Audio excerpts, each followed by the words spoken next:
A strange glass eye found in the child's room. It smells musty and unpleasant. Yeah, I wouldn't think to sniff an eyeball. Alright, let's see what the story of the Mermaid Mask is today. I'm excited. The beginning. Eavesdrop what the stars are saying. Earthly tether, slowly fraying, floating helpless from the worst of jealous hunger, selfish thirst. Take a moment, kneel and meet the flowers growing at your feet.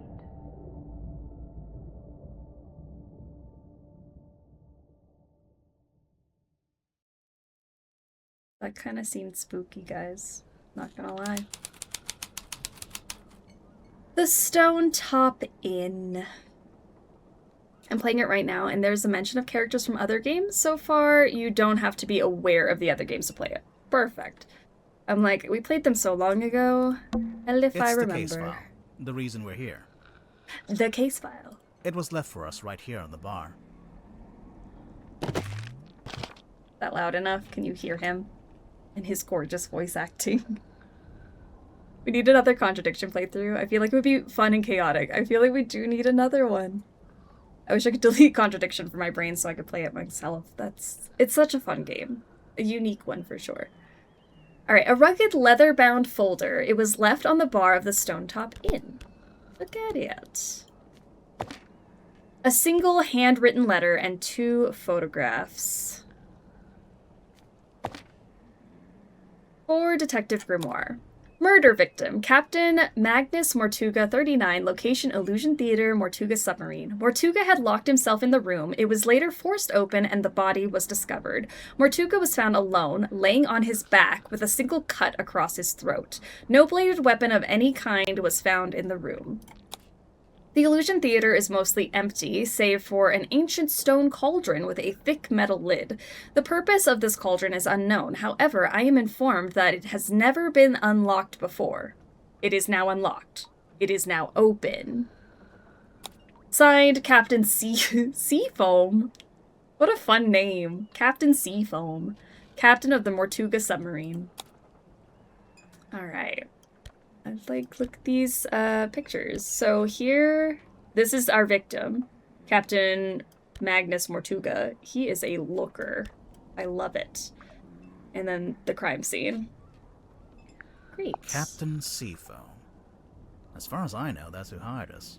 And who left the case file here in the inn. But where are they now? Where is anyone? Sally, what do you think? Great contribution. I'm gonna leave for now and continue playing the game for myself. Perfect. The game is definitely fixed, and you will have an amazing time playing. Thank you, thank you. Go have a great time playing yourself. Alright, Magnus Mortuga. Ex-captain of the Mortuga Submarine.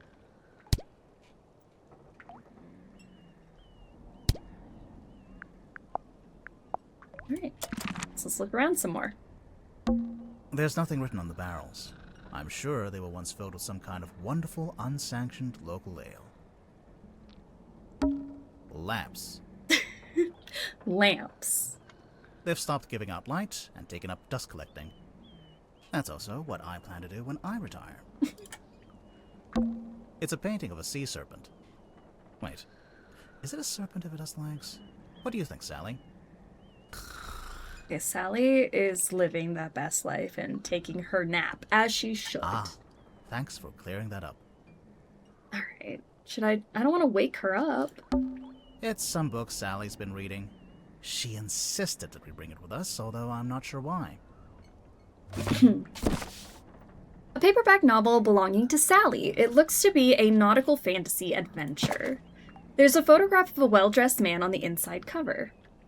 He is pretty well dressed. Look how many rings he has. Can you see him? Sorry. I'm in the way, chat's in the way. Kristen Kale Publishing, J.D. Werman, Hex of the Helmsman. Something terrible awaits you in the depths. Will you face it? He sees it in his dreams. He sees it when he closes his eyes. He cannot escape it. But what is it? Renowned helmsman Marcus Mordoom?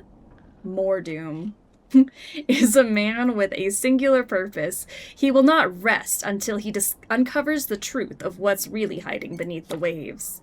Hailing from a small fishing town named Silkworm-on-Sea, J.D. Wormman moved to the big city to write his first novel, and it's that novel that's already carving him out a place in the annals of history. As Wormman's mastery over the typewriter shines through in every beautifully crafted sentence, the only question I have is this: how could he possibly follow this up? Kristen Kale, publisher. Hex of a Helmsman, J.D. Wormman. For T.W. Ibis, for imparting upon me what it is to love the art of writing. Chapter 1. Lost at sea, Marcus Mordoom tightened his grip on the wheel and stared out across the bleak horizon. On this morning, the familiar frigid air of the South Sea carried something more than salt spray as it whipped around his weathered face. On this morning, the familiar howling of the wind seemed to be in duet with a much grander voice, a voice that spoke in language that Mordoom could not understand. Not yet. Wait, where's the rest of the book? I was invested. Hex of the Helmsman by J.D. Wormman. Can we just have story time with Nina? Tuck self into bed. I'm like, let's do story time. Mermaid Mask and Barnacle Boy. That's what we're playing today. Looks like Sally's read through it a couple of times already. I wonder what's so interesting about it. Okay. We still have this Captain Seafoam bit over here. We gotta find out more about him, I'm assuming. Let's see if I can wake Sally up. It's Sally. She's fast asleep. To be fair, it is 4 in the morning. Why are we awake then? I agreed to stay awake and see if anyone shows up. Thanks for answering my question, Grimoire. I appreciate that. So far, nothing. I thought I heard something outside. Hello? Hello? Sally, wake up. We have to go. Why? Because there's an eerie green light trying to lure us outside. Oh, that's a pretty good reason. I'll get up.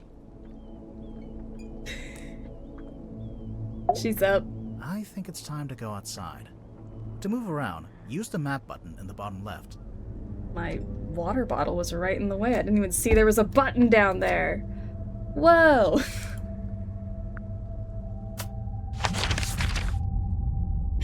We just have Nina read a book for stream story time. I think, yeah, we could have like little story time streams. Everyone could take a nap. Me included. Grimoire, a healthy sleep schedule is important. Yes. Alright, so we're gonna head outside. Town Square. She's so tired. She is me.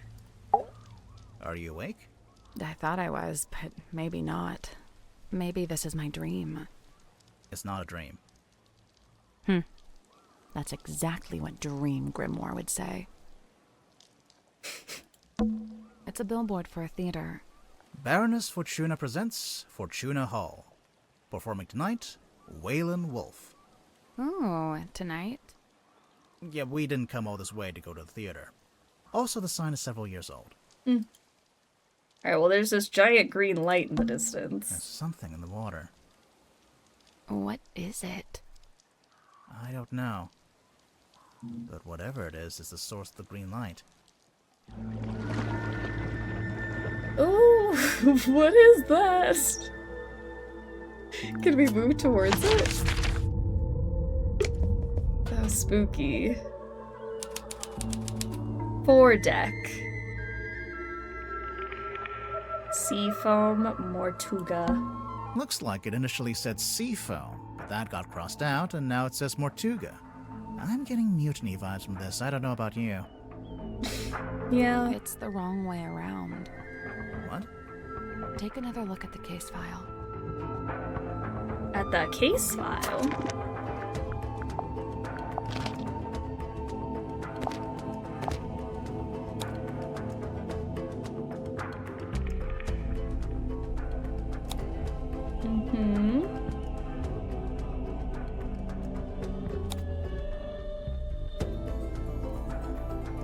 Captain Seafoam of the Mortuga Submarine.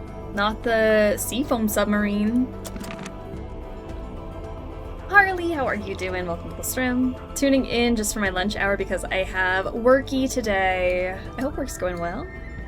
And the hair looks dazzling. Thank you. I appreciate it. An old wooden boy. A boy? I've never heard buoy said like boy. With a face. Ew. Wooden buoy. A boy? A wooden boy. It's chained to the deck of the Mortuga submarine. There's a faint green glow in its eyes. You see the faint green glow? I hate the word buoy. What's wrong with buoy? This is where the green light was coming from. I noticed it started to fade as soon as we stepped onto the deck. So it's a boy that doubles as a lighthouse? The opposite, really. A lighthouse warns you to stay away. But this thing lured us in. Ew. I was hoping that wooden boy was going to be added to the character sheet. If it's buoy, spell it buoy. Don't trick me. It's B-U-O-Y. Boo... Buoy. Boy. Boy buoy. You know, I've just never heard it say boy before like that. There's a chain connecting the buoy to the door. Okay, so Sally says buoy. Sally says buoy, Grimoire says boy. So when the foredeck is underwater, the boy floats up above it? Oh, the boy. That explains how we saw the green light before the submarine actually surfaced. There's nobody here. The door's open, though. Somebody must have opened it after the submarine surfaced. Does that constitute an invitation? Go inside. Ready, Sally?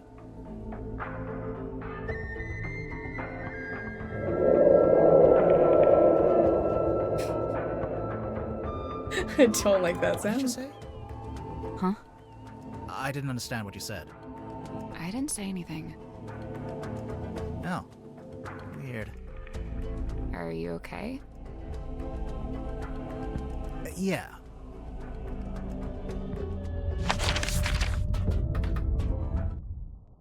You guys hear those whale noises? Parlor. I feel like the Grimoire games are nice to just listen to, but I'm now on Pacific time and still in bed this morning after having gotten up at 4:30 for my flights yesterday. I suppose it's not a good situation to be napping in. It is a very soothing. I love the voice acting in these games, and I swear I have sometimes like just been lulled. Yeah, so fun to listen to. Buoy sounds like something the Minions would say. Buoy, papooey. Yeah, I think so. You know I speak whale. I know. I heard that whale noise and it sounded like very familiar. Unless it was Aquaman who could open it underwater. Man chose his pronunciation. He's saying boy and he's sticking with it. At least Sally's saying buoy. What's at the bottom of the ladder? I can't see. It's pitch black. Should we go back up? Wait, I think there's a lever. Oh, look how pretty. There's a note over here. I think this door leads into the control room. I want to go into the control room. Well. You can't. It's locked. Ah. Let's look through the window. It's taped up on the other side of the door. Oh. You don't need to come in here. The crime scene is one floor down at the very back of the submarine. Captain Seafoam.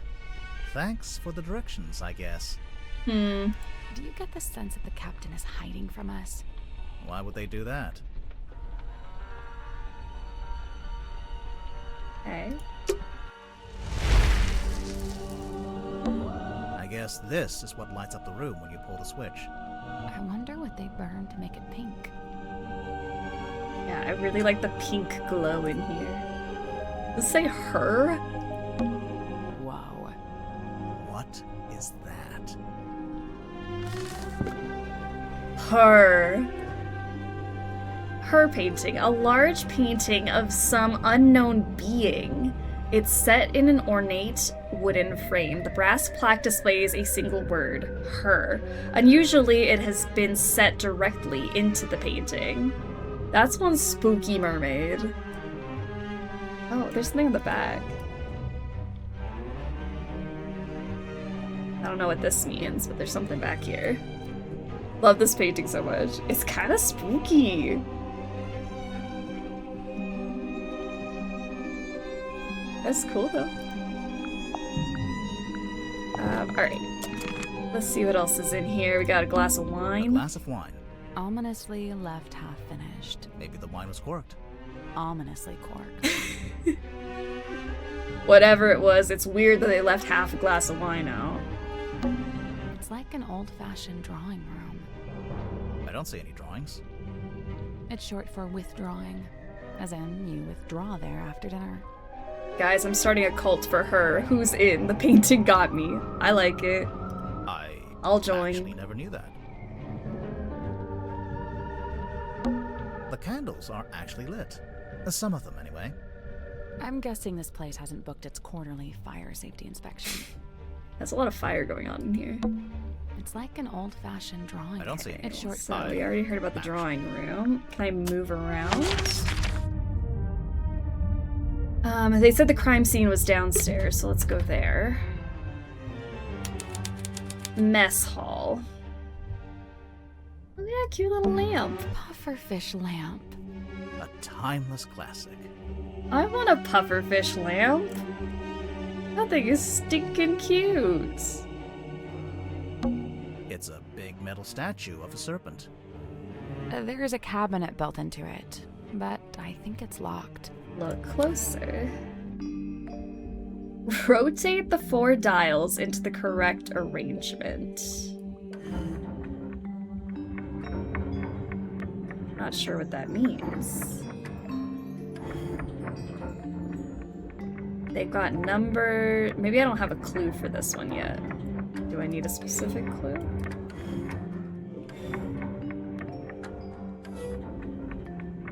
Huh. It's telling me to click this thing, Nope. but... 4 dials, with a window in the center of each one. Turning each dial rotates the shapes that appear in the surrounding windows. Number of sides on the shape? Number of sides on the shape, maybe? What do those numbers mean, though? Okay, rotate the 4 dials to place the various shapes in the correct windows, and then that's to unlock it. Okay. I'm trying to think of, like, because this one has 3, like, the triangles have 3, so would I put the triangle in the 3? I don't know if that makes sense. And then I would put, like, 4 plus a pentagon to make... I don't know if that's making sense. 5...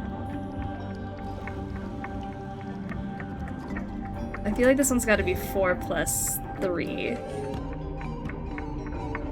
You know what I mean?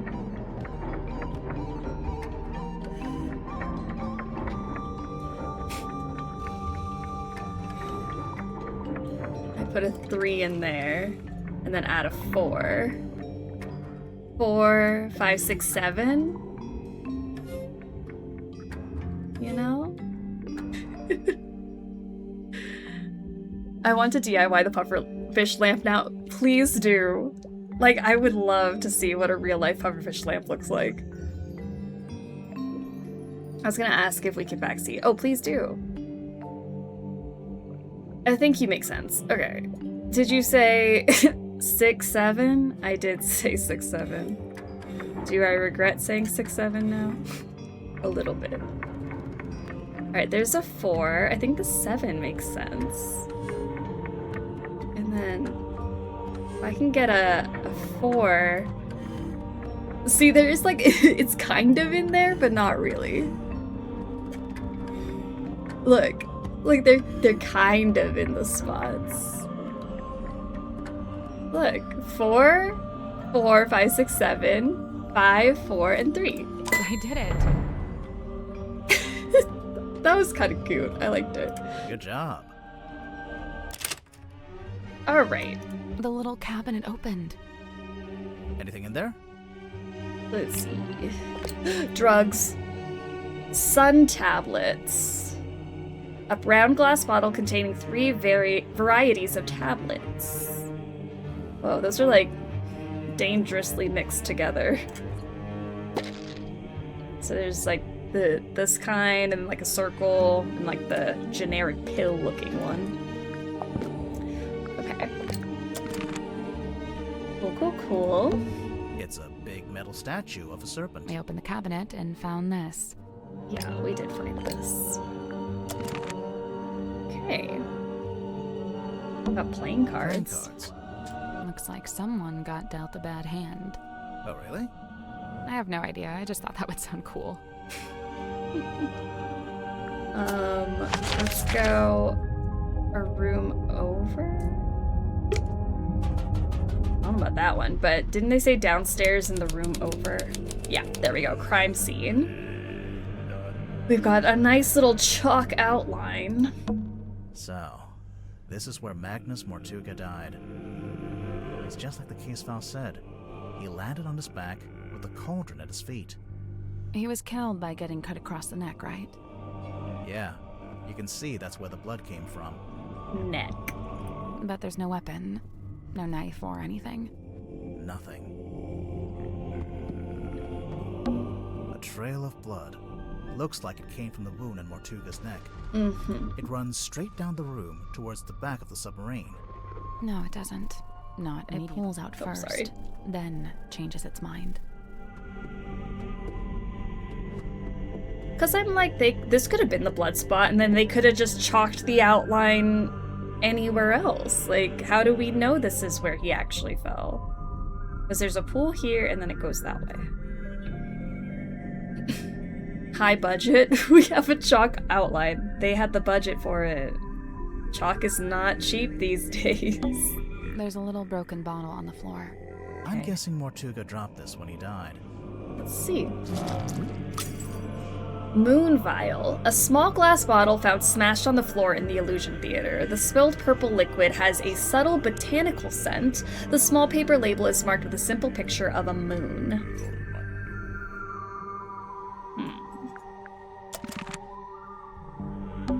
Someone's taped a drawing to the wall, although it's upside down for some reason. I think it's supposed to be a poster. Illusion poster. A hand-drawn poster taped to a pipe on the wall in the Illusion Theater. For some reason, it was displayed upside down.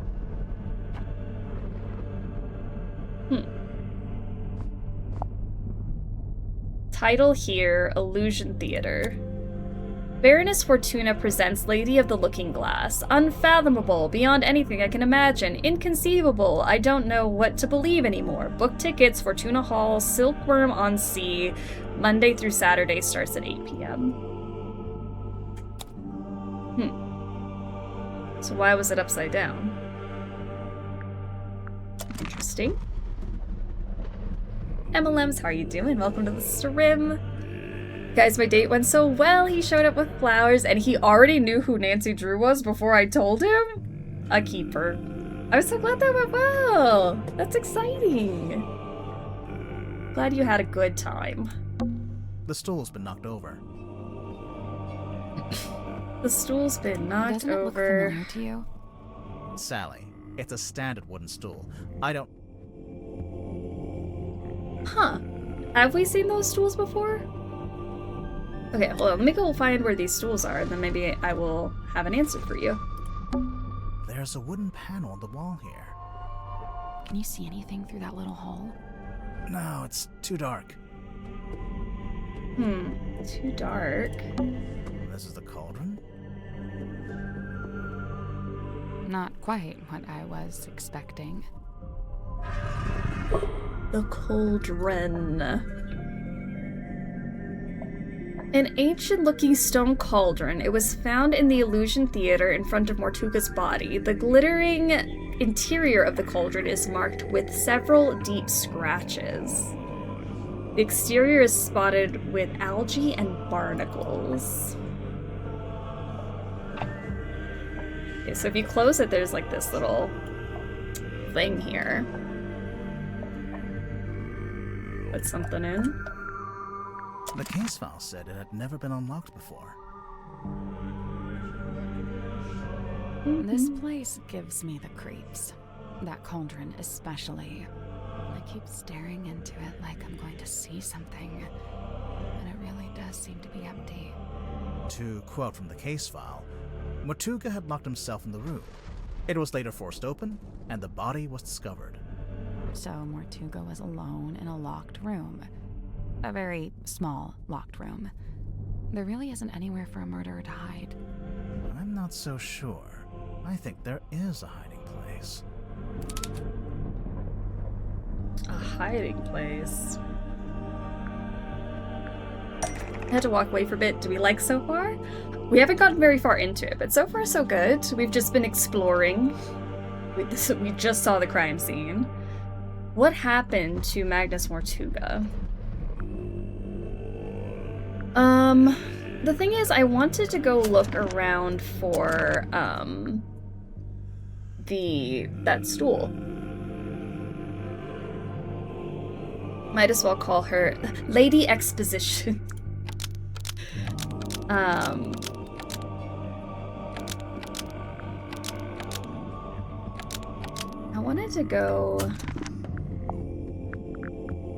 wanted to go back to the scene. Ugh, fine. So, let's say Magnus Mortuga.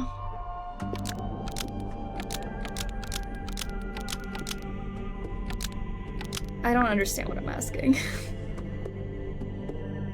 Killed, locked, replaced, unlocked, removed. In order to frame someone else to hide and hid something inside. And killed the person inside because someone told him to.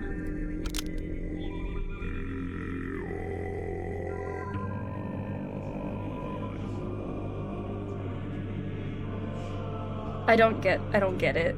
I have confusion. I feel like I just got thrown into this and I wasn't ready.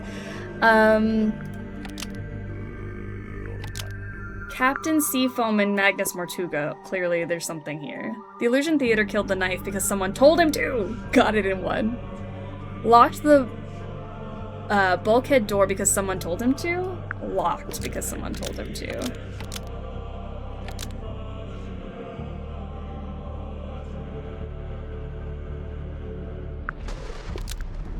Magnus Mortuga locked the bulkhead door because someone told him to. That's not right. No, I have no idea. So, Magnus Mortuga's right, everything else is wrong. Okay. Unlocked, maybe? Unlocked the cauldron. And was killed by what was inside. Magnus Mortuga unlocked. Yeah, that makes the more cauldron. sense. Okay. Was killed by what was inside. I gotcha. I'm sorry. I really don't think a person would fit in that cauldron. And didn't they say it had never been unlocked before? Yes. If that's true, there couldn't have been anyone in there. Right. I agree. I don't think it was a person. Then what? I don't know. But you have to wonder why it was kept locked in the first place. I'm guessing there was something pretty bad in there. Look, Mortuga died from a cut across his neck, not from some vague paranormal entity. Unless you're suggesting it was a vague paranormal entity with a knife? Did you get a good look at the inside of the cauldron? There was something I noticed. Scratches. I noticed the scratches inside the cauldron. Scratch marks.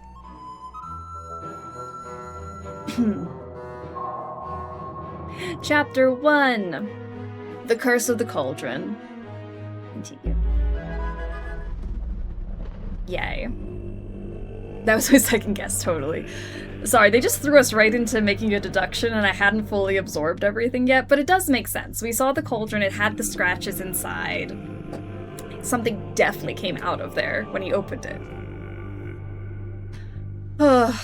It's Saturday morning. I don't think that any of our brains are supposed to be functioning yet. I wanted to look around to see if I've seen the stool somewhere. Because this the stool from over here? I guess this is the mess hall. It is These kind of a stools mess, look yeah. different, though. I haven't seen any stools here. Oh, who's that? Hello? Go solve the crime! You're right. I should probably go do my job. We're doing it. Did you talk to Sim yet? Yeah, she saw the stool immediately. Was that at the very first place we were in? The stool isn't on the submarine. Gotcha. Okay, so it's at that initial place we were at, the inn. Sim? Sim! Symmetry! Where is she? She'll be in the room nearest the Illusion Theater. So let me go back to the crime scene. I want to see if I can piece that together. The stool's been knocked over. Doesn't it look familiar to you? Sally, it's a So if it's from the Stone It looks Top exactly like the bar stools in the Stone Top Inn. Inn. Cool. So now that we know that, let's go here.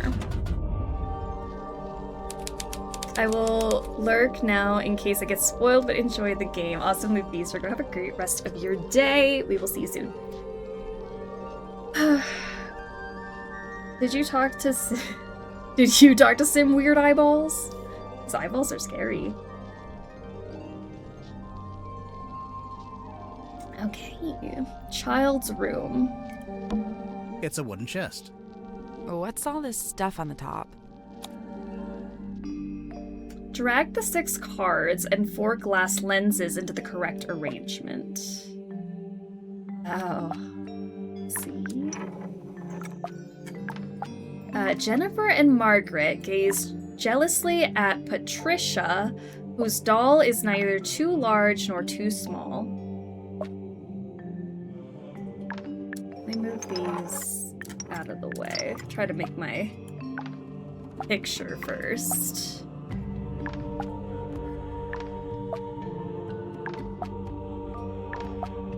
Jennifer and Margaret gaze jealously at Patricia, whose doll is neither too large nor too small. Patricia! I miss Patricia so much. Oh, Patricia.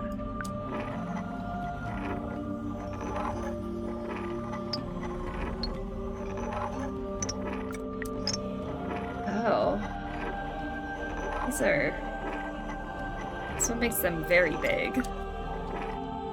Very small.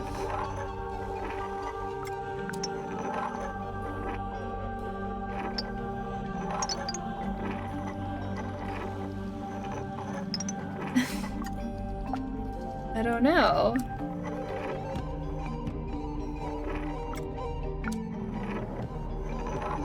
The two of them gaze at Patricia, whose doll is neither too big nor too small.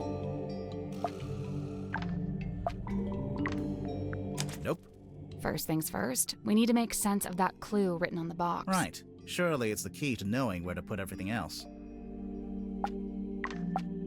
Jennifer and Margaret gaze jealously at Patricia, whose doll is neither too large nor too small. So obviously one doll has to be too big, one doll has to be too small. And then how are they gazing upon each other?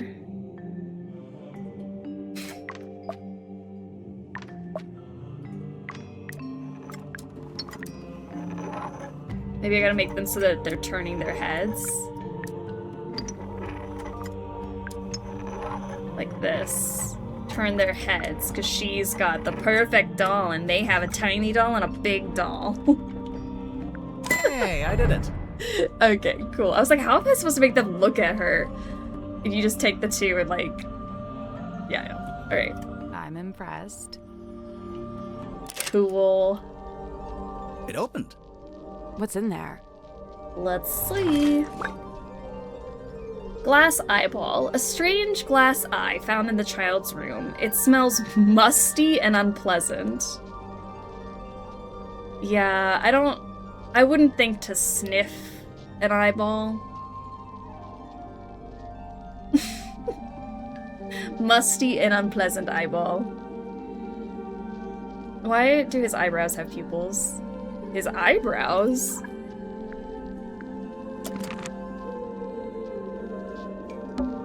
It's a magic vanishing cabinet.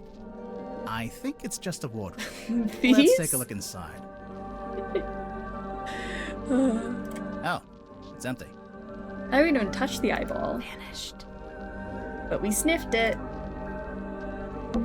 It's a seahorse rocking horse. Oh, can I ride it? So cute. I don't know. Are you a small Victorian child? Let her have her whimsy. Yes.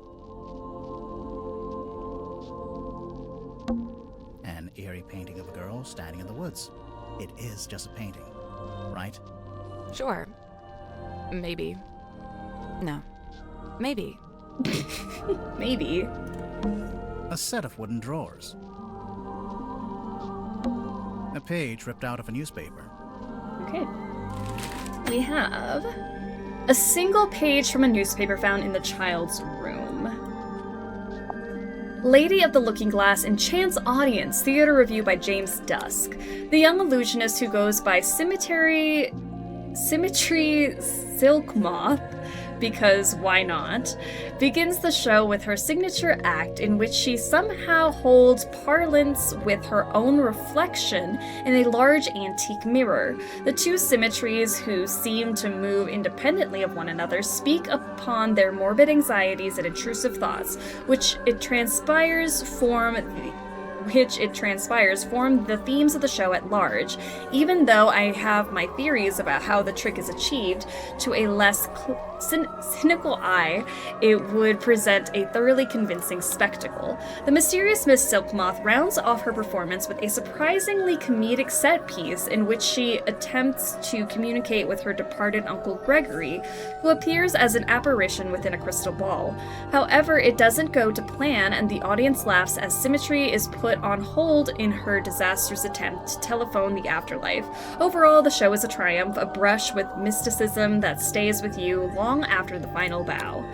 Godric grips, nautical and aeronautical precision measurement and navigation instruments, Drummond Shipyard, rigging, reefing, restoring repairs, the Stone Top Inn, ales, wine, food, daily fishing trips, speak to the harbor master, Sylvia Seafoam, the Silkworm Spectator, editor Mr. T.W. Ibis, Catch of the Day, Mysterious Sea Serpent hauled ashore, 3 a.m. the witching hour, and the moon is out. Dearest Selena creaks into port. Its once cheerful frame now seems burdened, heavy. It has a secret. A moment passes. What's this? Something is hauled up onto the slime-slick rocks beside the old Silkworm Harbor. A body, a creature. Its eyes are closed. No, wait, look again. It has no eyes. A serpent of a sort, but it has arms. So a dragon? No, that doesn't seem right. Serpent it is then. Full story on pages 4 and 5. Okay. She's blinking, right? An eerie painting of a girl standing in the woods. It is just a painting. Sure, maybe. No, maybe. Saying it's a painting, but she's blinking. What does that mean? Anyone important in those photos? I don't think so. Good. Alright, where else can we go? Let's start going this way. Bunk room. Oh. Who are these guys? Huh? Hey, what's up? How's it going? Hey. It's going good, I think. Awesome. Yeah. I'm Dirk, by the way. Who are you guys? I'm Grimoire, and this is Sally. Oh, cool. So you're the detectives? Yeah, we're here to investigate the murder of Magnus Mortuga. Oh, yeah, it's a major bummer, honestly. He was a pretty stand-up guy. I mean, sure, kind of an oddball, but like in a good way, I mean, he was Dirk, you didn't tell us your surname. Oh, right. Sorry. Dirk Dansom, actor, So, yeah, anyway, hi, and what can I do for you folks? He's adorable. Could you keep him? No, you'd forget to feed him. I would, yeah. He is adorable. Aw. Hey, let's talk about yourself. So, Dirk, you're an actor.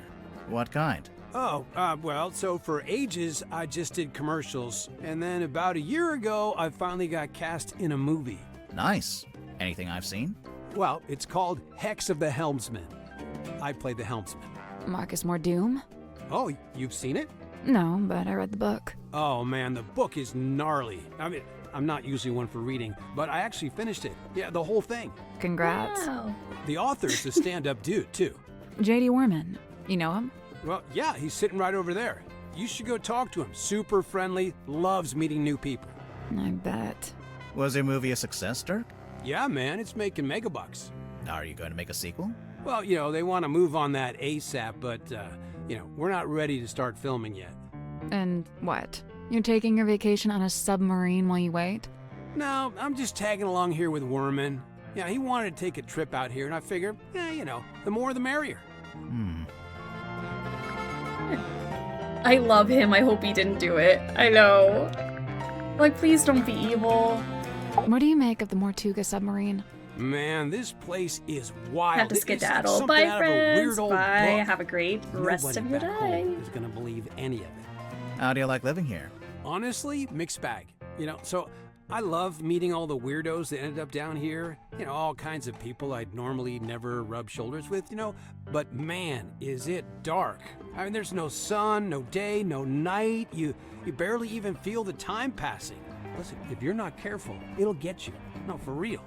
You seem to be holding out. Ha, well, thanks. You know, so far so good. How long has it been? Worman and I arrived a couple of weeks ago. We're the most recent arrivals, aside from Mariana. It's lucky they still had this room free. You ended up with pretty nice living quarters. Yeah, I guess. I never really thought about it. Dirk, you're basically just a passenger, am I right? You don't have a job here on the submarine? Well, you know, I set myself personal goals. Like what? Like, well, I was trying to find out everyone's birthday. I got Cynthia's, Grip's, Tadpole's. Oh man, that one took some doing. Yeah, she does not like to share personal info, let me tell you. Mortuga, though? Brick wall, dude. He would not give me the goods. Alright. Nutty Deviant, how are you? Welcome to the stream. I got woken up when the submarine did a weird kind of movement, like a sudden tilt. It woke Worman up too. So yeah, we were both sitting there, awake, not sure what's going on. At some point, I got curious what time it was, so I looked at my watch. But you know, as I was looking at it, it freaked out. Oh, the hands moving all over, and like they were trying to point in all directions at once. If that makes any sense. Anyway, I didn't have any more time to think about it since then we heard the scream. Yeah, Worman and I left our room, went through the mess hall and towards the storeroom at the end. It was unlocked. Sim was standing in the doorway. Mortuga was on the floor, totally dead. I tried to help Sim, pull her away. Worman, though, he just stood there, staring. Like, didn't look away once. It was like he was trying to commit it to memory or something. Although, I don't think he noticed the person outside. Sorry, what? Outside the submarine. Yeah, I saw someone swim down past the window. Oh. I couldn't tell who it was, though. Okay. Interesting. What did you do next? I wasn't sure what to do, to be honest. Luckily, Tadpole showed up a short while later, and she kind of took charge. Grip and Cynthia showed up next, then Mariana, then Zephyr. Tadpole wanted to know what had happened, but nobody had any answers for her. It was bad vibes all around. Sim and Cynthia left first, then Worman, then me and Mariana. We left around the same time. So, yeah, I went back to my room. Worman was there already. He'd gone straight back to work. And, that's all I got. Can I stop talking now? That was perfect, Dirk. Thank you for that. Alright, let's talk about some suspects. Listen, I heard the dude died because of a curse. Is that true? No, there's no evidence of a curse. Oh, still. Did you get to know Mortuga before he died? Man, I tried. Dude was not much for conversation. I tried explaining how I'm an actor playing a character that's kind of similar to him. Figured he'd be stoked. Let me guess. He was not, in fact, stoked. Actually, I tell a lie. There was one thing Mortuga wanted to talk to me about. Oh, yeah? He was super curious about contracts. Like the legal documents. Yeah, he wanted to know how they work. Like, how they can be used to make people do stuff or not do stuff. Weird. Super weird. Dirk Dansom, 6'2", blonde, athletic, passionate, adaptable, amenable. Okay, you're hired. Please stop. And how long have you been an actor? Oh man, I've been trying to break into it for like forever. But I was getting nowhere until Mr. Vanderpeer said he wanted to hire an unknown for his new project, Hex of the Helmsman. It's kind of a fantasy horror adventure. I play mysterious anti-hero Marcus Mordoon. He's pretty much the main guy. So you went from getting no work to getting the lead in a big movie. Crazy, right? So you're rich and famous now? Well, I mean, yeah, right? I mean, hello. Hello. Hey, what's up? Hello. I love Sally so much. Alright, so let's maybe ask about, all the stuff, I guess. Hey, the guy who wrote this review has the same name as As who? I'm not sure if I'm allowed to say. Oh, James Dusk? What does that mean? Someone lose an eye? It's not real. Oh. It's got a weird smell. Why is everyone So maybe sniffing try that asking eyeball? Mariana about it. She's got a wicked sense of smell, like a dog. I'm Okay. serious. Man, Mortuga really was an odd duck, wasn't he? Who owns something like this? What's it even for? It used to be locked, so I think he kept something inside it. Oh, what? And it got stolen? The thing? Whatever it was? Maybe, yeah. Whoa, I wonder where it is now. Hard to say, since we don't know what we're looking for. But somewhere on the submarine, I guess. Not necessarily. Someone could have thrown it into the ocean. Oh, great. Huh. Who's that little Grim Reaper guy in the drawing? I'm not sure. You recognize it? It does seem kind of familiar for some reason. Someone dropped their perfume? Bummer, that stuff can get expensive. Oh, you found my tablets. What are they? Vitamin D, all 3 types. That's the one you get from sunlight.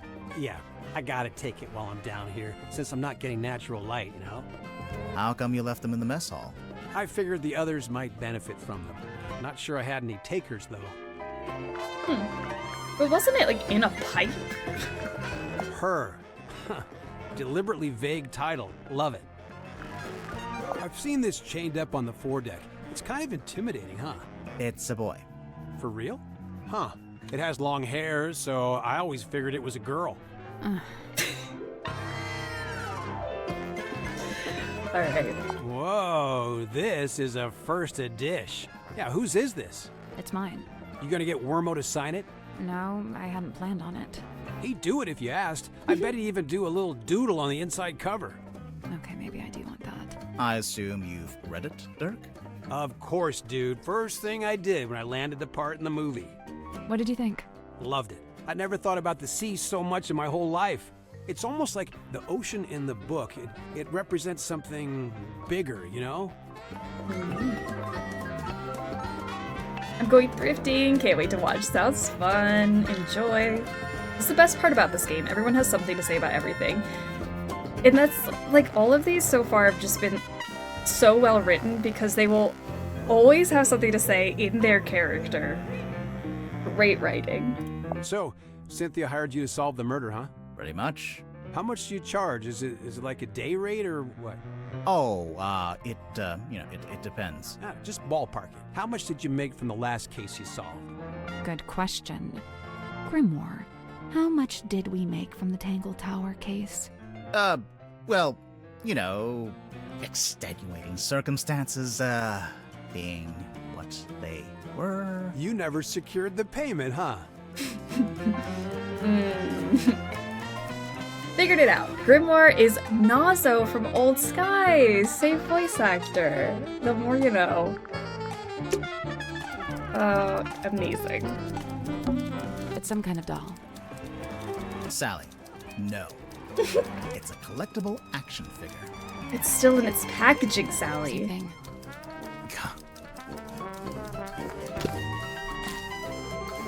An action figure still in its original packaging, it was proudly displayed in the bunk room. Hex of the helmsman Marcus Mordoom. A man cursed by the sea. He sees it in his nightmares. He sees it when he shuts his eyes. He cannot escape from it. But what or who is it? Renowned helmsman Marcus Mordoom is a man on a singular mission. He won't rest until he discovers the truth of what's really hidden beneath the stormy sea. So we have Felicia Bonetop, the enigmatic sea captain, includes ship's compass and treasure map. Marcus Mordoom, the tormented helmsman, includes anchor sword and ship's wheel shield. And then Devil of the Deep, the mysterious entity from beneath the waves, includes a Reaper Scythe. Series 2 coming soon. Look out for Hex of the Helmsman 2, only in theaters. This cool little action figure. Is that a tuxedo? You never know when you might have to go to a fancy party. What's this in the front pocket? It's a cell phone. That's locked. What do you mean it's locked? How can a phone be locked? Let's look closer. Drag the tiles into the correct slots. Ooh.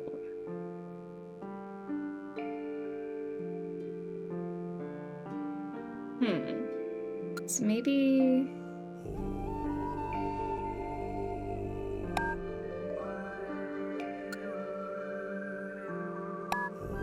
Because I would need this to also cross in some way. Like there's a piece right here that is the same. Maybe? Do I see something that's like this? Yeah. I do need one of those to go like that. And then I need like a part of a piece. Like I don't want the whole thing.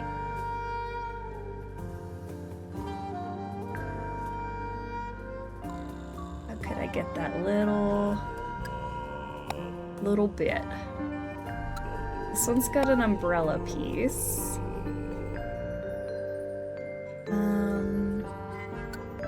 This one needs that, but also this.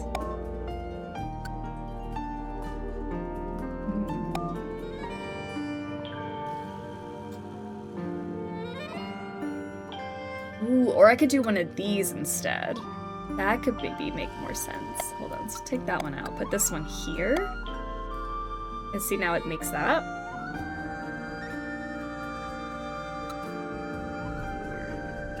I do need a line to go that way.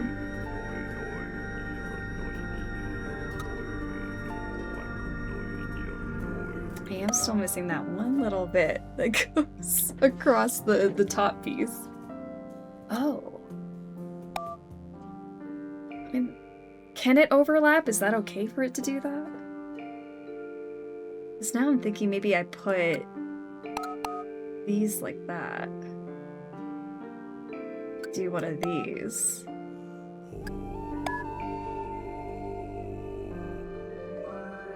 I guess. This thing is way too long for this thing anyways. I gotta figure out something else with that one.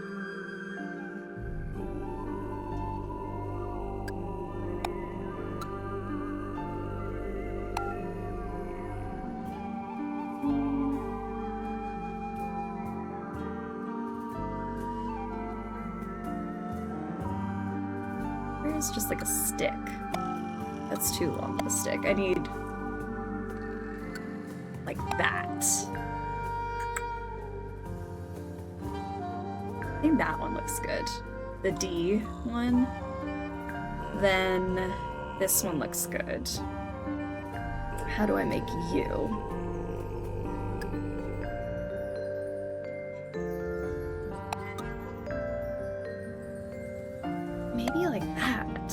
And then,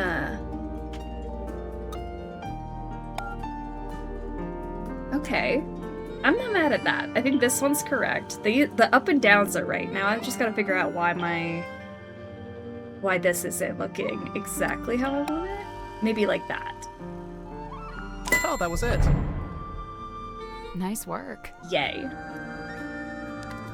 It's unlocked. So now we can look at it? Great. A cell phone with a lid that flips open. It was found in the pocket of a tuxedo in the bunk room. It turns on, but there's no signal and the battery could do with charging. Welcome, Dirk. He's got 2 outgoing calls. Accountant Polly, Agent Marsha, Big Real Steven. I can't... oh, there. That's how I can scroll. Daisy, Janelle, Lawyer Woodrow, Worman Office. That's all his contacts. The offer is still on the table. 500,000 with no multi-picture deal. Sci-fi lasers, explosions. It's gonna be big. Call me, Steve. Hi, Dirk. My name is Jimmy. I'm a big fan. I have lots of ideas for movies you could do, and you could use them for free, but please put me in the credits, okay? Thanks, okay? Please write back. Hey, Dansome, where did you run off to? They say you went on a work trip? WTF, thanks for inviting me. Steve admitted he'd emailed you again. This is a reminder that you are not free to take this offer, all in good time. He's still struggling. He keeps writing the first chapter over and over. I'll let you know if there's any progress. Remember, we need several new characters, lots of action, and tell him to go big with the drama, romance, and sword fights. He is writing something, but I don't think it's going very well. He seems easily distracted. He's still struggling. Alright. Put me in the credits. K, thanks, bye. What a cute little message. Alright, there's some papers on the ground. A bunch of discarded paper. There's something typed on it. Yeah, but I can barely make sense of it. Kinda looks like an attempt at the first chapter of a story. It's a suitcase. Clothes are neatly folded inside. It smells like men's aftershave.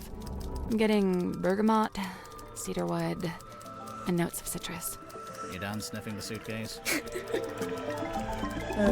There's a sink here with its own little mirror. Looks like someone's been using it to shave. Alright, let's talk to... Sir, if you have a minute, I'm Detective Grimoire, and this is Sal... 2 detectives. One short, one tall. Tried and true. Hey, I'm really not that much shorter than But which of you is the funny one? I'd say it goes back and forth. You still haven't told us who you are. The name's Worman. J.D. Worman. He's an author. Author, journalist, let's see, what else? Famous, successful, some kind of genius, even. Oh, sure, that's why I got myself trapped in the Mortuga Submarine. I know who you are, Mr. Worman. I've read your book. Oh, joy, your fans. Of all the places. I never said I liked the book. Maybe I hated it. There's no way you hated it. The arcs are too tight. Each chapter leads to the next, beginning, middle, end, and bang, not a line wasted. Damn, he's right. So it smells like men's aftershave or a musty eyeball. Did I always get Stan vibes from something like that?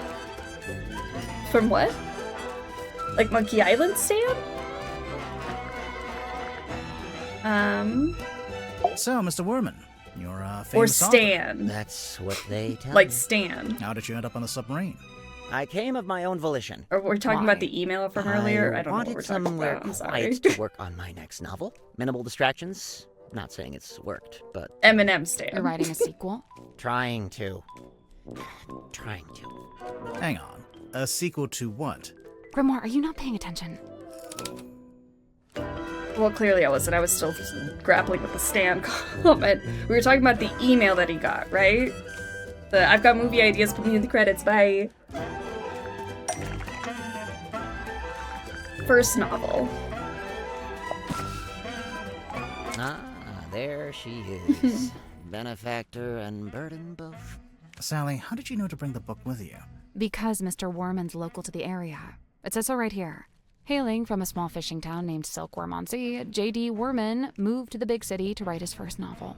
My publisher wrote that. It's quite true, but she made it sound so saccharine. So you're from the town, you moved away, and then you came back. Now, see, you've gone too far in the other direction. That's too utilitarian. I get going back to your hometown for peace and quiet, but then to end up on the submarine? How did you even find out about it? Did you already know Mortuga? Oh, I knew of him. He's a figure of some infamy, submarine included. In fact, it was good to finally put a face Thanks to for the the name. lurks, daydreams. For some reason, I was thinking Stan from Monkey Island. Yeah, I thought we were saying somebody reminded us of Stan from Monkey Island. And then I'm like, oh no, Stan. I getcha. Big fan, Stan. The Mortuga So, Submarine. how'd you like living on the Mortuga Submarine? I will say, as a writer, it's a boon to be aboard this thing. And the whole place is dripping with human narrative, stories practically leaking out of the walls. It's also a lot noisier than I thought it'd be. I couldn't have guessed Mortuga would basically be running a bed and breakfast down here. It was already busy when you arrived? Mm-hmm. Before the arrival of Mariana Moon, Dirk and I were the last two to join the gang. It's kind of surprising there was still a bunk room free at that point. Well, I wouldn't look a gift horse in the mouth. What's it like sharing a room with Dirk? Oh, we get on like a house on fire, 2 peas in a pod, that's us. And what about everyone else? It's a fascinating little microcosm, utterly discordant and yet somehow harmonious. At least that's how it felt before the captain was murdered. Night rolls around and I can't sleep, as usual. I say night. I'm referring to the indistinctive block of time we on the submarine have agreed to collectively refer to as night. Anyway, I'm wide awake, so I stay up to get some writing done. I don't want to deprive Dirk of his beauty sleep, so I took my typewriter out into the mess hall. Was anyone else in there? Did you? Godric came up a few minutes later, brought some kind of busy work with him.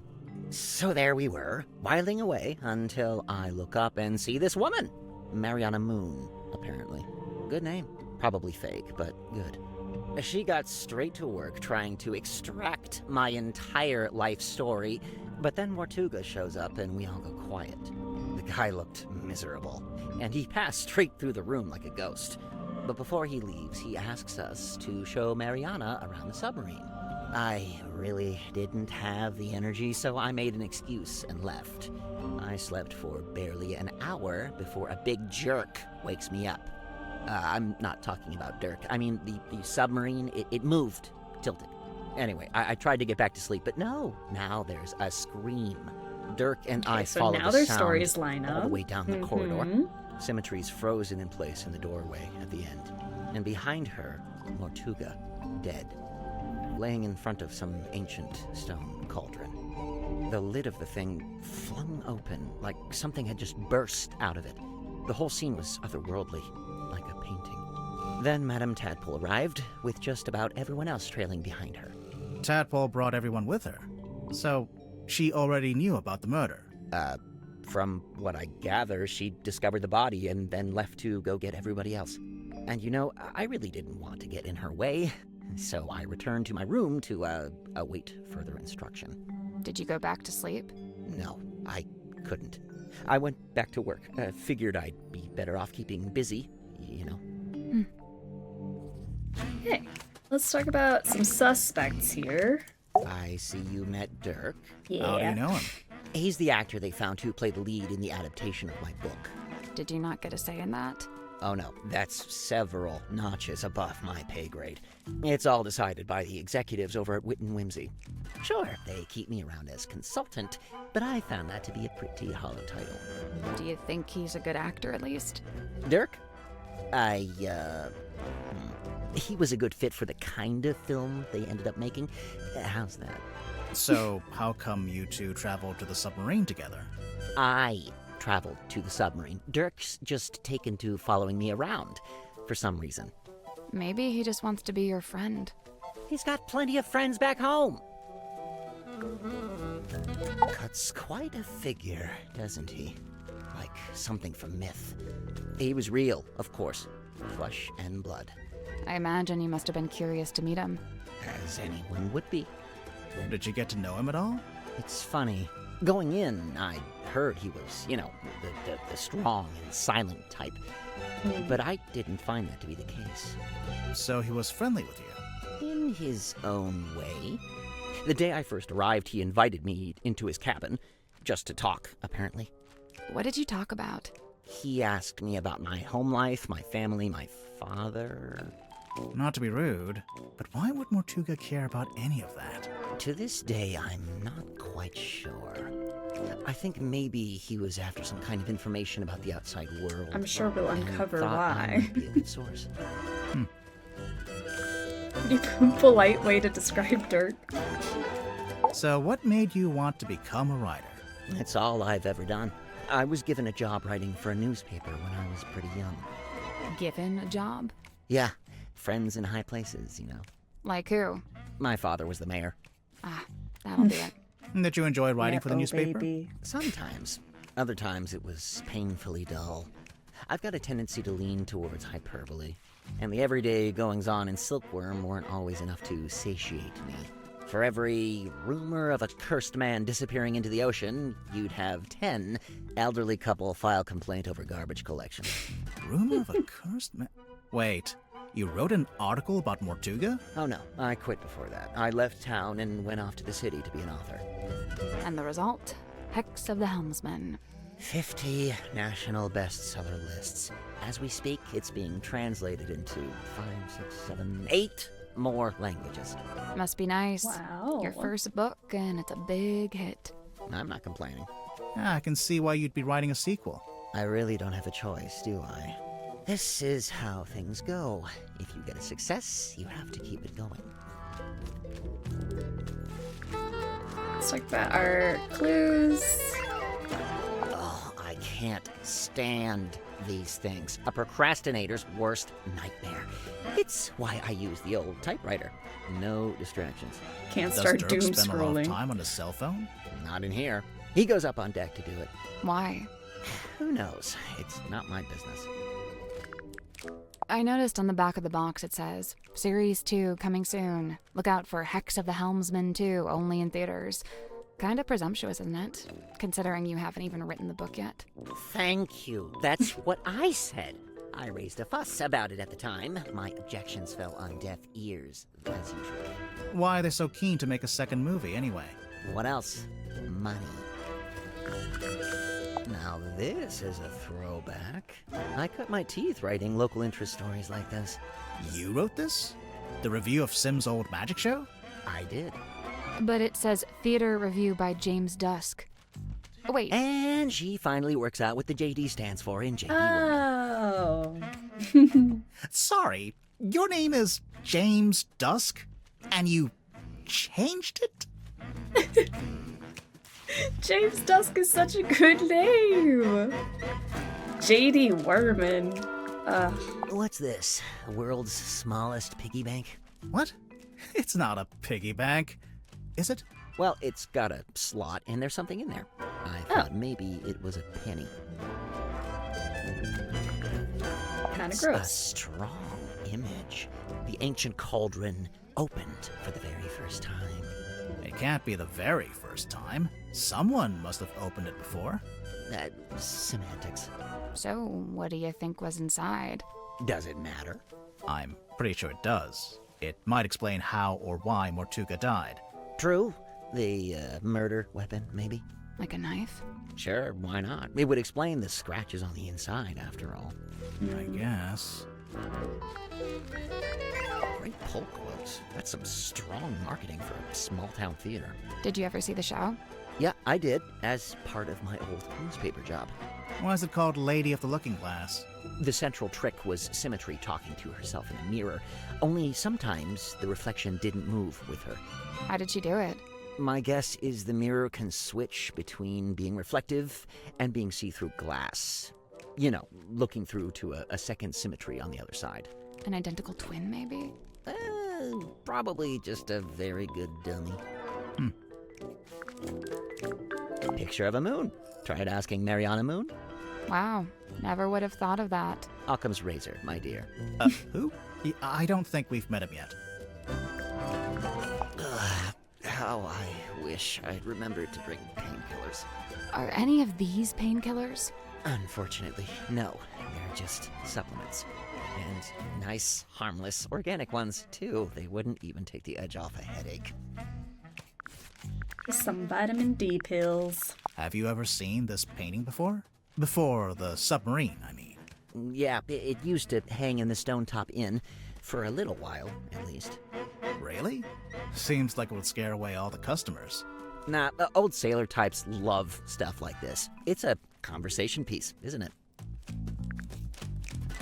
I first thought Grimoire was the writer insert, but now I think it's Wormman. I tried asking Mortuga what this was. No luck?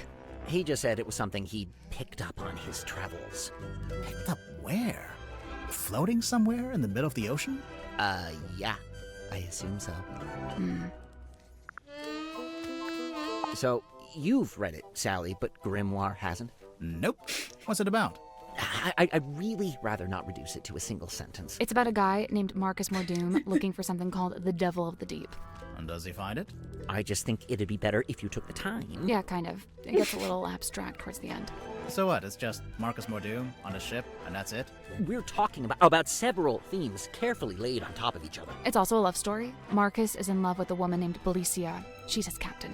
I don't see her on the cover. Really, all the nuance is lost if we just... No, she's there. Kinda. Like I said, it gets abstract. I'll take your word for it. If you'd like to read it, I have a spare copy you can... Nah, that's okay. No time. I got the gist. Let's have a look. Murder victim locked himself in the room. Body discovered. No weapon found. Cauldron open for the first time. Yeah, nice. Just enough information to hook you without giving too much away. Cynthia knows what she's doing. The convos are gold. It's what these games do best. They're so great.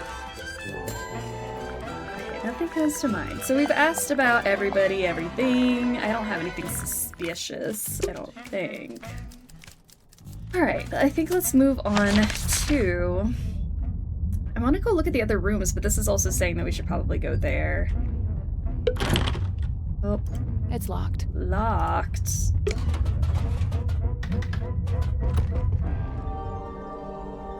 Truly, Nina, how are you doing? Welcome to the stream. No Nancy or Miss Clue, or do we finish them? We're done with all the Miss Clue games. We're playing Nancy tomorrow. This is Detective Grimoire, the new one that just came out this week, called the Mermaid Mask. But yeah, we're gonna play some Nancy Drew tomorrow. We're on White Wolf of Icicle Creek, and then we have, I think, 9 more on the wheel. But yeah, we've played all of the Miss Clue games, which is crazy to think about. Done and dusted. Love Grimoire. He's so fun. Alright, so we've got a new character here. A pinboard?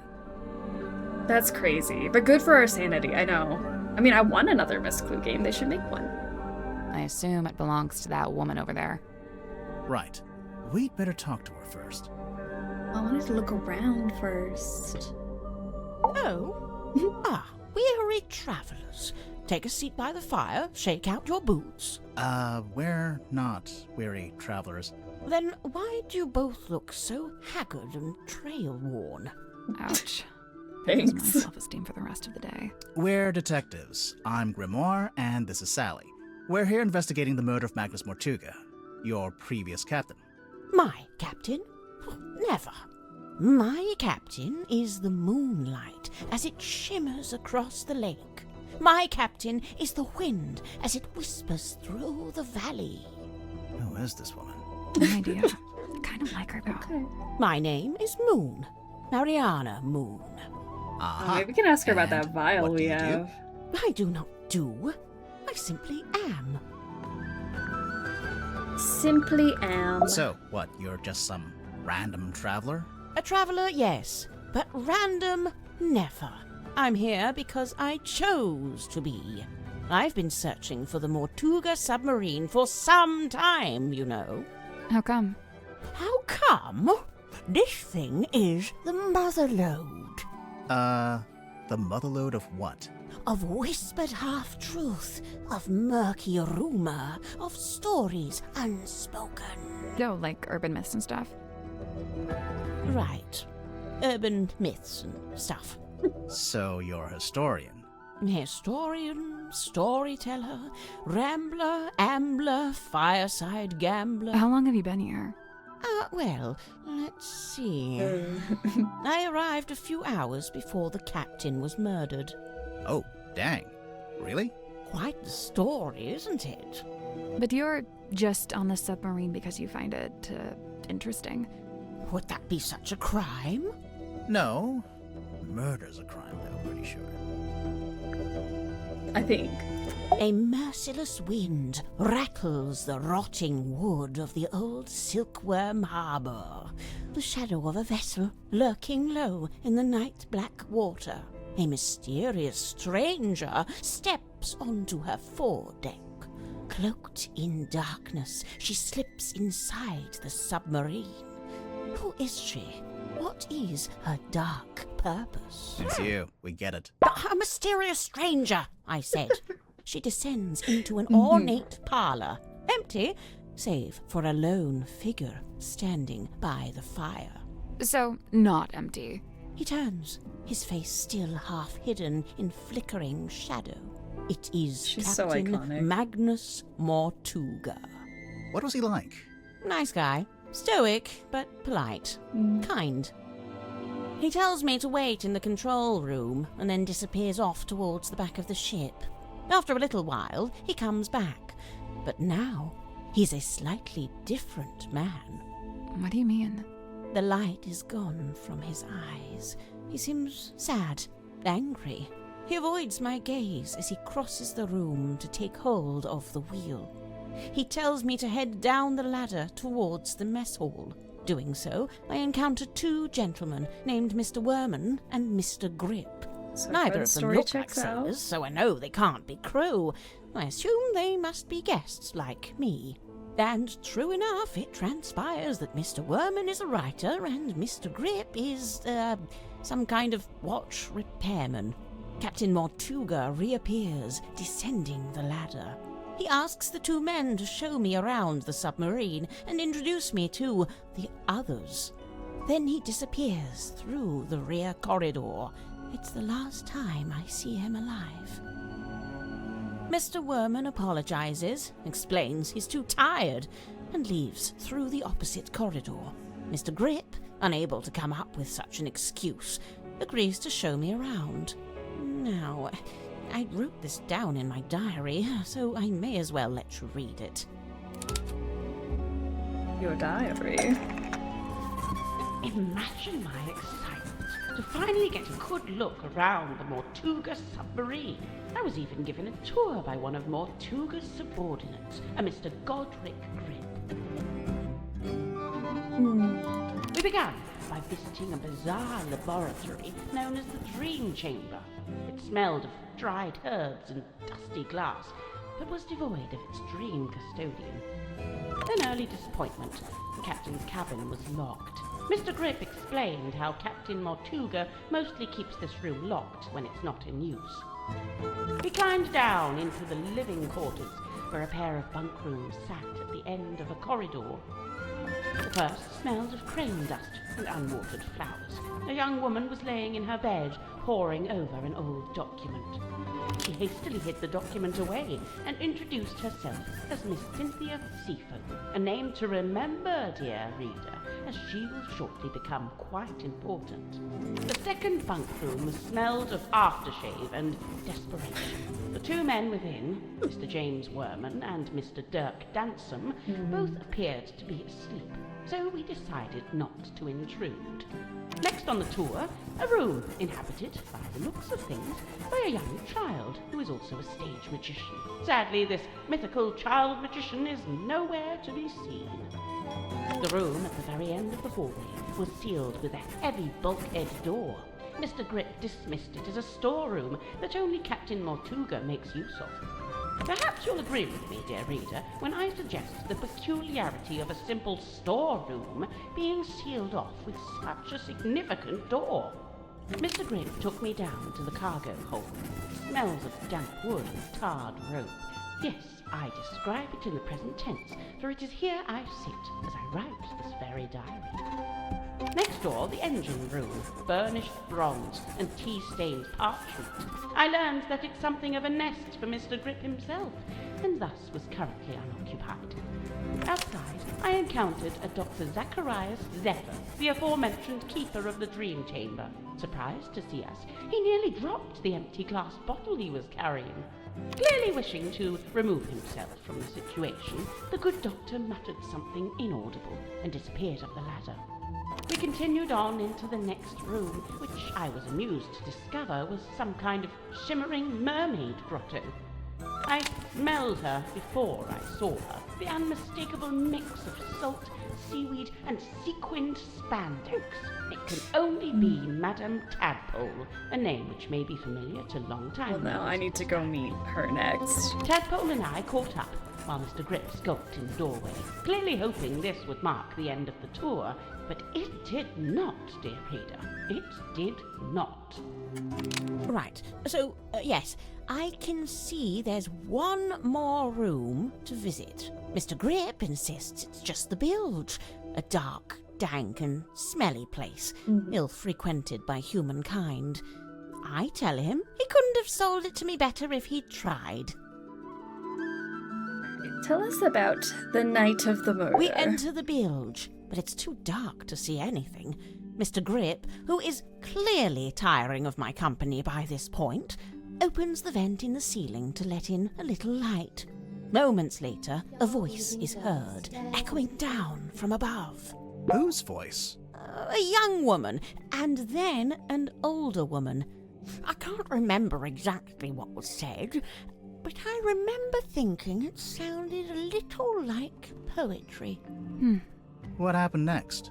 The sound of a scream, and then a dull thud. Oh. Yeah, that sounds like a murder. But which murder?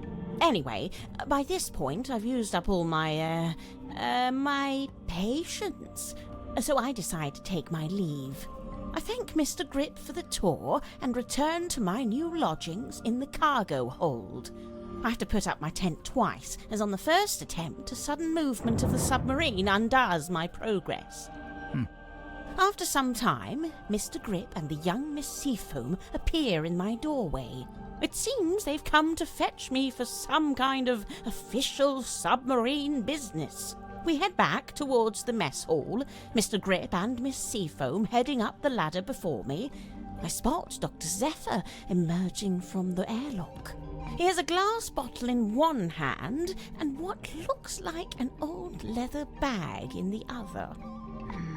I update him with what little information I have and attempt to catch up with the others. Laying on the floor is the body of Captain Magnus Mortuga. Amongst the living, mutterings are breaking out. Murder and mutiny, cauldrons and curses. But with Zephyr finally in attendance, Tadpole calls for order, demanding justice for her slain captain. But nobody really seems to know what to say. The next morning, it's announced that Miss Seafoam has taken over as captain. And, well, here we are. Okay. So, tell me more about yourself. You've already yapped quite a bit about yourself, but please tell me more. Mariana, where are you from? No fixed address. That's the way it's been for some time. Oh, I see. But you came to Silkworm looking for the Mortuga Submarine. How come? I go wherever I please, which usually amounts to wherever has the most interesting rumors. I don't want to be rude, but do you ever have to do work to get money? From time to time. I've taken up work as a tour guide, a historian, a performing storyteller. But how did you wind up getting onto the submarine? Isn't it a secret? Well, if it's such a secret, how did you do it? I got a phone call from Cynthia Seafoam, and she told us to come to Silkworm. And then the submarine came up to the harbor so we could get on. Well, there we are. Perhaps that's how I did it, too. Okay. Broad shoulders, long arms, good for reaching across a wheel. He had a hard face, but soft eyes. Oh. I'd wager he was once a very handsome man. Do you know anything about his life before the submarine? Like if he had a family? I'd never heard mention of his parentage, no. But he lived in Silkworm. Do you know where exactly? The only record I found lists him as living at the Stonetop Inn and working on board the Stonetop family sailing ship. As the captain? As a deckhand, and eventually as the helmsman. So how'd he end up as the captain of a submarine? All I could dig up was a rumor that he bought the submarine from the shipyard. He bought it? Or maybe he commissioned to have it built. Accounts vary on that. Either way, how could Mortuga afford to buy a submarine? My guess is that he didn't pay with money, but made some other kind of trade. I saw Dirk wandering the halls this morning, like he was looking for something. I asked him what it was he'd lost, but he said he couldn't really describe it, but it looked a bit like a gun. What? So, something that looks like a gun, but isn't actually a gun. I can't imagine what he was talking about. Okay, Dirk, I'm gonna have to have a word with you. Wandering the halls, I know. What was he doing? Worman, I know he once worked as a newspaper journalist. Oh, that's before he changed his name, of course. Have you read his book, Hex of the Helmsman?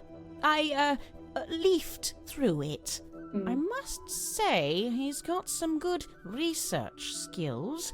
I'd love to know Oh, what it's a his type. Oh, it said sources wandering. What do you Not mean? wandering. The book is very clearly a loose retelling of the real-life story of one Magnus Mortuga.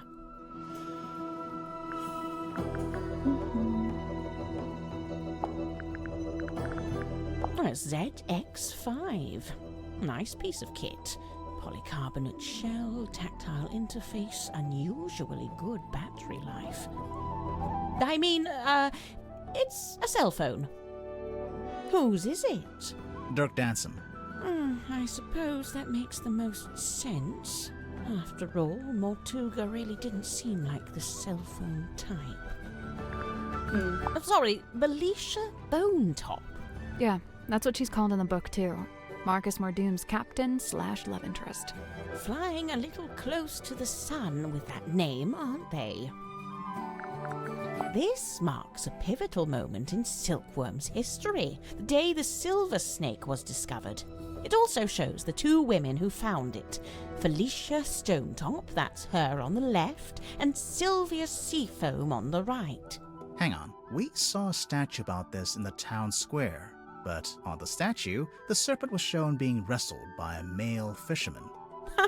Yes, well, that's history for you. It carries something of the cadaver about it. Might be the smell, rust and stagnant seawater. Disgusting. Perhaps it came from the ocean.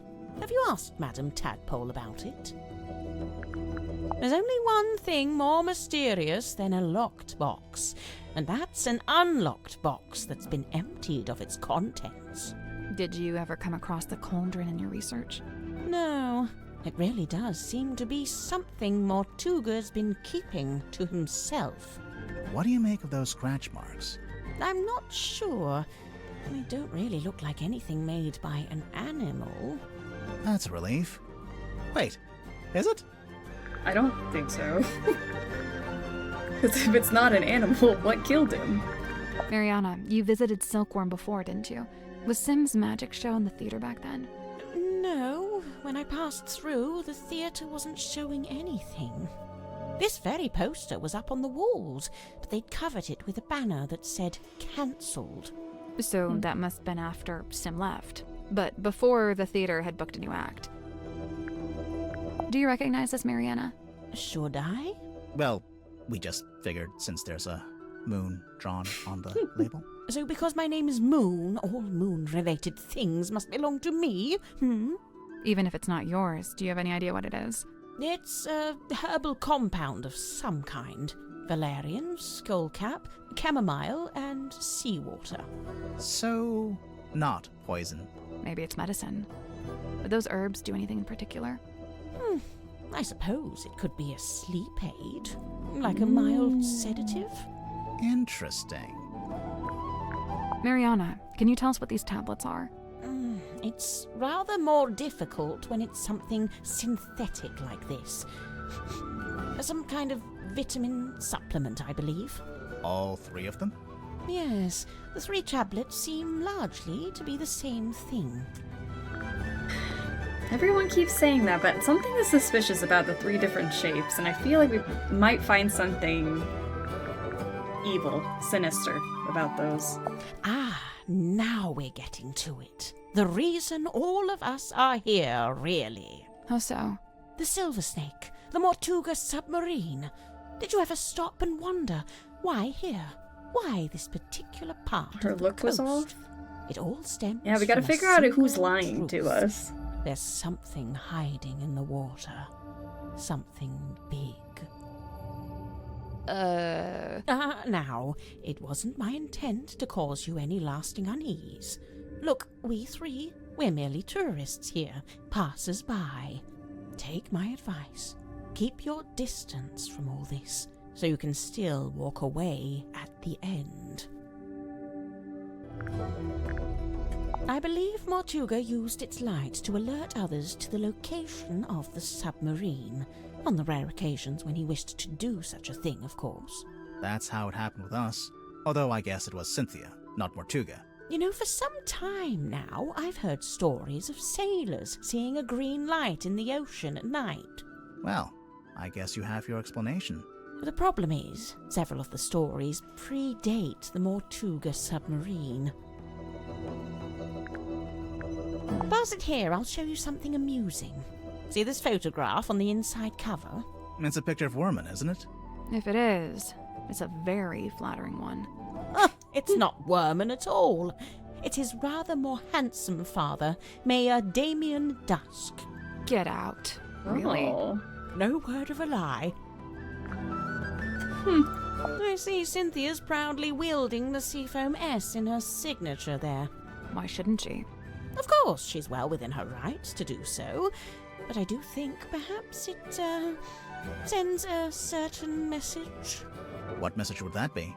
I claim this submarine in the name of the Seafoam family. Something like that, don't you think? I think we've asked about everything. Nothing too suspicious yet. She's just suspicious just in general, but she hasn't said anything that contradicts anybody. So, let's go see who else is on the boat. We got these 3 rooms, that room up there. The engine room. Hello? Is anyone there? I think there's someone in that basket.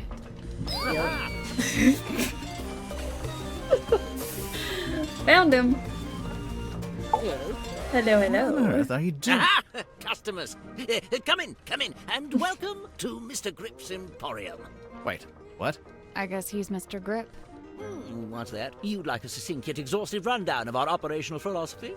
I don't think I said that. Here at Mr. Grip's, we plot the unplottable, chart the unchartable, and measure the unmeasurable. No sea too vast, no night too dark, no fog too thick. With the right contraption in your Oh, pocket, I thought dark even was the gonna be great my unknown favorite, may be but- quantified and calculated. So fret not, noble navigator, as we stock all the essentials. Alright, we got competition now for favorite character.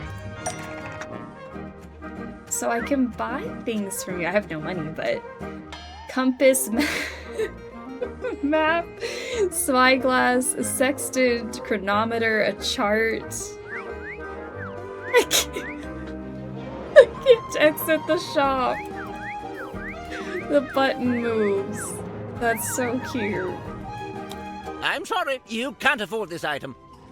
I don't want it. I'm afraid you don't have enough money. I know! I'm not trying to buy anything! I'm trying to leave. Apologies, you can't afford that. That's so funny. Ugh. Mr. Grip, we're not customers. We're detectives. We need to talk to you.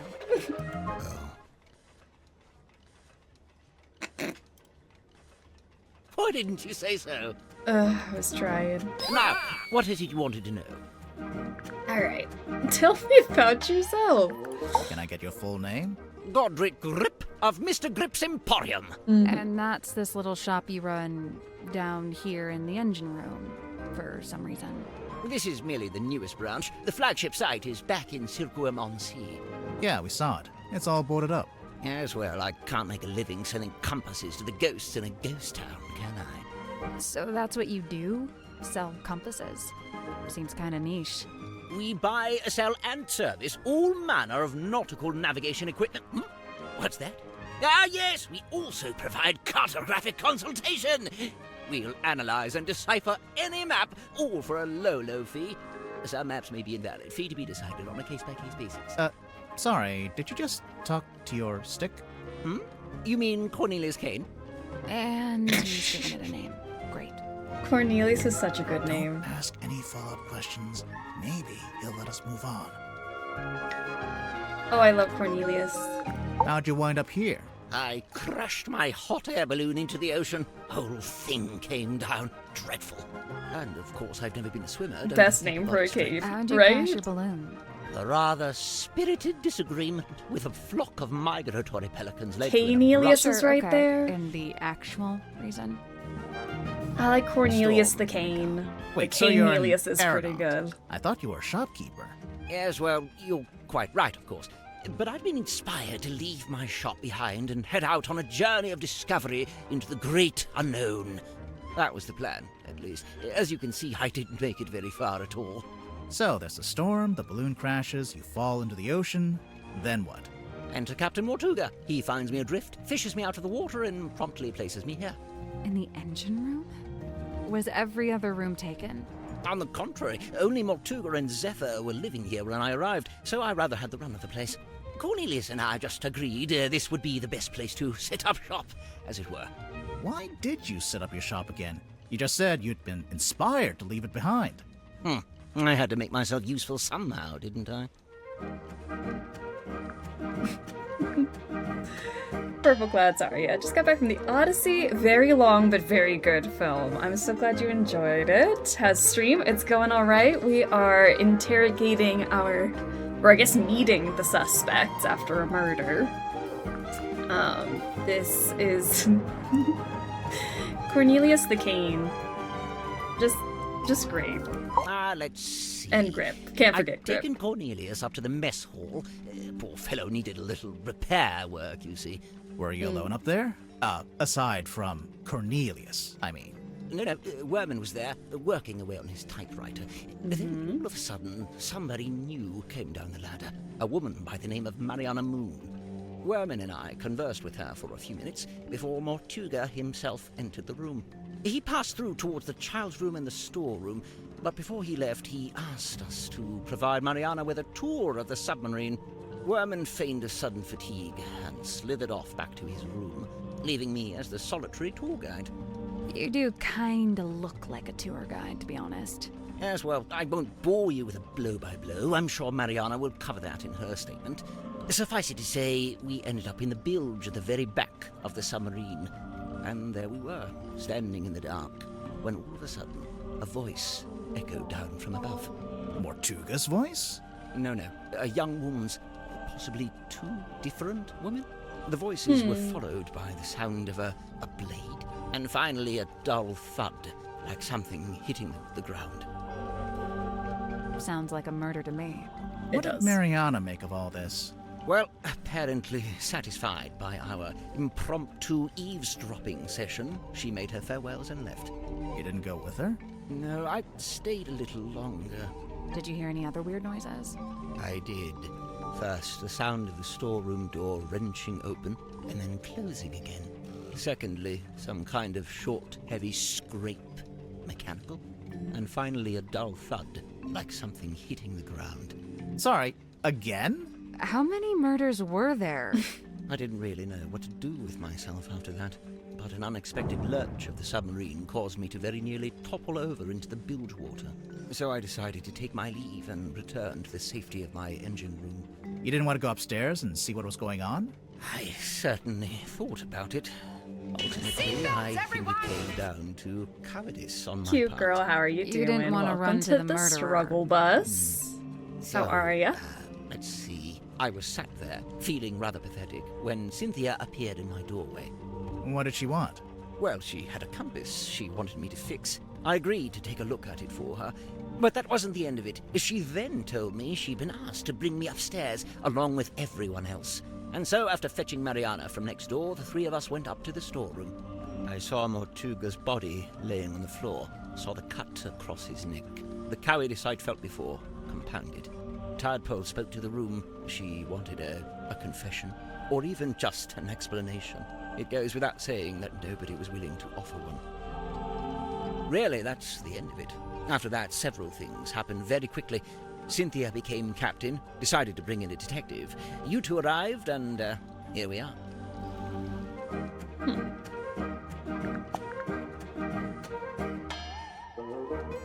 I like the music in his room. Before this thrilling little jaunt on the Mortuga Submarine, I'd lived in Silkworm all my life. I worked for my father and eventually inherited his business. Gorman Grip's nautical and aeronautical precision measurement and navigation instruments. Snappy title. I eventually trimmed the name down to just Mr. Grip's Emporium. That was around the same time I hired young Cornelius here as a much-needed second pair of hands. He's a stick. He does not have hands. Yes, running that business was my whole life for many years. Slow, sometimes tedious work, but I was extremely good at it. I especially relished in the task of deciphering and restoring old maps. The more decrepit they were, the more I enjoyed it. And now you live in the Think it's engine room of Seafoam? the submarine. Must We be gotta a go big meet. change. Did we meet Yes Seafoam? and no. We haven't seen her yet. Captain Seafoam. Still gotta meet Tadpole, Seafoam, Zephyr, and Sim. You know, there was something I noticed while giving Mariana a tour of the submarine. Soon after we entered the bilge, she whipped out her tobacco pipe with a strange kind of urgency. Did she smoke it? Well, she put it in her mouth, but she didn't light it. What's that, Cornelius? You've never seen her light it? Well, now you mention it. Yeah, probably not a good idea to smoke inside a submarine anyway. Yes, and Mariana seems like such a stickler for health and safety regulations. He lived and worked in the inn opposite my emporium. I'd see him when I offered my custom at the inn, and in return, he'd come by my shop. As a sailor, Mortuga shared in my interest of nautical navigation. He even hired me for a job once. Did he tell you he was planning to go live on a submarine? I don't think he told anybody.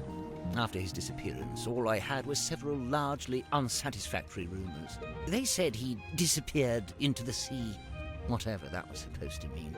The first time I laid eyes on his eponymous submarine was when it rescued me from my fallen balloon. I can't tell you how surprised I was to see Magnus Mortuga step out onto the foredeck, although he wasn't quite the same man I'd known before. How do you mean? The light in his eyes was dulled, like he wasn't really there. And what had happened to him? Well, I'd never found out, but you know, perhaps the rumors were true after all. Perhaps he had disappeared into the sea. I noticed Dirk seems to be trying to tell Werman what to write in his book. Is he just trying to make sure Worman gets it done? Or is he trying to get him to write it in a certain way? A little of both, I'd wager. Maybe he's in league with Worman's publisher. Dirk? That can't be right. If I recall correctly, he told me he worked for something called, Oh yes, thank you, Cornelius. Wit and Whimsy, that was it. But I'm not sure what it... It's a movie production company. It's owned by Vincent Van de Peer. He's a director and producer. Well, someone's well informed. Vincent once went location scouting in the swamp where I worked as a gift shop sales clerk. Ah, of course. And then Werman. I never got the details out of either of them, so I can't confirm this. But I believe Werman was invited onto the submarine by Mortuga himself. Really? Why? It's very strange. I can't for the life of me imagine why Mortuga would bring a journalist on board. Werman's an author, not a journalist. Ah, well, he used to be a journalist. He wrote for the local newspaper. And I will say he doesn't seem to have lost the instinct to always be on the lookout for a story. I don't really deal in anything post-industrial revolution. Try Cynthia. Oh? Teenage girl, cell phone, just seems like a natural fit, wouldn't you say? I will ask her. That's the captain, is it? And her accessories are a compass and a map. So? So they made her the navigator and the captain. Typical navigator erasure. Godric Grip's nautical and aeronautical precision measurement and navigation instruments. Great name. As well, this was shortly before the rebrand. Why'd you decide to rebrand the shop? Ah, you see, the news about the silkworm serpent put the town in a particular sort of mood. Interest in all things nautical adventure was on the rise, you know. They put up that statue, we get tourists even. So you capitalized on the zeitgeist. Look at you, using the vocabulary. Where on earth did you find this? It was just lying around. Do you know what it is? What I do know is that it belonged to Mortuga. But you don't know what it was actually for. I couldn't say with any academic certainty. So what's the deal with this cauldron? I've no idea. Really? I figured you've been here a while. Surely Mortuga would have mentioned it? He never did. Seems like he was keeping it secret. From who? From everyone. Why would it need to be a secret? Maybe he just wanted it all for himself. Yeah, whatever was in there, I mean. It wasn't really Mortuga's modus operandi to be selfish like that. Quite honestly, it's more likely to be the exact opposite. What, so keeping it secret was him being selfless, somehow? Like if it was dangerous. He kept it hidden as a way of keeping you all safe. Cornelius tells me he spotted a silk moth drawing this while she was in the mist. What's it a drawing of, exactly? Let's have a look, shall we? That symmetry, I assume. And she's sitting on the cauldron, facing a window. We think Mortuga might have dropped this when he was killed. You can think that all you like. Personally, I think it came from somewhere else. If it wasn't dropped by Mortuga, perhaps it was dropped by the culprit? Might have been neither. You're suggesting this bottle made its own way into the crime scene? Maybe. Is that a sun? Probably. Although it could be a wheel. Oh yes, wheel tablets. Yes. Can't really miss it, can you? It's creeping me out, but I really want to know what it is. I wouldn't lose sleep over it if I were you. Wonderful, isn't it? Cornelius thinks it might be his great-grandmother. For all I know, he may be right. It belonged to Mortuga, I assume? Yes, and to me it sits right alongside that iron bell in his office and that stone cauldron in the storeroom. Together, they form Mortuga's collection of inexplicably cursed-looking nautical artifacts. It is Maybe cursed they do looking. form a set. Let's see here. Nope, doesn't say it anywhere. No based on, no inspired by. Inspired by what? True events. Then again, I suppose it is largely imaginary and mostly guesswork. I'd imagine that gets him off the hook. No bladed weapon of any kind was found in the room. Yes, I noticed that too. The missing murder weapon. Classic. Any idea where it might be, or what? Not yet. Sure, we'll find out though. Friday, how are you doing? Rule of thumb, first person to enter after the victim is found is stereotypically the killer, no questions asked. Oh, but that was my favorite characters. Dirk and Vermin were the one to find the body, right? Oh I no! wonder if Mariana would let us take a closer look at that pipe of hers. Ooh. You're right, because she doesn't light it. Let's go see.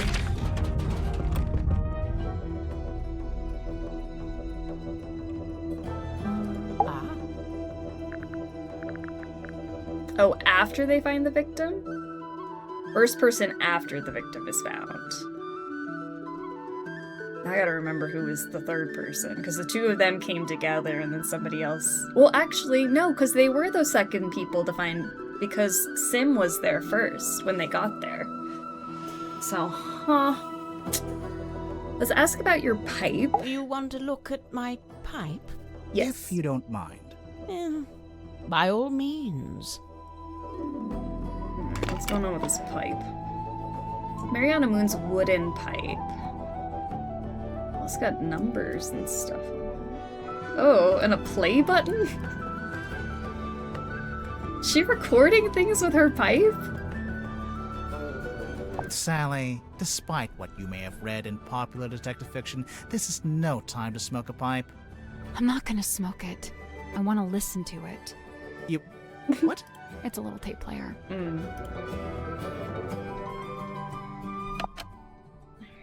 Come on, give it up. Just let me take it. I'm sorry, Tanya. I cannot.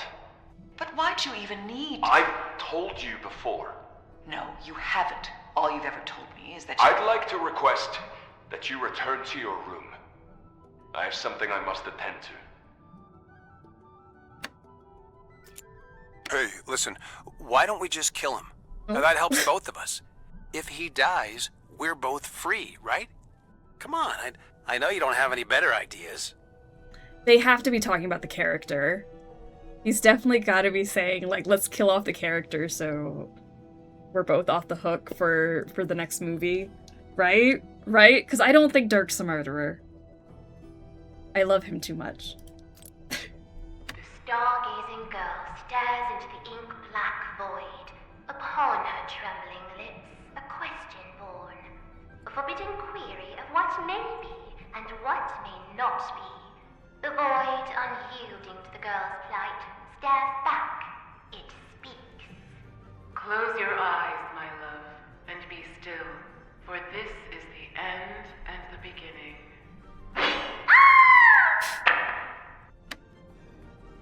Okay. So that's probably one of the thuds we heard, but that didn't seem like a...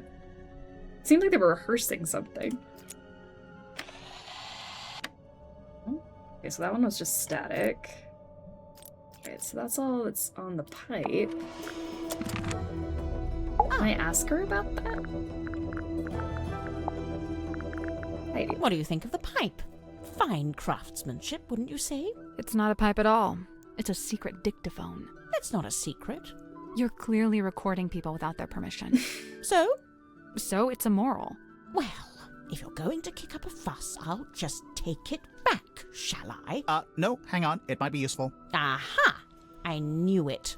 Tut at me all you like, but you can't deny the value of hard evidence. It's true.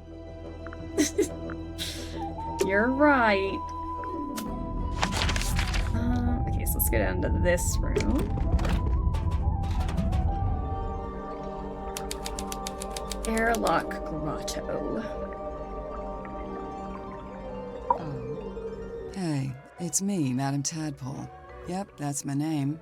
First question. Go. Are you a mermaid, or what's the deal? Great question. Half mermaid. The top half, obviously. From the waist up, all mermaid. And as you can see, I have the legs of an ordinary human woman. An ordinary human woman? Who happens to be an Olympic-level swimmer. Second question. Go. So, Madam Tadpole, you're a professional swimmer? Or a professional mermaid? I'm not a professional anything, not anymore. I'm done with all that. Do you have gills? Nope, it's a tattoo. Sorry to disappoint. It's cool. Why'd you get it? I've always been real good at holding my breath underwater, like scary good. The other kids used to call me Fish Girl. Kids can be mean. I'd say they had it right. How come you're here on the submarine? Okay, It's a really cool tattoo. I like to go diving. In the sea, deep. Oh, like with an oxygen tank and a mask? No. I don't use any of that stuff. Anyway, so one time I went too deep. I wasn't going to come back up. I was That's exactly what someone who's a secret mermaid would say. This is just a Magnus tattoo. Found me, pulled me into a submarine. He brought me back. I owe him my life. Wait, so are you from Silkworm? Were you living in the town? Nope. I'm from far away. Then how come you were diving into this bit of ocean? Oh, well, yeah, I was visiting the town. For work. What kind of work? Performance art. Kinda. Like I said, I'm done with all that. So, Mortuga saved you from drowning, and you just decided to stay? It's where I belong. The ocean. I had my fill of living on land. I've got no interest in going back. Looks like you've made yourself pretty comfortable down here. Magnus offered me one of the bunk rooms, but I turned him down. And yeah, over time I turned the airlock into a nice little home for myself. Where did you get all this stuff? The mirrors, the bottles. Shipwrecks, shipping containers, you name it. If it falls into the ocean, I consider it fair game. You go swimming out in the actual ocean? Of course. Isn't it cold? And what about the water pressure? What about him? That's for other people to worry about. So, how do you get out into the sea? Or do you just go from up on deck? See that hole in the middle of the room? Leads down into a big old water tank with a door that leads outside. I go out into the ocean every single day. Jeez, I'm impressed. Like I said, this is where I belong. How long have you been living here? I stopped worrying about times and dates. It doesn't mean much down here. But I know I arrived after Sim and before Dirk. Do you get on with the other suspects? Oh, sure. It's a nice group. I was closest with Magnus, though. He was one of a kind. Okay, let's walk through the night. I remember the sub did a weird kind of tilt. Don't know what it was, but anyway, it woke me up. So yeah, I'm trying to go back to sleep, but I can't because now there's all these footsteps outside my room. I get up and check outside. Nothing. So I check the bilge. Was anyone in there? No, but something's dripping into the water.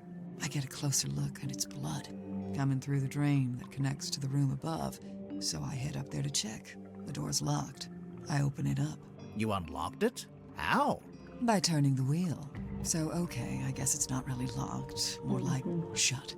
Could anyone turn that wheel? Probably not. It takes some upper body strength. I go inside, and that's when I find him. Dead. Killed, looks like. I get angry. I'm out for revenge. I gotta find the guy who did it. So I run to the mess hall. Nobody. Climb up to the parlor. Nobody. Then I notice the hatch up to the foredeck was left open. Someone's making an escape, I think. Cowardly. I go up on deck. Nobody. I look across to the aft deck. Let me guess. Nobody. Nah, there was a demon. Yep. Glowing eyes, single horn coming out of the head, like an antler, kind of. Was it a person? I don't know, maybe. It was dark. I could only really make out the eyes, and it wasn't looking at me. It was looking out to the side, at the ocean, I guess. Then it starts talking. What did it say? No idea. Alien language. What? Okay, even I'm making notes now. This is the best statement we ever got. Yeah. Oh yeah. There was this big green light. Not sure where it was coming from, though. It can't be anything good, I figure. Better put a stop to it. So I took one of the oars off the old rowing boat and threw it. Hard. Direct hit. Its head came off, pretty sure. I saw it fall into the ocean. Suspect vanquishes demon with improvised javelin. After that, the green glow went away, so now it's too dark to see anything. I want to be sure, so I jump off the side and swim over to the aft deck. But nope, nothing. Then I dive down past the back of the sub to take a look around. Did you see anyone? No. No. How should I put this? I'm pretty sure I was being watched. Like I could feel something was out there with me. I don't know. Sorry. Did you ever find the head of the demon or whatever it was? You said it fell into the ocean. Oh, yeah. I did, actually. It was right there, floating in the water. Turns out it was this leather mask kind of thing. A mask? Like a that thing that the other guy was Kind holding. of like a balaclava. Do you still have it? Nope. I took it back inside the submarine, left it right here in the airlock, and, it's gone. I think it got stolen. That's, disappointing. Tadpole, you didn't finish your statement. Right. I left the airlock, told Cynthia to gather up the others and come up to the storeroom. Zephyr was in the mess hall. I told him to come too. So I go to the store. Him. Dirk's there with Werman and Sim. Everyone else shows up shortly after. So, you all gathered at the crime scene. What happened? Nobody wanted to admit to murder, so it was a bit of a stalemate. Most of the others made excuses and scurried off. Zephyr, Grip, and I stayed behind. I guess we were the ones who knew Magnus best. That's it. Story's over. Get out of here. Okay, so Zephyr, who we haven't met yet, was definitely seen holding like a leather bag that looked a lot like that mask. So I think we need to go talk to him next. Alright, let's talk about Miss you. Apple, you said you were an Olympic-level swimmer. Oh, sure. They never let me compete, though. I got banned way back when I used to swim in regionals. Why? What did you do?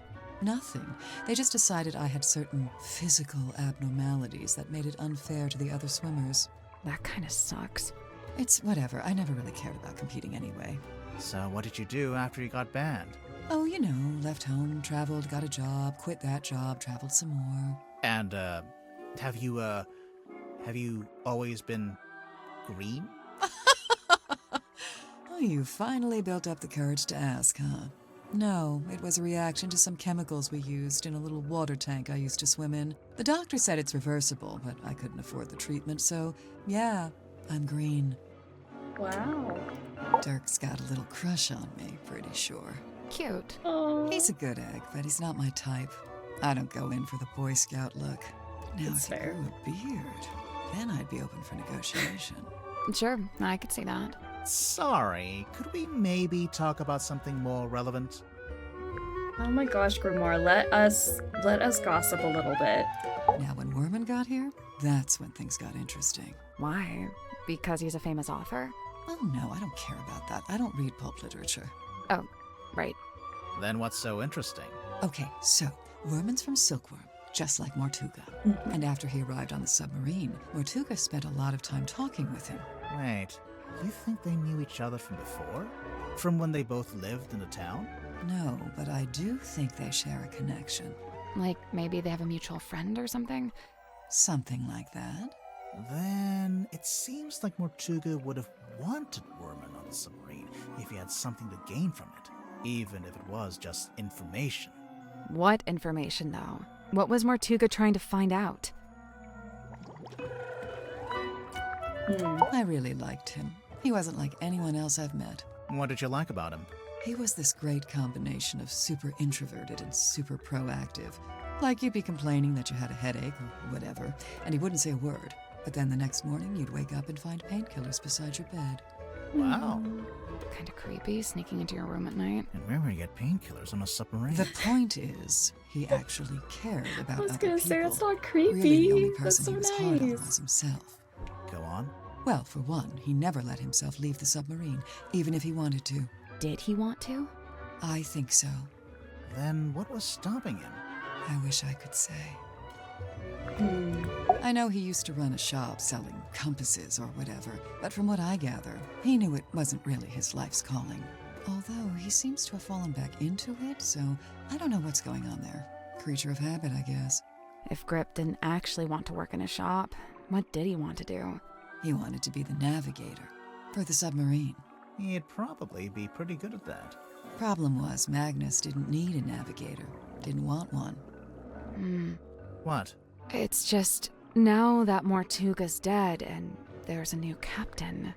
You're thinking Grip might finally get to be navigator? Under Cynthia? Maybe. I don't know. I don't think Grip wants to be Cynthia's navigator. I think he wanted to be Mortuga's navigator. I couldn't believe it when she showed up. I swear this submarine is like some kind of giant sink strainer. You know Mariana Moon from before? Yeah, we've crossed paths. We very briefly both worked for the same guy. What guy? Doing what? Performance art. Mariana's act was storytelling. What about? The show I saw was about the history of Silkworm on Sea, with a focus on all the rumors and urban myths. This was before I'd even been there myself. She even mentioned the rumor of the Mortuga Submarine, how she'd been in Silkworm looking for it. What was the rumor?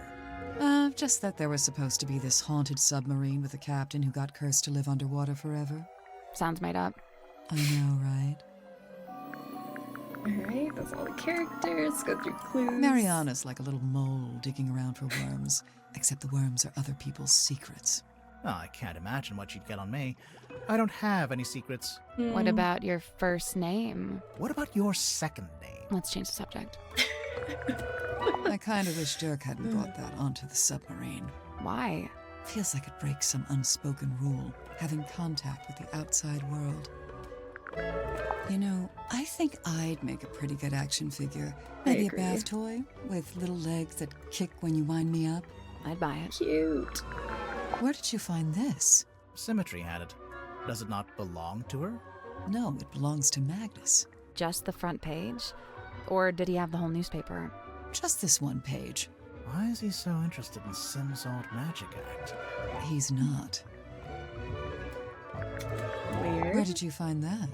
Yeah, it was in Sim's. Oh, we just found it lying around in a corridor. What is it? It's Magnus's key. It unlocks his cabin. Really? Yeah, you just gotta push the iris, and the key pops out the back, see? Oh, that's what that slot in the back was for. So, you need this to lock or unlock the captain's cabin. Uh-huh. Magnus only locked that door on rare occasions, but whenever he did, he used this key. And, the cabin is? Down the hall from the parlor, at the very back of the submarine. Gotcha. All I can say for sure is that at one time, this cauldron spent several years underwater. Not just underwater, but in the ocean. I can tell by the growth of the barnacles and algae. There's no growth on the inside, though. Or on the lid. Yeah, I noticed that too. I saw posters just like this up on the walls in Fortuna Hall. You went to see Symmetry's show? No, by the time I came through the town, she'd already left. But her posters were still up. Yeah, the owner was scrambling to find something new. I don't think she wanted to admit she'd lost her star act. The theater owner, that's, Baroness Fortuna? That's her. And did she ever find a new show? No. It didn't work out.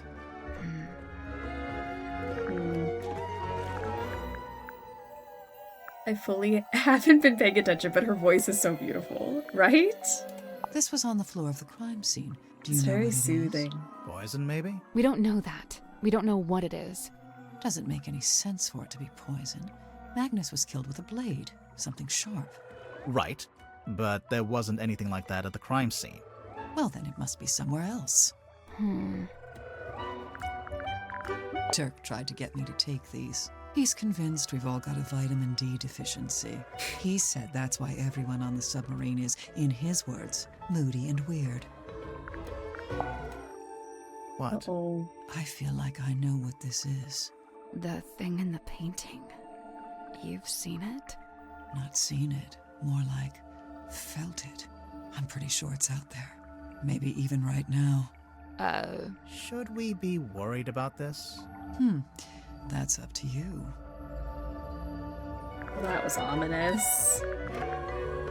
I love her, hoping it's not her or Dirk. Same. Like, I just immediately trusted both of them. Magnus wouldn't bring this inside the submarine, but he didn't seem to want to get rid of it either. So, it must have some kind of purpose. We already know what it does. We saw it on the way in. It shines a big green light so you know where to go to find the submarine. So the main character is inspired by Magnus Mortuga? I think so, but Werman changed his name to Marcus Mordu. Nice. Real subtle. Cynthia had to ask my help with writing this up. She wanted to put Magnus's age, but she didn't know it. How come you did? He and I were friends. I was really trying to get to know him.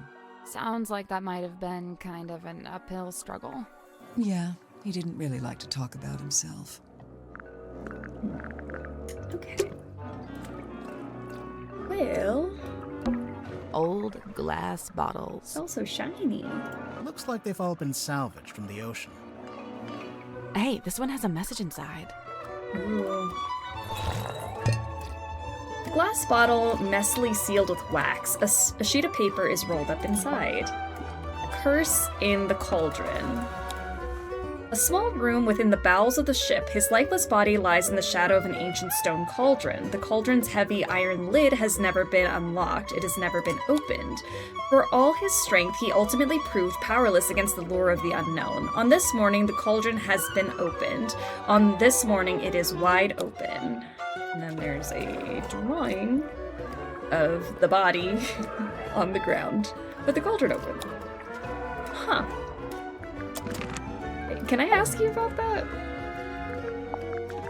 Where did you get this bottle from? I found it in the ocean, like everything else in here. When? Recently? Yeah, this morning. Was it near the submarine? Of course, I never go too far out. Are you gonna open it up? No way, it's a message in a bottle. If I opened it, it'd just be a message and a bottle. Not nearly as interesting. She makes me understand the shape of water. I do kind of want to see what's on that piece of paper. Yeah. I can read it just fine. But what if there's something on the back? Huh. So what, you want to break it open? Maybe, yeah. Hey, I don't go around breaking your stuff. I want to get in there, though.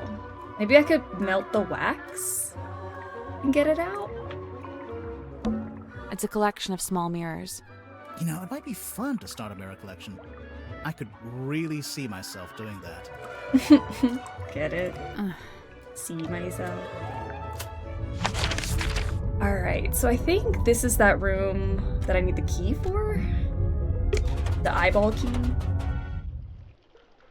Is that what she said? It was like upstairs into the... Or maybe it was one more up. Maybe she said parlor. It's almost pitch black in here. I'm guessing you didn't bring a flashlight. There's no flashlight. There is something? I don't think I have a flashlight. I have the buoy, though.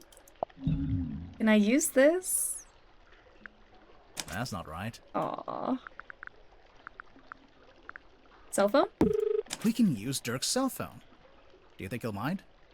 Probably not. Ah, perfect.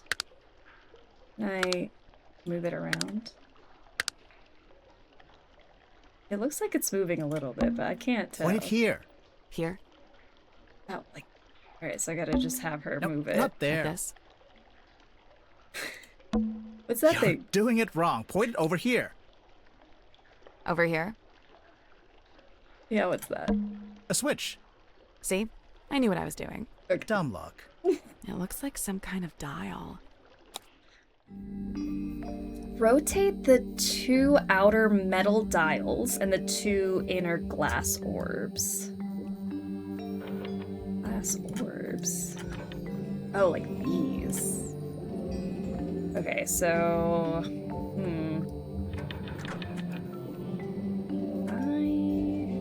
How do I get it to look like that? So maybe like...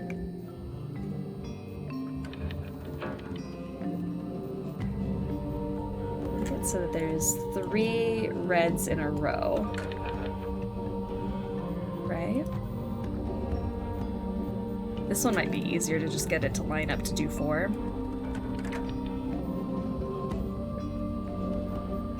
4 like this. And turn it. So I think that one's correct. Pro of eating spicy noodles, I get spicy noodles. Con is that my glasses keep fucking up. Now I can't see puzzles. Element, how are you doing? Hope everyone's Saturday's awesome. I hope your Saturday's going awesome. We've been interrogating some suspects, doing some puzzles. Can't complain. Alright, 1, 2, 3, 4, 5, 6, 7, 8. 1, 2, 3, 4, 5, 6, 7, 8, 9, 10. So there's 2 of them that's gonna have to overlap on each other, I think.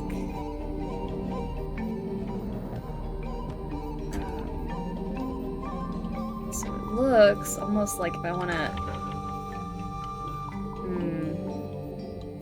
see how my best is. How do I get it so that I got I don't know. Okay. There's now 2 white ones. I mean 3 white ones. So now I have 2 white ones. But now they're not lined up. Let's be...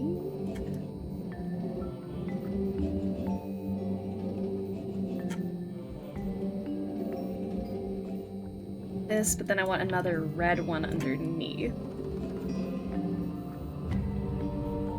Kind of like that, but not.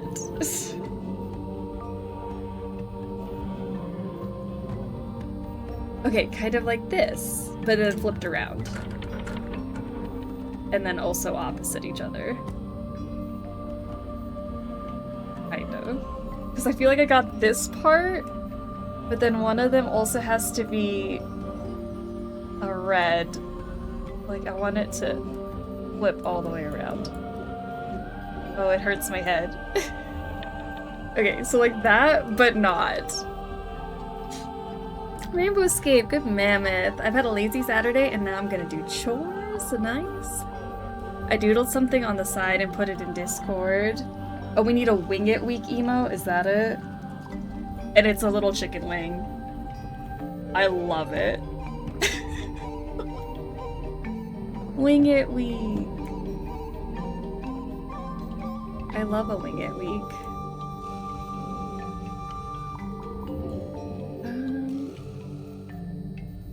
Okay, so I think I'm getting a little bit closer with that. It's just that I keep getting two over here. How do I get it so that I have 3 reds in a row?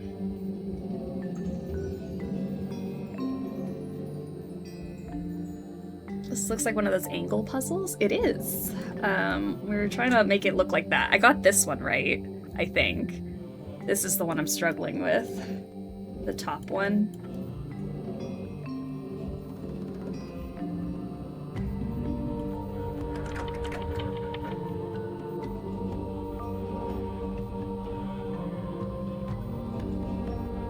I just keep somehow ending up with 3 white pieces and I need only 2. I don't know how. Get it to do that. I just keep spinning it. Maybe I'll get it.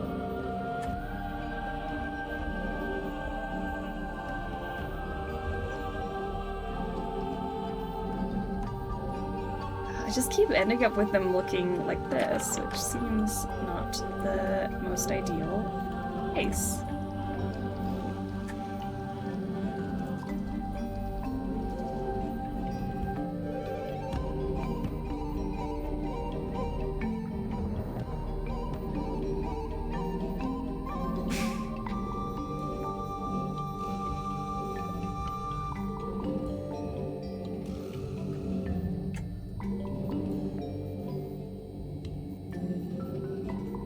Know like how my brain has to,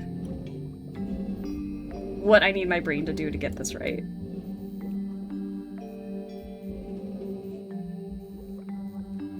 Like, look, now I have this doing the right thing that I wanted to do, but now I have an extra white on this side. This reminds me of those puzzles in Requiem. Can you at least get 3 reds in a row up and down? So I've gotten it like red, white, red, red, and then I had 2 extra whites on this side, and now I have the opposite problem of now I have 3 in a row, but they're not this side. Oh, wait, I think it's doing it now. Hold on. 1, 2, 3, white. There we go. Oh my gosh. I don't know how he did that. My brain did not enjoy. I did it. Whew. Good job. There we are. Hopefully that turns all the lights on. A glass bottle. It's just trash. And don't be so quick to dismiss it. One man's trash is another man's... Oh, yeah, no, it's just trash. Mm-hmm. What is that? I have no idea. It's some kind of strange device. What should we call it? Let's look. Strange device. An unidentified device found floating in the bilge water. I can probably ask people about that. What's this? A license card that's been cut in half and taped back together was found in the bilge. That's Tanya Tadpole. Tapdole? Who's Tapdole? Ocean Rescue Divers Association, ORDA. Tanya Tapdole. Specialist free diving, reduced visibility, deep diving, high pressure, Tanya Tapdole, Ocean Rescue Divers Association.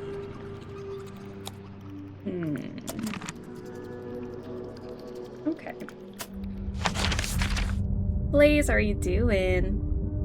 You like the game so far? So far, so good. I'm still trying to meet all the characters, but I've gone into some rooms here.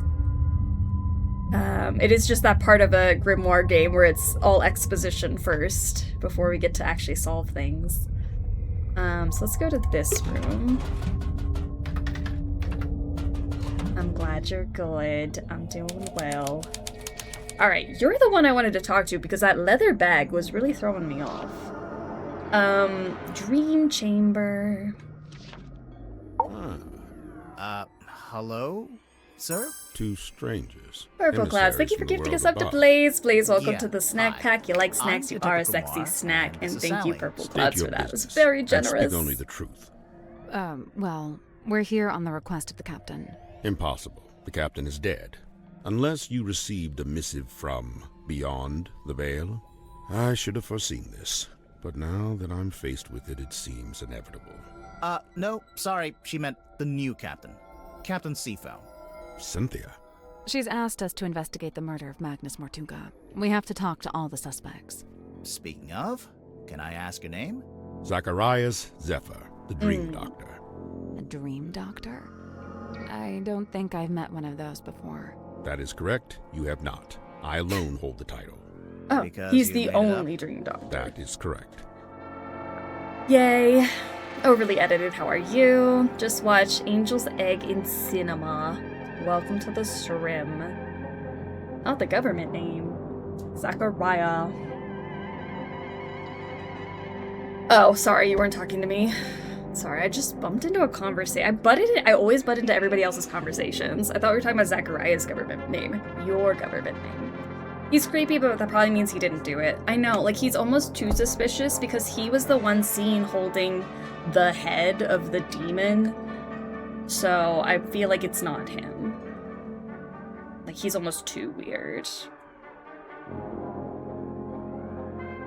So, Dr. Zephyr, what does a dream doctor do exactly? He studies the parapsychological qualities of dreams. Parapsychological? That's like psychics and telepathy and stuff, isn't it? How does that relate to dreams? Dreams are transmissions comprised of spirit energy from another dimension. Oh, sure. I mean, that's common knowledge. What kind of other dimension? Spirit energy originates in the spirit realm, of course. Like the afterlife? That is but one of many names. So, have you made any kind of discoveries or breakthroughs? Nothing I can meaningfully explain to you in your current state. What about all the stuff in here? What does it all do? Specialist instruments, most of them too complex or too subtle for you to comprehend. I don't know. It mostly looks like a bunch of old junk. It is an unrivaled collection of rare artifacts. All right. What's the rarest thing you've got? My rarest items are not for the viewing public. Okay, now I have to see what they are. The pull of the unknown. I realized I should have lied and showed you something of middling rarity to throw you off the scent. Lesson learned, huh? How come there's a room like this in the submarine, anyway? When I arrived, it was but a simple infirmary. After I set up my equipment, we renamed it the Dream Chamber. And how long have you been here?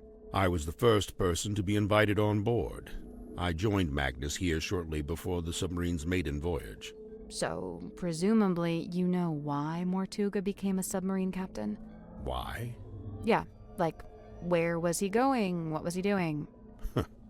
He simply told me he'd acquired a submarine and would be living in it for an undisclosed amount of time. That's all he told you? Surely there was more to it. I don't doubt it. He was a man of secrets, every bit as much as I.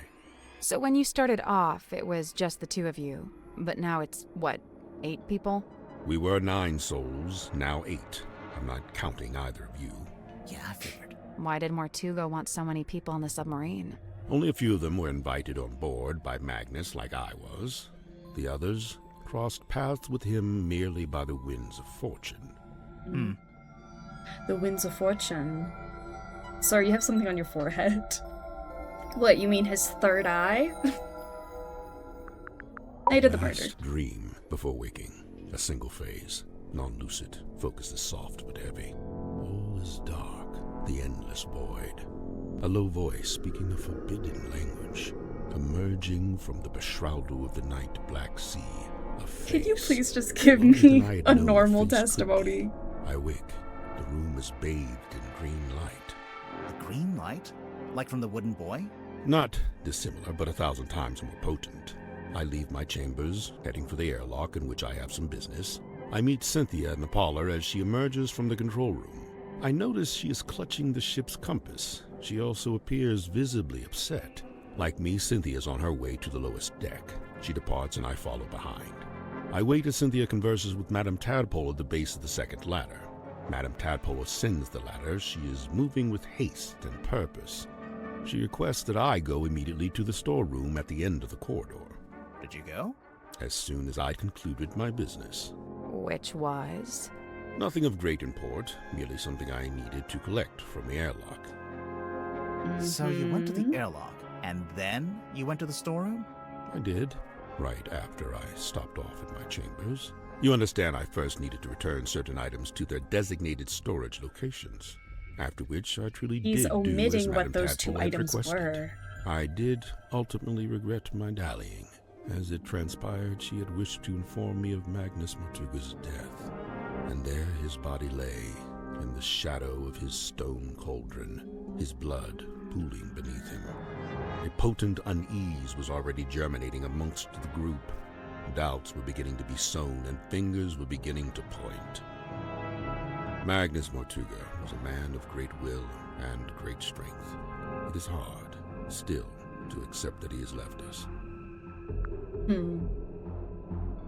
Is her name misspelled on her ID? I think so. That's what I was saying earlier.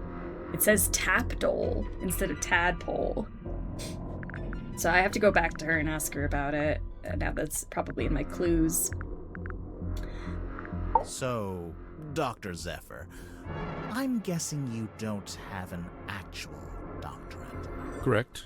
I walk not the path of formal academic recognition, not for lack of trying, you understand. 8 separate institutions turned me away, asserting that my ideas were, quote, incompatible with our modern world. They forget, of course, that the modern world is a fleeting and ever-changing thing. Indeed, all of history's greatest scientists battled with such short-sighted stubbornness. So, you want to be one of history's greatest scientists, and fundamentally change how we view the world? Is that so much to ask? I mean, yeah, it might be. So then how did you end up studying dreams? It was the result of acquiring a particular specimen. It opened up new ways to study the subconscious mind. A specimen? Like what? An animal? Yeah, I'm picturing like a lizard floating in a jar of formaldehyde. Something like that. So, what are you working on now? Here in your dream chamber? I'm studying subconscious spirit transmissions, analyzing their meaning, their intention. Do you need to be in a submarine to do that? Of course not. However, positioning myself here affords me other opportunities. Like what? The possibility of studying the most important specimen of all. If her transmission could be analyzed, interpreted, it would be an unparalleled discovery. Her? She is all that stirs in the minds of men that they shall never know. A being known only as the Mermaid. A person? I've told you all I know. Then apparently you don't know much at all. Oh my gosh. Grimoire, don't say that. He joined us about a week or so after we first left port. He caused problems almost immediately. How come? Godric made some kind of official request, but Magnus had denied it. Their disagreement was something to do with navigation. For my own sake, I stayed out of it. It is hypothesized that Miss Moon was embroiled in some form of deal with Magnus Mortuga. What kind of deal? What would she give him? Money? His heart beat not for money and things. What did it beat for? People. Kinship. So, Mariana gave him a person? Maybe information about a person, or how to find a person. How did you meet Mortuga? It was on my first visit to Silkworm many years ago. I was merely passing through, so I stayed at the inn where Magnus was working at the time. So Mortuga was just an innkeeper at this point? Not even. The innkeeper was a woman named Felicia Stonetop. Magnus merely worked under her charge. The two of them split their time between running the inn and running a small sailing ship. Sounds like quite a nice life. I noticed Mr. Dansom was quite determined to hold conversation with Magnus. What did Dirk want to talk to Mortuga about? Nothing. It was the act of conversation itself he was after. First-hand experience of Mortuga's mannerisms, affectations, and vocabulary. When I inquired as to why Mr. Dansom held fascination for such things, he said simply, research. That checks out. I mean, if he's playing a character that's inspired by him, that makes sense. It really is fortuitous that Madame Tadpole found her way to the Mortuga Submarine. Not only is she unusually well suited to living within the confines of the ocean, but she was also unusually compatible with Magnus Mortuga. As far as I know, the two formed a sincere friendship. Huh. I wonder if she knows any of his secrets. She may just. I'm to believe Tadpole had taken it upon herself to discover the source of Mortuga's internal anguish. In her words, she wished to understand him so that she could help him. It was in the course of this endeavor that she began scouring the ship for information. On one occasion, I entered the captain's cabin to speak with Magnus, but instead I discovered Tadpole quite alone, trawling through his bookshelf. I asked her what she was looking for. She said she didn't know. I have a curious observation about Mr. Werman. Unfortunately, I haven't had the time to perform an analysis, let alone propose a hypothesis. That's okay. Just tell us anyway. I observed that he did not seem at all saddened or sorrowed by the death of Magnus Mortuga. You can't know that. Some people don't always show emotion on the surface. Of course, quite true. However, Mr. Werman did display an emotion. Relief. Relief? Gazing upon the crime scene, much of the tension coiled up in Mr. Werman's body visibly dissipated, and thereafter he seemed energized, galvanized. I'm supposed to believe you? I don't know. Okay, let's talk about our clues. An epitaph to human desperation, a totem of yearning for a time long past. If you say so. A shrink ray, I assume? It actually does look like a shrink ray. All right, Grimoire, I'll be the guinea pig. Zap me. Of course, it could be an enlightenment ray. Perhaps you ought to zap me instead. No one's getting zapped. We don't know what this thing does. It's an incantation sealed in a glass bottle. Traditionally, you might bury such a thing under the floorboards of your house to protect from black magic. What about if you threw it into the ocean? Would that do anything? Likely it would have no effect. The ocean is simply too large to be held to account in this way. Mariana Moon's tobacco pipe. Yes and no.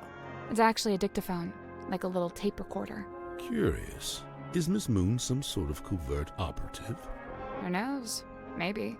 I think she's just nosy. Done with my at-home test. Amazing. Good job getting it out of the way. How's the case going? It's going. We're gathering all our clues. I have no interest in such a device. It is merely the debris of an exoteric society. It holds no energy. Sure it does. It says right there. Battery 23%. Why is it still encased in polypropylene? Makes it more valuable to a collector. Surely you get it. You're a kind of collector, aren't you? I collect only one-of-a-kind items, and only those with significant provenance.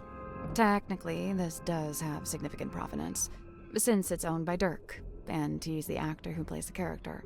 Oh, yeah. This is where I first learned about Miss Silkmoth and her residence at the Fortuna Hall Theater. This was after you'd started living in the submarine. Correct. So Mortuga had the newspaper on board with him? Only this solitary page. That belonged to Magnus Mortuga, but I suppose it should pass along to Cynthia. Cynthia doesn't get all of Mortuga's stuff just because she took over as captain, surely? Of course not. However, I imagine at some point Cynthia may wish to unlock the captain's cabin. She'd need a glass eyeball to do that? Naturally. While it holds the pretense of being an eyeball, in truth, it is a key. Yeah, we knew that. Before we left port on the submarine's maiden voyage, Magnus asked a favor of me. He wished for me to venture into the Stonetop Inn, collect this cauldron, and bring it on board. Why couldn't he do it himself? He'd have been strong enough, surely. I'm not sure exactly. I was already preparing to bring a large amount of heavy equipment on board. I suppose Magnus considered it logical to fold the cauldron into that set. Was it shut and locked? Shut, locked, and covered with the sailcloth. Magnus never told me what he kept inside it, if that's what you're asking. As good as they were, it was not Miss Silkmoth's politricks that interested me. Rather, I was interested in the base mindset they were a symptom of. In particular, her ruminations upon the great unknowns of life and death. There are clues to it, right here. Look at the choice of words. Unfathomable, inconceivable. And on the reverse, you need only look at the chosen subject matter for her newest work. It's a Grim Reaper. Dr. Zephyr, is this yours? I don't immediately recognize it. You sure? It really looks like something that'd belong to you. Of course, I do concede that I have many similar bottles here in my dream chamber, so it's wholly possible that it originated in my collection. Nice answer. Totally non-committal. Sounds like a Davy Jones type thing, with the captain not being able to go on land. Bottled sunlight. It appears somebody's looking to protect themselves from vampires. There's no vampire on board, is there? Of course not. What about Mortuga? I'll admit, it was a rumor for a time. I believe this to be a depiction of a being known as the Mermaid. However, I've nothing to compare it with, as it's the only depiction I know of. It doesn't look much like a mermaid. It doesn't look much like anything, really. Except for the fact it's got a face. At least, I think that's a face. Stories alluding to such a being were the reason I traveled to Silkworm in the first place. However, I was disappointed to discover that nobody in town seemed to know what I was talking about.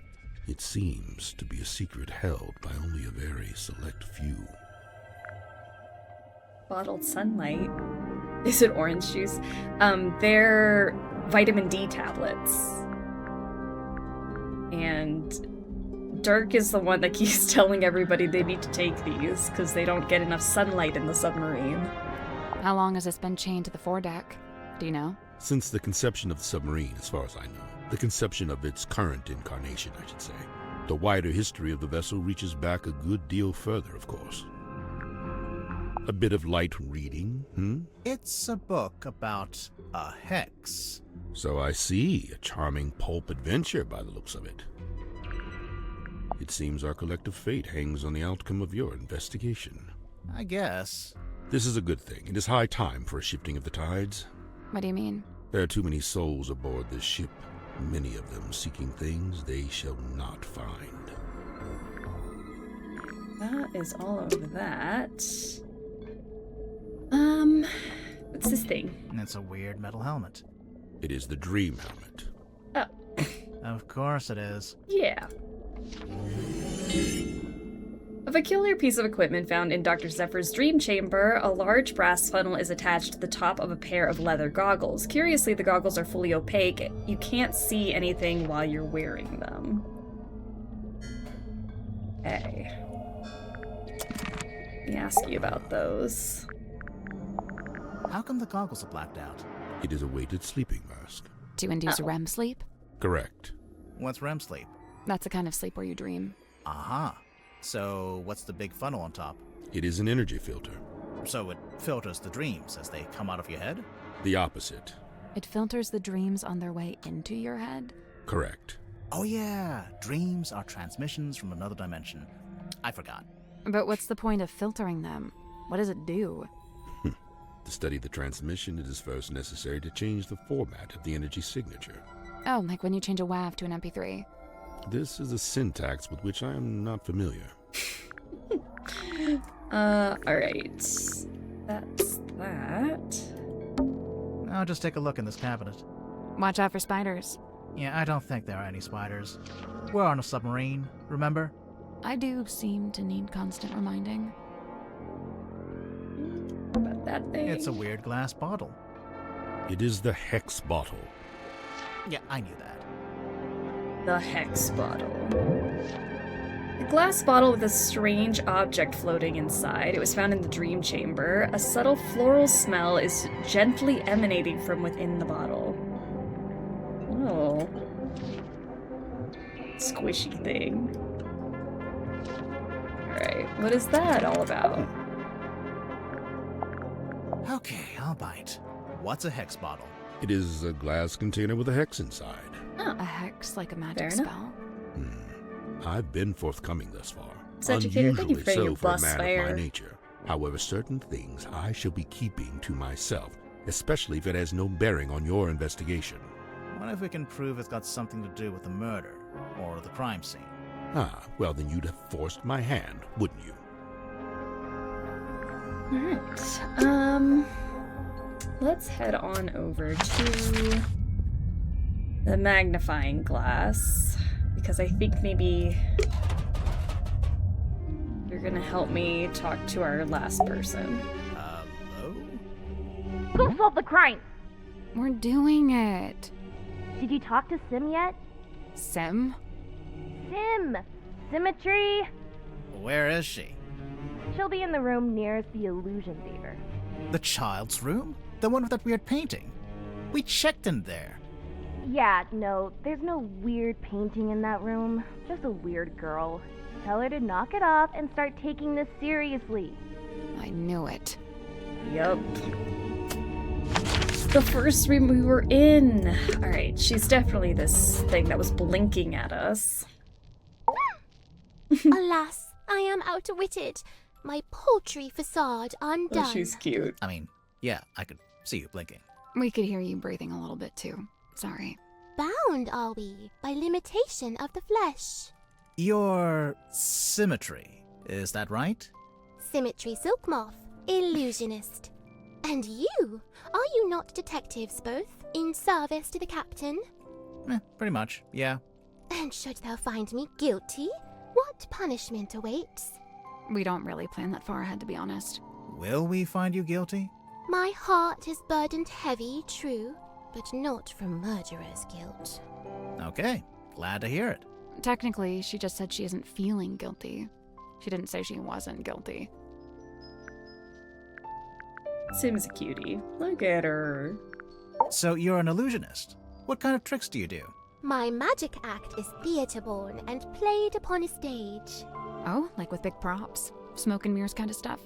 Smoke and mirror, crate and cage, doors and doubles both. How long have you been doing it? Since approximate 12.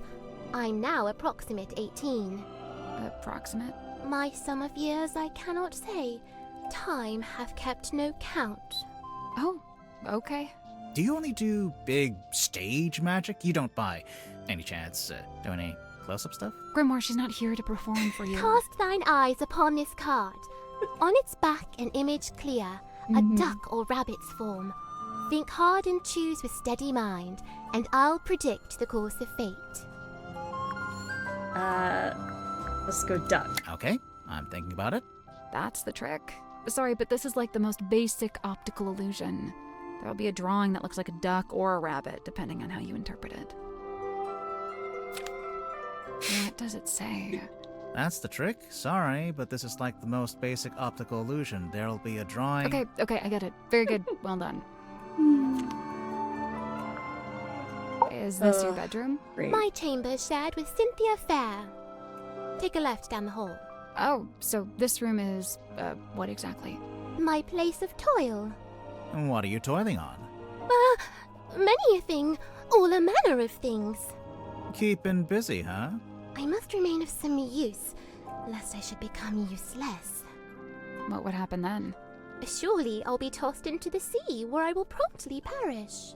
Thereupon, my listless form becomes a meal for a passing sea turtle. Symmetry. But oh, the turtle finds me scant sustenance, and he too will perish, and we'll both be dead forever and ever. Symmetry! Scene opens. Submarine interior. Symmetry lies awake in bed. We're really doing it like this. She is restless, wrought with guilt. Guilt about what? A sudden movement of the submarine wakes Cynthia. Cynthia, noticing Symmetry. Oh, you were already awake. What is wrong? The two young women briefly talk to one another. Not gonna give us that bit? Cynthia, getting up. Oh, I must go and inspect the control room. Exit Cynthia. Symmetry lays in bed a little longer. Symmetry, getting up. Oh, I must return to the Illusion Theatre. I cannot bear it. Return? The Illusion Theatre. The door is already open. Symmetry sees Captain Mortuga laying dead on the ground. She screams. She also sees a large face passing by the window. What? A face outside the submarine. It's gotta Enter be the Dansome and demon, Worm. right? Dansome. Oh, my dude, this is crazy. Worman says nothing. Enter Madame Tadpole. In her wake, Mr. Grip, Cynthia, and Mariana. And after a short while, Dr. Zephyr. Madame Tadpole taking charge. Oh, which one of you is the murderer? Tell me now so that ye may be punished appropriately. I'm sure that's exactly what you said. Exit Cynthia and Symmetry. Cynthia, visibly nervous. Oh, but who will become captain now? Symmetry, pondering. Oh, do you think Mortuga wrote a will? Not a bad question. The two young women attempt to enter the captain's cabin, but the door is locked. They decide to visit the control room instead. Cynthia is now moving with urgency, and Symmetry is lagging behind. Cynthia emerges from the control room. She is holding several sheets of paper and the captain's logbook. Cynthia goes down the ladder. Symmetry follows behind. Outside Worman's bunk room, Symmetry noticing a piece of paper on the ground. Oh, surely this was dropped by Worman, as it is from his typewriter. I shall return it to whence it came. She places the paper back into the typewriter. Symmetry returns to her bedroom. Scene ends. Okay. So she put that back in the typewriter. I wonder if, like, he wrote on the back of it? Alright, let's go through everybody. Likened to the orchard oak, sturdy, stout, and towering tall, but bears she a quietsome grace, like a windless night on sail-still sea. I ponder, could some such thing be mine to know? I don't see why not. Maybe I should cut my hair short and dye it green. Maybe that'll do it. What's that? Madame Tadpole, number 5. The Still Waters. Tranquility? An actor or a mage in guise who sways men's souls with artful feigned truth. You, think Dirk might be swaying our souls? Fret not, as dwell he in this deep sea womb, his strength's divorced from skyward source. Skyward source? The sun, I'm guessing. How do you know he likes the sun so much? Alone he's oft espied, atop our ship, and stood enrobed in warmer light. Dirk goes up on deck a lot, huh? By himself, I wonder. Dirk Dansome, number 8. The Shiny Penny. A shiny penny. Easily distracted? Being easily distracted. What do you mean, the shiny penny? His life's long hope to pierce the veil and breach those blackest bounds. Solitary once, no more, for help is found in frightened form of fair and freckled face.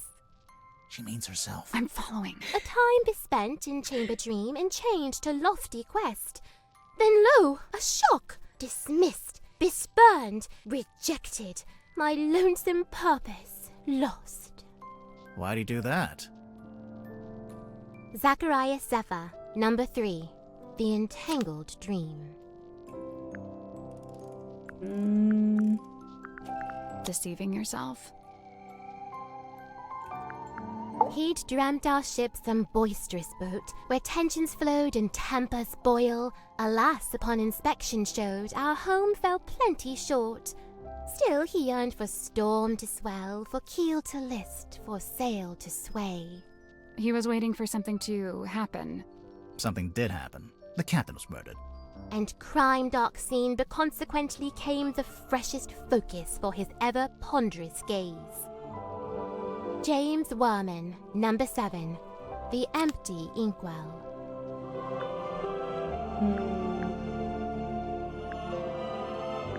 Evidence of hard work?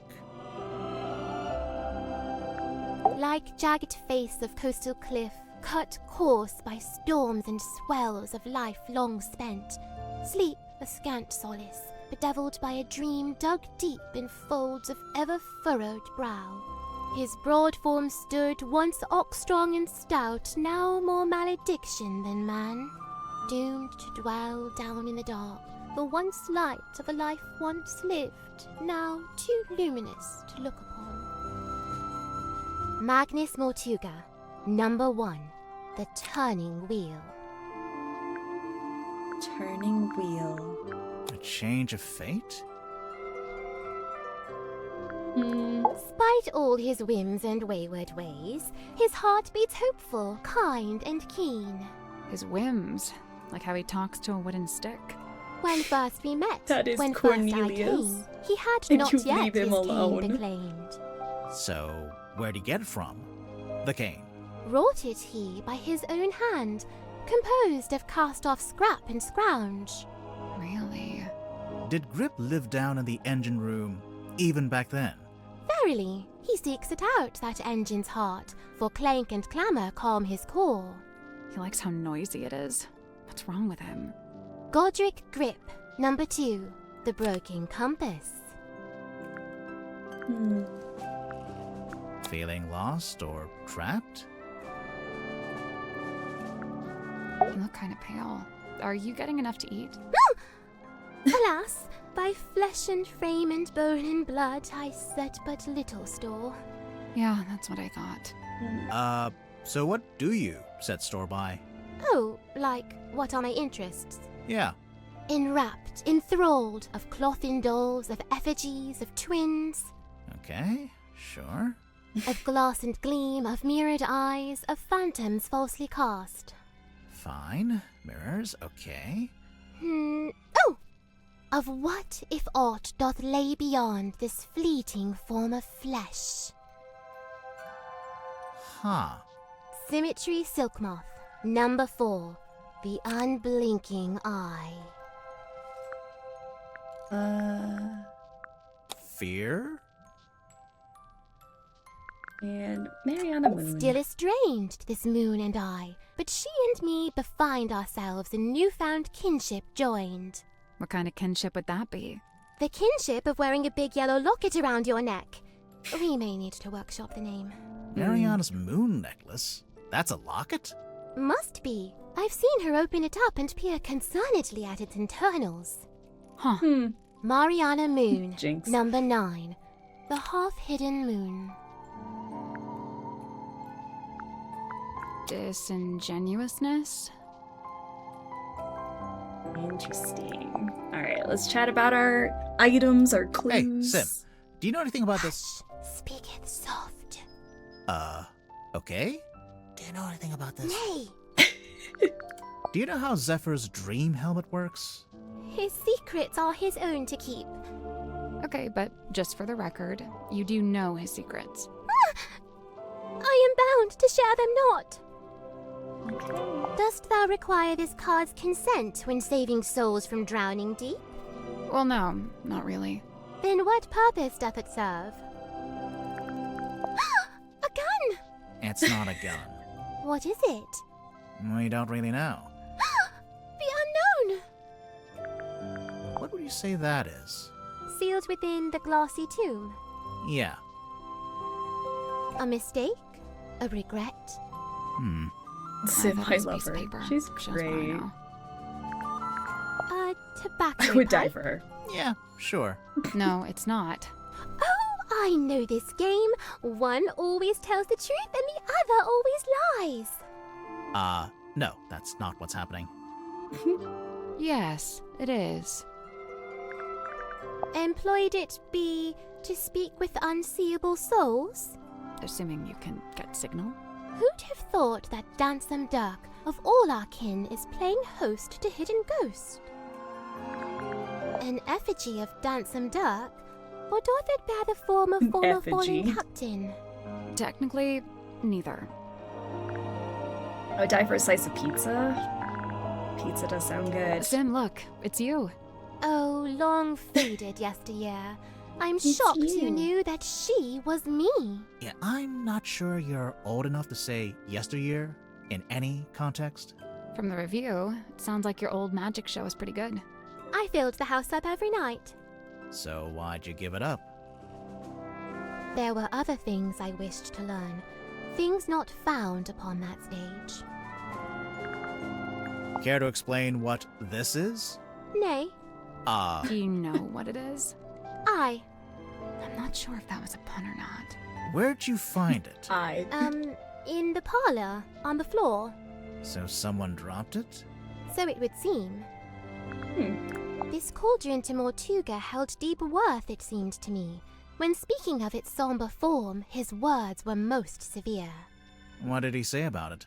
Lay not thy hand upon its lid, lest thou be bound to ceaseless sorrow. Is that a direct quote? You drew this, Sim? I did. And you hung it up on the wall? In the Illusion Theater? I fully meant to take it down, but never had the chance. What is it exactly? Imprudent plans gone swift astray. Plans for a new magic act? Why'd you hang it upside down? Upside down? Yeah, I thought maybe it was part of some kind of trick or an illusion. I didn't hang it upside down. I hung it right side up. Really? Okay, so then how did it end up upside down? What is it? I do not know and dare not guess. Ah, come on. One little guess. It's not my place to muse upon the things in Chamber Dream. It's from the Dream Chamber?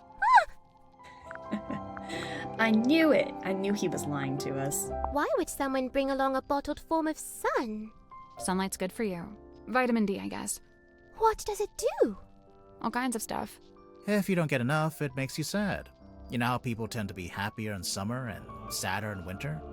Silkworm sun is scantily seen, even in a summer sky. I swear, sometimes she just gets lucky with the alliteration. I find it hard to look away. Her flicker flame doth draw me in, and I am merest moth. What is it? Some kind of monster from the bottom of the ocean? No, not of the sea. She's of an even darker place. The fate awaiting guilty hearts once they are condemned. What? You get turned into a weird little wooden goblin head? Nay, bound in chains upon the deck and pulled along beside the ship. Oh, jeez. She's not serious. I don't think. Oh, I'm reading this myself. Oh, cool. Hey, did you like the bit when I am but midway through. Prithee, spoil it not. Right, sorry. The letter in fair Cynthia's hand, a plan devised by her and her alone. The plan being... Why, to hire a sleuth to seek the truth. That's us. Couple of sleuths seeking the truth. I implore, unravel swift this tangled tale, and name the knave ere further harm befall. Further harm befall who? With former captain slain, I feared the new be target too. I wonder if Grip would let us take a closer look at that cane of his. Interesting. Can't hurt to ask. Let's go look at the cane.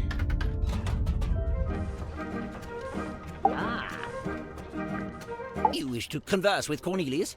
He'll be thrilled. Cornelius, come here. A wooden cane used by Godric Grip.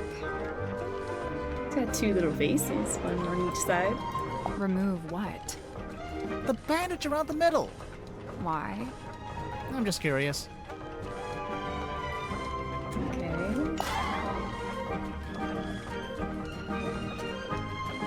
It's like 2 pieces. Is that what we wanted to look at?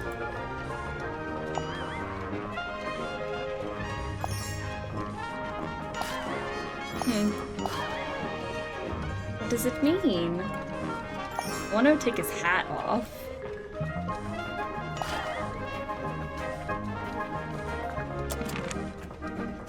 Alright. What I want to go do now, because I hadn't met Captain Seafoam, so let's go see if we could do that now that I've met everybody else. You spoke with Sim? Yeah. And? Can you guys hear that okay? I hope it's loud enough. I'm not about to declare her innocent right here, right now, if that's what you were hoping for. Aw, come on! Do it! No!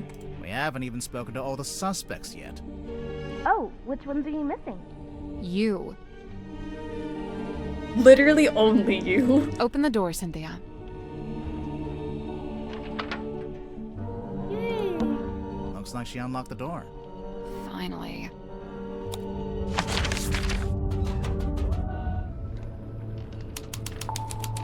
Control room. Hey, so, thanks for finally letting us in. You know, I have to say, that really was pretty unhelpful. It is I, Cynthia Seafoam, fearless captain of the Mortuga Submarine. Hi, I'm Sally. Aha! Then you must be Detective Grimoire. Correct? Yes? The world's greatest detective, here on my submarine. The world's... No, I'm not the world's greatest, just a detective. She was probably He's one of the talking detectives about of me. all time. Now I assume you've come to make your official report. Let's hear it. I'm a busy woman, you know.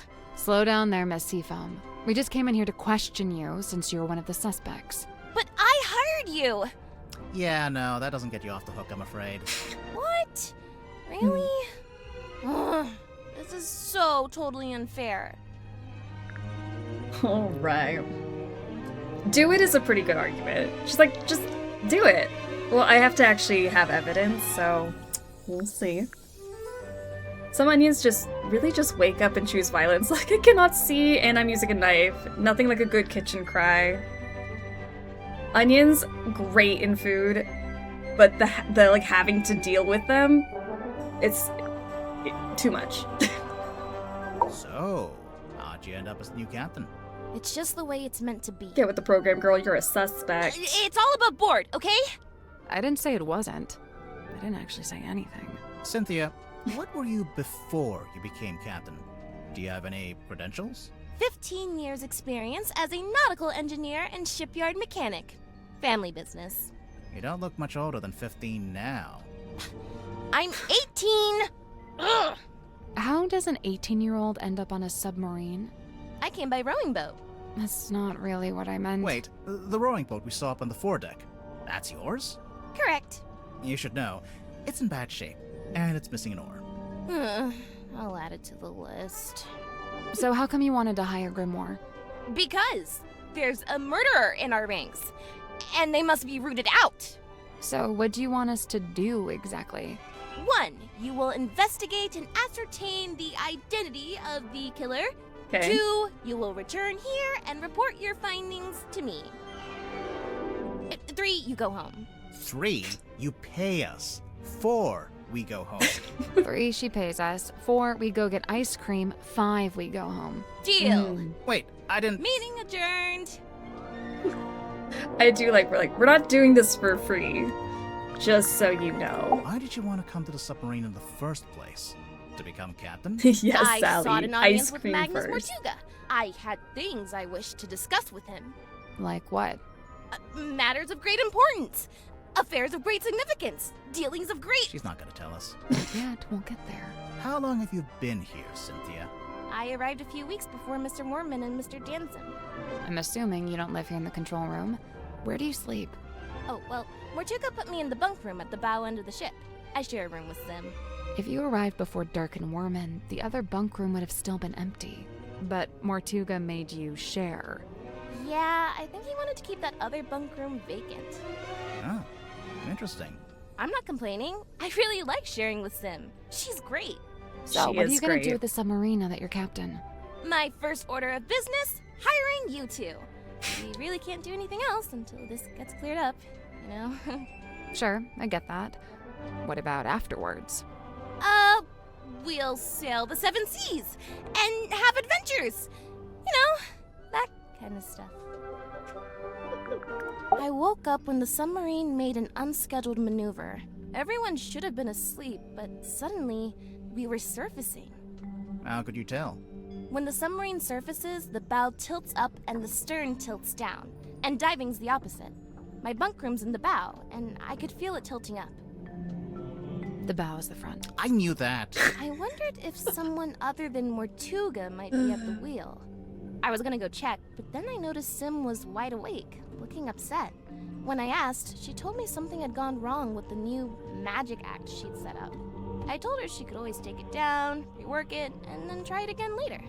She seemed to agree with that, so I left her and went up to the control room. The control room was empty, but I could see we had actually surfaced, so I went up onto the foredeck to check. There wasn't anybody out there either. I had this weird feeling and really didn't want to go back to bed, so I went back to the control room. I took a closer look at the control panel to see if I could work out why we might have surfaced. Suddenly, the readings all started to go haywire. The ship's compass, the needle, it was, malfunctioning. So I pulled it out of its socket. Yeah, I figured it would need to be taken for repairs. So I left the control room but bumped into Dr. Zephyr in the parlor. He was carrying a little empty bottle made of green glass. I don't know why. I didn't ask. I went down the 2 ladders and towards the engine room, since I wanted Mr. Grip to take a look at the ship's compass. But then Madame Tadpole appeared and called out to me. She wanted me to bring Grip and everyone else and meet her outside the storage room upstairs. I went into the engine room and gave Mr. Grip the compass. I told him the needle would need replacing. Did he agree to fix it for you? Yeah, of course. He even said he had a bunch of replacement needles he could try out. Anyway, then we went to the cargo hold to fetch Mariana Moon, and the 3 of us went up to the storeroom like Tadpole had asked. We went down the corridor. The others were gathered outside the little room at the end. I looked through the crowd and saw Captain Mortuga laying on his back, dead. Everyone was trying to work out what had happened. Someone mentioned that Sim was the last person who'd seen Mortuga alive. I didn't like where the conversation was heading, so I took Sim and left. And yeah, that's about it. You went straight back to your room? No, I went back up to the control room first. For what reason? I was wondering if Mortuga had left any instructions or any paperwork. I wanted to read the captain's log too. Something tells me that's not the whole story. That's the whole statement, I swear. If you have any other specific questions, I'll, field them separately. Oh, that sounded suspicious. Let's talk about all of our suspects. Madame Tadpole's so cool. She's super strong and she can swim super fast. I bet. She knows all about the different kinds of fish. Wow. And she can hold her breath underwater for, like, ages. Of course. Also, she's traveled the world, she's had all these different jobs, met all these different people. I haven't done any of that stuff. Well, she's a bit older than you. Yeah, I guess. Aww. Dirk's okay, I guess. I've not got a lot in common with him. He grew up in a big sunny city. I grew up in a little gray fishing town where it literally never stops raining. I guess he's pretty wealthy now, too. From his movie. I don't know. I heard he didn't get paid that much at all. Really? Something about his contract, his agent. I'll get my violin out. I'm sure he's doing just fine. Let's change the subject.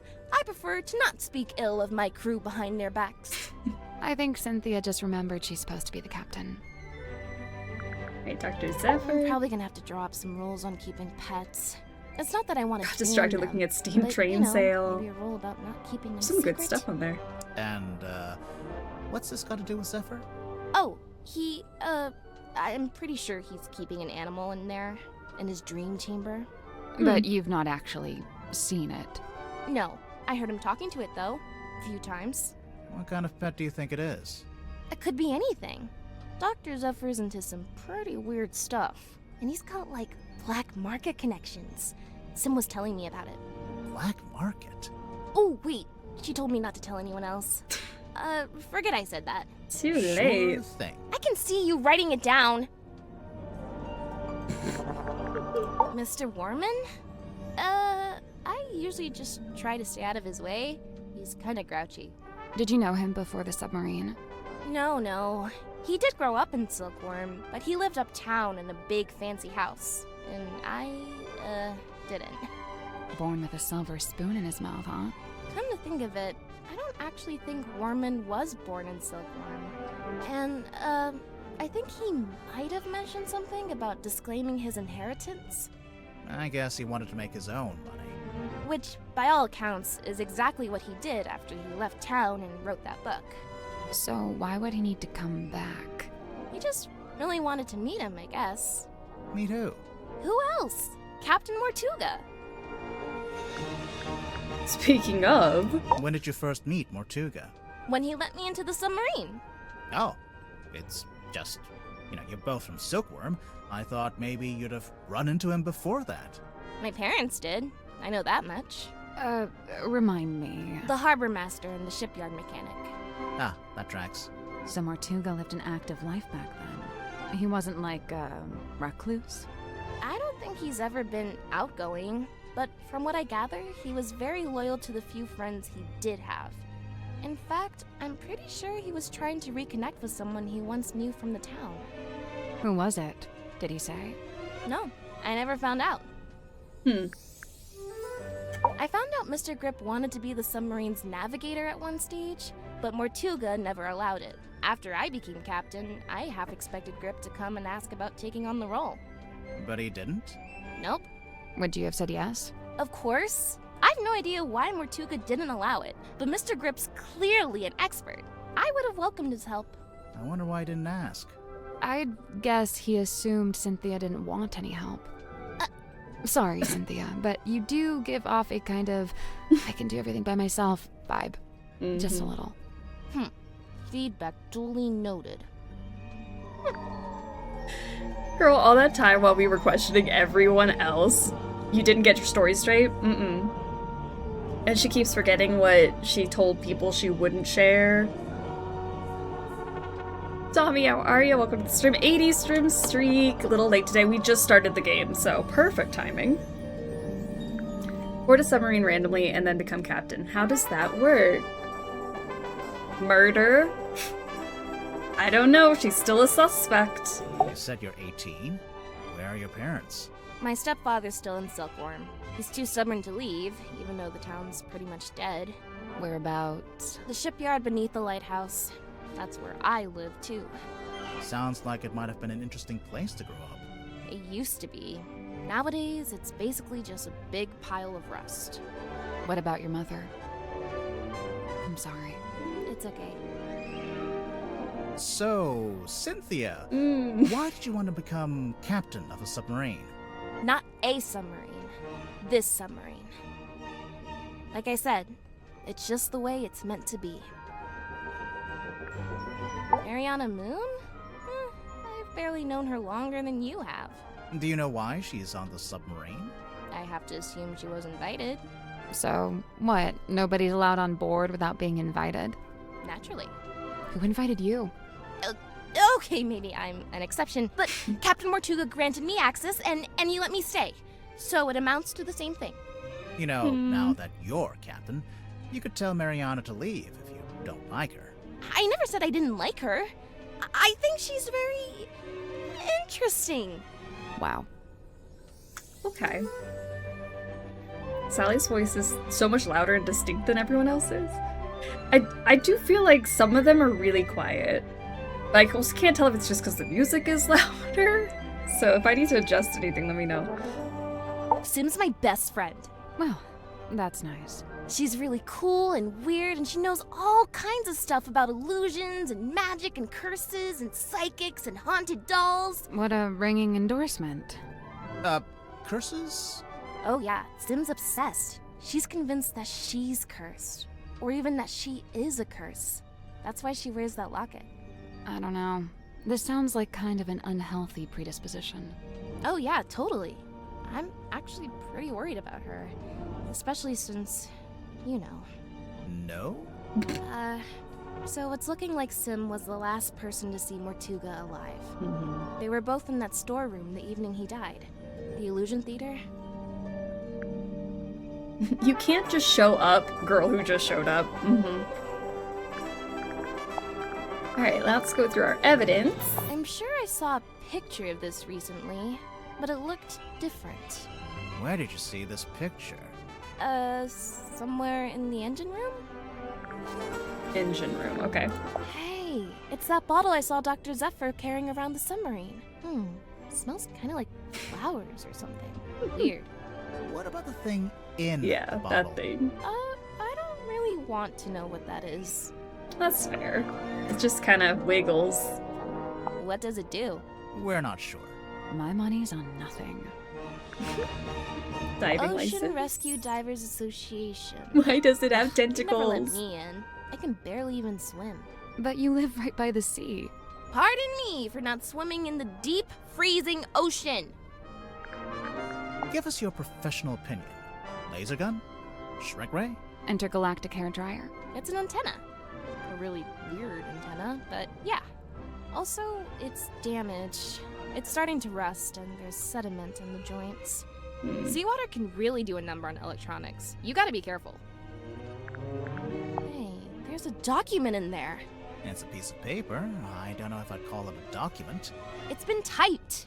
Apart from the title, which is drawn by hand.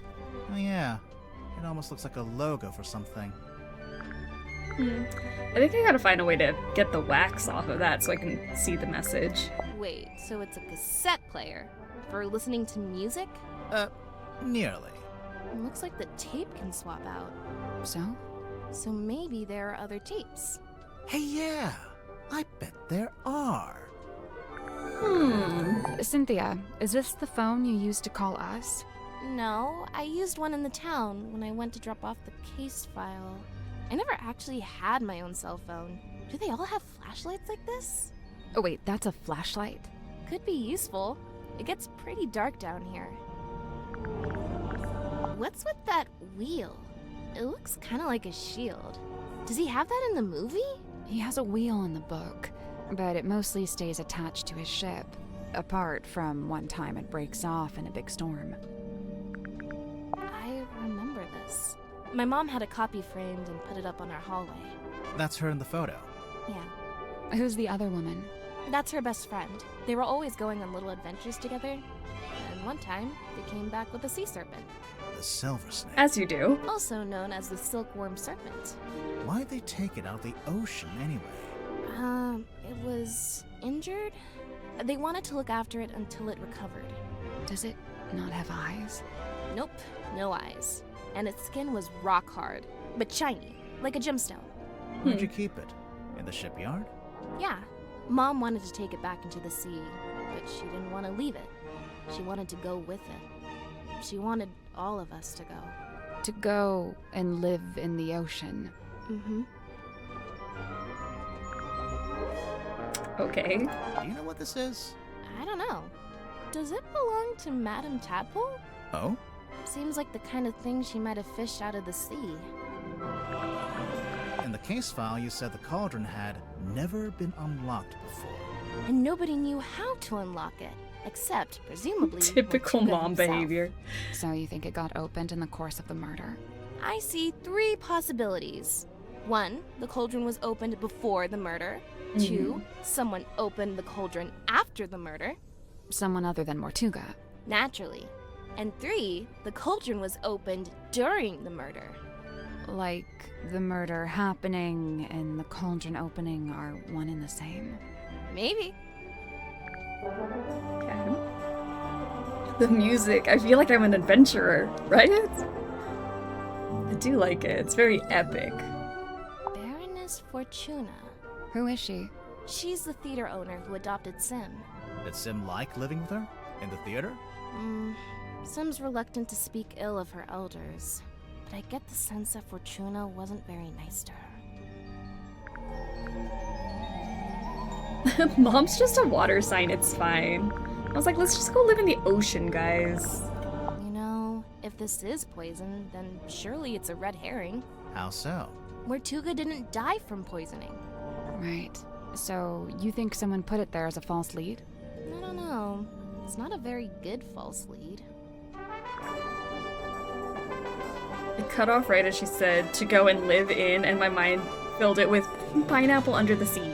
Videos back, what'd she really say? Go and live in the ocean. So close enough. Pineapple under the sea, in the ocean. I think about the same. Sun tablets? Yeah, for when you need sunlight, but you can't get any. Like if you, I don't know, random example, lived in a submarine.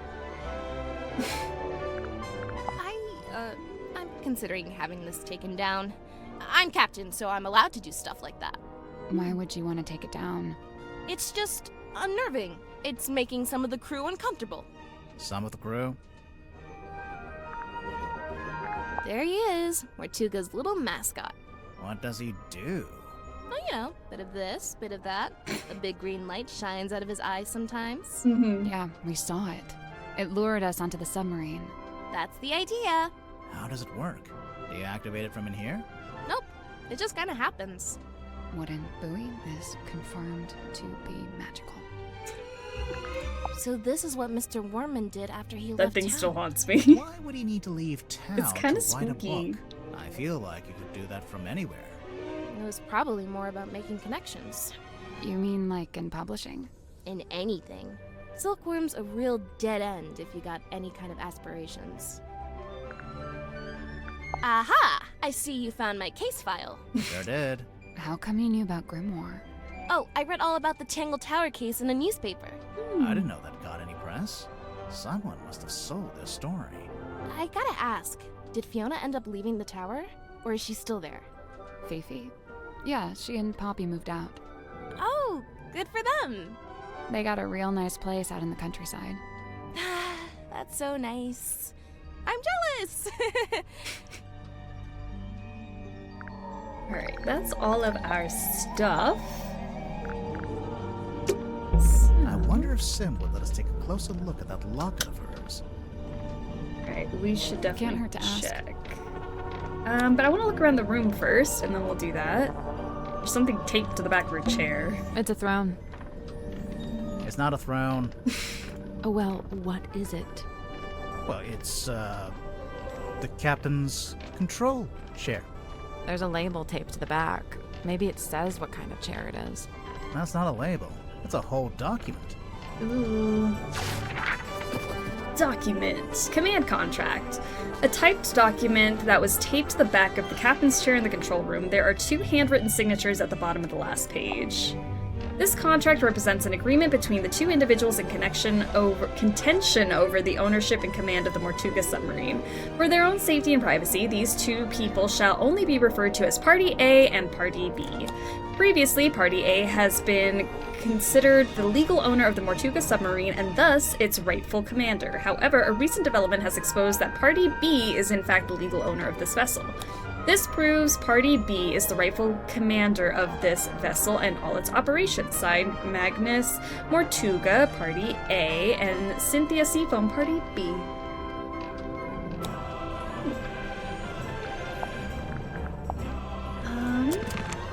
Got this table of craft stuff.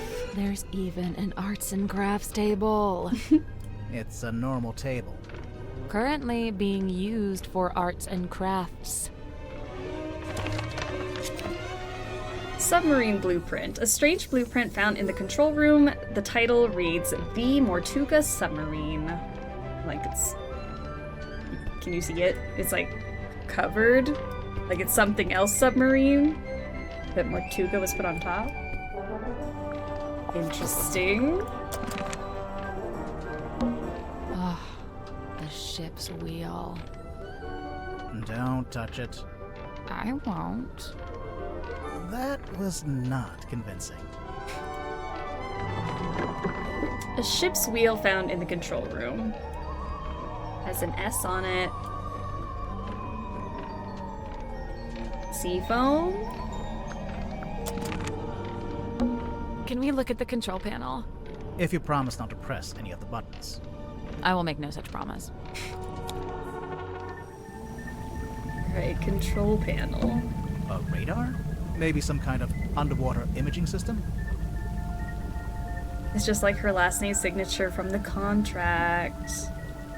And wasn't that the other thing of like outside on this like outer thing of the submarine? It said Seafoam Submarine and then was crossed out and said Mortuga. Like it was Seafoam before Mortuga.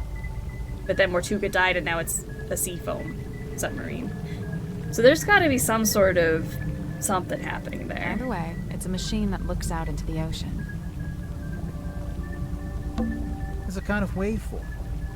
I think this is for listening to the ocean. What are they expecting to hear? Looks like something's missing here. Something with 3 small holes. Bowling ball? Maybe. Coconut? It's an electrical switchboard. Something's bound to happen if we mess around. If we carefully and sensibly interact with this precision equipment. Mm-hmm. Swap the 6 colored plugs into the correct sockets to make this picture. Okay, so in order to do that, I definitely need... Oh, let me move these things out of the way.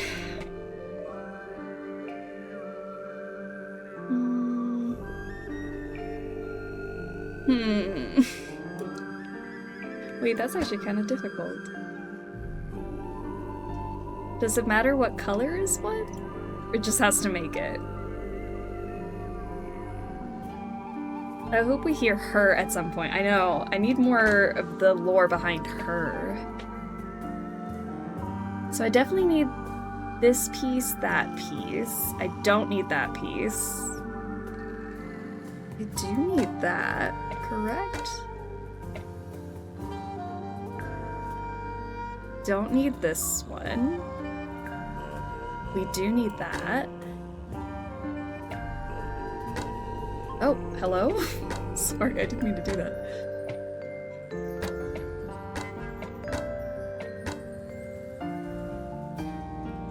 Do these colors, like, do you see the little blocks? Do those matter?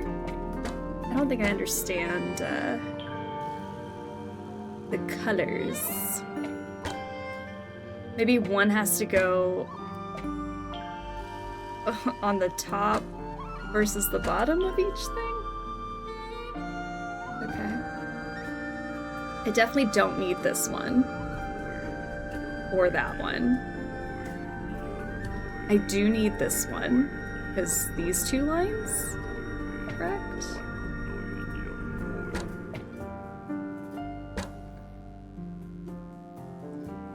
Oh, okay. The blue squares, it changed, I get it. Okay, so the blue squares, red squares, yellow squares. Blue cord with 9 and 11 plug work. The 9 and 11 plug?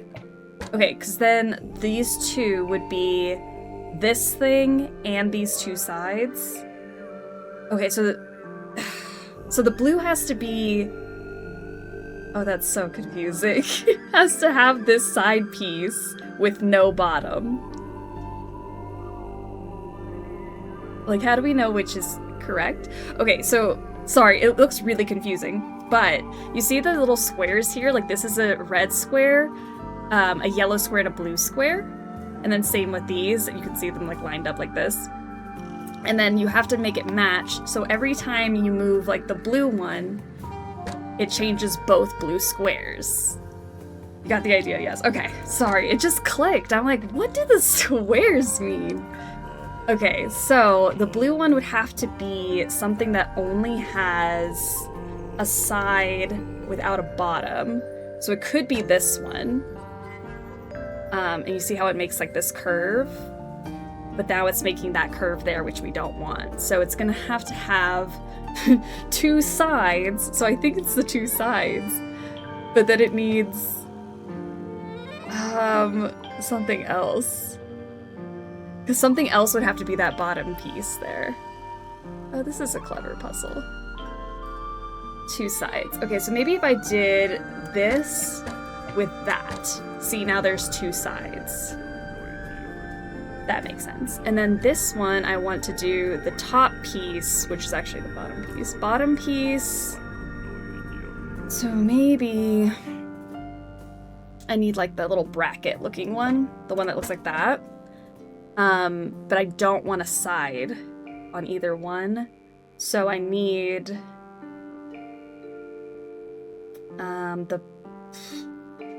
the what?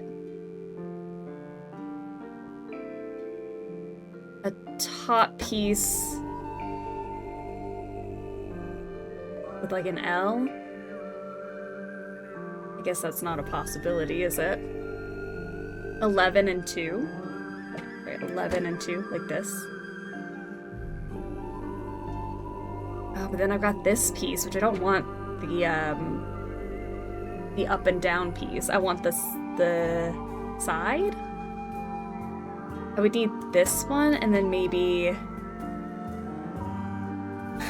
a bottom piece. This one. Okay, so now the red looks right to me, because now it's doing this and that. Now the yellow pieces need to have just the left side and the top. Like that left side and the top. And a bottom piece. Like, does that make sense? Like, it's this with that and a square with this and an up. That was right. I'm impressed. That was a fun little one that hurt my head. Something unlocked. The hatch opened. Ooh. It's a ring-bound book.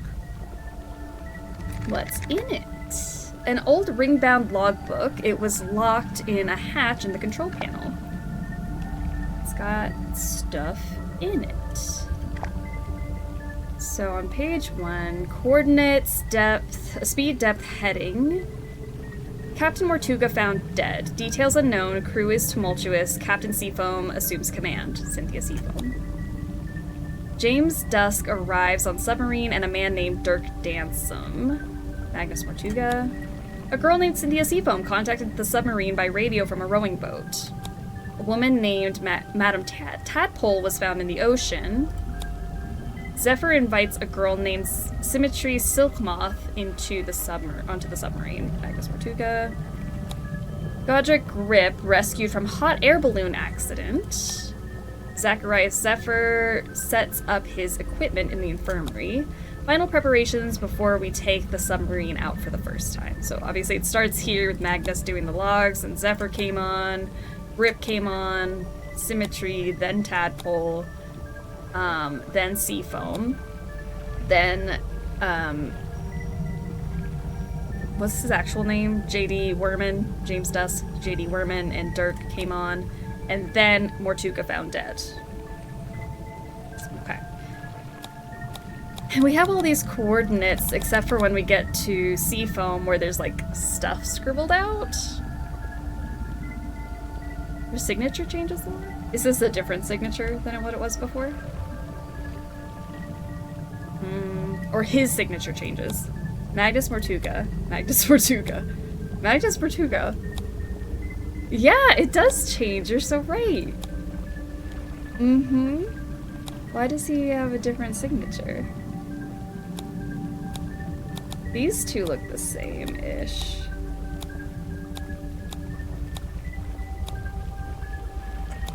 Yeah, they look weird. Different letters have underlines on them. Mm-hmm. I wonder why. Interesting. It's a lever. Interesting. Mm-hmm.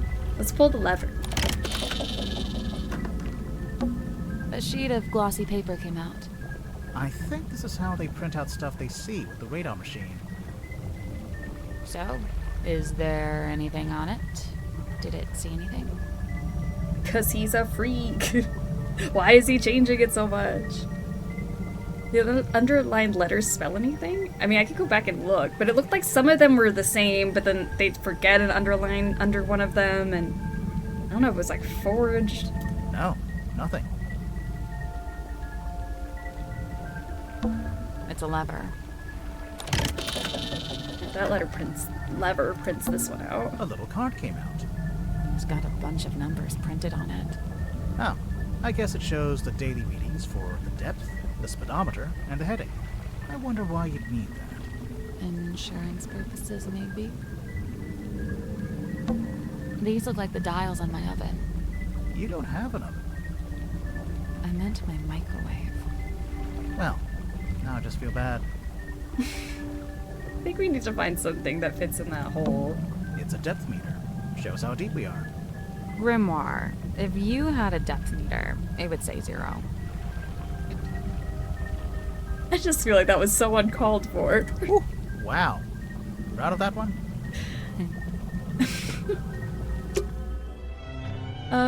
Yeah, I don't think that those things spelled anything out. But let's see, just to check. Like that, there's a line above an A, U, and then a dot under the O, even if that is a dot.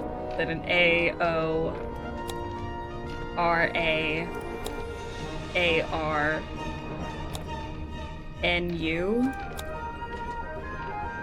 I guess if we start at the beginning. AGA, or unless the line is above the O. See, I don't think it spells anything, because it's like not consistent. AGOAUS. But I think these lines are over the letters rather than under them. Not sure. Don't touch that, please. It's behind glass for a reason. It is a garment of great historical significance and must be preserved. What if we just look at it from a distance? Fine. Captain's jacket, an ornate jacket displayed on a wooden mannequin in the control room. We can't touch it, and it's kept behind a locked glass. And it's got an S on the back. Okay. Down periscope. Down periscope. Alright, let me ask you about those extra things I just found. There it is, in black and white. Signed by me, signed by Mortuga. Yeah, I can see. Where'd it come from? Mortuga wrote it. I think he used a typewriter. And what? He presented it to you? When? Well, no, because he died. So. But we've both signed it, so yep, it's binding. Any further questions? Yeah. How did you... No? Great, let's move on. That's how she writes the Seafoam S, right? Mm-hmm. Yeah, because the S is on the ship wheel, it's how she signs her name, it's on the jacket. It's been everywhere. It's a work in progress, okay? What are you trying to do, exactly? I'm trying to get a handle on the exact form of the submarine. Is that difficult? So yeah, that feels totally Yes, legit. it is. Something is off. How come there's 2 different wheels? The big wooden ones for steering left and right. The smaller ones for diving and surfacing. Speaking of, what does the S stand for? Seafoam. Yeah, figured. Oh, you found the captain's log. Sure did. How does it work? So, at the end of every day, you're supposed to print out one of these little cards with readings from the submarine's movements in the last 24 hours. Then, the captain signs it and writes about anything noteworthy that happened. So the card on the top, that's from the day Mortuga died? Yeah, I figured we should have a record of it. You took over as captain that same night? What of it? Nothing, just asking. So, I noticed you're the captain, but you're not wearing the captain's jacket. I have my own jacket. This one stays behind glass. It's just the way it's meant to be. Okay, so what about your jacket? It's based on the one Mortuga had. See? The epaulets are kind of the same. Oh, I've been wanting to ask someone about this.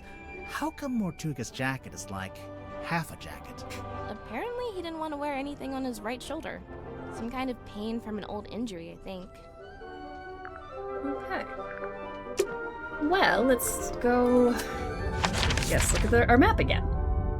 We can talk to Symmetry about her locket, but I also kind of want to go back through every room and every person now that I've gathered all...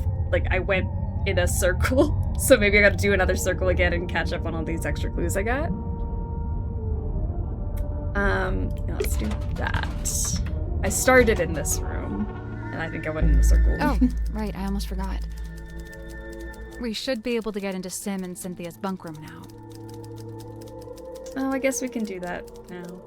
But sure. I had a process, but fine.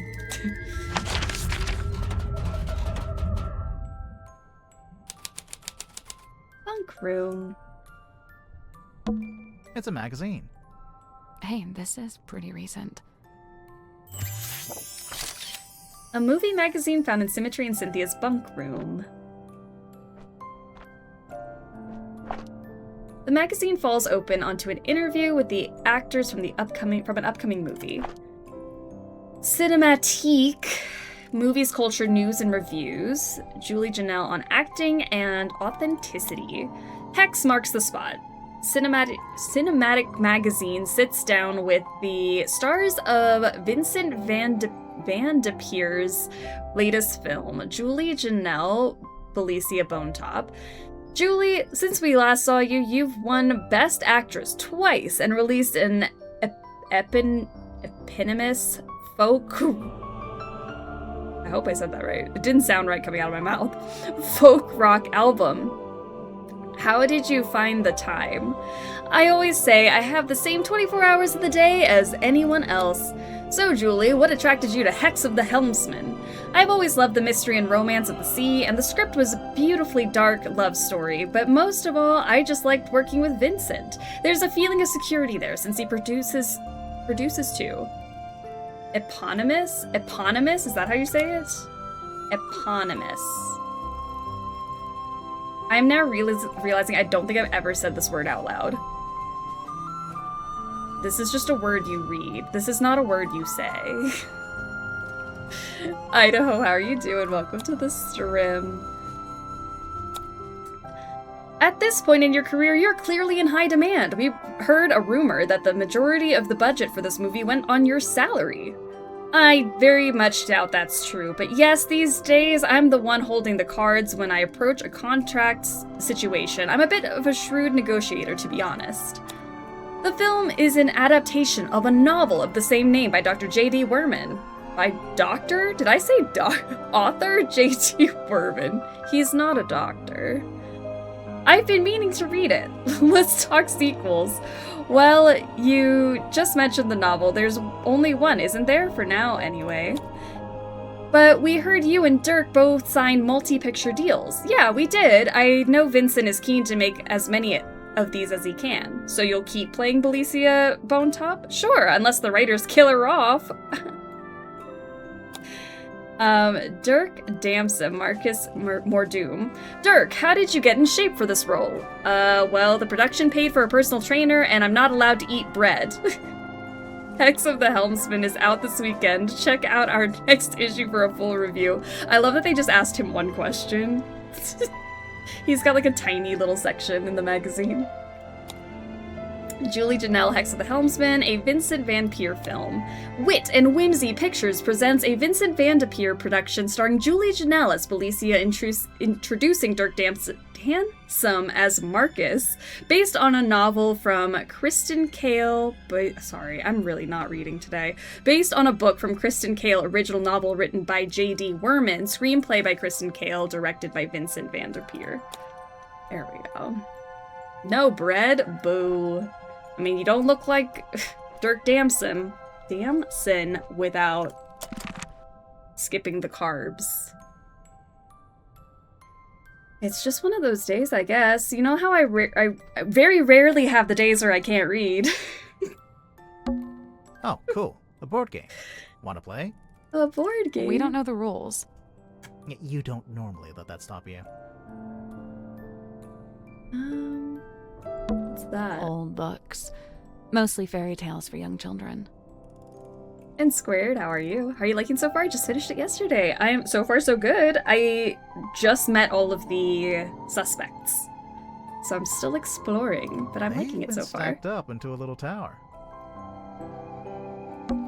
Look at that little wooden house. Oh. Looks like it'd be a nice place to live. Old books. They've been stacked up into a little... Books. We got drawings. A few drawings. A mouse, a girl, a leaf. They're, not good. You're right. They're great. That was so mean. A little wooden box with art supplies inside. Instant photos. The kind you have to shake. That's a myth, actually. You shouldn't shake them. It damages them. His face. Well, that's my life turned upside down. Who's your fave? So far it's Dirk. I love Dirk, and then Grip I guess is a close second. And I don't want either of them to be guilty. A framed photo. It's been hung from the pipe, so you can see it from the bed. A framed photograph found in Symmetry and Cynthia's bunk room. So cute. Okay. It's a mirror. Sally, you can use it to fix your hair. Oh. My hair is perfect and does not need fixing. Amen. This little dude. It's a pig. It's a safe. In the shape of a pig. Oh. Interact with parts of the safe until they're in the correct arrangement. Oh, what does that mean?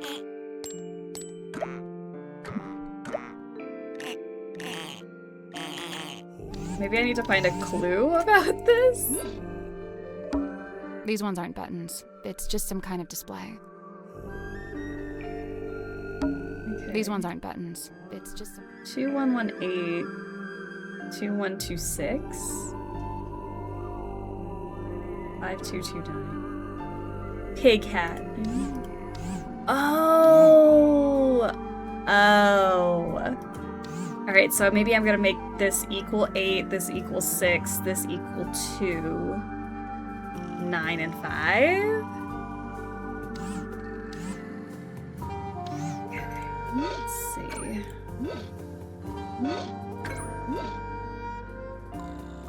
Is that changing which one? There's 3 options here. 2, 3, 1. So let's make that 3. 3 plus 2 is 5.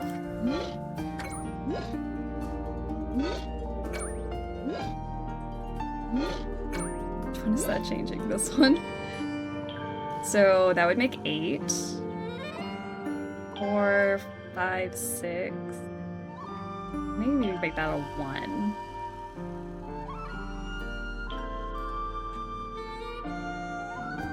Maybe I should figure out what number should go there. Math, no! So I definitely think this is gotta be a 3 and a 2 here, but maybe the 3's gotta be on the bottom, so I can make this 3 plus 1 plus 2. Unless I put a 2 in the middle, it could be 2, 2, 2. And then 4 plus... No, I think this has to be...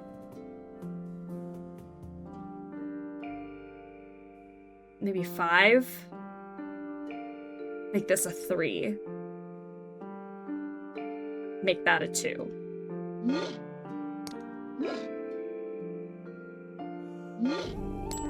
That changed this one.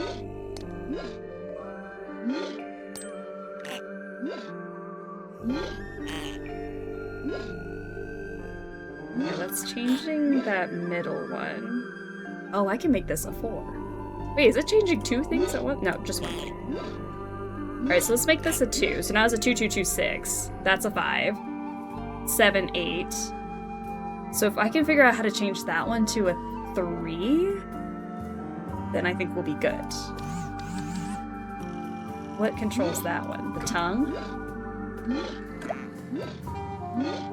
It can only be 1 or 2.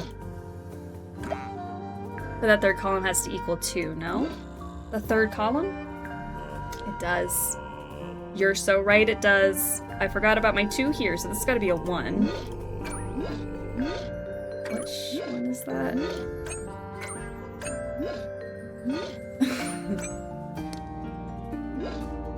A 1, and then that's got to be a 1 as well. 1 plus 1 is 2. Then we have 1 plus 2. That one can only be a 2. So 4, 5, 6. This has got to be a 3. Correct. 3 in the middle. Which one did the middle one? Well, not that.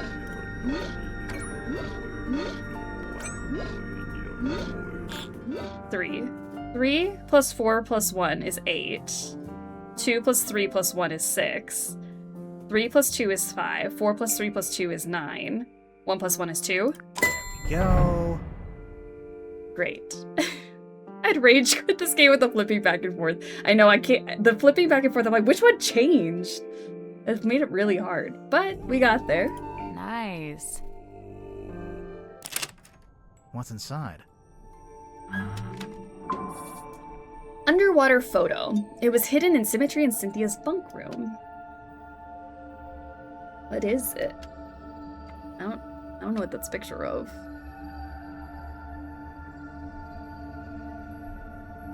Okay. It looks like a face. What is it? I don't know. Well, I guess we can start by asking Sim and Cynthia about it. Idea. I wanted to go talk to other people though. Oh. Hey. I have more things. I met you first, so I hadn't talked to you about all these people. Tadpole? Oh, she's awesome. Got all kinds of stories. It takes some work to get them out of her, but it's totally worth it. Like, get this. I found out she used to be a rescue diver, but they banned her for being too good. How can you be too good at that? I don't know. She'd go too deep, stay under too long, break all the guidelines, you know? Huh. I gotta say, no disrespect to Cynthia, but I'm disappointed Tadpole didn't become the new captain. What, did Tadpole say she wanted to be captain? No, I just think she'd be really good at it. I mean, she's smart, brave, plus she knows all about the ocean. I mean, come on. That's fair. The pig face bits match the location the number changed. I didn't even realize that, but that's so true. The hat was the top middle, then the eyes were the 2 side pieces, and then the cheeks were the middle. The tongue was that bottom one. So you wouldn't have to flip back and forth. You would just need to know which. That makes sense. I was too dumb to see that. Good catch. Dr. Z? Oh man, I love this guy. Hey, did he show you his curiosity collection? I don't think so. Dude has some seriously rad stuff in there. Plus, like, it's all real, you know? Worth a lot of money, you think? Oh, totally. The guy's sitting on a gold mine. There was this one thing. It was behind glass, like this spooky mask kind of thing. I wish I could remember what it was called. Anyway, Dr. Z said it was priceless. So, obviously, I asked what that meant, and get this. it means it's worth a lot of money. Worman's my good buddy. Yeah, he's like the cranky older brother I never had. How did you become friends? Oh, it was mandated by the film studio. What? Well, I played the lead in the movie version of Worman's book, so the studio figured we needed to be friends. And now he's writing his next book, a sequel. Yeah, dude. Hex of the Helmsman 2, The Revenge Unleashed. Or whatever. I don't think he actually has a title for it yet, or a story outline, or actually anything. I kind of feel bad for him, honestly. It's a lot of pressure, you know? Dirk, your work and Worman's work, they're kind of intertwined, aren't they? How do you mean?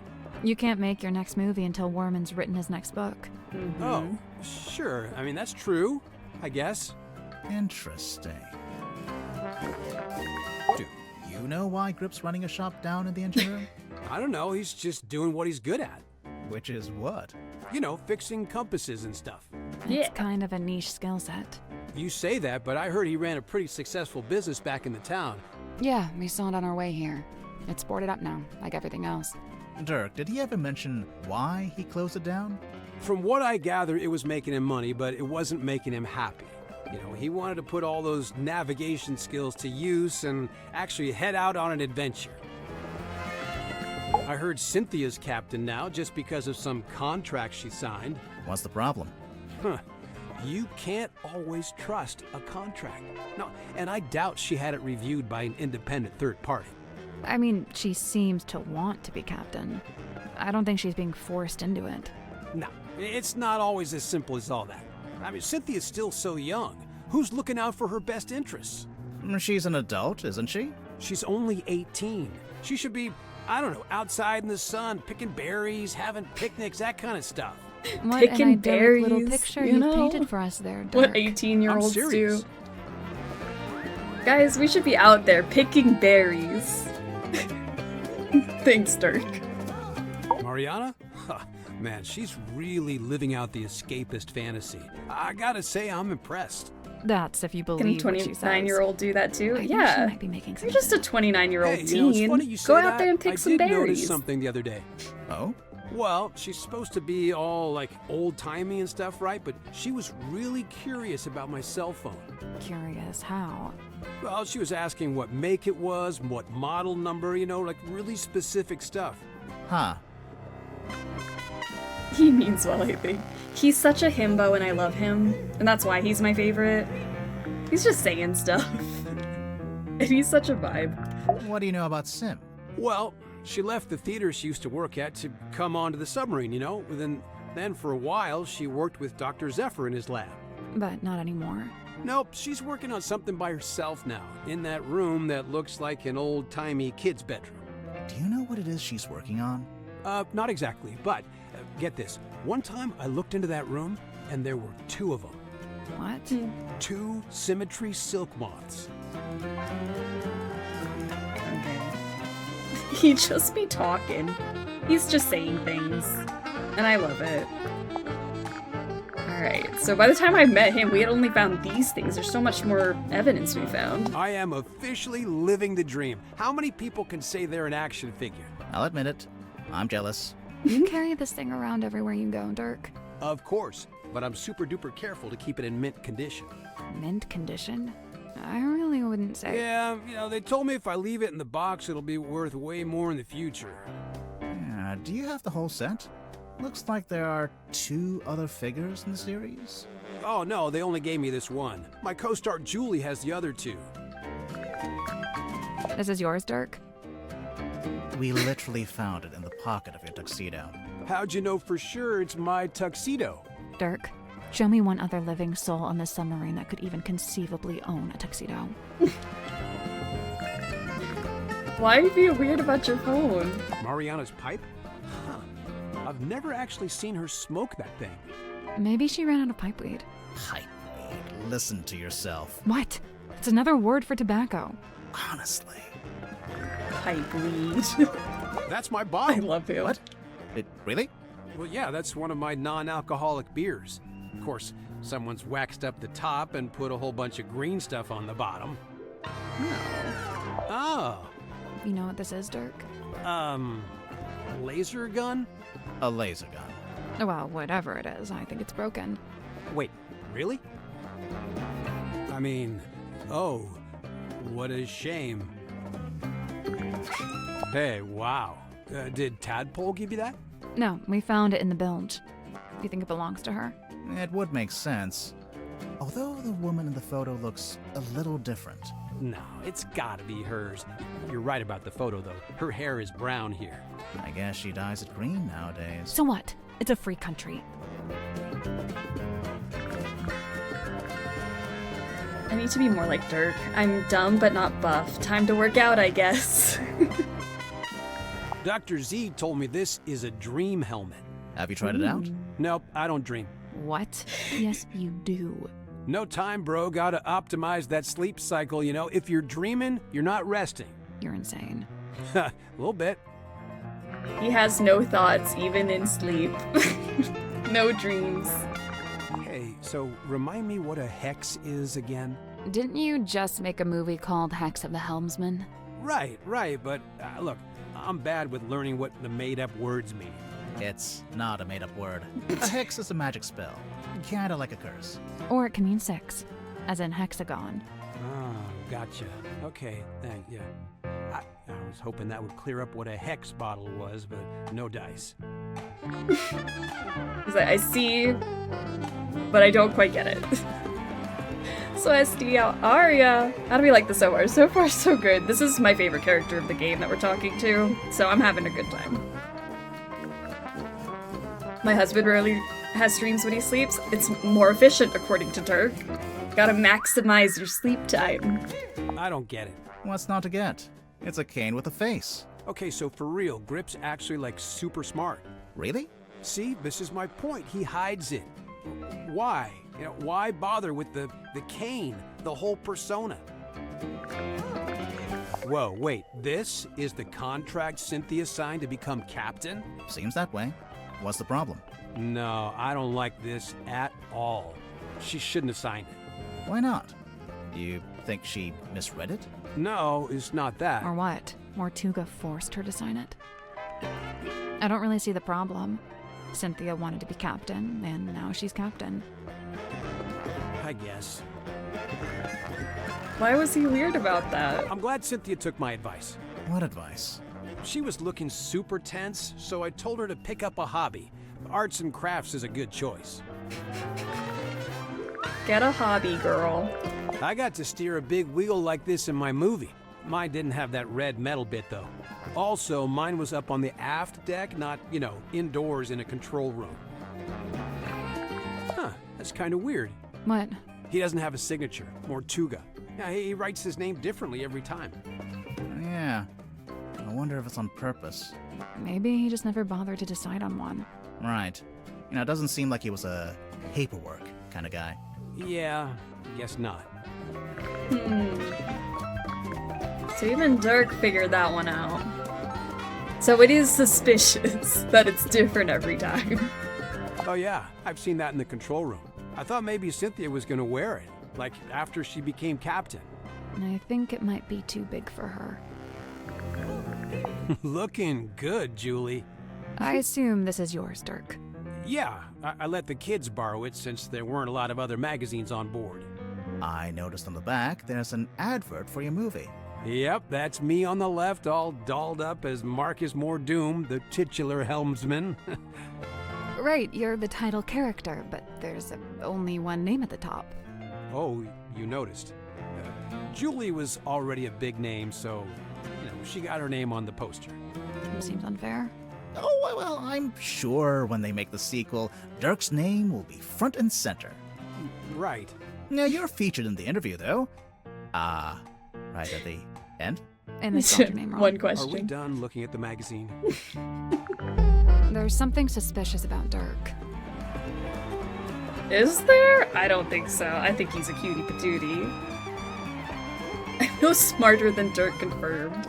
Hey, I didn't notice the signature difference, so you guys are smarter than me. Don't be suspicious. Don't be suspicious. Right, what's wrong? What do you mean he's suspicious? Is that Cynthia's mom? Yeah, I think so. That jacket is something else. It Could do with a bit of aging, though. What do you mean? Well, it's pristine, but stuff like that doesn't look so hot when it's brand new. On our movie, we had a guy who roughed up all the outfits, made them look lived in, you know?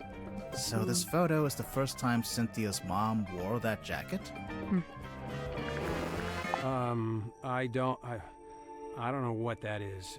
It's making me nervous, though. Can we talk about something else? That's exactly how I felt about that photo.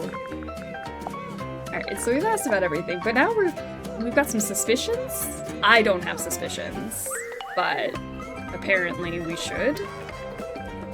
Big golden retriever energy. I love him so much. Uh-oh. Dirk Dansom, the other murder. Tell me, Dirk, have you ever been involved in the planning of a murder? Bro, not cool. Why would you come right out and attack me like that? I don't know. I have no idea why we would ask that. He's innocent. Do we have evidence to suggest Dirk has been planning to kill someone?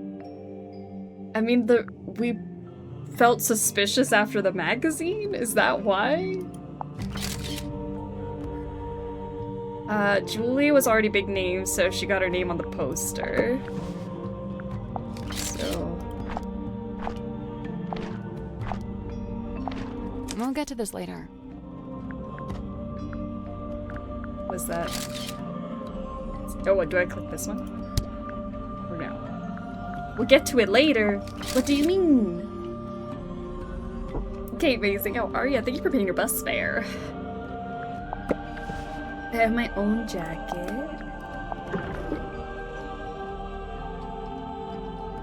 Mine was up on the aft deck, not in the control room.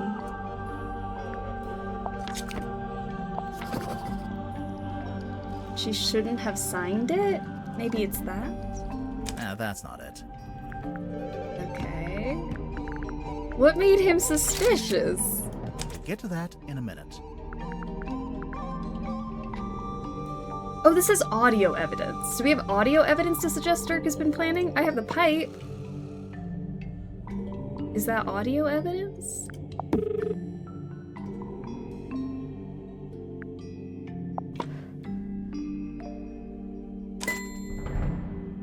Sorry, I just completely skipped a whole word in the clue to tell me what to do. Which part suggests Dirk has been planning to kill someone?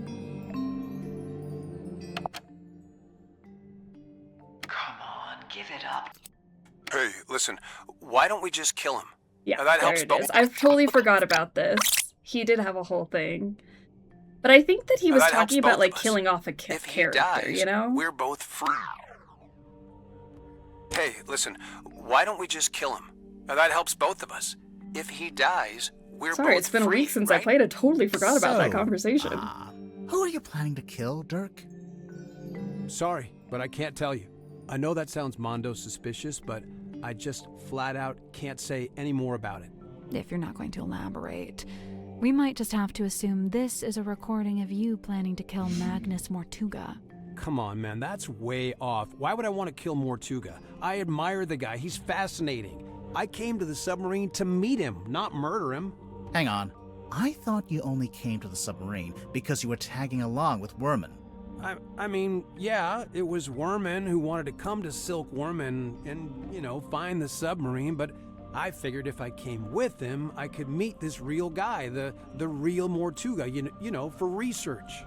Oh, wait, I'm falling behind. Dirk, why would you want to research Mortuga? Why would Dirk want to research Magnus Mortuga? Alright, was married to was the original inspiration. So Magnus Mortuga was the original inspiration for Marcus Mordoom, who Dirk plays in the movie adaptation. Magnus Mortuga was the original inspiration for Marcus Mordoom, who Dirk plays in the movie adaptation. Right, so look, I had this idea. I figured surely meeting the real Mortuga would help with my portrayal of Mordoom in the next movie. But like I said, research. You hear about actors doing that He's kind of thing, don't you? innocent. So, that was your idea? Your own personal plan? To come with Worman to the submarine? Yeah, but I don't like the way you phrased that. It sounds like you're leading up to something, or... Yeah, I don't believe that's why you came here with Worman. In fact, I don't think it was your own idea at all. There's clearly a third party involved. Someone or something that we haven't mentioned yet.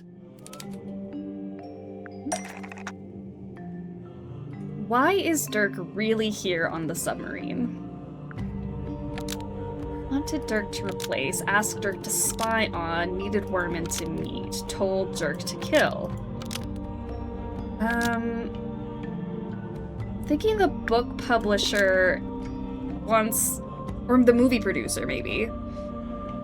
Because he's hanging here with Worman trying to get him to finish the book. Try to murder them to make a lot of money, to cheer them up, and report back maybe?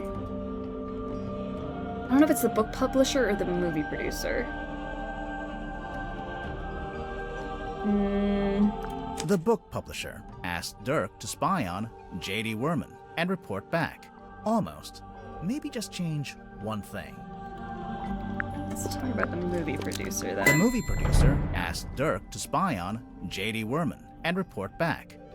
It seems like you're basically here as an informant. Let's get the writer for to kill off the Whimsy production character. company. That's what I think it might those be. Those guys who pay your salary. Spy on Worman? No way. You got it all wrong. Besides, how am I supposed to report back to Wit and Whimsy? They're hundreds of miles away, and we're floating out here in the middle of the ocean. You have a phone, my dude. This is your cell phone, right? Yeah, but it doesn't get any signal out here, not even standing on deck. It's quickly running out of battery, too. No battery and no signal.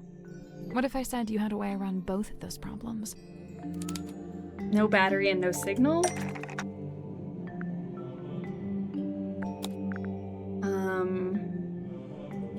Does something fit into Dirk's cell phone? Something fit?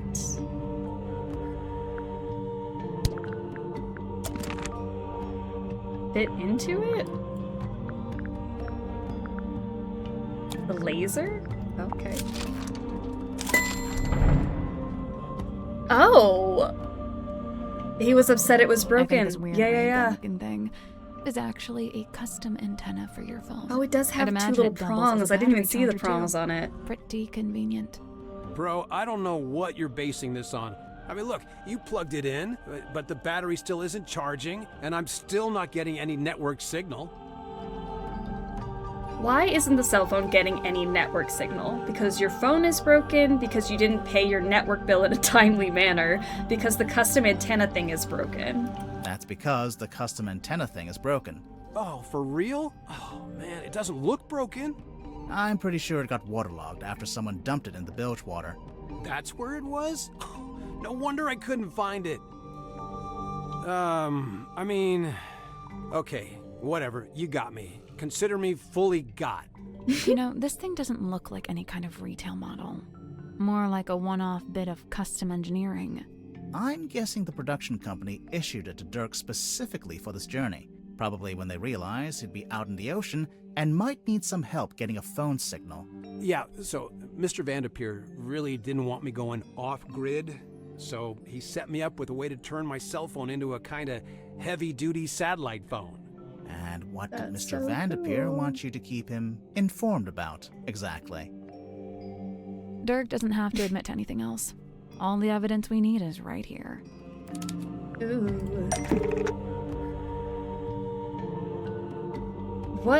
Which part shows the correspondence between Dirk and Mr. Vanderpeer?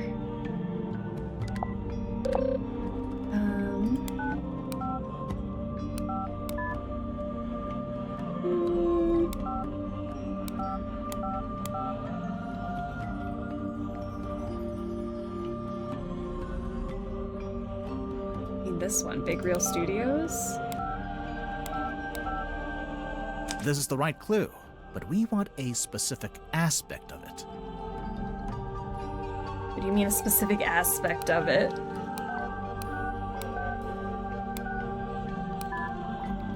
Mm-hmm. For this part? There's a handful of outgoing messages from you to Vincent Vanderveer. Specifically, they're all updates on Werman's progress with his novel. Look, the studio was worried Werman was just gonna disappear without ever finishing the book. So they sent me to keep an eye on him, maybe even steer him in the right direction a little bit. The right direction, in terms of the story. Yeah, so the movie studio has this grand plan. They want to make 3 more Marcus Mordoom movies, at least. And so they really need Werman to have his books play out to support that plan. 3 more movies, huh? Sounds like quite a commitment. Yeah, I mean, yeah, it is. It would take years. Interesting. I think we may have finally looped back around to the question at hand. Let's listen to this again, shall we? Hey, listen, why don't we just kill him? Now, that helps both of us. If he dies, we're both free, right? Come on, I know you don't have any better ideas. Dirk, I think I've finally worked out who you wanted to kill. Who did Dirk want to kill? Marcus Mordoom, the fictional character, which I do believe that's the answer. J.D. Werman, the author. Vincent Vanderveer, the movie producer. Marcus Mordoom, the fictional character. The person you're talking to in the recording must be Werman. You're suggesting he should kill off the Mordoom character in his next book. Hey, come on, dude. Do you deny it? Why would I want to kill off Mordoom? That's my character, my job. Why would Dirk want to kill off Marcus Mordoom? You want to quit acting and become a writer. You hate the character and think he's boring. You want to be free to take on other acting jobs instead. Probably that. You want to be free to take other acting jobs instead. Let's take a look at the cell phone one more time. Okay. Which part suggests Dirk might have wanted to take other acting jobs?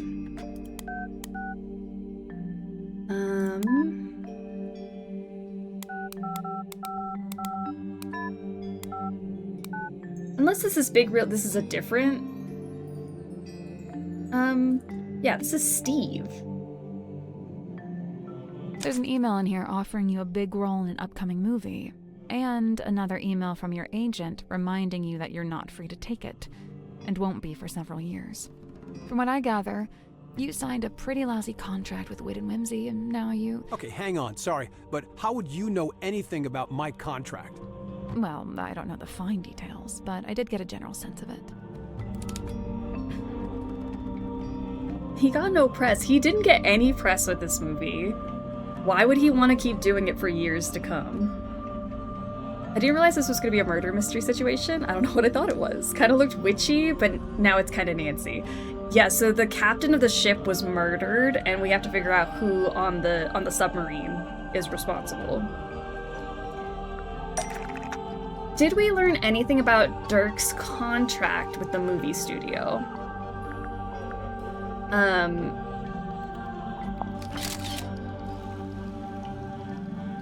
Maybe this, because she was the one on the poster, he didn't really get any press.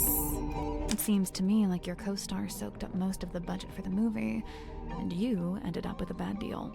Possibly because you were too keen to sign whatever contract. And signed an MCU contract and got sidelined. Just because you didn't have much negotiating power, since you weren't famous yet.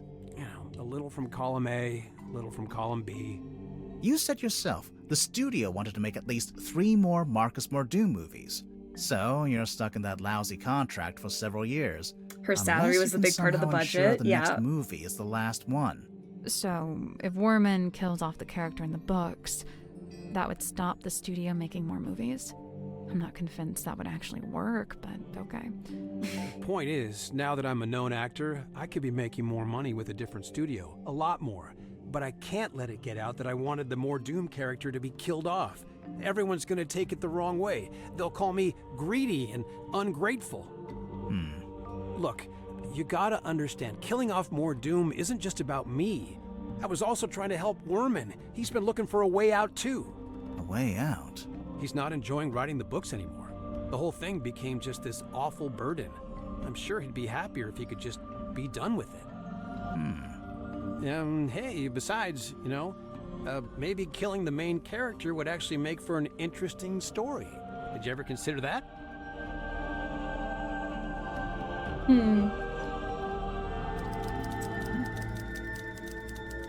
Have you played Return of the Obra Dinn? It's another murder mystery on a ship, but very different vibes. Haven't played it yet, but it looks so good. I do love Return of the Obra Dinn. It makes me a little motion sick, but I did play it years ago, and I really do enjoy it. I recommend. I think it's a good time. Orman kind of sounds like R.R. Martin.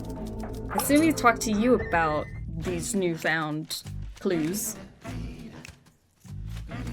Theme park Wi-Fi finally pulled it together. Hey y'all, hello Sassy Chef. That's my worry about playing it. I get motion sickness super easily from video games. There are like some settings to like change the colors, which sometimes helps, but I did have to take breaks playing it because it's the art style is a little hard to stomach when you're walking. Probably because I grew up on Nancy Drew point and click. Yeah, I like having a fixed camera. Alright,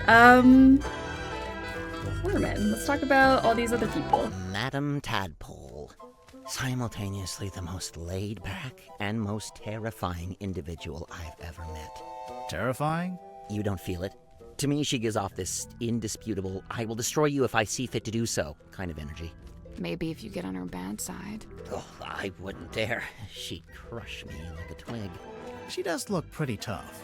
Who would you say is stronger? Madame Tadpole or Dirk Danson? Dirk's in good shape, but a lot of it's just for show. He's just gotta look good for camera. Meanwhile, swimming works out every muscle group. Did you know that? I didn't. Every muscle. I don't think Tadpole's about to fight anyone. She's so chilled out. For now.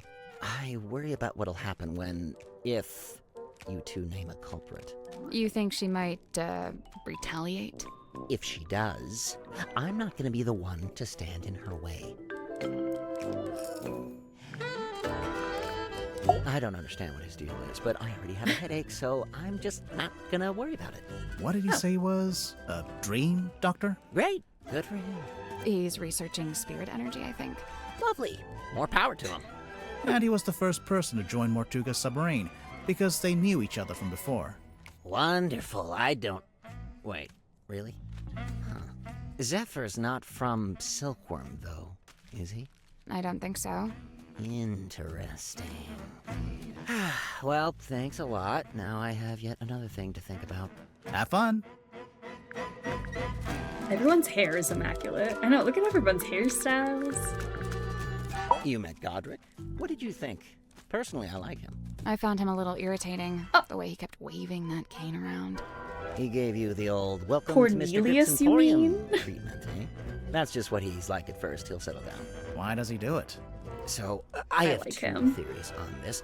One, he's an introvert who falls back on his rehearsed persona when he gets nervous. Like when meeting someone for the first time. Right, exactly. What's your other theory? He assumes people will find the real him boring, not worth knowing. I don't think your two theories are mutually exclusive. They might both be right. So, what is the real Grip like, once you get to know him? I don't know. He's kind of like one of those savants, kind of odd, but seriously gifted. In his case with cartography, I guess. Navigation. Love the art style. Right? Low-key rude. I think this guy is such a cutie. There was no reason for that.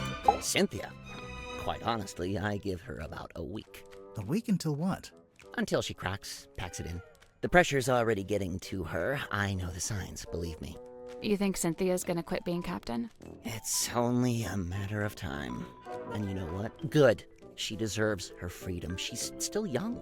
No need to take on a burden like that. Nobody's even paying her, for goodness sake. But then who'll be the captain of the submarine? Nobody. Let it float loose like a piece of driftwood, that's what I say. It's not like we were going anywhere anyway, even when Mortuga was in charge. Maybe Cynthia does want to take the submarine somewhere. If she does, she's never mentioned it. Seemed to me that she wanted to be captain just to be captain, you know? Moon's your lead suspect, I presume. No. Why would she be? I mean, yes, because she's the only one I'm Timeline. suspicious She of. shows up, and bang, Mortuga murdered. Maybe it's just a coincidence. I'm just saying, nobody even knows why she's here. I'm not sure we know why you're here. I already told you, didn't I? Genuinely, I can't remember. Sim tells me she's halfway through reading Helmsman. Is she enjoying it?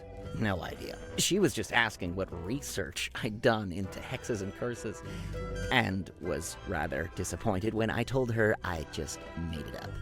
I guess Sim's into that kind of stuff. I thought she was supposed to be an illusionist. Oh yeah, she was asking about that too. What do you mean? She wanted to know what I liked about her old magic show, the one she had in the theater. You saw her old show? Yeah, it was pretty good. And from what I gather, she's been developing a new act and wanted some feedback, to get some direction. I know what it's like to make a follow-up to something people liked. It can be daunting.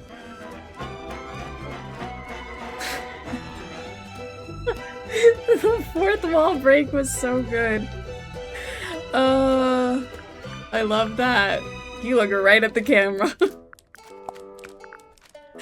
FLMs, how are you doing? Welcome to the stream. Welcome to the Honda Civic. Love it. Hope you're having a good weekend so far. You look like someone who might smoke. Grimoire, don't say that. Hey, no, he's right. Look at me. Mariana Moon, on the other hand, doesn't touch the stuff, seeing as how her only pipe is actually a dictaphone. You already knew? Oh, you can literally hear the tape spinning when she's recording. It's not as subtle as she likes to think. What? Do you know what this is? Well, it's a bottle, isn't it? Mm-hmm. Where did you find it? Madame Tadpole's room. She likes to collect stuff she finds in the ocean. Does she now? What fun, what fun. Mr. Warman, do you know what this bottle is? Nope. No idea. Oof. That belongs to Dirk, I think. We found it in the bilge, floating in the water. Well, that explains this smell. What is it? I assumed it was a movie prop. A sci-fi thing. Mm-hmm. Has Dirk ever done a movie like that? Not to my knowledge. But then, why? No idea. You'd better ask him, hadn't you?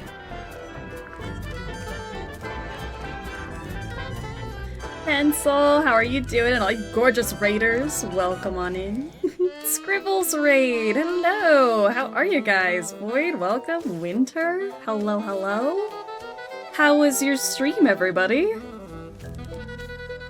Pencil, how are ya? What did you guys play? What did you do? What is like the hot tea and gossip of the day? Welcome on in. Weird. Have you seen this before? Nope, never. And yet I feel like I recognize the handwriting.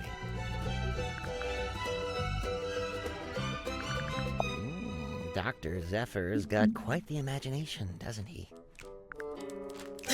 Dream helmet. Is it real? I'm really hoping that we discovered this dream helmet does all the cool things. Hot tea, chamomile. Love it. That is actually sounds really good. I would love some hot tea. But I hope you guys had a good stream. We just finished Mermaid Mask after playing it for almost 7 hours straight. Gosh, when like all the clues start melding together after 7 hours of interrogation. Love it. I'm glad you finished. No spoilers, of course, but I had a lot of fun. I'm so glad you guys had a good time with it. I'm enjoying it so far. So I guess no introduction for the game. That's what we're playing right now. You guys know. But yay, I'm so glad you guys are here and that you had a good time. I'm going through all of my suspects again, redoing clues, making sure I got all the information. My brain is the one melting, yeah. Of like, once you get like that many clues and you have to piece things together for that many hours straight. No. Yes. Something you wanted to ask? Zephyr called this a hex bottle. Stingy. We thought you might know what it is, since, you know. I wrote a book called Hex of the Helmsman. Well, yeah. Wow. Yeah, no, I've got nothing. Done. Next. Okay. I really want somebody to tell me what that thing is, because it's really been bothering me. Ah, yes. Godric's little mascot sidekick thing. It's a wooden stick. Cornelius, With a face. please. To you, to him, it may be a wooden stick of great, thunderous importance. You never found yourself attached to an inanimate object? Something that gained special meaning? Well, I did used to have this hat. There we go. We're all guilty of it. I have a hunch that I'm close. I am close about, like, 3 hours in, and the game just, like... Psych, you're gonna be here for 3 hours more! I feel like that's what happened with Tangle Tower for me. Actually, even the first Detective Grimoire game. I'm like, wow, we are wrapping this up, and then no, there's like a whole other twist. There's way more puzzles. So, I noticed Mortuga's contract has been typed. Yeah, he clearly used my typewriter to make it. Did you give him permission? Which makes me feel like this thing is So, forged. how do you know how to use it? It's a typewriter. Looks like a jellyfish in the Mortuga might hex have been, bottle. you know, outdoorsy, but he wasn't Maybe an it idiot. is a jellyfish. I feel like Tangle Tower is shorter. I have heard this one's a lengthy one. But I also thought Tangle Tower was really long, but this one's supposed to be longer. Which, I mean, I'm grateful for. Give me more puzzles. We used to keep records like this in the town hall. The blue parts from an original blueprint of a submarine, and the yellowish parts are from a technical drawing of a ship. Still a blueprint of sorts, but a bit older. Where did Cynthia get them from? I don't know. Maybe she took them from Mortuga's desk. I noticed the wheel is thematically consistent with the submarine at large. How so? Well, it's cobbled together from other component parts. You know, parts that were, by themselves, broken or otherwise disused. Huh. Huh. This one's longer for sure. We got this copy from the developers, who did say this is the longest one of the series. I think they said something about like 16 hours. So I was like, hell yeah. I would love just... Because the voice acting and the characters are always so well written. Like, I could sit here for hours and hours and hours. Do you have a favorite character yet? I really love Sim. She's my baby. Sim can do no wrong. My favorite character is Dirk right now. I love Dirk. He's just... What a cutie patootie. He's just saying things. The machine that spits these out must be broken. I'm sure Cynthia's intending to fix it, although she might... Why do you say it's broken? On the latest card, the readings toward the end are all messed up. Looks like a misaligned printer head. Bane of my existence, those things. It's gaudy, sure, but when I first saw it, I thought, ah, good! Mortuga will be a man of melodrama and romance. Just what I'm looking for. But nope, he never wore it, never even looked at it. Dirk is giving Johnny Bravo. Maybe that's why I like him. So, these are the He two does main have that characters energy. in the movie? The helmsman, Marcus Mordoom, and his captain, Belicia Bonetop. Hi, Petzl, thank you so much for the follow. Welcome aboard the You're not Struggle happy with Bus. how We they struggle look through games, compared life. to your book? Welcome officially aboard. They made Marcus too handsome and too bulky. Sure, he'd have muscle, but at the same time, he's supposed to be wiry, fibrous, like an old piece of rope. Meanwhile, Belicia's supposed to be more ethereal, like she might evaporate if you try to reach out and touch her. Oh, well, you can't have everything. And for some reason they gave them both necklaces when it's Belicia's necklace that the story hinges on. If your story hinges on a specific necklace, then make it the only necklace in the story. This is basic stuff, people. And that's a fair assessment. My chat says Dirk is buffed up Tintin. It's the hair. It's that little coiffed hair. I see it. That man on the right, that's Don Drummond, the shipyard mechanic. You know him? I interviewed him once. We'll drop a working follow on and piece get for the ready newspaper. for bed. Or I hope you tried have fun to. with the game. Thanks, Pencil. Thanks for the raid. Go get that rest. After 7 hours of was puzzle a solving, lighthouse you keeper. deserve it. Comes with the territory, I guess. Alright, underwater photo. Look, buddy. Literally, what is that? All right. I don't think I have the capacity to worry about Hope to this. catch you live again soon. I hope so. Hope to see you soon. Have a great rest of your day. Alright, so we haven't had anything like suspicious pop up while talking to Worman. There's no suspicion yet, so you're free to go for right now, but I will be back.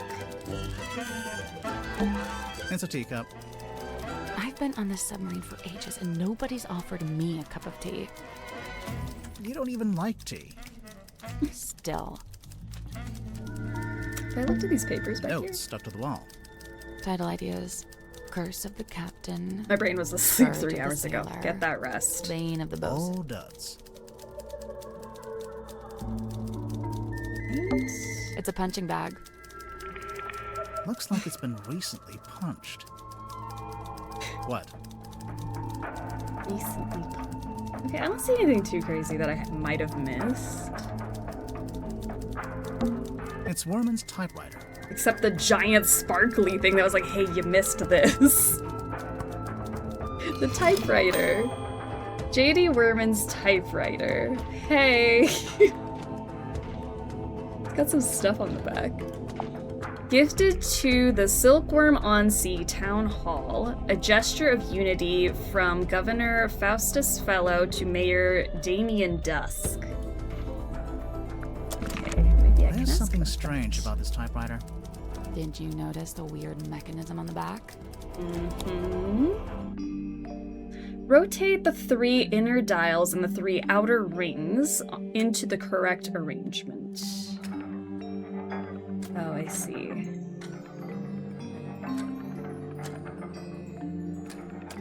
Okay, so like that? Like it changes here. Then it disappears? Is that what it's supposed to be? Or I'm supposed to put it in like a... Hold on. What am I looking at? Okay, so it only changes that middle one. So I'm trying to make it do all of it? I don't know. I feel like every time I first see a puzzle, I'm like, what in the world do you mean?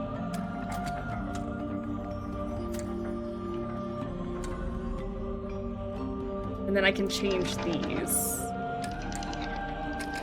Okay.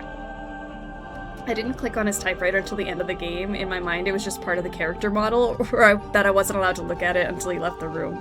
Like, I would not have thought to click on the typewriter if it didn't have those sparkles over it. Yeah, let's fiddle with this man's typewriter as he types on it. Yup.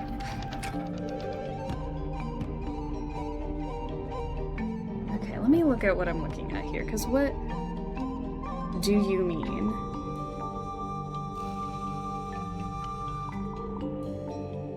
Because look, the 2 circles... There's 2 circles here, 2 circles here.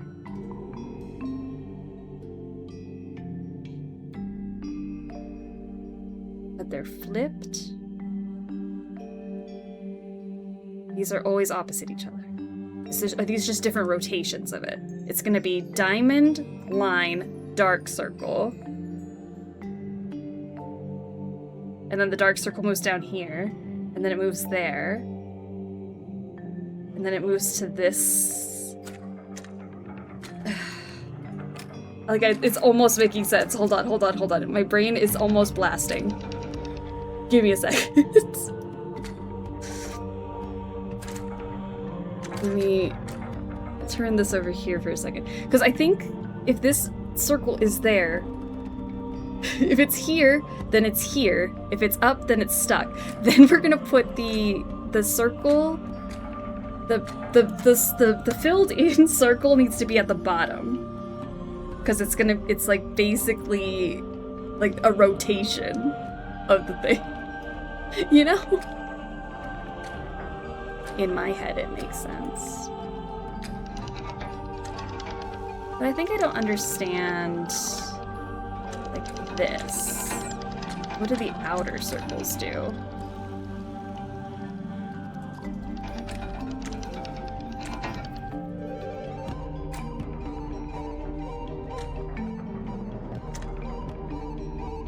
it means that I'm having this, which I can...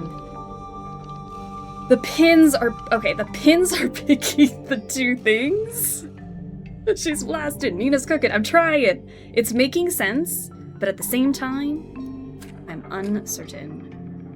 Okay, so I need to have it so that it's picking this one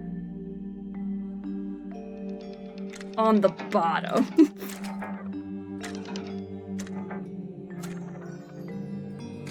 Like, how would I rotate it so that dark circle is at the bottom?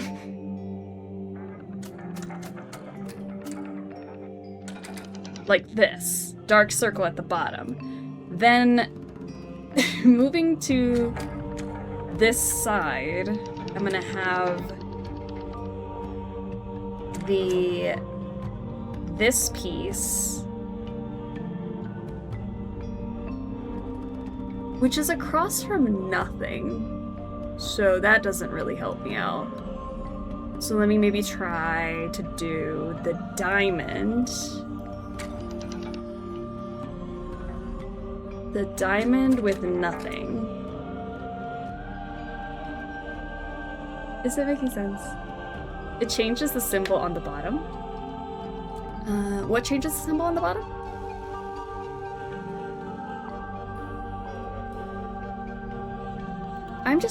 What I'm trying to do is rotate the image. I don't know if that's right, but I'm trying to put like the dark one here, this one to be like the line, this one to be the diamond.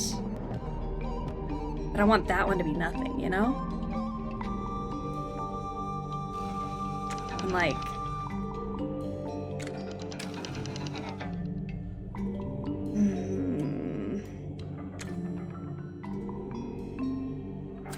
I would then need...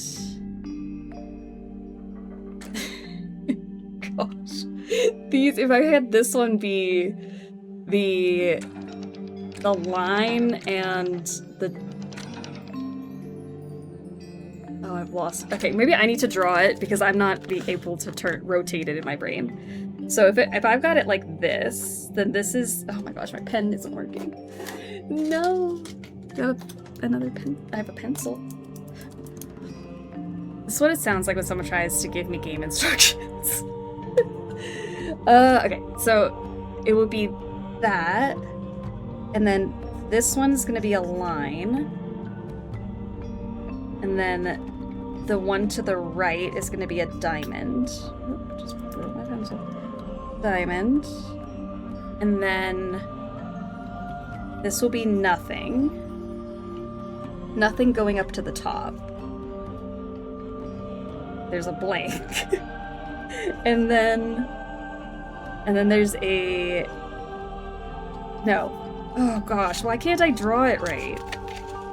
I hate when I have to rotate something in my head. It just doesn't work. Okay, so wait, there's a line here. Let me just draw that first one and then I will turn my paper. How about that? Instead of me drawing it the way that Oh, is everyone else sweaty? Is that what's going on? We're all sweaty?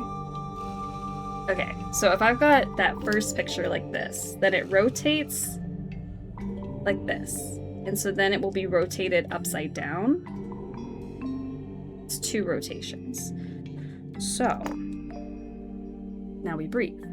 So I do have the circle in the right spot, I think. But I now need to get away with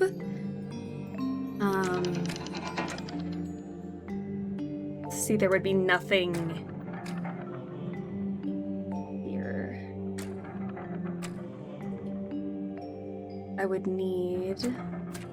So that doesn't work. So let me try to make it these two, which would be the diamond and the... But I need a different diamond, right? I need the diamond and a... I need a diamond in a circle, but an empty diamond in an empty circle. But there's no way to get an empty diamond.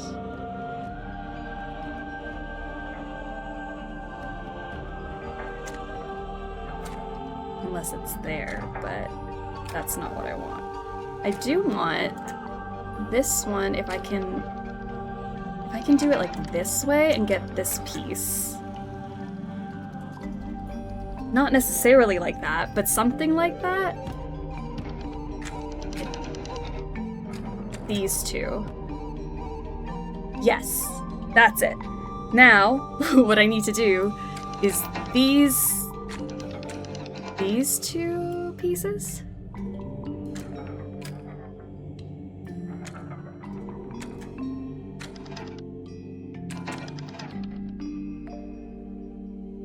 I promise it's coming together, guys. Trust me. This diamond needs to be there with a... That needs to go.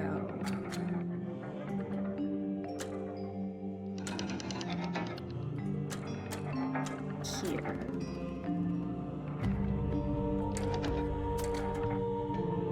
Okay, this is correct. Now I just need to figure out how to get the circle onto the bottom, which I think I somehow did here by accident.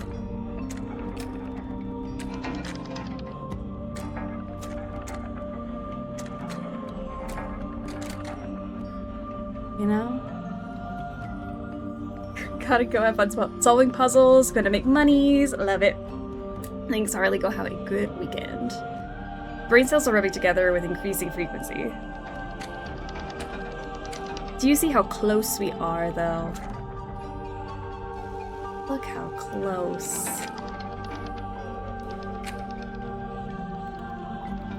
I need that. I need that. I don't know how I did it, but I think that's what it's supposed to look like. Yes? That was right. Okay. Don't ask me to rotate images in my head. That was hard. I'm impressed. The little hatch opened. What's this? A letter? A letter? We just got a letter. We just got a letter. A letter in an envelope. Werman was keeping it hidden inside his typewriter. J.D. Werman, care of Kristen Kale Publishing, Hillwood Boulevard, Sunlit City. Dear James, I've just finished reading your novel. Indeed, some congratulations are in order, as I've been informed it is turning a tidy profit for you. However, as a fellow writer and fellow resident of Silkworm-on-Sea, I am sorely disappointed in your lack of integrity regarding the socio-historical foundations of your story. As it stands, your narrative is only scratching the surface of the deeper mythos surrounding the cursed helmsman, Magnus Mortuga. I know you want to go deeper, so I am here to help. Inked on the back of this letter are coordinates detailing how, when, and where to find the Mortuga Submarine, the mysterious underwater vessel in which Mortuga still resides. Good luck, T.W. Ibis. Maybe I can ask about that. Diarrhea, how are ya? If I ever die under mysterious circumstances, I'm going to require it in my will you be paid to investigate. I'll try my gosh darn hardest to find some justice. It's a letter, Lisa. Can I ask you about the letter? Well, I can ask you about the typewriter, How come too. the keys are all messed up on your typewriter? It's old. Sometimes they fall off. I guess I don't always put them back in the right place. And what have you typed on that page? I'm taking another swing at a story outline for my next book. I can't make it out. It's some kind of weird grid. Cross-writing. Look it up. People used to do it all the time. What about these brass panels on the back? You know that This one's my father's emblem, Mayor Dusk. That's why it looks like a D. And this is the governor's emblem, Governor Fellow. So that one's an F. That log, the log book had the first page that was Seafoams, had that one, like, you couldn't read it because it was like all these letters on top of it, like somebody put it through a typewriter. Maybe Seafoam was forging something because you didn't print it out of the log. I mean, out of the machine. It's mine, as you are well aware, seeing as how you just fished it out of the back of my typewriter.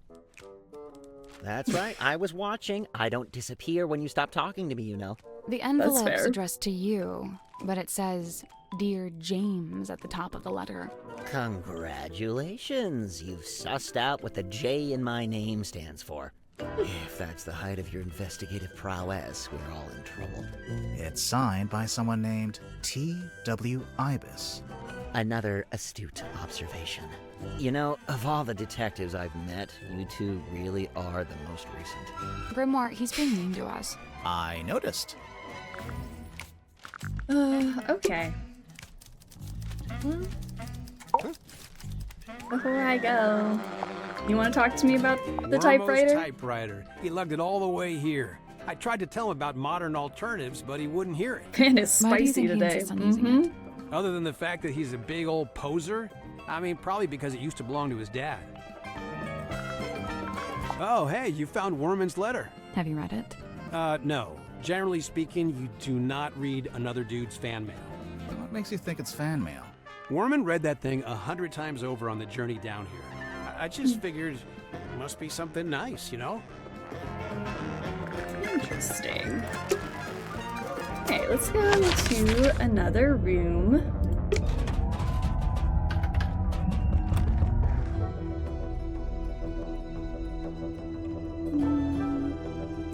I'm pretty sure I looked at anything that looked weird in It's here. a big traveler's backpack. It smells like soil and grass. When you're done smelling it, there's something in the pouch I think we should take a look at. Oh. A square of parchment found in the cargo hold. It's been folded and tied with string.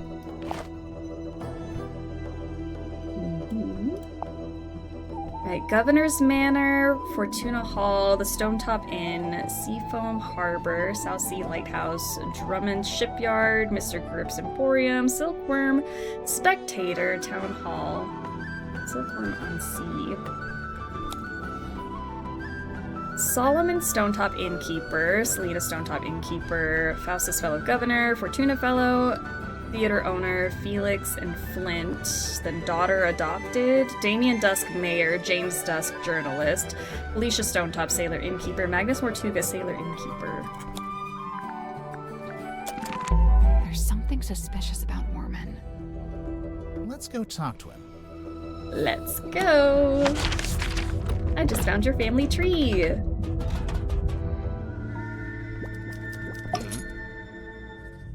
Suspicion. J.D. Worman, stranger than fiction. Worman, you're from Silkworm on Sea, is that right?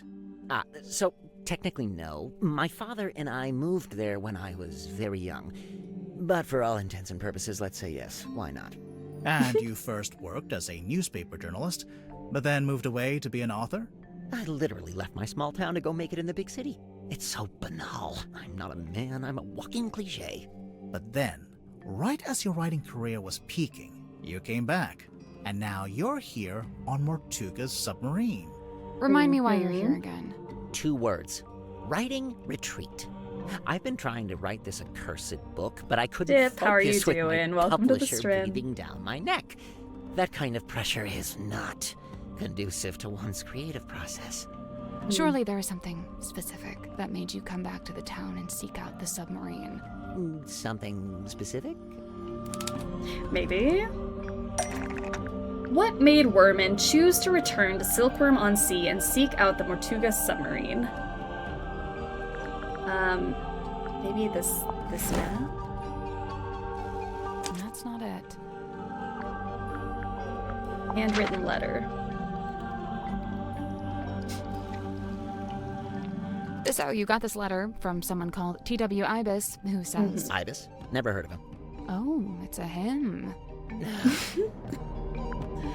Who is T.W. Ibis? T.W. Ibis is Worman's book publisher, Worman's real father, Worman's old boss.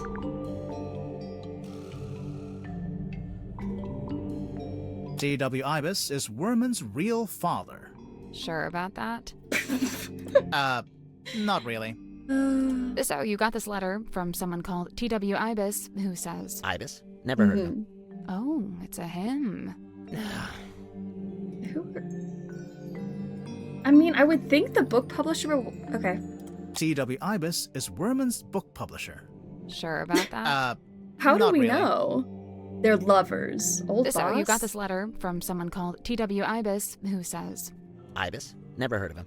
Oh, it's a I don't know how I would have known it was the old boss. T.W. Ibis is Werman's old boss. And, what gives you that idea?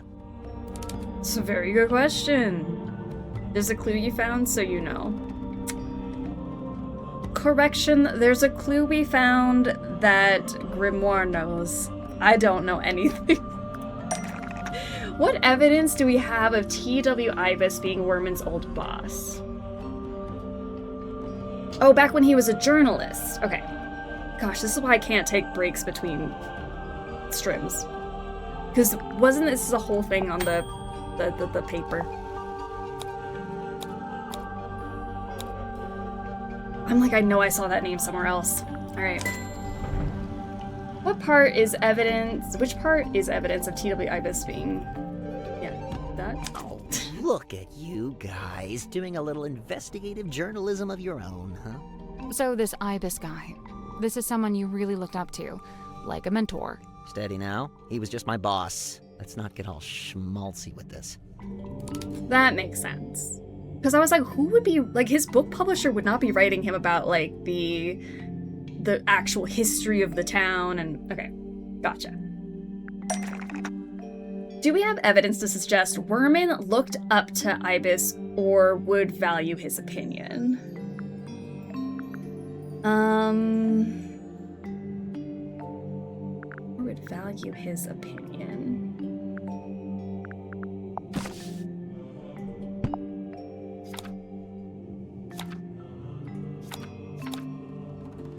The dedication in his book for imparting upon me what it is to love the art of writing. For T.W. Ibis, who imparted upon me what it is to love the art of writing. I'm aware of what it says, all right? Can we just settle down? Guys, there's something bothering me. The letter has a diagram on the back showing you how, when, and where to find the Mortuga Submarine. Of course. How else do you think I managed to find it?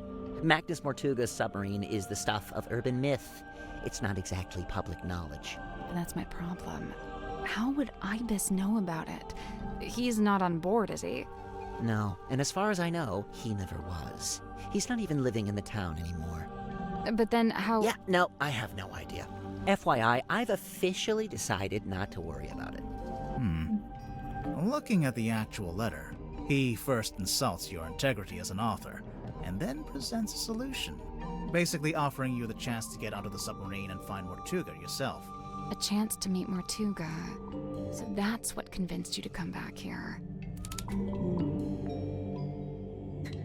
That's right, always bottoms up games until you finish. And that's what I should have done. I should have, like, no sleep, just played the game. But we started this last Saturday, so it's been a full week, and I don't remember our old clues. But now I'm caught up. I gotcha. Brain refreshed, memory jolted. When a he, him, and a he, him love each other very much. Okay, so why would Werman be interested in meeting Mortuga? Needed to kill, wanted to reveal, started a rumor about, needed to steal, originally created, Mortuga's hair care routine.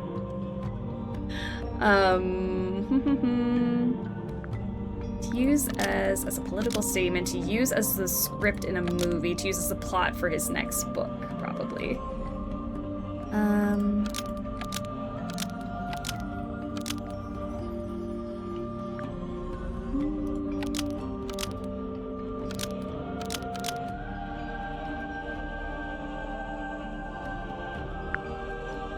I mean, I guess this, but... Needed to kill, wanted to reveal. Maybe needed to steal his real-life story to use as the plot for his next... I think that grammatically makes more sense. J.D. Werman needed to steal Mortuga's real-life story to use as the plot for his next book. J.D. Werman needed to steal Mortuga's real-life story to use as the plot for his next book. I noticed These names you are went so straight elite. for The my hair, sense the of self-worth names. there. The main character of your book, Marcus Mordoom. Game He's does love based on hair. I know. Mortuga, isn't he? We need to talk about that Loosely hair care inspired routine. By. That's an important legal distinction. And you're currently in the process of writing a sequel. I've said as much. And how's that going? Look, I don't plan on stealing Mortuga's real-life story any more than I have already. I assure you, I am working on my own book, on my own terms, with my own ideas. But you came back to... Other than the fact that I happen to be on his submarine, do you have any evidence that I'm stealing Mortuga's real story for my next book? What evidence is there that Werman might be planning his next book around Mortuga's real-life story?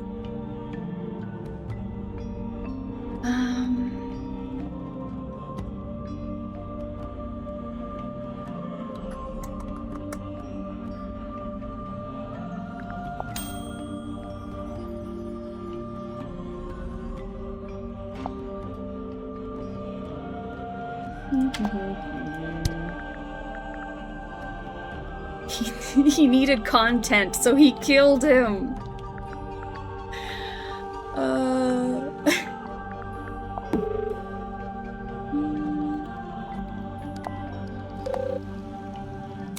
Man, was there anything in here about... I mean, this is all dark stuff, so I don't imagine this is like...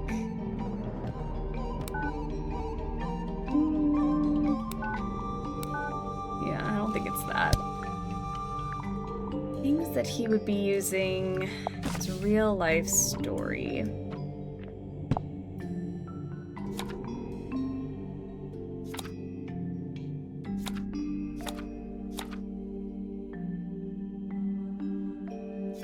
I mean, besides like the name sounding the same.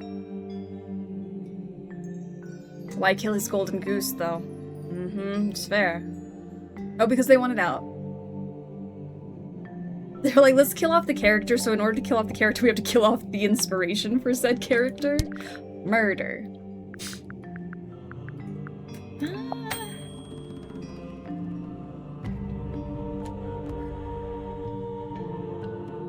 I don't know. His next book around his real life story.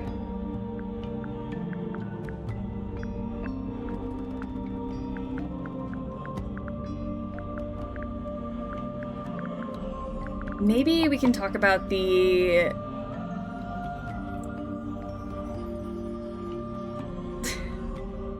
I don't know.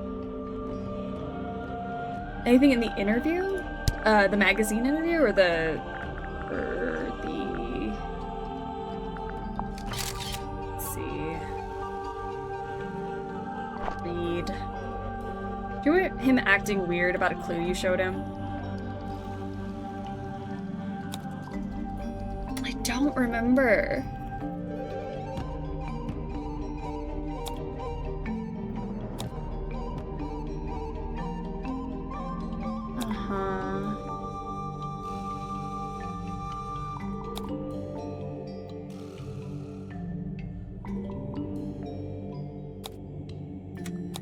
What would he have been weird about?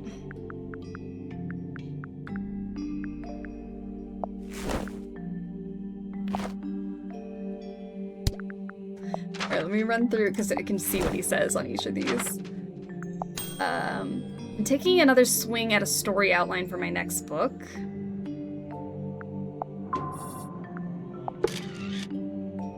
The man on the right, Don Drummond.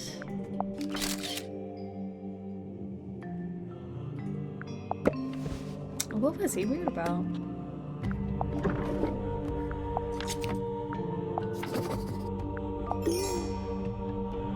Wooden stick. I don't think the wooden stick is all that important to him. And yet I feel like I recognize the handwriting. That doesn't seem weird. Belongs to Dirk. What? The message in a bottle. He didn't say anything about that. Can't stand these things. A procrastinator's worst nightmare. This is a throwback that cut my teeth writing local interest stories.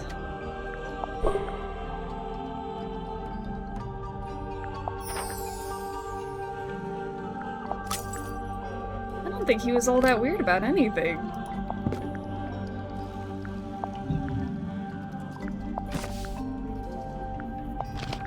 I mean, him talking about the necklace in on the magazine thing hinges on a necklace.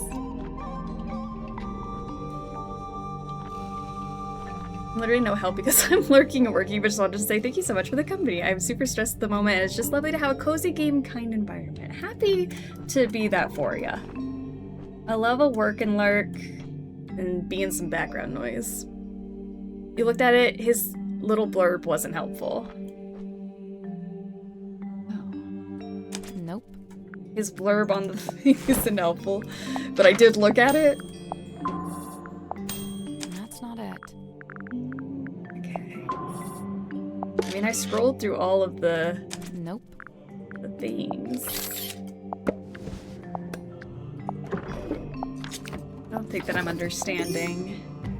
Nope. What would be... Sorry, maybe it's not Cornelius Kane. What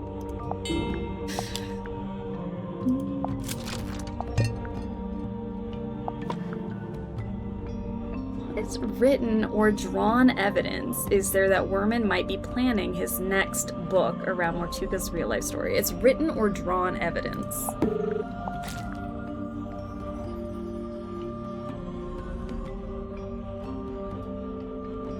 I mean, this is also like what gets me is like flying a little too close to the sun with the name. That's not it. Like, isn't it kind of obvious at this point? I feel so dumb. It's gotta be something super, super obvious. That's not it. Okay. That's not it. There's a piece of paper in this bottle with something written on it. In fact, it's a little typed story that details the circumstances of Mortuga's real-life, death. A story? I don't know. It reads more like an arcane incantation. Was Why I don't you supposed to ask know that? Symmetry about it, or Zephyr? Just look at that symbol. What is that? Some kind of sacred geometry? Really not my wheelhouse at all. What is that symbol? It's a drawing of Sally laying an egg. It's a drawing of a room on the submarine. It's a drawing of an alchemical symbol. This is the murder scene, the crime scene. It's a drawing of a room on the submarine. The title, the font, was how I was supposed to know that? I still don't quite get it. I'm sorry. Which room is being depicted? Illusion Theater. It's a diagram of the crime scene. There's the window, the cauldron, and Mortuga's body laying on the ground. Where did you find this bottle? Madame Tadpole had it. She found it floating in the ocean. Sealed in a bottle and found in the ocean, but you think I typed it. What evidence is there to suggest that Werman typed the message in a bottle? Well, let me look at this message in a bottle, because I didn't even know. Purse in the cauldron.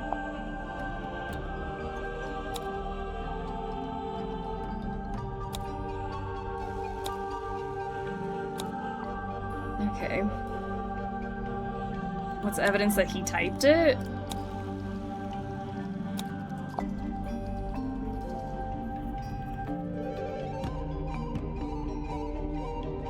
Sally laying an egg is the best answer ever. Sally brought his first book on the ship. Yeah. I'm sorry if it's not clicking. It's not clocking to me. What do we mean he brought the first book on the ship? That is her book that we have, her copy of Hex of the Helmsman. Go to her book. I'm at the book. Might want to look at the first book.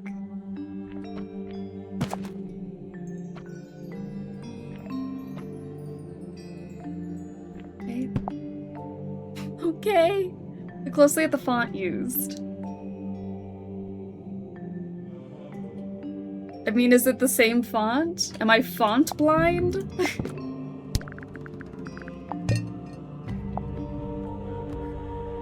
Is that the same font as this? Oh, it's got the little thingies.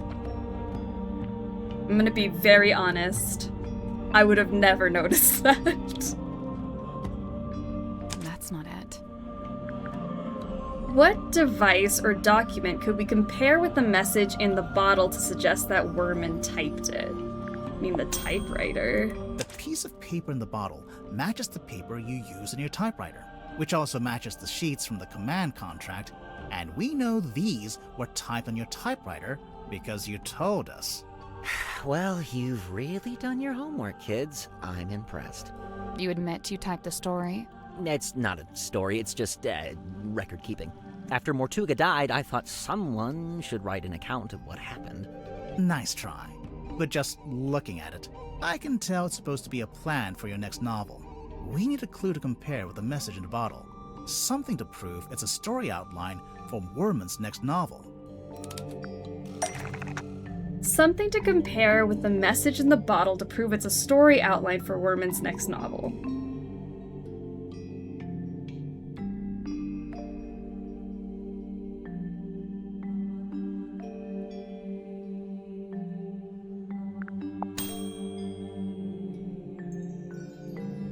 I don't think I get the question. I was doing so well. Something to compare with the message in the bottle to prove it's a story. I mean, this is just the thing on the back.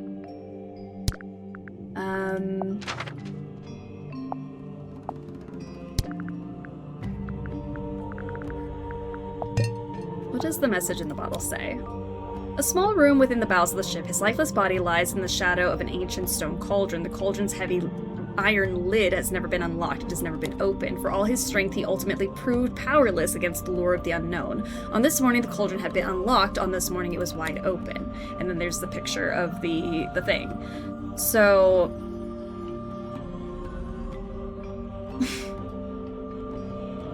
I mean, am I comparing it to the cauldron? I came back from nap time and caused you to struggle. It's my fault. That must be it. Sally laying an egg really sent me. Sally laying an egg.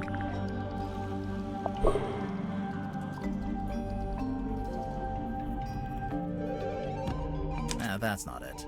I'm like, because it is outlining the fact that the cauldron opens, but how would that be the next novel? The font now? A book to compare. Oh, a book to compare. I swear I'm not reading like the most important part of the clue. Because now we have the title font and the... Okay.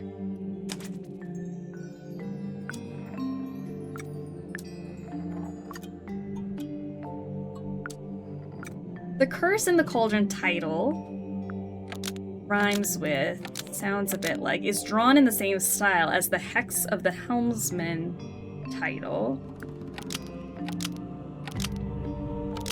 Because it's a plan for the next book.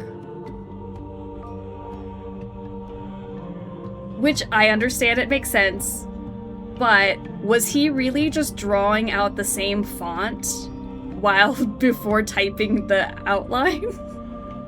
He's like, that thing in SpongeBob where he writes the and it's like all pretty. Like, was he spending all that time writing curse in the cauldron to make it match the same font and then he started typing his outline?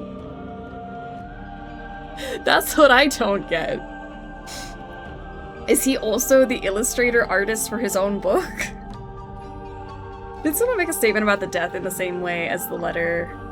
Didn't someone make a statement about the death in the same way as the letter in the bottle? I don't know. I mean, that is how the person died.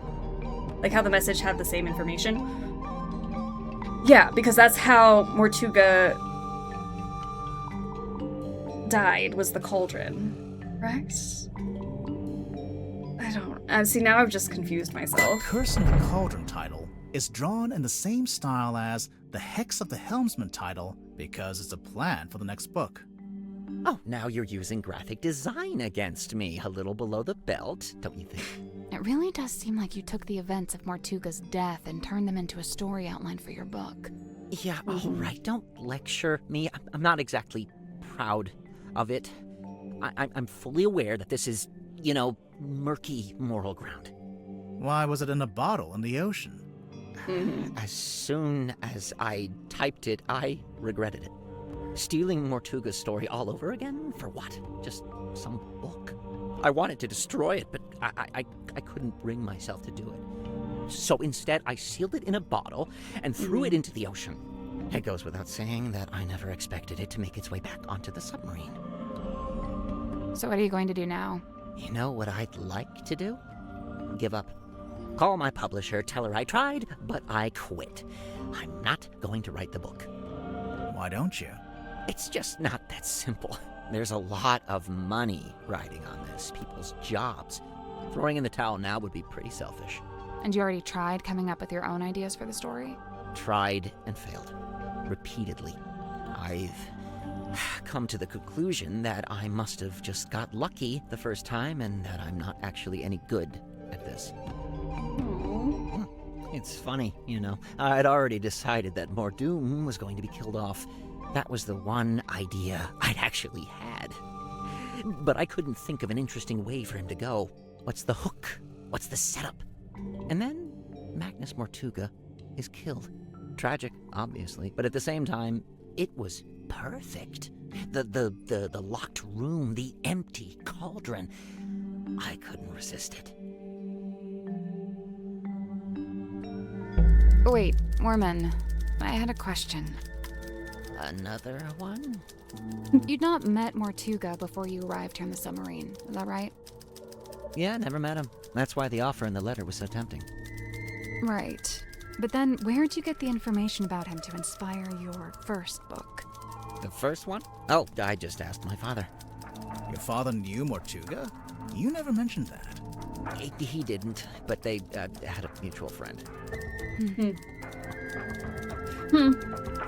Alright. That one was a doozy.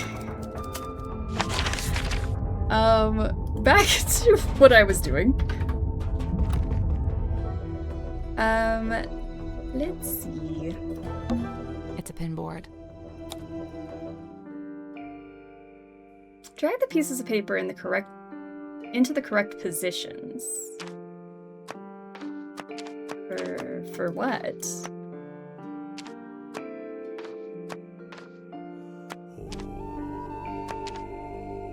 For where they stay?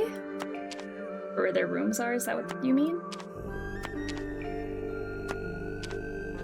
Or what?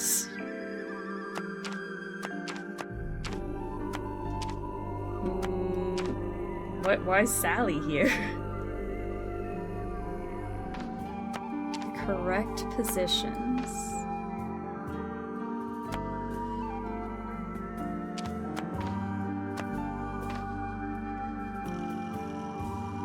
Yeah, I don't know. I feel like this is roundabout where they are, but I don't think that's what it wants. Nope.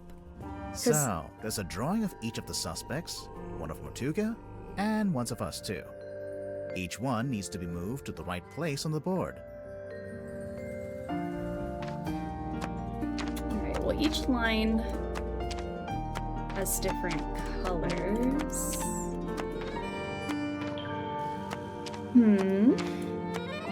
Take a look. It's like a red, and there's like these yellow lines.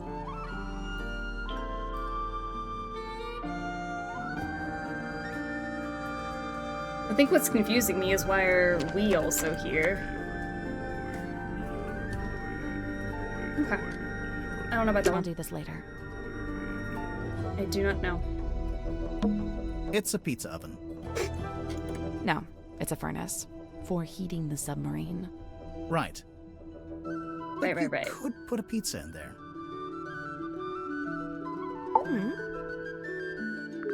Let's talk to you some more. I first met Tadpole when she was on the road, travelling with a group of performers. She had longer hair back then, of course. Did you see her perform? I got to see a rehearsal, but that was it. After that, I joined their camp for the night. Tadpole and I shared some stories, you know. I told her how I'd just been on a research trip to a town on the coast called Silkworm-on-Sea. She told me how their group went around performing in local theatres and town halls and whatnot. I mentioned that Silkworm actually had a little theatre that might be a good fit. How come you didn't stay with them longer? Their leader was a real bad apple. I was rather keen to be shot of him. I don't know if I said this already, but I love all the new emotes. Or, like, new for me. I'm so glad. Our very own Tommy made a good chunk of them. But they're pretty fun. I like them. I may be biased, but I think they're pretty fun. I didn't expect to find a fellow herbologist on board.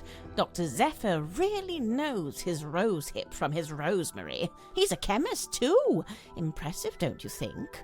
I don't know. I get the sense his work is more alchemy than chemistry. He does seem rather secretive about it. I tried asking him about his experiments, but he seemed awfully reluctant to divulge any details. Sounds familiar? So, Mariana, what do you make of him? Godric, I mean. I will say, for someone with such a novel outfit, he's ever so quiet. Quiet? You disagree? I thought his whole thing was to be deliberately obnoxious. He wasn't like that with you? Not at all. Whilst showing me around the submarine, he was mostly subdued. Didn't say an awful lot. Maybe you make That's him weird. nervous. Maybe you make him nervous. Maybe. Y'all will find this funny. I was in a work training this week and someone referenced a murder board as the instructor thought it was a board you use to commit a murder, not to solve one. A murder board. She just seems shifty, like she has something to hide. She's the one I'm most suspicious of. Something's happening here. I mean, starting off good with the pipe that records people. And then, like, everything out of her mouth, I just don't believe. Cynthia Seafoam, the daughter of Harbour Master Sylvia Seafoam, and the stepdaughter of Donovan Drummond, the shipyard owner. That's a pretty solid nautical heritage. By all accounts, Sylvia Seafoam was an ambitious and outgoing sailor, but I believe they raised Cynthia to be a mechanic. Still, sounds like Cynthia actually does have the expertise to be captain. Who said she doesn't? You also hate Mist, right? I do not like Mist. Definitely not a favorite for me. Symmetry was the only person I didn't see on my tour of the submarine. I realized later that she'd been with Mortuga at the time. In the Illusion Theater? You know what's funny? Nobody else calls it that. They all just call it the storeroom. I'm led to believe Illusion Theater is a name Miss Silkmoth came up with herself. Rather like how she came up with the name Symmetry Silkmoth. That's not her real name? It's not her birth name, no. You think her birth name was Symmetry? Same, I do not understand how people love it. It makes me rage quit. It's a rough one, because you literally just have to fumble around an island until something works. And it's a lot. I assume Moon is a would-be writer, don't know why though. Probably the pipe dictaphone. Like, why is she recording people? Maybe that is it, I don't know. I'm sorry, did someone name their child Symmetry? She calls herself Symmetry. I don't think that's her actual name. That algae is still young. Meaning? Ooh. Meaning the bottle's been in the ocean, but not for all that long. I don't know what that is. Me neither. Tanya Tapdole. I see what you did there. I didn't do anything. She's not talking to you. Mariana, I was wondering if you could tell us who's worn this. How's she supposed to do that? You know, by the smell. Oh, gross. Very well. Let's see. I'm getting wind-battered mahogany, ice-cold sea spray, and mostly melted candle wax. Great, thanks. That's super helpful. I can't speak to what that is squirming around in the bottle there, but the liquid is salt water. Why can no one tell me what that is? I suppose Zephyr must have a pestle and mortar. I might ask to borrow it. Which herbs? Valerian, skullcap, and chamomile. The bandages in the centre smell of fearful sweat. The wood itself, it's mahogany, but it smells of salty ocean air. And the little hat smells like a dress worn by a doll. Why are we sniffing Dress it? worn by a doll. Lovely. You know, one of the reasons I found it hard to research Mortuga was that there really wasn't much of a paper trail. Well, seems like he changed his ways. Yes, it's rather odd, isn't it? I wonder what compelled him to draw up a contract like this. I can't help but feel like the idea must have come from someone else. I'd love to know where Cynthia got the diagram of the wooden ship. I thought it was supposed to be a submarine. No, the yellowish parts. They're from an old drawing of a sailing ship. Looks like it might be from the original, too. I just wonder where she got it. The wheel? Let's see. The thicker wood is mahogany, very old mahogany. The thinner wood, oh, I don't know, some kind of cheap timber, perhaps. Somebody skimped on the repairs, huh? I'd heard Mortuga wasn't one for writing things down, so I'd given up hope of finding a diary, but this might be the next best thing. He made a record of every time a new person joined the submarine. Except for when you joined, Mariana. Well, I suppose he'd never had the chance. Like, do you see why she's suspicious? Emblazoned with the seafoam S, I see. It's quite an elaborate... Oh, how strange. It's never been worn. Never? Once or twice, at the very most. Where'd you get that? A dentist's waiting room? There's a poster on the back cover. It's for Dirk's movie. Oh, yes, look at that. They've given her the wrong type of necklace. The sword looks about right, though. What's that? Just thinking out loud. Oh, good. I was worried this wasn't going to come up. What? Cynthia and her family? The submarine in the background? Yes and yes. But also no. The best part of this photo is the thing on the left-hand side. It's in a glass tank. Do you see it? Barely. Oh. Is it a snake? It's the silver snake, also known as the silkworm serpent. Oh, you've heard of it? We might have. But what's it doing in the photo? So, that submarine in the background. The silver snake is the reason that was built. Sylvia Seafoam, pictured there in the fancy jacket, she was quite fond of her serpent friend, you see, but the powers that be were demanding she hand it over to be studied. So Sylvia made a plan to go and live in a submarine and take the silver snake with her. That's, quite ambitious. Wait, so the sea serpent would also be living in the submarine? Well, I don't have all the details. It's something I'm still researching. That was actually helpful. Thank you for that. Well, that has to be a face, but it's not... It doesn't look like anyone. When was this taken? Pretty recently, I think. I see. So she's probably still out there. Listen, don't worry about it, seriously. Okay. Mr. Werman's typewriter. It's got a good example of the fellow emblem there on the back, see? These diagrams, they're detailing the time and place to find the Mortuga submarine. Of course, it would be possible just to write it out in words, but this has been done with astronomy and lunar phases. Why? My guess is that it's intended to incite curiosity in the recipient. It's more effective than if they'd just written, "Come to this place at this time." It feels less like a trap this way. I see you've been enjoying my map. It's barely a map. It's closer to a list. What about the family tree on the back? Most of my research into silkworm has been focused on these two family lines, the Fellows and the Stone Tops. Seems like you haven't worked out how Mortuga fits into it. His name is just floating out there by itself. I'm not sure if he does fit into it, to be honest. Mariana, you've got a question mark there. Someone you don't know the name of. Ah, yes. Quite the mystery, you see. I'd heard about... We know her name. It's Freya. You're welcome. Done. Alright. Let's go to... Grip? Yeah, let's do Grip next. I'll just keep going in my circle.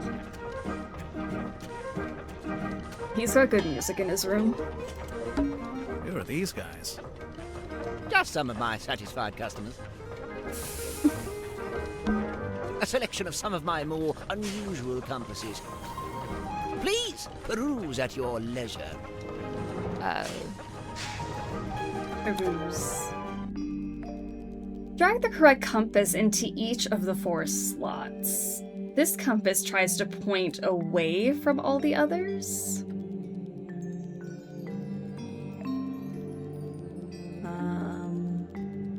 I guess this one. Do they change when you move them? Like that one's pointing at all the others.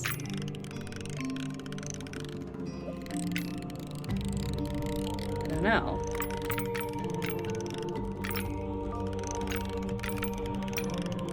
This compass doesn't want to solve this puzzle right now. This compass tries to point at all the others. This compass is actually a clock in disguise. Huh? Huh? The way to get puzzles feels like how you get puzzles in Professor Layton a little.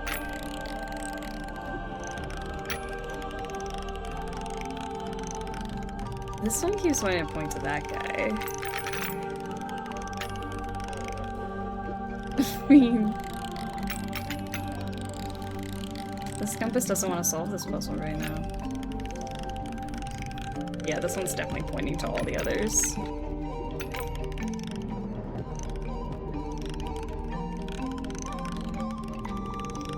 Which one would be a clock in disguise?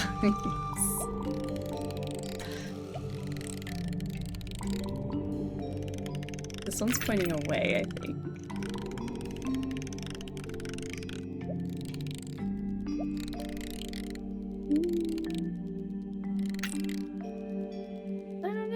This one's got like little lines. This one's not really moving, so maybe that's the clock. Nope. So there's 4 slots, and each one needs a compass to go in it. Yeah. The labels are all describing a particular compass, I guess. This compass doesn't want to solve a puzzle right now. Mood.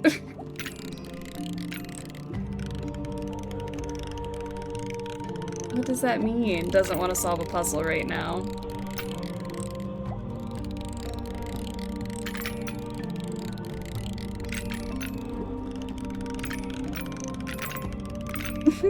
Yellow's pointing away from everyone right now. Yeah. Oh, sorry, away from all the others. I definitely put that in the wrong spot. That one is trying to point away from the others. You're so right. This compass tries to point to all the others. I think it's the blue. The blue goes here. I don't know how I got that all mixed up. I swear my brain left the building an hour ago. Which one doesn't want to solve a puzzle right now? I guess that's wrong. I think we'd get more information about how each compass worked if we moved them around. And pay attention to the needles while you're doing it. That's what I'm doing, you know?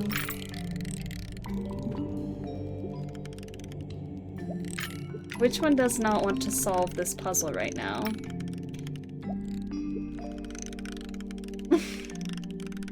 I don't know what that means. Nothing. Nothing. It's really... At least one of them doesn't seem to be... At least one of them? Which one? Nothing. It's really all about the behavior of the needles, relative to the position of the compasses. At least one of them doesn't seem to be a compass at all. I mean, this one doesn't point to anything, so I'm thinking this one's the clock. Right? This one keeps moving.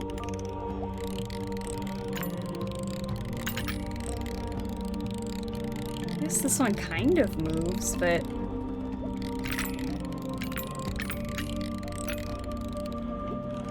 This one definitely points to things. Maybe this is the clock, since it doesn't move.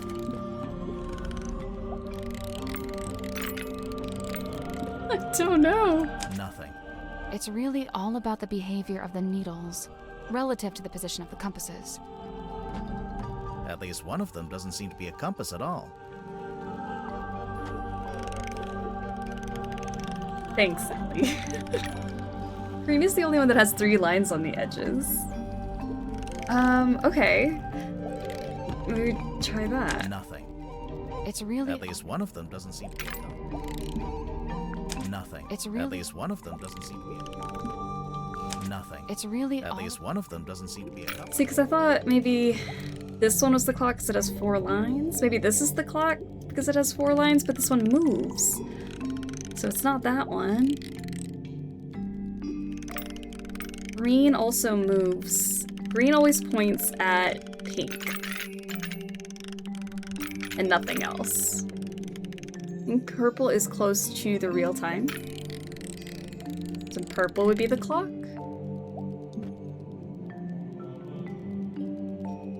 And then this compass doesn't want to solve this puzzle, right?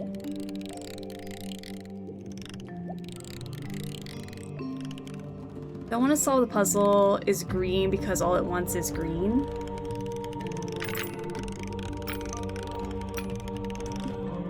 Nothing. It's really all about the behavior of the needles, relative to the position of the compasses. At least one of them doesn't seem to be a compass at all.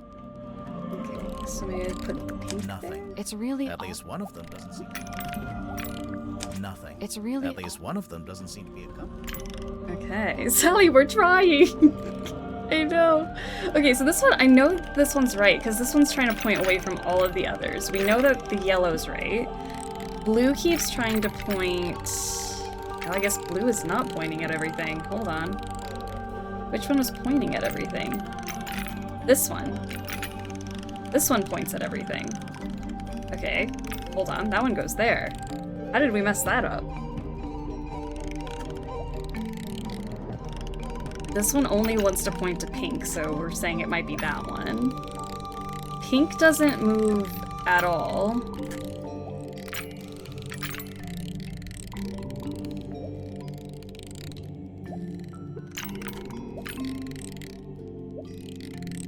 That's why I think this is the clock, because it's got like... But this one also has 4 lines. But this one moves, so it can't be that one.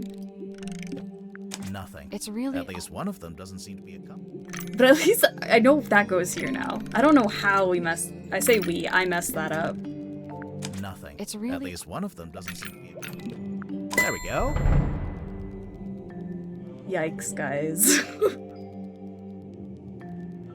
I'm gonna go take a nap. Nice. I know we're the struggle bus, but I'm struggling a little too hard today. Did something unlock? Nope. Yeah, it did. I heard it. Sounded like a box opening. Pure conjecture. So this opened. It's open. What is that? Some kind of scroll. That is not for sale. Please don't touch it. Too late. Sorry. Oops. An old scroll hidden in the engine room. It unrolls to reveal a map. A red X is marked somewhere in the ocean. Ooh.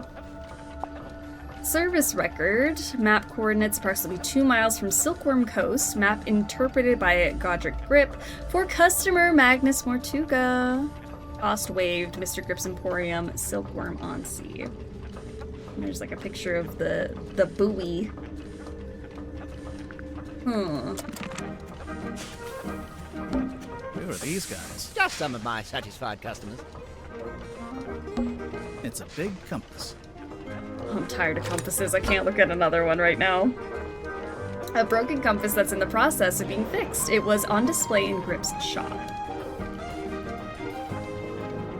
This is a... 3 holes! 3 holes! Remember the 3-prong thingy on the control board? Hey.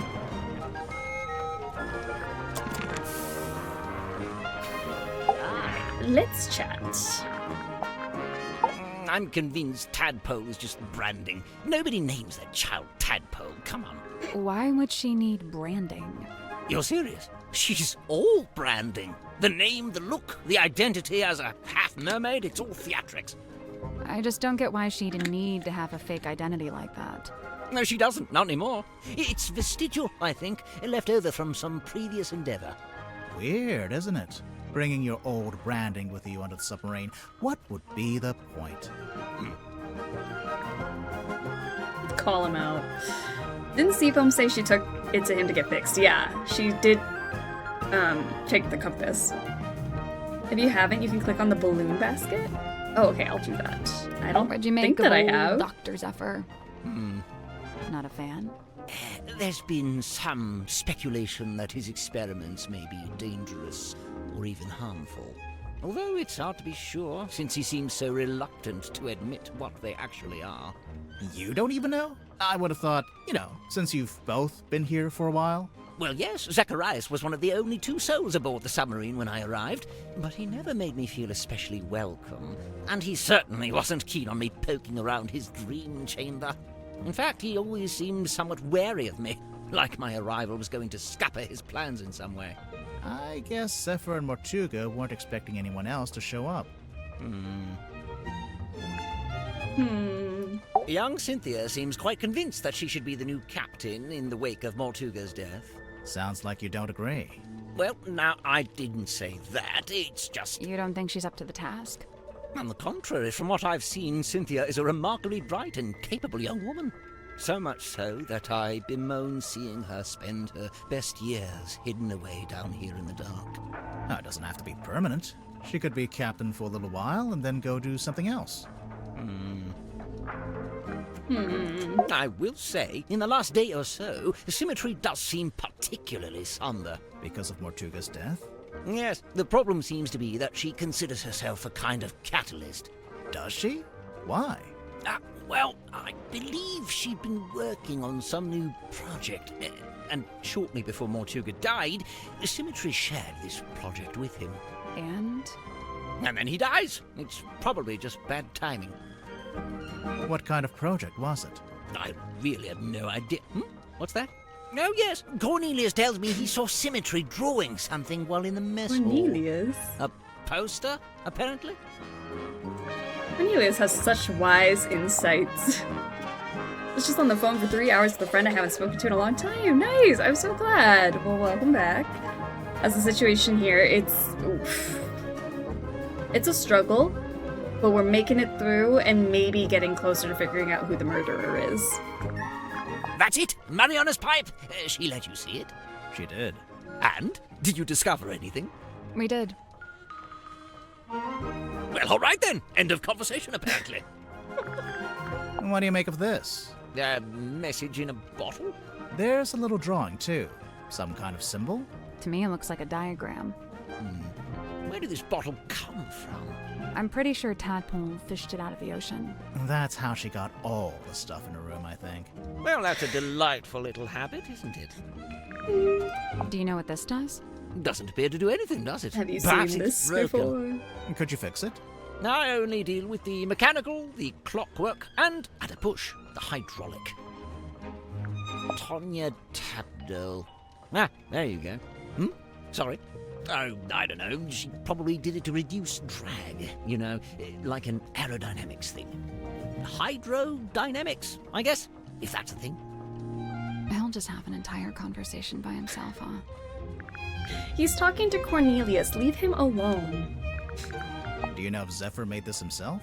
He must have done. He didn't have it when I first got here. In fact, I'm pretty sure he measured Mortuga's head to get the shape right. There's some kind of pattern. It almost looks pictorial.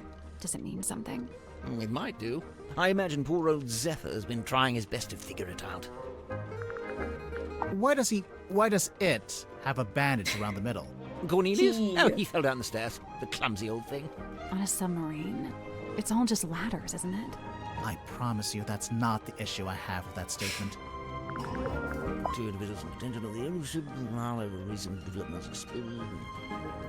No, I don't like it. No, what's wrong with it? The wording. It's too vague. It could be about anything. But if it's not about Cynthia and Mortuga, what would it be about? I couldn't say, but I stand by it. There's a chance Cynthia's got the wrong end of the stick. Perhaps she oughtn't be captain after all. Oh, sorry, Cornelius.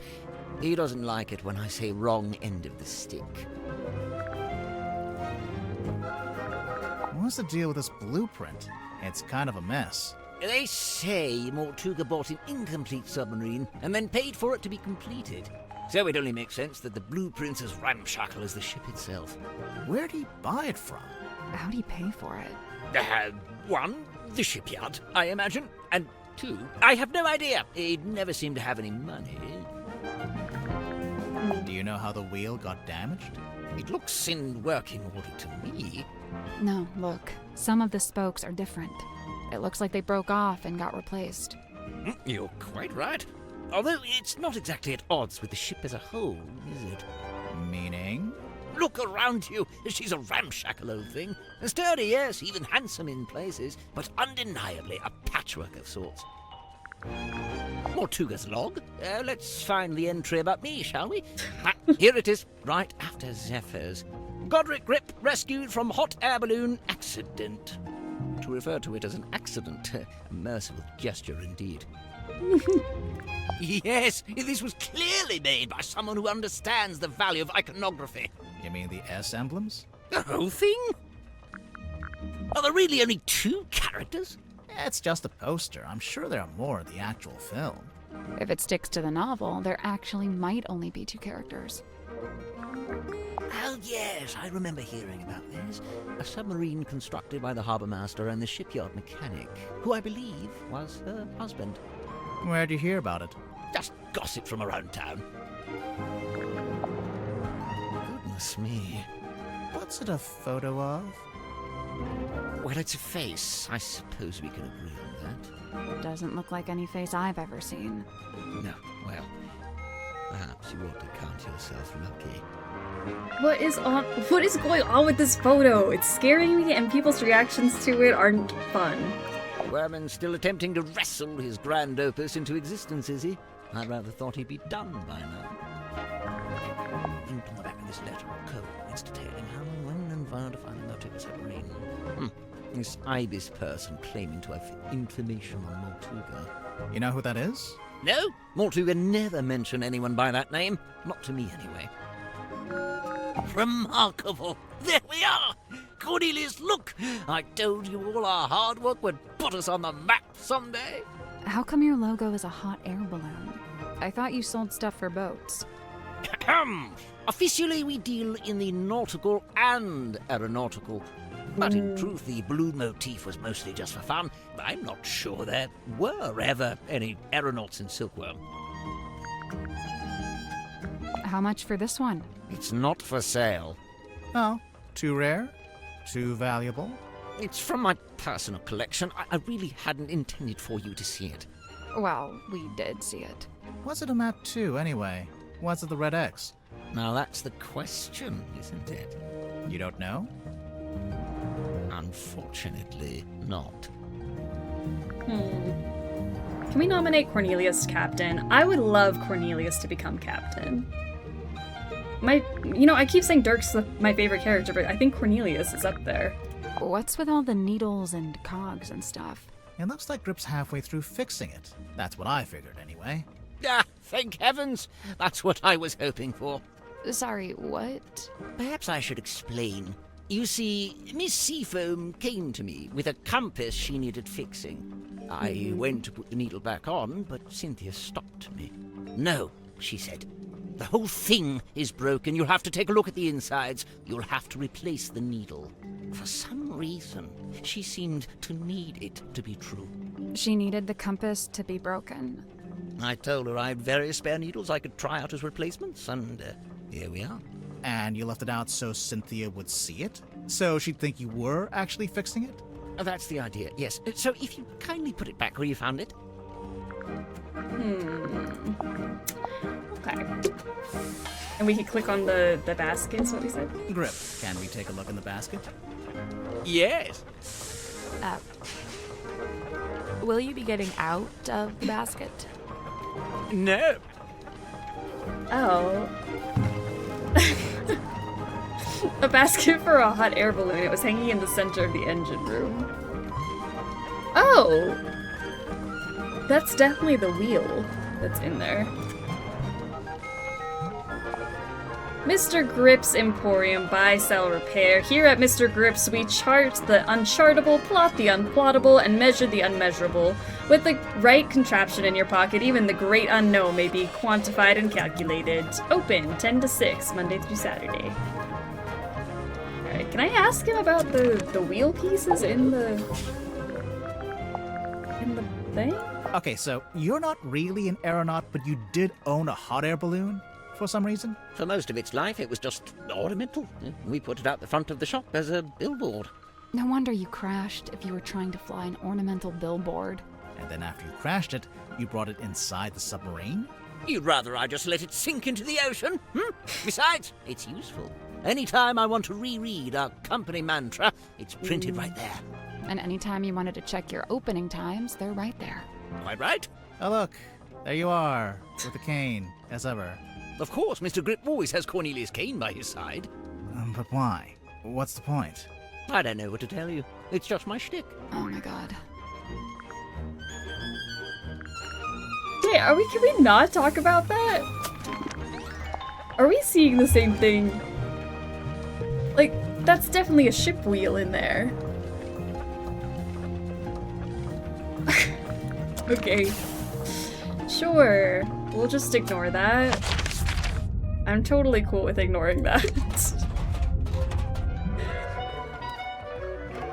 Right. That's a big mirror. It's the kind of mirror you'd walk through to get to Mirror World. Sally's the most relatable video game character on the planet. I love her. You don't sail your hot air balloon by ship wheel?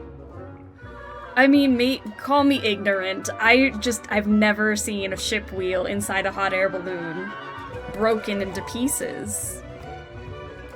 You've been to Mirror World? What's it like? On reflection, it's not that great.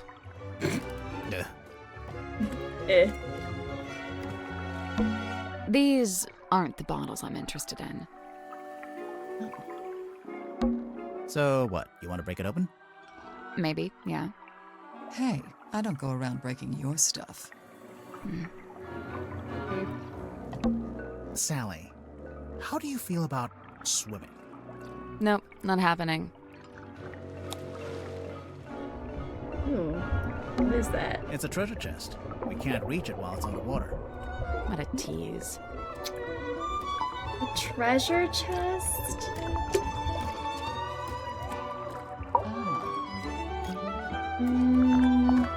Suspect. Yeah, Zephyr and I had a little falling out. Over what? Something to do with his experiments? In theory, I really don't care what he does. It's the two-drive stick shift discussion of the balloon world. What do you mean? Do you use a ship wheel? When I first got here, Sim was working for Zephyr in the Dream Chamber. What were they working on? Researching dreams, I guess? Well, sure, that was part of it. They even had Mortuga as a test subject at one point. They were researching Mortuga's dreams? Look, it's not the dreams that were the problem. It's the communicating with spirits from the other world stuff. Oh, like talking with the afterlife. Zephyr's a grown man. If he wants to research that stuff, he's free to do so. But Sim's still young. I didn't want her getting misled, so I put a stop to it. How? I made Zephyr tell Sim he didn't need her anymore. Ouch. It's for the best. Cynthia? Little Cynthia. She's cute, huh? I don't know if that's an appropriate way to talk about your captain. She's so cute, right. okay? You think her being captain is kind of a joke? It's not a joke to her. She cares a lot about the submarine. I just don't think it's doing her any good to care that much. It's just a hunk of metal after all. And wood. Some of it is made out of wood, I noticed. Did Mortuga want Cynthia to succeed him as captain? Did he ever mention it? No, I'd say he probably felt the same way I do about it. Which is? That she's too young and too bright to be living down here in the dark. Sim's quite delicate. She's got some real self-worth issues. She's kinda eerie. Mm-hmm. And she's got this 1,000-yard stare, like a rabbit in the headlights. She's got a unique way of speaking, too. Yeah, I'm still not But sure how much she's of it is so sincere cute. and how much is residual from her time performing on stage. I have heard her talking more normally, though, when she's with Cynthia. What about Sim's parents? Orphan. As far as I know, she was homeless for a while, until the system picked her up and she got moved into the theater. So, she's never had any kind of normal life. Nope. That 1,000-yard stare's starting to make a little more sense now, huh? Right, clues. Looks broken. Does it? How can you tell? I just assumed it was waterlogged from the bilge water. How did you know we found it in the bilge? Because it smells, and it's still wet. Oh, yeah. It's Ew. stinky. Sally, you take it. I don't want it. You keep it. Ew. Hey, where did you, Does this belong to you? We found it in the bilge. You dropped it, maybe? Ocean Rescue Divers Association. Is this an organization you used to work for? Maybe. Why can't we ask about the name being wrong on it, though? This pattern looks a bit like a dream catcher. What's a dream catcher? It's something you hang in your bedroom window when you're a teenage girl. Bingo. I see. I see. Any idea what Zephyr's keeping in this bottle? Whatever it is, he dumps it into the ocean every single night. What? What do you mean? Every evening, he comes by the airlock and empties the bottle into the water tank below. And the water tank leads out into the ocean. Yeah, and then each morning he comes by with the empty bottle and fills it back up again. Why? What's he doing? That's weird. Never managed to work it out. If you watch him closely, Grip holds this tighter whenever he gets sad or nervous, and only lets go of it when he's totally at ease. Sounds like you've really been staring at him. Yeah, well, you can learn a lot watching someone's involuntary movements. Okay, do me. You're tired, achy. You only got an hour of sleep on a hard surface. Wow, I feel so seen. I still have a dream catcher? I haven't had a dream catcher in so long. Looks like Mortuga chose to use a typewriter for this. To make it more official, maybe? It's more that he didn't like writing by hand. He'd even sometimes ask me to write things for him. Like what? Oh, just little notes, you know. Maybe his signature? That's always different? I guess now that Cynthia's captain, she wants an up-to-date blueprint of the submarine. Why was there an out-of-date blueprint? The ship has kind of a complex history. She's been through a few different phases, lived through a few rough patches. Magnus used to let me steer. He even taught me how to do it. Sounds like he was setting you up to be the next captain. I don't know about that. Magnus really wasn't one for record-keeping. Well, he did make a few entries, though. Looks like it's just each time someone new arrives on the submarine. That makes sense. He was always people-focused. Human interactions, relationships. It's what he considered most important. It's custom-made. See the S emblem on the epaulets? And on the back? S for what? Seafoam, obviously. So why isn't Cynthia wearing it? I guess she'd rather keep it preserved. Yeah, see? This is what I'm talking about. Dirk looks way better like that. The beard, the long hair, the outfit. You like the rugged pirate look, huh? I can't help it if I have a type. There it is, on the left-hand side, in the big tank of water. What is it? Some kind of sea creature? I think it's the reason they built the submarine. They built a submarine to house a sea creature. Mm-hmm. I don't understand. Where would it live? Wouldn't it need to be in water? Yeah, there's a special area of the submarine that can fill up with seawater. Where? You're standing on top of it right this second. Because maybe it's her mom's? Yeah, people keep asking why she's not wearing the jacket, but like, is the jacket not the same jacket in this photo? Like, why would she wear it? And also, I feel like somebody said it was too big for her. Tadpole, is this a photo of you? Why'd you say that? It's an underwater photo, and it kind of looks like a woman's face. I just thought... All mysterious underwater women look alike, is that it? No, I... Not once did I assume it was For the her. record, I don't think it looks like you. Right. It doesn't. In fact, it doesn't look like anyone. Ooh. Water ultrasound. I really don't know why Worman brought that bulky old thing with him. That's no way to talk about Dark. Maybe the typewriter's got some kind of sentimental value. It must do. Otherwise, he'd upgrade to something more modern. I don't doubt he could afford it. That was so mean, but it was really funny. Oh, I don't know anything about that. You sure? Never seen it before. What? Nothing. A silkworm on sea. Let's see. Magnus, Grip, Worman, Cynthia. Oh, and Sim. Those 5 are from the town. Or they lived there for a while at least. You think they all knew each other from before the submarine? Magnus and Grip knew each other, I think. They lived opposite, see? Oh, yeah. That drawing of the coral, it looks familiar. Oh, it's just a generic piece of red coral, isn't it? It reminds me of a piece I found in the ocean recently. Can I see it?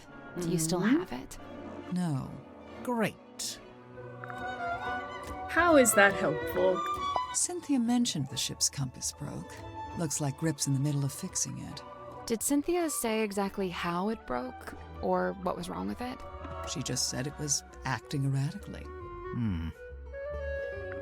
Grip's got his brand figured out, huh? Kind of an 18th century vaudeville aeronaut vibe? Even just the choice to use the word emporium. Hey, I think we've gone through all of our clues.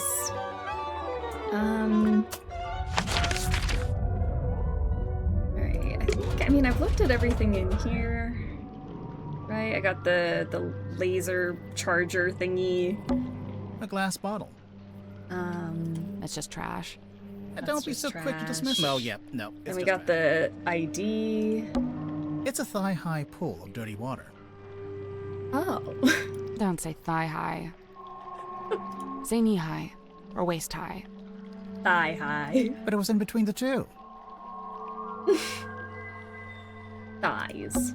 Yeah, this room smells like rust and dirty seawater. I kind of like it. I knew you were Yummy. going to say that. You always like the worst smells. Alright, let's go to Zephyr, then I'll go to Sim. Didn't get anything extra in here. I'll just take a look in this cabinet. Watch out for spiders. Yeah, I don't think there are any spiders. We're on a submarine, remember?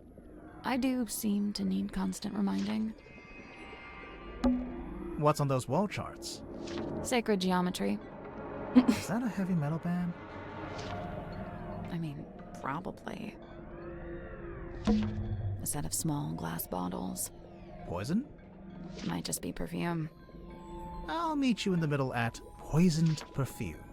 Let's look. Drag the bottle caps and swap them onto the correct droppers. A crimson hue upon the label. Crimson hue upon the label. Could be either one of these. Aerated with effervescence. Exhales a curious vapor. Could exhale anything if you take things off?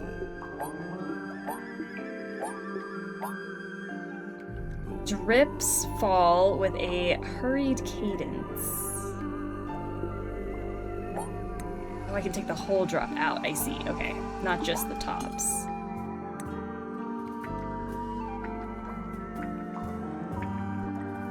It doesn't seem like a hurried cadence. Gluttonous viscosity. A conspicuous X upon the label.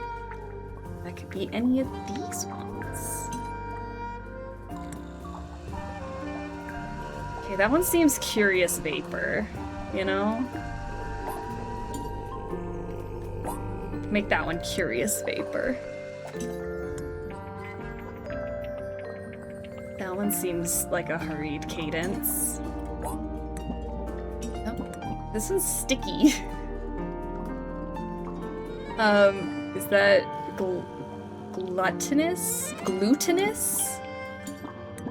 Glutinous viscosity? This one's got aerated with effervescence. Is it that one or this one? That one's gotta be effervescence, right? Aerated with effervescence. Oh, maybe that's the heavy cadence. The hurried cadence, I mean.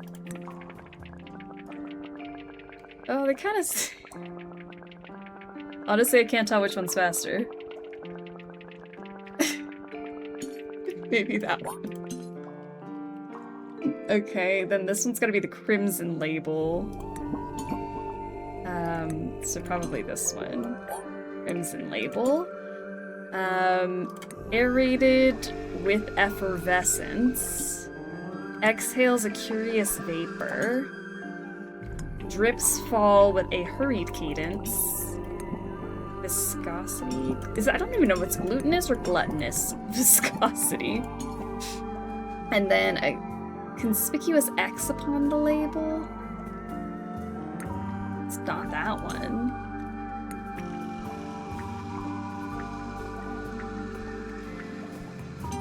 Maybe I'll swap these two. I mean, that's got effervescence. I don't know if that's... There we go. Sure. I'll Nice. take it. Is anything going to happen? Oh, now this opened. The glass moved. Let's take a closer look at that bookshelf. Prophecy from Parapsychology by Halcyon Hardwick. The 7 Secrets of Onirology?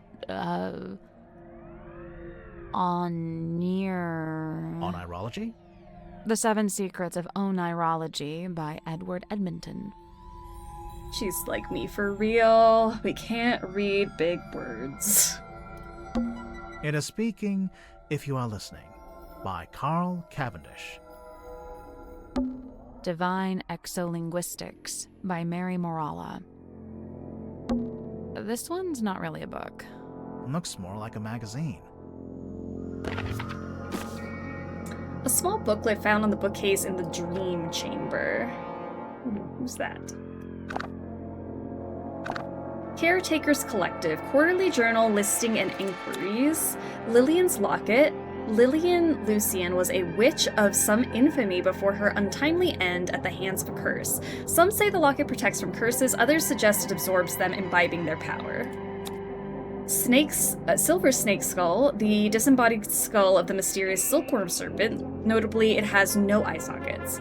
Use discretion as several high-quality fakes are in circulation. His golden palm, made from an unknown material 90% similar to gold, the hand is said to be able to touch ghosts? The mermaid's tongue, said to facilitate communication with she who lies beyond the veil, requires a special key to operate. Both the key and the mermaid's tongue itself are rumored to be lost at sea.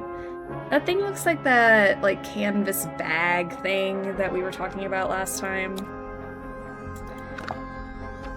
I don't know who this guy is in the back. Okay.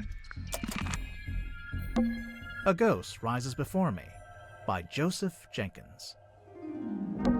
The Magician of the Soul by Annabel August. A Dusty Old Cloth. I think I can see a face in there. That's probably just pareidolia. Who? The human habit of seeing faces where there aren't. Okay, no, I just saw it too. Yeah, what is back there? Does that not look like a face? I think that's probably just the human. It looks like the thing. I just saw It looks like the thing in this here. one's not Looks more like a magazine. Does it not look like that thing? I saw that mouth. That thing. Maybe I'm hallucinating. A dusty old cloth. Okay. Tired? The dialogue between these two is great. Yeah. It's perfect. I worry if I slept in that thing, I'd get transformed into a monster or something. I worry that sleeping at a 45-degree angle would be bad for my back. You are old.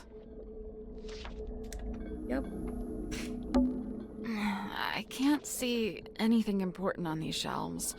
Good, because I couldn't reach the stuff at the top if I wanted to. The cabinet's full of scrolls, but, Can't think of an excuse not to read them. they're too fragile, maybe? Hell, just say they're blank. No one will know. The cabinet's full of scrolls. Can't think They're of hell, just say they're blank. Is this the... It's a weird glass bottle. It is the hex bottle. Yeah. I was like, I think this is the same thing. I knew that. The squirmy thing. Don't trip on that wire, Sally. Wasn't gonna. Alright, let's chat. Yeah, I had basically met everybody by the time I It is met no mark him. against Cynthia's character. She is a sharp young woman and capable engineer. But I was wholly surprised to learn that she had become captain. Did she never say she wanted to be captain? On the contrary, I was aware she'd held such aspirations, initially. But I was under the impression that her campaign had ended in failure. Meaning? That Miss Seafoam had made her ambitions known to Magnus, but he had shut them down. I first learned about Symmetry from a newspaper article detailing her residency at the Fortuna Hall Theater. On the surface, it was merely a review of a magic show, but I felt something behind it, something of great interest. To me, it spoke of someone with a close connection to the ethereal plane. Taking an excursion from the submarine, I attended the performance. Afterward, I requested an audience with Miss Silkmoth herself. And speaking with her for a scant few minutes, I learned two things. First, and most importantly, my instincts had been correct. She was indeed fascinated with the great unanswered questions of metaphysicality. She held a yearning to understand that which could not ordinarily be understood. A woman after my own heart. What was the other thing? You said you learned two things. That she was thoroughly unhappy with her lot at Fortuna Hall. The theater owner was a heartless woman who, among other indiscretions, did not compensate Symmetry for her work. But she had no family, nor any other connections. She had nowhere else to go. So you invited her to come live on the submarine? To put it simply, did she bring all her props and stuff with her? Everything she could carry. Why? Was she gonna keep working as an illusionist on the submarine? No, Miss Silkmoth would be working with me here in the Dream Chamber. I notice she's not here anymore. Her tenure with me has come to an end. She has moved on to pastures anew. Alright, let's go to Cornelius Kane. Godric Grip's hand-carved talisman. You think everything's a talisman. I thought it was just a part of the branding for his shop. It may well be. Nonetheless, I can. I don't understand why everyone's disrespecting Cornelius like this. Its primary function is to be an anchor. It's not heavy enough to be an anchor. I'm pretty sure it would float. He means an emotional anchor. Oh, right. It would float. What an enchanting thought. Uh-oh. You've given him an idea. It may transpire that the true meaning of the cane is found in its unsinkability. So it's a reminder not to sink, not to drown. Like some kind of life preserver? It rather seems that Cynthia is using the contract as a talisman. A talisman? Like, as protection? I did notice she taped it to the back of the chair. Everything's a talisman. So it's like you can't go in there unless you acknowledge it. Correct. The contract is a shield behind which Cynthia hides. Edwin, how are ya? Heck yeah, Mermaid Mask. We're having a blast. I am catching up on all of the clues with every single suspect. You know, Magnus never liked the name Mortuga Submarine. Surely he was the one who chose that name. I believe it was something that just happened. He didn't have a willing hand in it. All told, Magnus was rather dismissive of the notion that the submarine should bear his moniker. But it was his submarine. He was dismissive of that notion, too. And the disrespect comes from a place of deep skepticism and that his credentials are made up. I feel like Cornelius has done no wrong. Has the wheel always looked like that? Like what? With one side broken off and replaced with a different material. It's never been my job to steer the ship, so I've never really taken any notice. You know what? That is fair. It's none of your business. Magnus was fairly averse to record keeping. He can't have been that against it if he bothered to write in the captain's log. However, standard protocol would be for the captain to keep a record of every single day, whereas Magnus only filed a handful of these log cards in his entire tenure. It's a fine garment, is it not? Has it been in the control room the whole time? From the moment I first entered the submarine. But it doesn't belong to Mortuga. It does not. This magazine emanates a peculiar energy. Jealousy, it's a talisman. Even greed. This seems to be a personal item of Cynthia's. As such, it is not my place to make a comment. A face from the ether. It must be. What's that? Tell me, where did you find this? It was locked in a safe. Was it now? Would you mind if I took it off your hands? It's not ours to give. No, of course. What is it? The keys on this typewriter, they appear to be a set of arcane runes. Has Mr. Werman been dipping his toe in the black arts? That's odd. This doesn't look like Magnus's handwriting at all. It's not written by Mortuga. It's from a guy named Ibis. I saw the diagrams pertaining to the location of the Mortuga submarine, and I assume Magnus must have written it, for who else would know such things? Somebody's been trying to piece together Silkworm's history by the looks of it. We noticed Mortuga's on there, but his name's not connected to anyone else. Did he ever talk about his family? Or where he came from? He never spoke of his heritage, no. If only it hadn't been torn in two. Man is a mystery. Sure. Of what?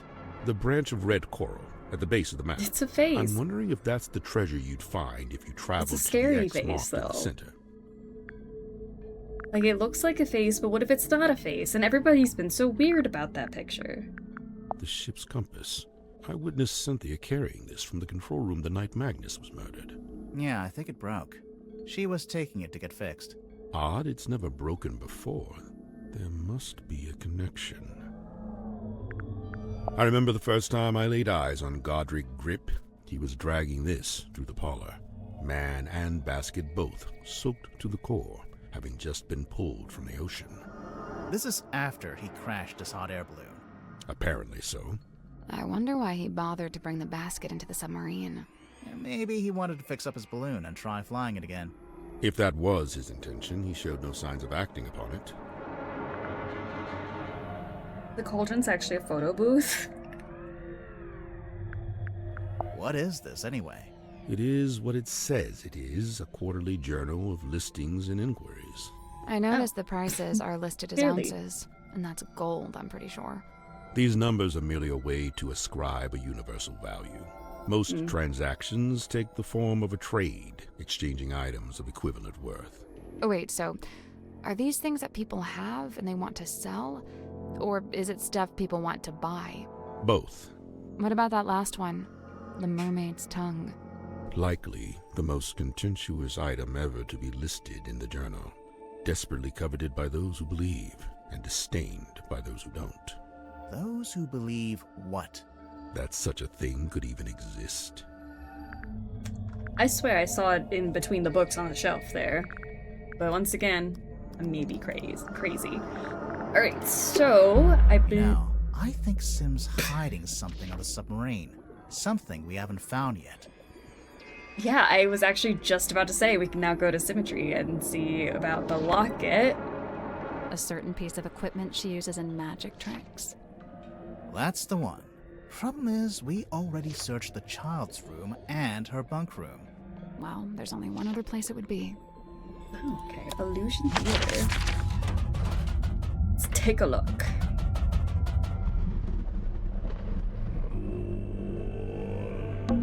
There's a cloth hanging up on the wall. A ragged square of thick sailcloth found hanging up on the wall of the Illusion Theater. The stargazing girl. This wooden panel. Surely there's something behind it. Push it. Hello? It's a little set of tiles. What's in it? Swap the tiles into the correct slots. Okay. That one looks like a butt.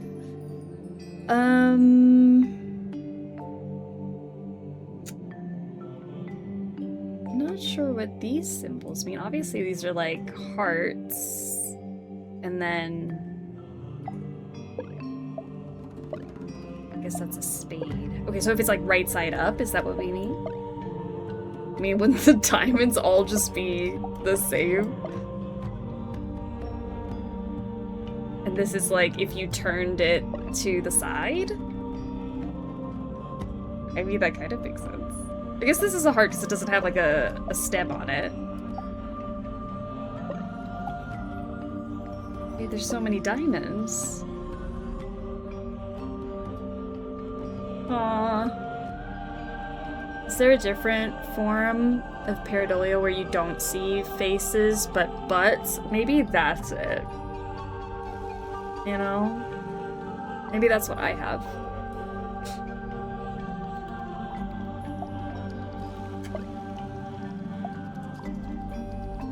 I don't understand why there's so many diamonds.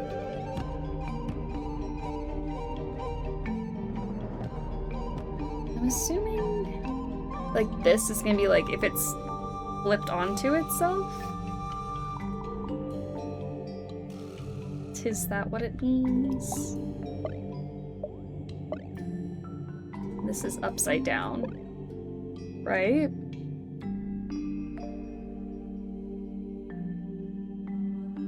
This is right side up, upside down, to the right, to the left. Right side up, that way, this way, upside down.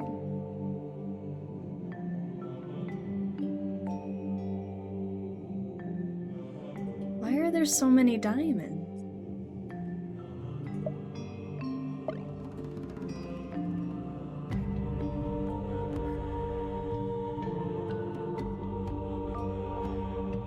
There's only... oh, there's the other one.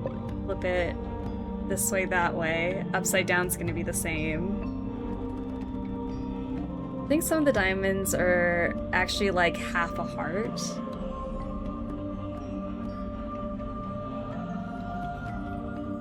Okay. Alright, so I think that first column is good. This column is good. That column's good. This one's good. So it's just these two. So this is obviously, like if you took a clover and what do you mean this way? Like if you took an up and a down, right? So you took an up and a down of a clover, you'd get that. And if you took the up and the down of a heart, you'd get this. And then you'd obviously get that for a diamond too. Right? The blue that looks like a flower on the top of the heart doubled. The blue that looks like a flower is the top of the heart doubled. The top of the heart doubled. Yes, okay. Then this one means we're taking the bottom half twice, which would be a diamond. Bottom half of the heart twice. This would also be bottom half of the diamond twice. The top half of a spade twice. The bottom half of a spade twice.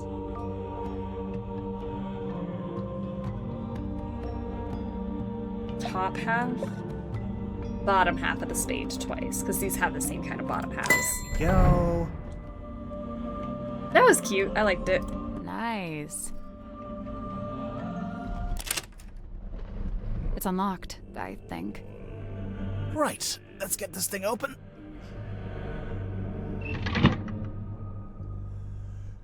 Bottom half of the spade has a stem. Yeah, I literally...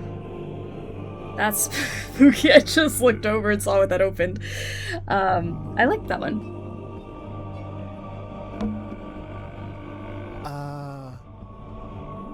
There's a girl in there. It's a doll, I hope. We would hope. A life-size doll of Symmetry Silk Moth. It was found hidden in the Illusion Theater. Oh, that is scary. Okay. So it's a life-size doll that looks like Symmetry. A body! Sim did it. I knew it all along. Guilty. Well, yeah. But I think there's more to it than that. Lift head. Lift locket. Open flap. Is that a camera? Ew! No, I think it's a projector. Oh, for like how she does her illusions and stuff, right? A vintage film projector. A film reel has been placed in the top. Use. Close your eyes, my love, and be still, for this is the end and the beginning.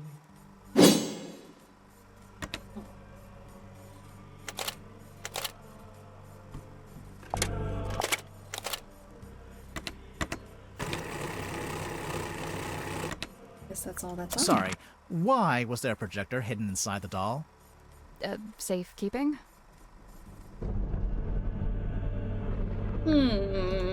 Sim, question for you.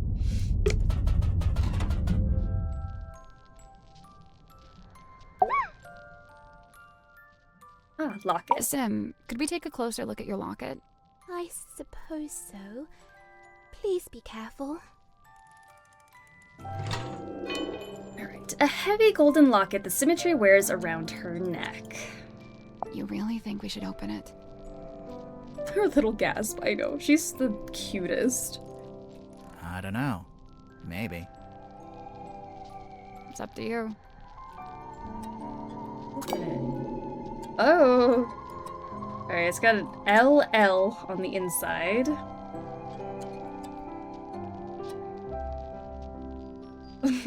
Okay. That's totally normal. Fair Cynthia, O truest friend, my steadfast fealties won. You're both from Silkworm, and you're the same age. Do you know her from before? Though kindred bred neath sullen skies, now we met out with this sunken silver shell. You really never ran into each other in the town? She is bloomed from deepest silken soil, whilst I mere wandering weed by a wild wind blown.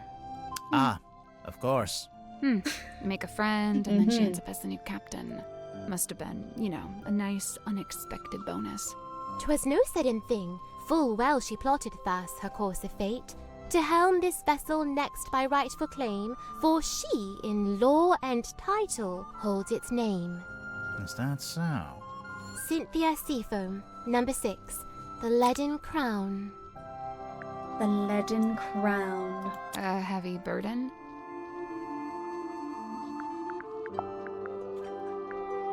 Cornelius. That little dapper hat he wears, I sewed myself from cotton cloth, and now he truly looks the part, mirrored to his master's garb. The king didn't always have a hat? Nay, was not but wood be carved, a simple stick with face adorned. And you thought he should have a hat just because Grip wears one? No, I saw a picture of it. At least I think I did. Do you remember when Cynthia first got hold of this? I saw her running from the bridge, all pages clasped in hand. Where was she taking it? In a hurried haste, she was bedchamber bound. Wait, all pages clasped in hand? Yeah. Both pages, surely. But mere semantics, sir. She tries her best to honor fate and call it by its newest name. Cynthia? I will admit, in quiet hours, the former name returns. What's the former name? Need you only glance beneath a single slip of paper. I've been wanting to rip that off. My god, Cornelius was naked, I know. Walking around with no clothes. Thank goodness Symmetry came along. I tried it once. Tried what? To turn the wheel, to steer the ship. Oh, how'd it go? It did not. I was too weak. Baby. The numbers spoken by the ship, they falter, flailing weird and wild, as if she seeks to speak, yet lacks the tongue to voice her troubled thought. Both she and I hath mothers lost, and both a token keep. Unlike you, though, Cynthia's not wearing hers. Cynthia's already got a cool jacket. One that actually fits her, too.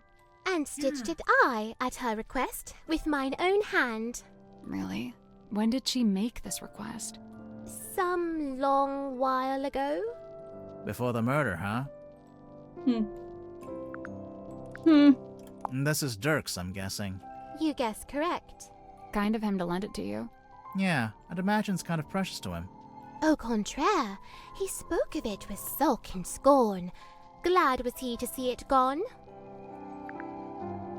Cornelius was showing off his wood. A portrait of fair Cynthia's youth. Sim? What's wrong? Mine eye is drawn against my will to she that lingers far from frame. The ship, in the background.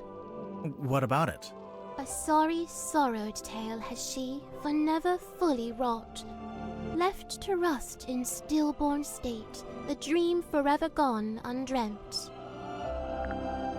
There she is. Who? I don't know. I've never seen her with my eyes. I've only ever heard her voice. When? At night, when half asleep. Half asleep or asleep? What did she say? I wish I knew. Oh, how I wish I knew. If you've never seen her, how'd you recognize her from the photo? I cannot say. May I ask where you found it? Actually, it was in your bedroom. Oh, this is what Cynthia was hiding under her mattress? No, we found it in a safe. Oh. Now I feel like we should check on Cynthia's mattress. Yeah. It's so heavy. I can't imagine lugging this around everywhere. Werman likes writing on it, I guess. And supposedly, that's the whole reason he's here? To write his next book? I think it's just as likely to be the exact opposite. That he's here because he doesn't want to write that book, but is here to hide from it. Who penned this page? We don't really know who they... Is she not aboard the ship? She? What makes you think it's a woman? The handwriting? That's girl's handwriting. It's girly. You know, I didn't even think about that. Against all odds, I've been inscribed upon this family tree, bound only by the bloodline of my matron's former kin. Your matron? That's Fortuna Fellow. No longer tied to fellow names, she styles herself as Baroness. Whatever that's supposed to mean. Sim, look, you've got two half-brothers. Kinda. Only in the faintest terms, but there they are, Flint and Felix. We've actually met Felix. Would you believe that? No. Oh, well, we did. I'm not a liar. A map that leadeth unto naught? What do you mean? It leads to that big red X. Yeah, but it's a big red X in the middle of the ocean. It comes to mind I saw this map upon the captain's cabin desk. When was this? Soon after I arrived. Just once, and then it vanished. Well, now it's reappeared. Ta-da! The compass lies on deathbed dark, its many pointed bones askew. Hush! It now endures a surgeon's steady hand. You'll pull through, little compass. Ah, there lies the picture of the cane, the perched upon by little hat. I used to be perched upon by a little hat. 'Tis quaint indeed. But wait, is it of a one with that in current Godric's grasp?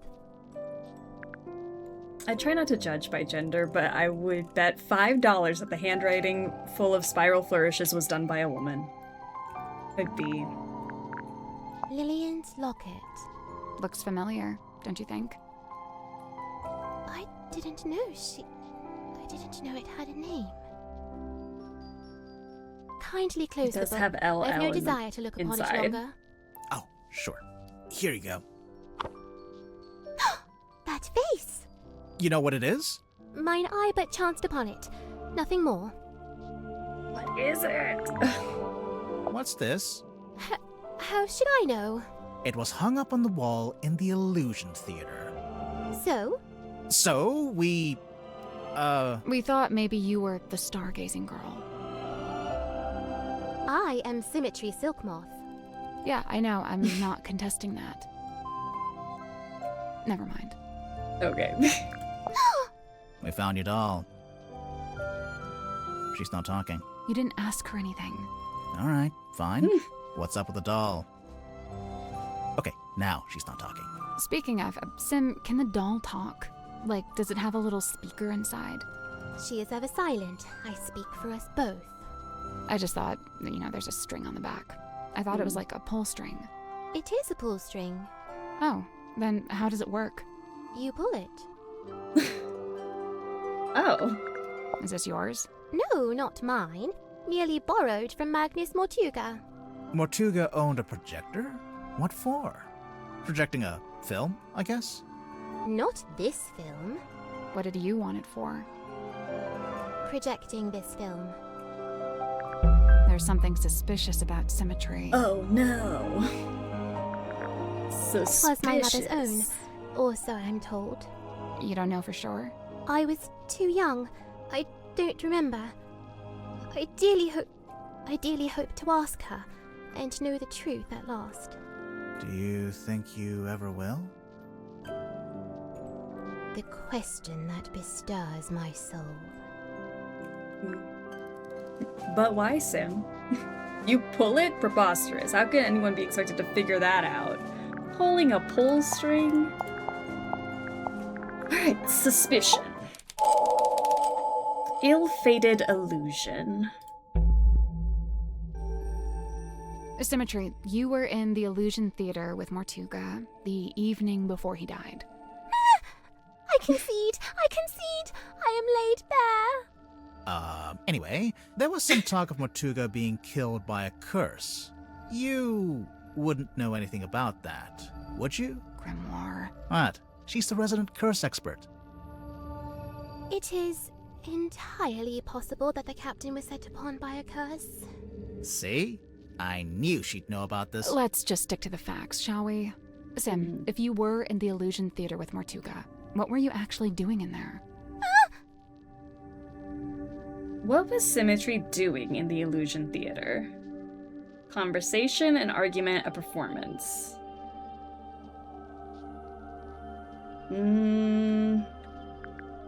A conversation. Wait, really? You know what? Let's try that again. Let's try it again. Sim, if you were in the Illusion Theater... A performance, then? A performance. Like a magic act? A foolish act. A callous indulgence through and through. I don't understand. Did it go wrong? I performed it perfectly. Then what's the problem? She's gone quiet.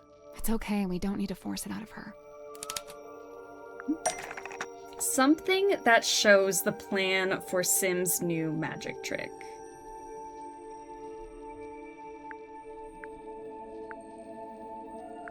Shows the plan.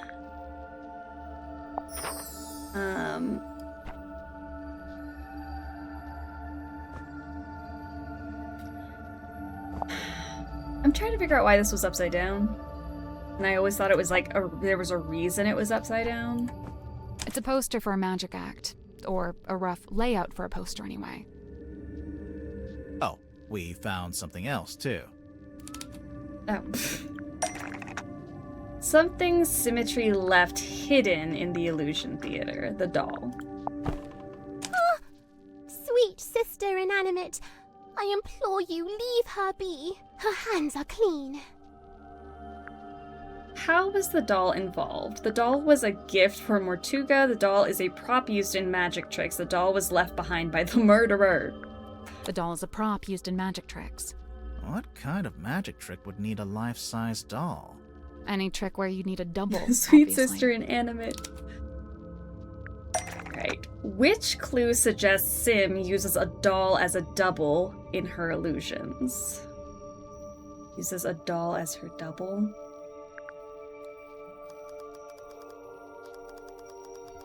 Maybe the projector?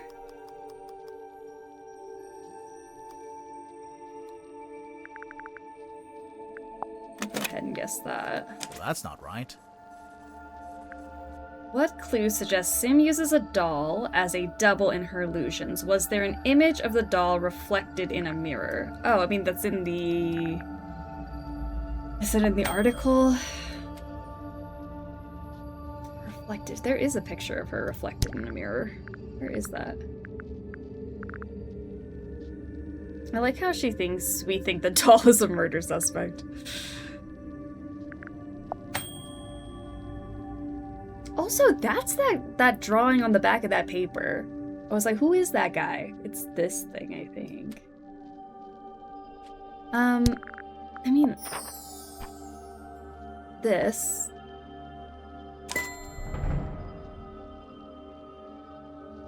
Sim and her reflection would suggest Sim performed a vanishing act. Ventriloquist would suggest Sim used a doll as a double. Your magic act, Lady of the Looking Glass.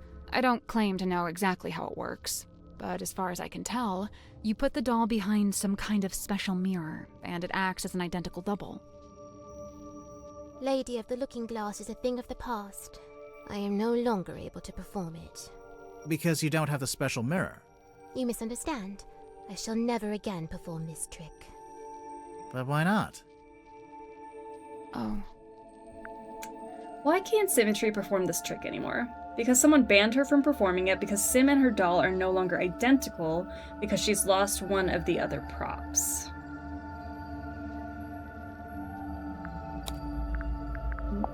I mean, they look pretty identical to me.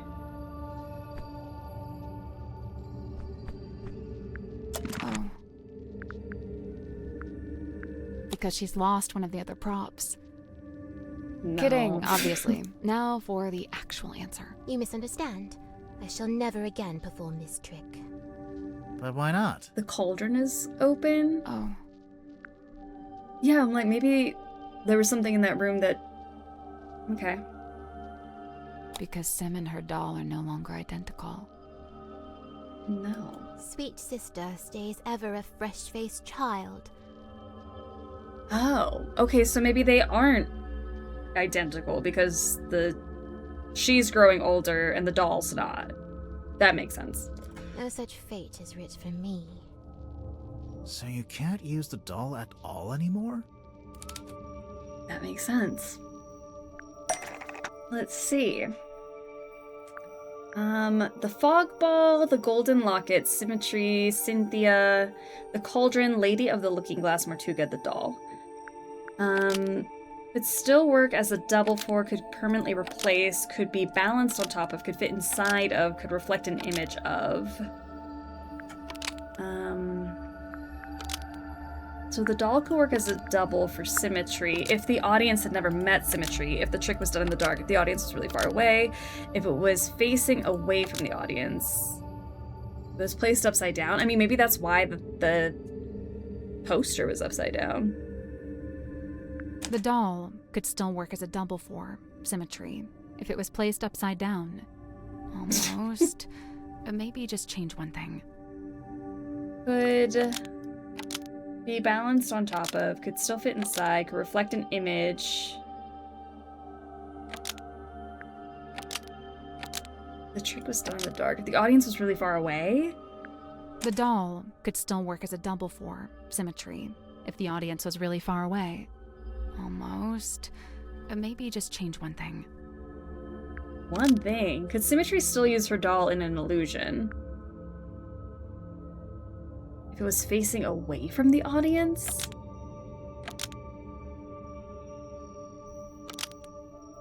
The doll could still work as a double for symmetry if the trick was done in the dark. Almost. Just change one thing? The doll could still work as a double for symmetry if it was facing away from the audience. Facing away? Oh, like the sketch on the poster. Right. I wonder why she needed a double, though. This isn't a mirror trick like before. It would help if we knew more about the trick itself. True. We don't even know what it's called. Do we have something that shows the name of Symmetry's new magic trick?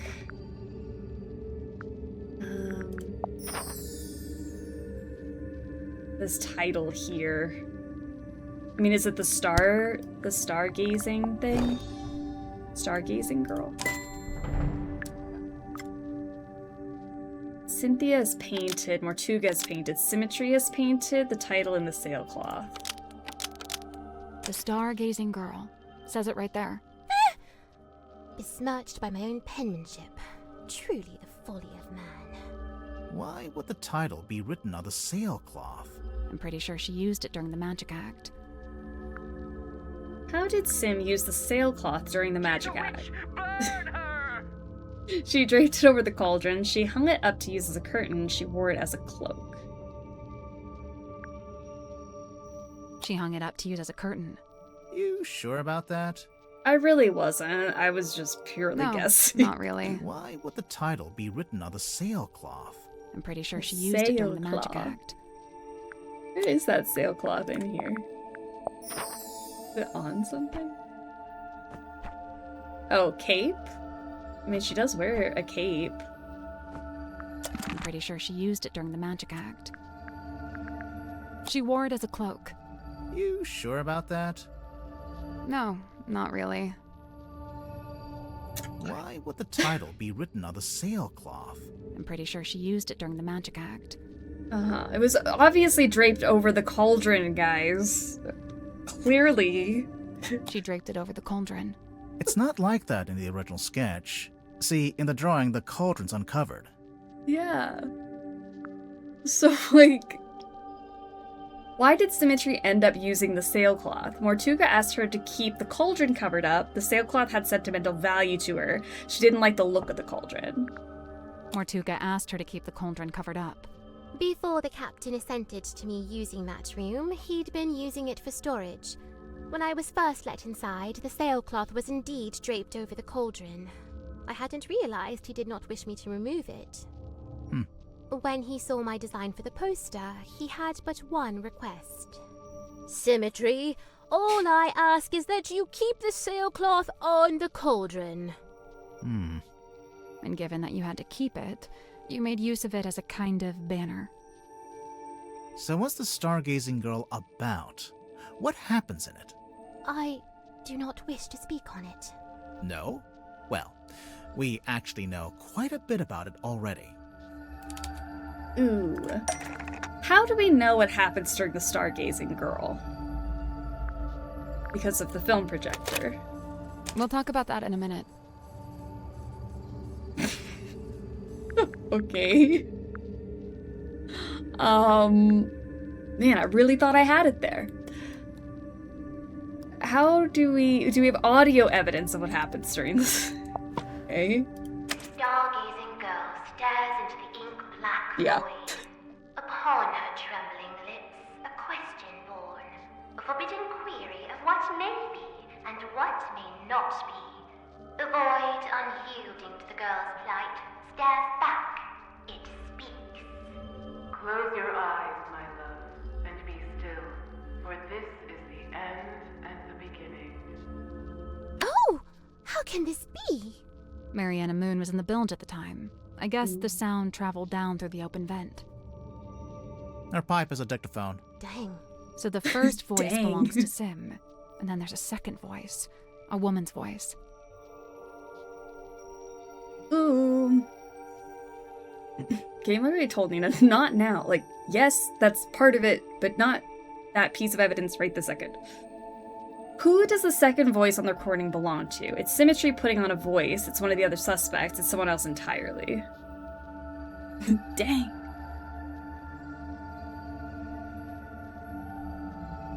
It's one of the other suspects.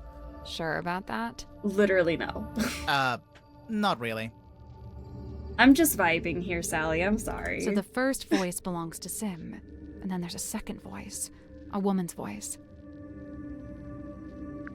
It's someone else entirely. Where did that second voice come from?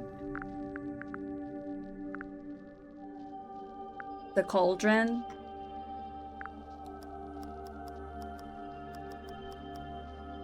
The projector? Duh. Right? Maybe? This film matches up to the audio from the pipe recording. And see how in the poster, you know what? I there's a totally little didn't realize it was Grim the Reaper guy? same That's the dialogue. person from the film. I am undone. Hang on. Why does Sim have a film of a Grim Reaper character? Where'd it come from? What's the origin of the film reel? Sim filmed it as part of her old magic show. Mortuga filmed it here on the submarine. It's a scene from Dirk's movie. I think it's from Dirk's movie because of the... Devil of the Deep? I think? It's a scene from Dirk's movie. Based off of this. Devil of the Deep. Oh yeah, good catch. Okay, so Sim put the projector into the doll, and it projected onto the circular window at the back of the room. Right. If the doll was sitting on the cauldron, where was the real Sim? Where was the real Sim during her new magic trick?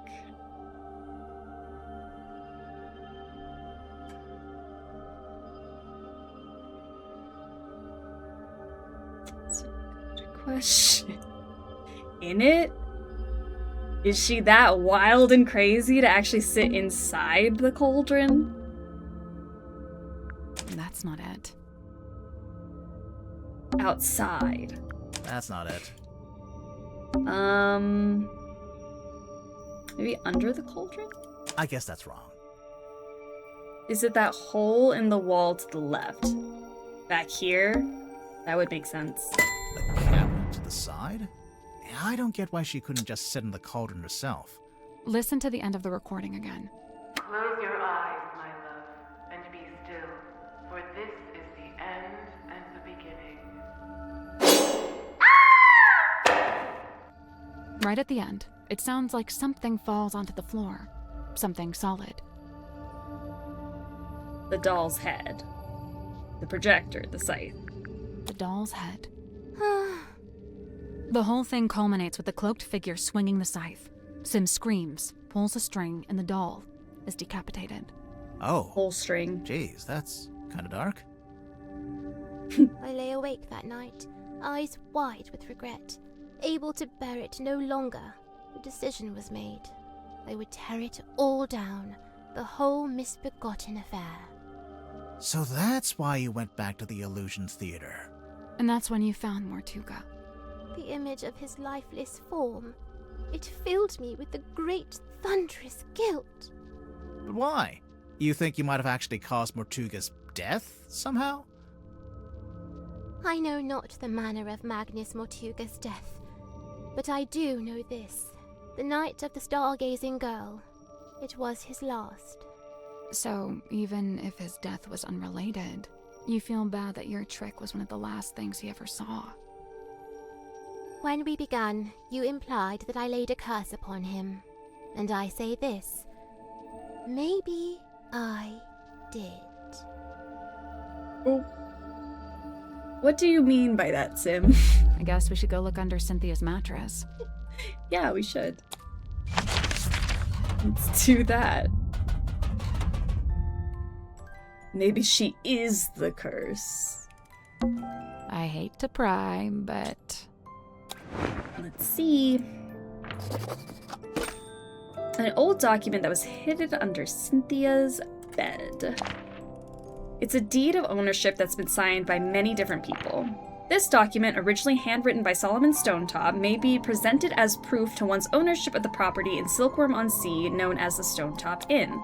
The following individual is now registered as the Stonetop Inn certified proprietor and landowner. So Selena Stonetop, then Felicia Stonetop, Magnus Mortuga, Dawn Drummond. Dear Magnus, I've come to see you before I leave, but you're asleep. I don't want to wake you up, as I know you need to recover after what happened. The mark she left on your shoulder hasn't faded, so I think it might be permanent. Luckily, I think it looks quite heroic. I'm leaving my cabin key with you as well, so I can always keep an eye on you. Haha, but no. You won't actually need to use it. Nobody will. I'm having the Dearest Selena decommissioned. It's over at the Drummond shipyard, and they're going to take it apart. I told Don he could strip it for parts if he wanted.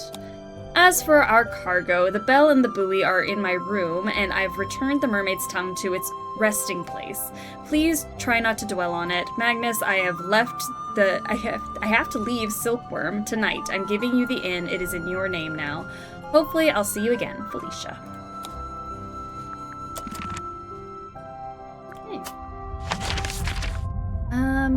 So I would like to go to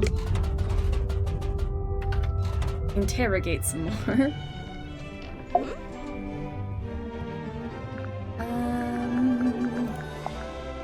Talk to you about everybody, but I did find some more clues, so let's go through those. You know, this article's kind of unfair to Dirk. It barely mentions him. Probably because it was written before the movie came out, so he wasn't famous yet. Oh yeah, true. The movie was True, a true. hit, right? So Dirk's famous now? I guess he must be. He told me he's getting all kinds of offers from other studios. Lucky him. He must be thrilled. That's your mom? Yeah, she was the harbor master. That's a pretty fancy jacket for a harbor master. Looks more like a naval officer. Yeah, well, she had a lot of big ideas. She was super ambitious, always making plans. My dad could barely keep up. That's your dad on the right? Yeah, stepdad, but yeah. Are you two close? Not really. We kind of drifted apart after a while. Okay. I locked it in the safe. I didn't think... What is it? The night of the murder, when I was in the control room by myself, it was right around the time the ship's compass was freaking out. You used the underwater imaging system? I don't know why. I couldn't resist. But then this came out. I wish I hadn't done it. I put it in the safe so I wouldn't have to think about it. I can understand that. Really? Yeah. Sometimes you gotta compartmentalize. One thing at a time, you know? That's fair. true. Jasmine, how are ya? Late, because I was at work. But hey, I'm so glad you're here. I hope work went well. Welcome to the murder mystery. Mr. Worman's typewriter? It's a mess. The keys are all in the wrong place. I could fix it for him, no problem. Or Mr. Grip could do it, I bet. I don't think Worman wants anyone to fix it. Oh, weird. Yeah. The stamp. That's Governor Fellow, the guy who owns Silkworm-on-Sea. I didn't know you could own a town. Well, he acted like he did. Putting himself on the stamps was the least of it. Cynthia, this map's got your surname on it, and the S from your signature. Oh yeah, Seafoam Harbor. I mean, nobody ever really called it that, but my mom was the harbor master, so yeah. Wait, we just took his typewriter? I like to think we just have pictures of all the evidence. Because there's no way we have Cornelius with us. Which is disappointing. This weird little drawing. It looks kind of like that thing Mortuga kept up on the foredeck. Yeah, it does. This is the ship's compass. From here in the control room. Mm-hmm. Looks like Mr. Grip's already working on fixing it. Good! That's good. Why so many needles? The original needle was broken. Mr. Grip said he had a few he could try out as replacements. This one's the original? Yeah. Looks fine to me. Just put it back in. Nope, wouldn't work. It's malfunctioning. It needs to be replaced. Defensive much? What does that mean? My parents used to shop here from time to time. They'd complain that Mr. Grip would charge them full price, even though they were locals. Heh. Grip's not one to give out discounts, huh? Huh. Oh, I know about this one. The silver snake. What do you know about it? Well, I know it's a big sea serpent that my mom and her best friend fished out of the ocean. Your mother found it? Mm-hmm. What happened to it? Did she keep it? For a while. Eventually, some men came and took it away. Where is it now? I don't know. Do you know what the stargazing girl is all about? No, Sim didn't tell me the details. She didn't want to, for some reason. She seemed to regret the whole thing. So, this is the doll that apparently looks just like Sim. Yeah, I mean, it does and it doesn't. Oh, the head comes off. Really? Yeah. I don't like that. It's kind of morbid. Yeah. Oh, it's Sim's projector. Is it actually hers? No. I think she borrowed it from somebody. Sim let you see her locket? Do you know what's inside? Did she ever show you? No, and I didn't ask. She's allowed to have secrets. Wait, not you didn't around know that, us. Did you? Yeah, I did. Yeah. Was it okay? There wasn't anything bad in there? It's fine. Okay, fine. Good. Good.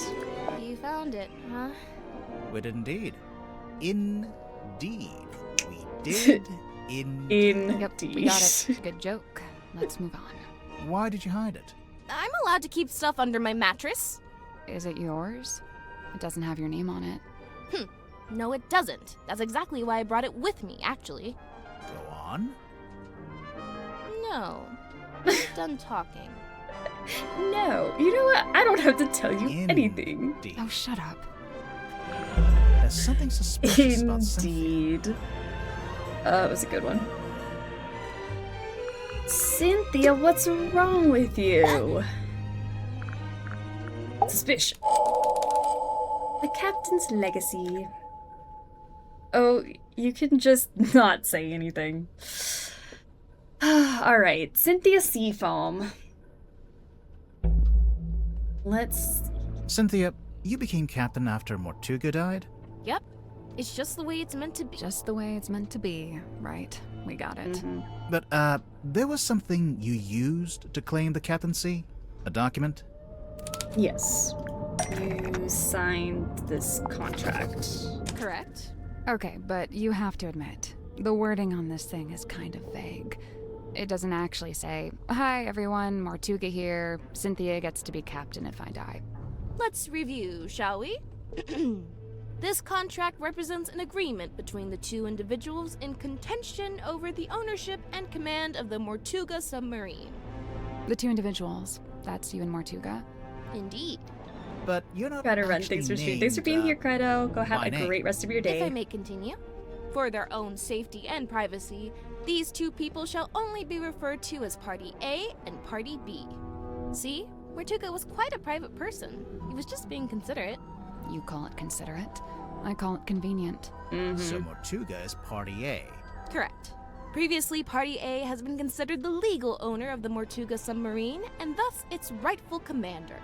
He's clearly talking about himself. It's the Mortuga Submarine, after all, and he was the commander.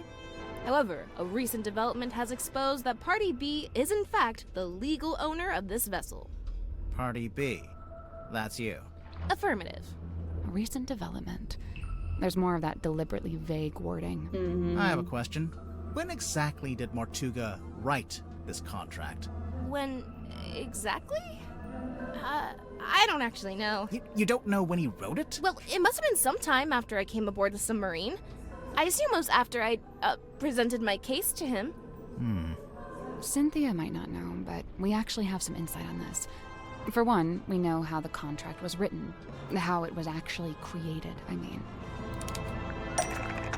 How was Mortuga's contract made? I mean, it was typed, right?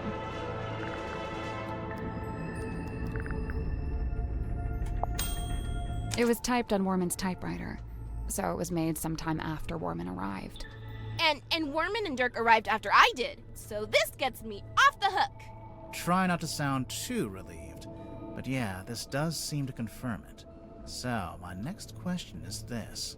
When did you sign the contract? A little while ago? Some amount of time ago? If this conversation gets any more vague, I'm going to cry. Was it a day before the murder? A week? Surely it was at some point before the murder. Otherwise... I think it might be time to make an accusation. Dun dun dun. Alright. Showed the contract to, signed the contract with, signed the contract after, signed the contract before, signed the contract inside.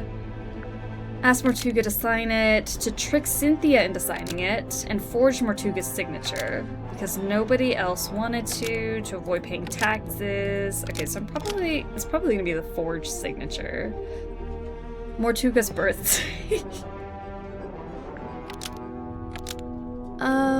Well, sadly it wasn't his birthday, it was his murder. Cynthia Seafoam signed the contract after Mortuga's murder and forged Mortuga's signature. Ah! Such a rude accusation! So rude! Rude! I assure you, Oh, that it was his is Mortuga's birthday. exact signature. Do you have any evidence that it's been forged? Is there any evidence that Cynthia forged Mortuga's signature? We have no evidence. We have anecdotal evidence. We have evidence in the form of a clue. I think it goes back to the thing of the signature was different each time he wrote it in the log, but also anecdotal because of Tadpole saying that he didn't like writing things down. But I don't know if that's too vague. We have evidence in the form of a clue. The log. The captain's log.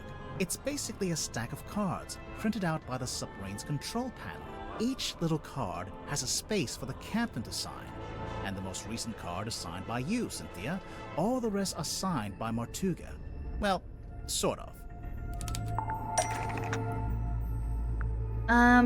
The first page of the contract, Mortuga's signature on the contract. And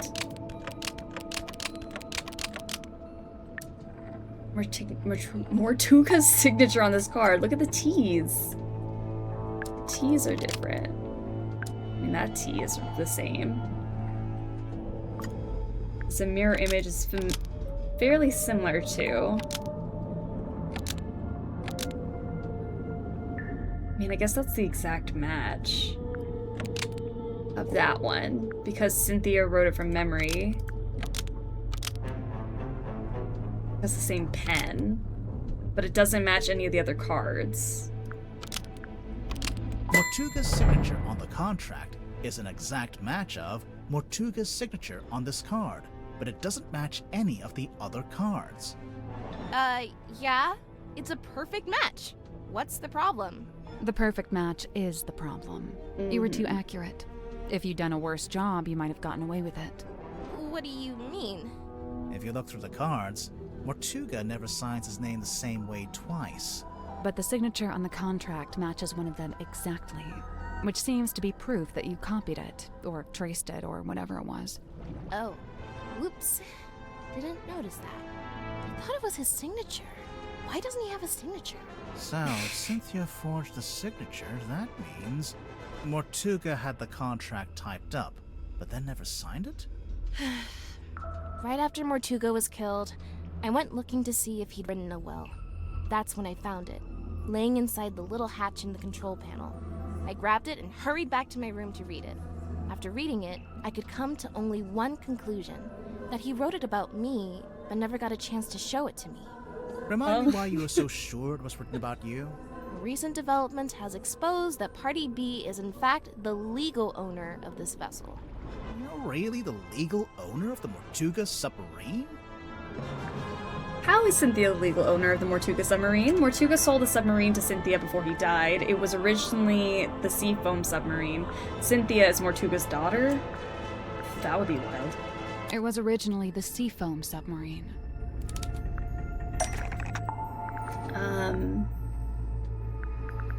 We know that because of...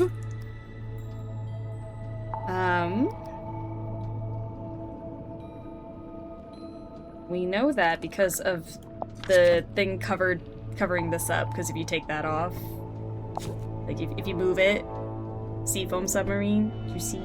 See? We'll get to that in a minute. What? Something that shows a photograph that shows Cynthia's. Okay, so sorry, you wanted the photograph first. There you go. Sure.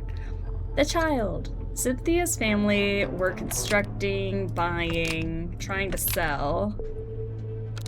Okay, constructing the submarine, which is known as the Seafoam Submarine. This was back when it was still being built. We're too smart, I know. Was never completed. We got close, and then we stopped. It lay rusting in the shipyard for some time. Mortuga would eventually purchase it from my father. At which point it was altered, completed, and renamed the Mortuga Submarine. Altered? Something to show the submarine's original design has been altered. Yeah, the blueprints from my mother's original design. But as I said, that version was never completed. I've been trying to update it to show how the submarine looks now. The design changed a bit after Mortuga bought it. Wait, if Mortuga bought it, then he did own it. It wasn't a legitimate purchase. It wasn't my father's to sell. So, the recent development mentioned in the contract, that was... That was me, informing Mortuga that his ownership of the submarine was based on an illegitimate purchase. My intention was to refund his payment and undo the transaction, placing the submarine back into my ownership. Wow, I bet he loved that. Refund the payment? You tried to give him his money back? Not money. Something else. What did Cynthia want to give back to Mortuga to undo the purchase of the submarine? Who had this initially?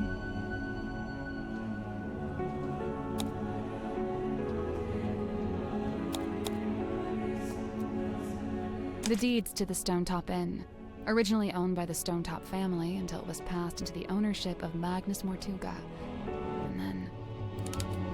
And then...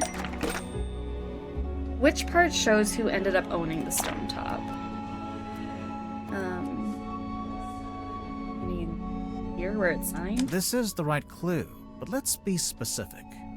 Specific? Deeds passed from Mortuga to Donovan Drummond, Cynthia's stepfather. So that's how Mortuga paid for the submarine. He sold his house, basically. I came aboard with the intention of giving the Stonetop Inn back to Mortuga in exchange for my mother's submarine. And that's exactly what I did. But did Mortuga actually accept your offer? When I first made the proposal, he didn't give me an answer either way. He looked at the inn deeds very closely, read the whole thing, front and back. Then he handed them back and told me he'd need some time. Before I heard anything else about it, he was killed. Obviously, I thought I'd never find out what his decision was, but then I found the command contract. It seemed like he decided to accept my proposal after all, and just not had a chance to tell me.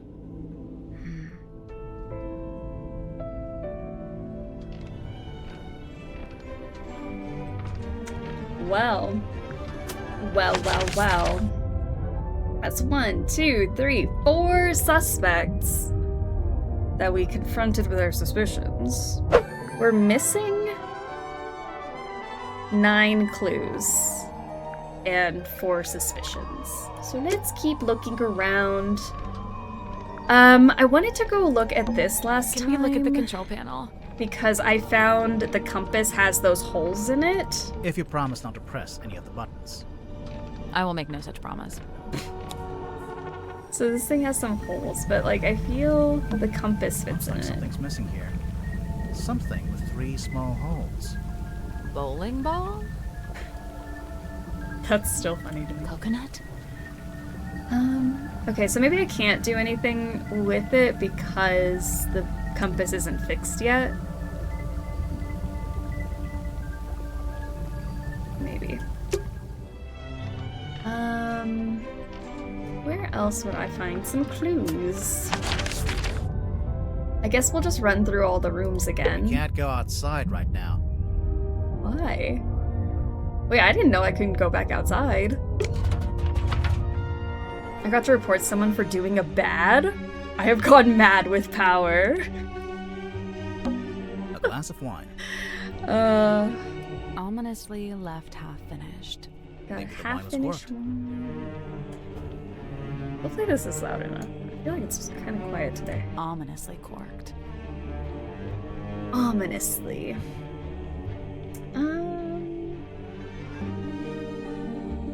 Did I look at that? This is the lever you pulled? Yeah, so leave it alone. I don't want it to go dark again. That's right, that was at way beginning of the game. Alright, let's go back to Zephyr. This is that thing. I still don't know what's inside it, and it's been bugging me. It is the hex bottle. Yeah, I knew that. The hex bottle with this little, like, wiggly thing inside. So we still have to figure out what that is. Shake, hold on. I don't think I ever hit that shake button. Shake. Shake. Man, I thought I was gonna do something cool. I don't care who the murderer is, I just need to know what the wiggly thing is. This is the mystery I want to solve. Okay. Looked at, I think, all of these things. What's on those wall charts? Sacred geometry. Is that a heavy metal band? I mean, probably. Look at that cabinet. It's a little bedside cabinet. You know, the kind of place you'd keep a glass of water and a book. And a magical glowing orb. Magical glowing orb. It's a weird crystal orb. Crystal orb. It is the fog ball. Of course it is. If you say so.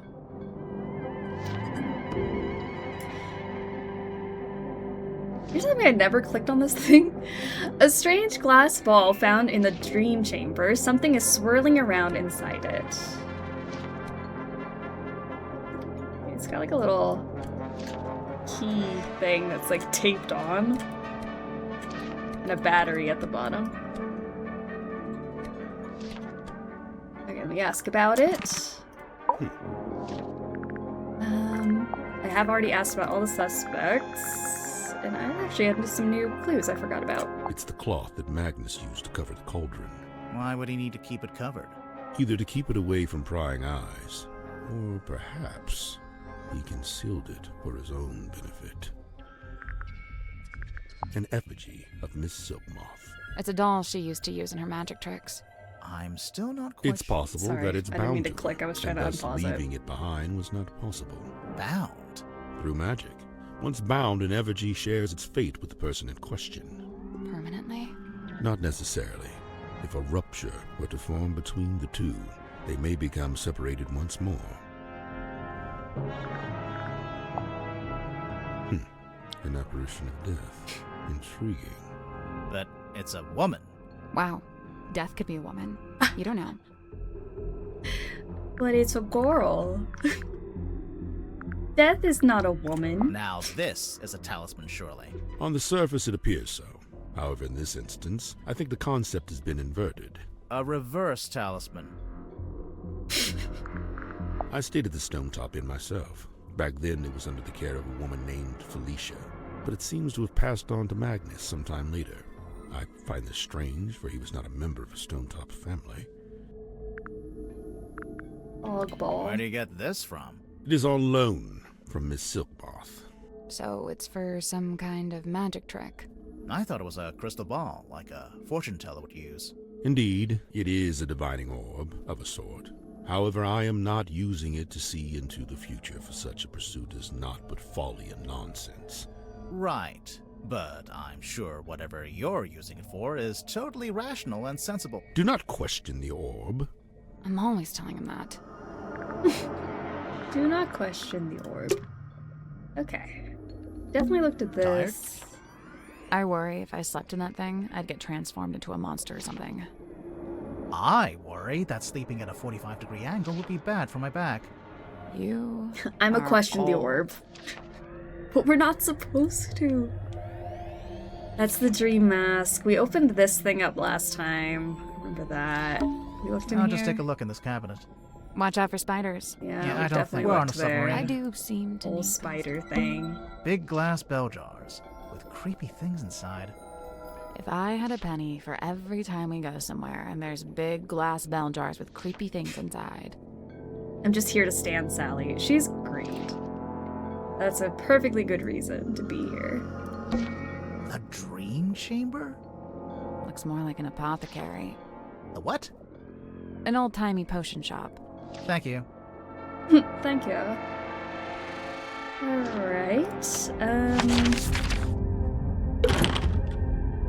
Locked. Use item. Do we have the key for the captain's cabin? Is this what that opens? I swear this opens something else, but now that I'm thinking about it, I think this... That's the one. I don't know why I thought I had already opened the thing that opened.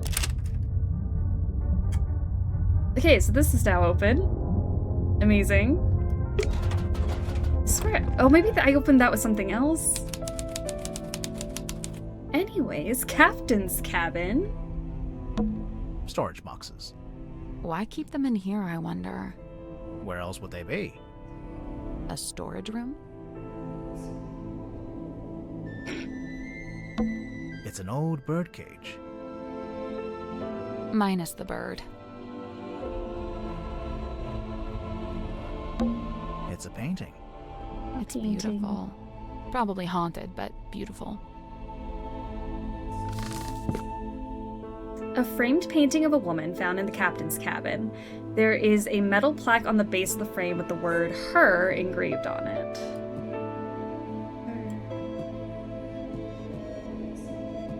There's stuff on the back.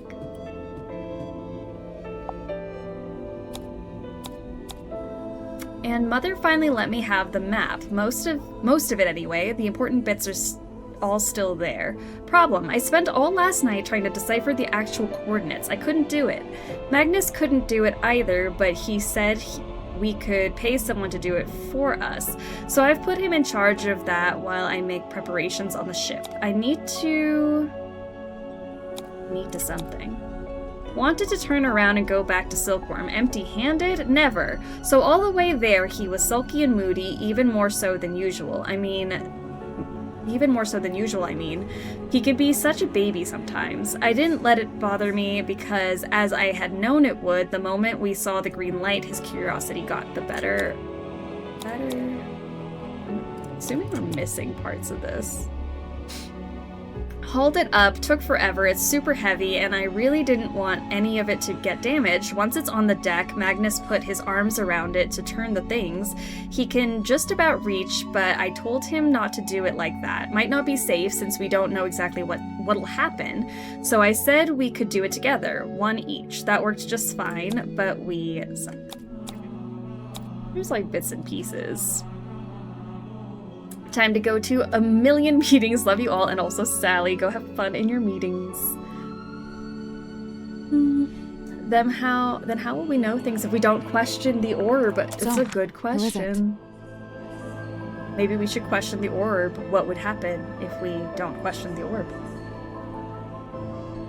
Grimoire. Let's make sure to ask everyone about this. Everyone. That's what I said. Yeah. I'm curious to see what kind of responses we get. Okay. What's that saying? If walls had eyes? Something like that. Yeah, that's kind of creepy. Is that a bell? I think so. Why is it hanging over the desk? A heavy iron bell hanging above Mortuga's desk in the captain's cabin. Who's this little guy? Just bent over. And then he like hatches out of an egg. And then it's like in the water. Oh, wait. Okay, so egg, hatched, crawling to the sea, and then he like lives in the sea? Just like little moons. Looks like that one's missing. There's two of them missing. Okay. A candle Egg. on a skull on a book. Candle on a skull on a book. So was Mortuga a pirate or what? I don't think he actually did any pirating. I'd say he was pirate adjacent. And it's a ship in a bottle. Really? What ship is it? Ship in a bottle.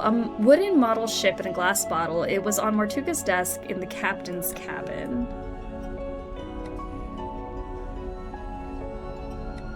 There's like a little dropper with purple stuff. Shake?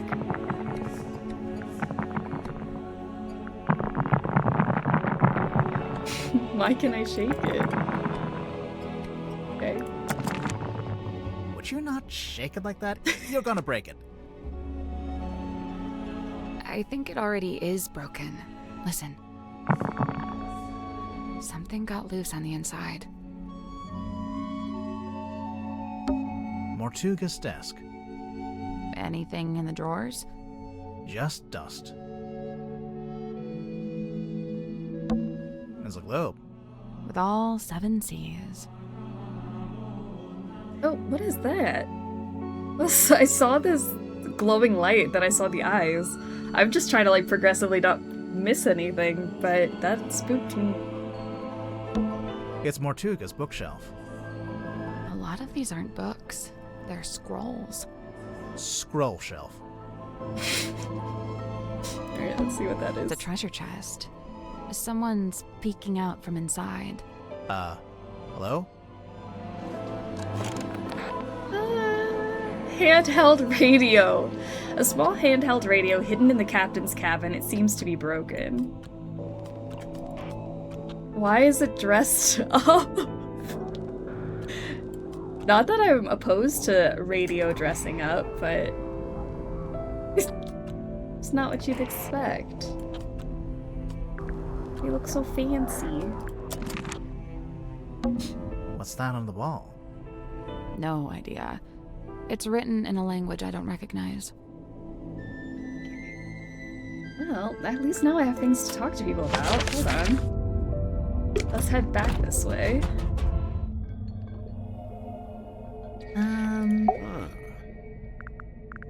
Clues.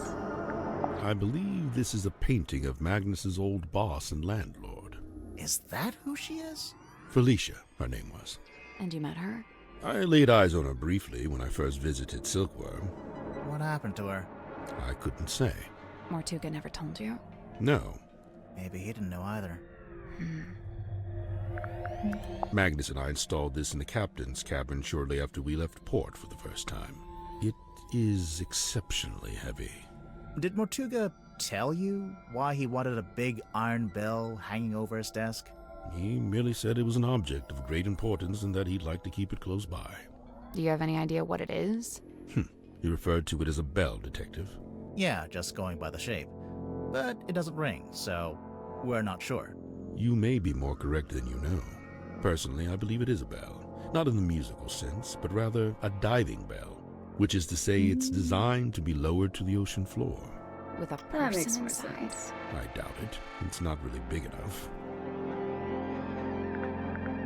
Did Mortuga make this himself? Of course, much like his model town, it is specific to his life and his memories. So he made the model ship and the model town at around the same time. I believe so. Interesting. Fascinating. Some unseen entity is attempting to speak with us through the radio. I think it's just broken. Of course it's broken. That's precisely It's what a opens it talisman. up to ethereal transmission. Okay. Nothing too crazy from you, Zephyr. Alright. Let me go ask Seafoam about it. Oh, Sim's fog ball. What's this weird little antenna thing? Is that not just part of the design? No, I don't think so. I thought it was weird that it was taped down. I remember one time I went into Mortuga's cabin and he was standing in front of this painting, and he had his hand held up to it, like he was touching it. Maybe it got knocked and he was straightening it. No, he wasn't touching the frame, he was touching the painting itself. Okay, well, he is within his right to do that. I don't know. Might be worth a second look. What do you know about this bell? That's no bell. It's got a fluted drive tip. A what? For a fluted socket with 6 flutes. Oh, yeah. I Okay. agree completely. I know this ship. I used to look out my bedroom window and see it sitting in the harbor. Does it have a name? Something Selena? Precious Selena? Cynthia, this radio looks kinda like you. Aw, you really think so? Why did she take that as a compliment? Does it belong to you? Of course, I brought it with me.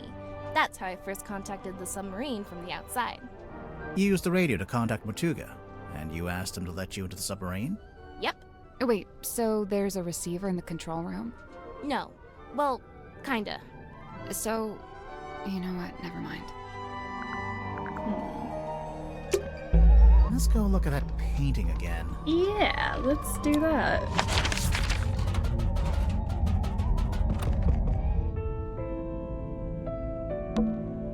Maybe we should take another look at this. Yeah. Search the entire painting for anything that seems strange.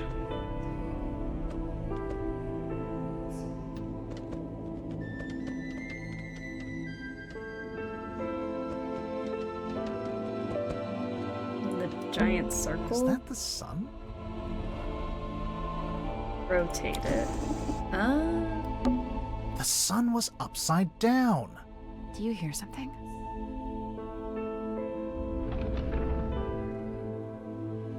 Hello? That's it. What do you mean that's it? That's so cool. What? It's just going to hang in the middle of the room. You can reach it, can't you? Yeah, but... Then I don't see the problem. Secret room. Captain's quarters. There's an old curtain hanging up here. Want to take a look behind it? Yeah. That's it? How high are your standards? Although we have a whole extra room to explore, Sally. What do you mean? Most of the room is made of wood. But this door is made of thick metal. Look through the window. Caution. Pressure seal. I mean, that's a good thing, right? Yeah. The submarine must be pressurized on the inside to offset the external water pressure. And what would happen if it had the wrong pressure? The door would burst open? Well, I imagine the glass would break at least. I can see an old wooden deck. It looks a bit like a pirate ship. Yeah, I bet. Okay. A little window. An empty box. I can't get the drawers open. Locked? No, I don't think so. I think the wood just rotted. A wine bottle. The wine is long gone. Cushions. It's a dressing table. Go on. Say it. Like a woman would have in her bedroom? Mm-hmm. What is that? It's a model town. A handmade bottle town found in the captain's quarters. Look how cute everyone is. Look at that guy's little mustache.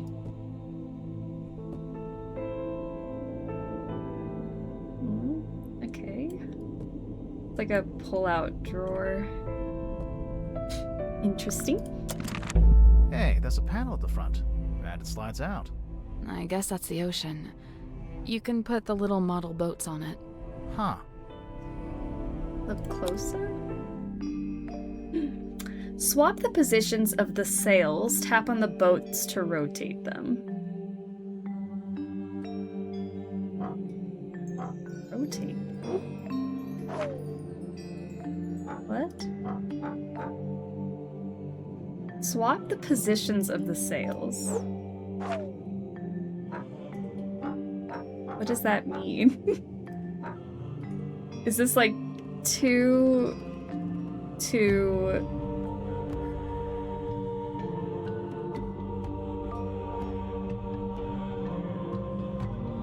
What does that mean? Okay, just gonna get out Arya. I'm actually kind of killing it at work today and might wrap up early. Nice. Gives me plenty of time to pack. I love that. Welcome to the stream. Swap the positions of the sails. To do what? That's what I'm saying. I'm like, what do you mean, swap the positions of the sails? I mean, like, I can swap, like, two. There's a bunch of twos. Okay, so 1, 2, 3, 4 twos. 1, 3. 4. There's 2 5s. And a 7? I stepped away to answer a phone call and come back and missed all the yap and early squads. I guess there's no chance for Reed to have fun, y'all. I hope you have a good rest of your day, Timberwolf. Thanks for hanging out. I don't know what that means. That's not it. So, we can swap the sails between the 9 boats. Yes. And we can tap the boats to turn them, making them face different directions on the grid. Yes. Number of boats in that direction? So, are we saying like two boats? 2? Like, oh, you can't see behind my head. Hold on, wait, let me show you what's behind my head. See, there's a 2 here? Does that mean this means 2? But then where would I face it? So if the top left boat is pointing right, it would be 4. If the top left boat is pointing to the right, it would be 4. If it's pointing down, then 7. Second row? Oh, this one? The top left boat.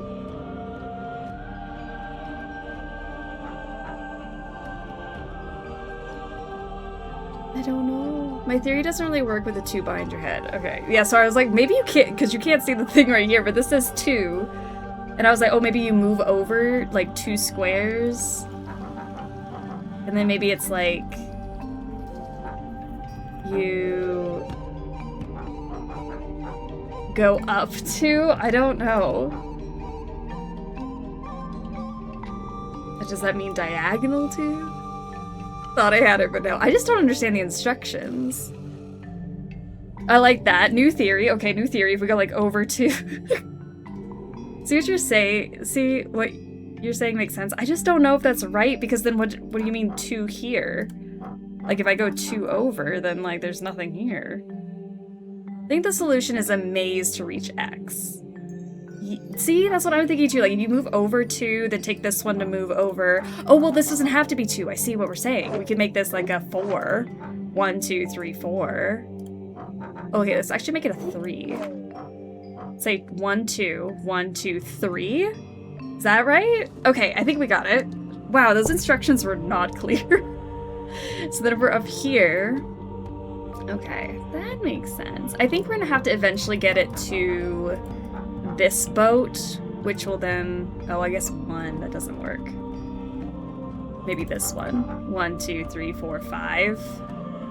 We'll eventually get it to come this way, to hit 5 this way. And we could go diagonal. We can also go diagonal, yes. So, okay. That's not too bad. So 2, then we'll go 3. And then 3, which we can hit this one if we make it 2. And then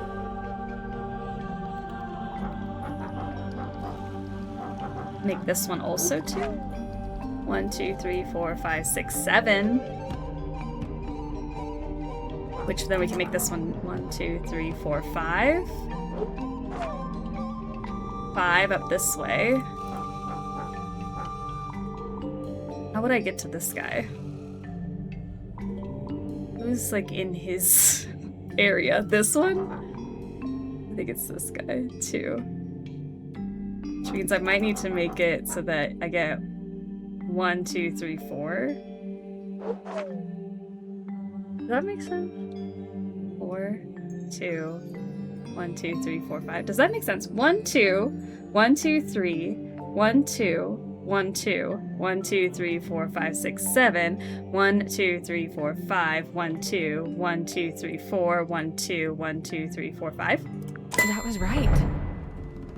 Okay, that was super fun, and I just panicked because I didn't understand what we meant by swap the sails. Cute, cute, cute. I liked that one. I'm impressed. I help! Slay! Teamwork, guys. I'm glad we were all collectively like, what does that mean? And then it all clicked. The little lighthouse. It opened up. And there's something in there. The little lighthouse. Open. The lighthouse opened up. There was a film reel hidden inside. Oh, so we can play it on our projector. Use. Okay, so this is the little lighthouse film. You really want to turn back after you got the map sussed out and everything? There's no wind. It's an ill omen. Oh my god, Magnus, you're so dramatic. All I need you to do is steer, all right? I'll handle the scary stuff. Felicia. You can't change my mind. Sorry. I spent too long planning this. Anyway, we'll be there in a few hours. Be where, exactly? Right. I didn't really explain it yet, huh? I've asked several times. You always wriggle out of it. Well, I've got nowhere to wriggle now, do I? Wait, are they flirting? What was that about? There's something suspicious about Grip. Huh? Wait, how did Grip get brought into this? Let's go talk to him. Well, give me a second. I wasn't finished in here, but I will go talk to Grip. What's that on the bed? Some kind of box. Can you get it open? Push, push, hip around, push, push, push, push.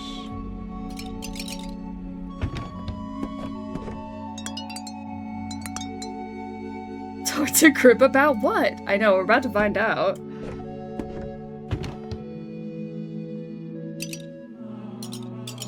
Okay, it doesn't look like these do anything.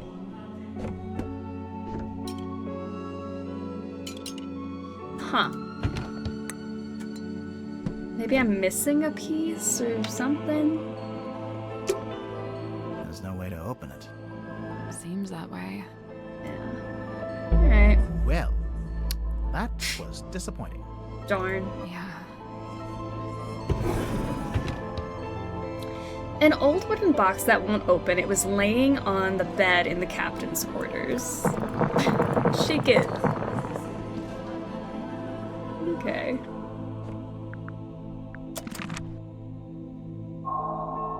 Oh. Chapter 2. The box that would not open. I mean, I even shook it and it didn't open. Chapter 2. Progress. One step closer to finding the culprit. Who might be Grip? Let's go see. Oh, also what? We can't go outside right now. Oh, that's the door I saw. We can't get in there right now. Okay. See, now I gotta check these locked rooms because I never clicked on them because I thought they were off limits, but then I ended up unlocking that door, so double check.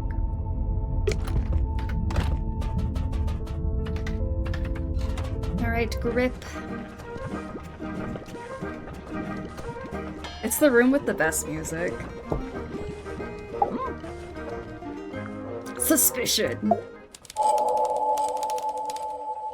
The Curious Case of Cornelius Kane. Okay, Cornelius is not guilty, though. Literally the most innocent out of all the characters. Cornelius Kane. How about you? I've been looking forward to this part. Yeah, there is something or someone that I'd like to ask you about. Let's ask Mr. Grip about his faithful sidekick, Cornelius Kane. Cornelius? What about him? He's guilty. What's weird? His appearance, his function, his name. Appearance. His It's got a appearance. tape. I don't think he looks quite like he's supposed to. What a thing to say! You've only just met him! Do we have a reference for what Grip's cane is supposed to look like? I think he's on here, if I'm not mistaken. Yeah, right there. Picture of cane looks the same as the cane Grip has now. Isn't a cane at all. Looks different. I mean, its face is definitely different. I just thought this was like a cartoon version of Cornelius. Now you mention it, they don't match at all. The one you've got is a different shape, and it's made of wood. This is what you're grilling me about. Why would the two canes look different, though? Why does Grip's current cane look different to the original? Grip made a new cane after arriving on the submarine. The drawing of the original cane is inaccurate, which I think is like, what if that's just a cartoony version of it? Grip painted the original cane to look different. Okay, made a new cane. Grip made a new cane after arriving on the submarine. What a damning accusation. Yes, I made a new cane, and yes, it's made of wood. Where are you going with this? I truly don't know. Sing, how are you? Because the cane is made of a different wood. Also, did you see the Paper Perjury released another DLC case? I did see. I'm behind on Paper Perjury. I gotta check it out. There's so many mystery games. I don't know when I'm gonna have the time to play them all. But it's on my list. So many good stuff. So many good things. Oh my gosh. I swear I can't talk today. Grip made a new wooden cane. Ask about why Grip wants a cane in the first place. Ask about what happened to the original cane. Ask him where the wood came from. Well, let's ask about the original cane. What happened to the original cane? I left him at home when I went off in my balloon. I thought I ought to leave the trappings of the brand behind me, but it wasn't to be, clearly. Where are you going with this? Where did the wood come from? Where did the wood come from? I forget. You know that thing I couldn't ask about before? Do you know that thing I couldn't ask about before? Where did the wood come from that Grip used to make Cornelius Kane? Because in here, I was like, there's the wheel. I think we'll circle back around to this. Oh. Maybe I could say the wheel? There's a faint resemblance, I suppose. But aren't the wheel spokes a fair bit shorter than Cornelius?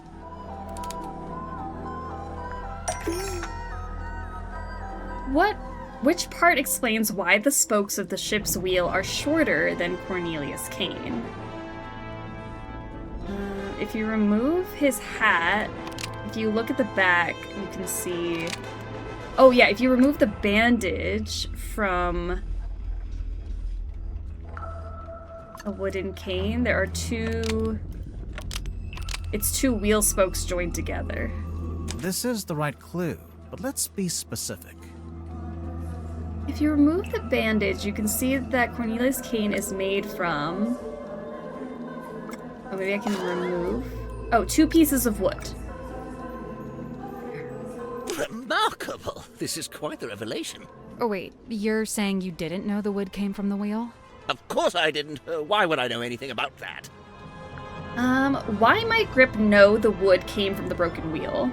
Because you were the one who sold the original wheel to Mortuga, because you've also got the rest of the broken wheel pieces, because you were the one who repaired the broken wheel. Because you've also got the rest of the broken wheel pieces. Where does Grip keep the pieces of wood that broke off the ship's wheel? In his basket.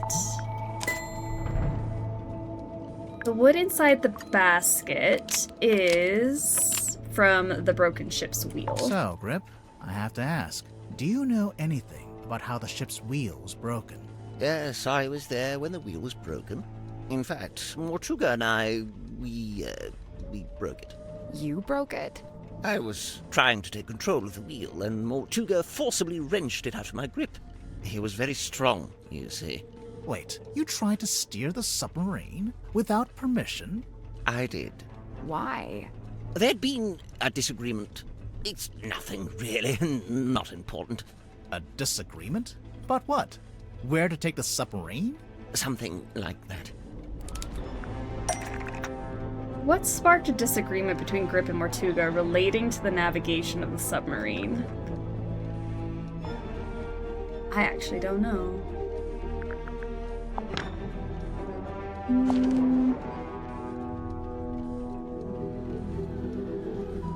What sparked a disagreement? Oh, I mean, this has his thing on the back. Is this it? Oh, right. I'd forgotten you'd seen that. Which part relates directly to both Grip and Mortuga? The sticker. Map interpreted by Godric Grip. For customer, Magnus Mortuga. It's a record of service from your shop. Not the one here in the submarine, but the real one in the town. It's all there in black and white, I suppose. Yes, indeed. Some time ago, Mortuga came into my shop. He showed me the map and asked if I'd be able to interpret it for some voyage he was planning. Interpret it? It's marked with an X, but there's nothing in the way of coordinates.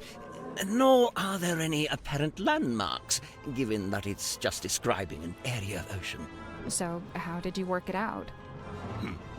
By employing every ounce of my skill. By working harder than I'd ever worked. Something about that map, the mystery of it, the feeling of chasing down the unknown. It grabbed me, and it didn't let go. For 2 weeks, it was all I thought about. I was so focused on it, I barely slept. Easily the most thrilling job I'd ever taken on. I even waived the payment. I couldn't in good conscience charge for something I'd enjoyed so much. The problem was, afterwards, all my other work suddenly seemed banal. I began to daydream of that thrilling feeling, that pursuit of the unknown. It led me to eventually close up shop and head out in my balloon, on a voyage of my own, which, as you know, ended rather abruptly. Right. But to be pulled from the ocean by Magnus Mortuga himself, and to find that very same map laying on his desk. I asked him at once if he'd ever followed the map to the coordinates, and he said he hadn't. I was disappointed at first, but then I realized we had the submarine. We could still go, right now. But Mortuga told me we would be doing no such thing. In fact, we weren't to be navigating anywhere. Instead, he seemed insistent in hovering near the Silkworm Coast, like something was keeping him tethered to it. So, you tried steering the submarine yourself? I'd convinced myself it was what Mortuga secretly wanted, even if he was refusing to admit it. I thought a little nudge might be just what he needed. Get him out of his comfort zone, you know. But as I've already admitted, it didn't go to plan. Mortuga came into the control room, we briefly fought, the wheel was broken, and that was it. My request denied, I soon found myself opening a new branch of Grip's Emporium right here in the engine room. Which, of course, necessitated the construction of a new Cornelius cane.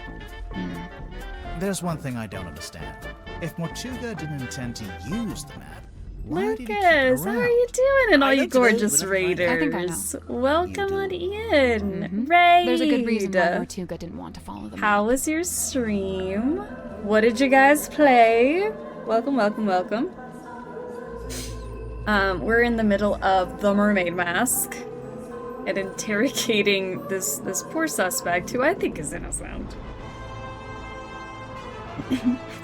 Twitch, please let me log in.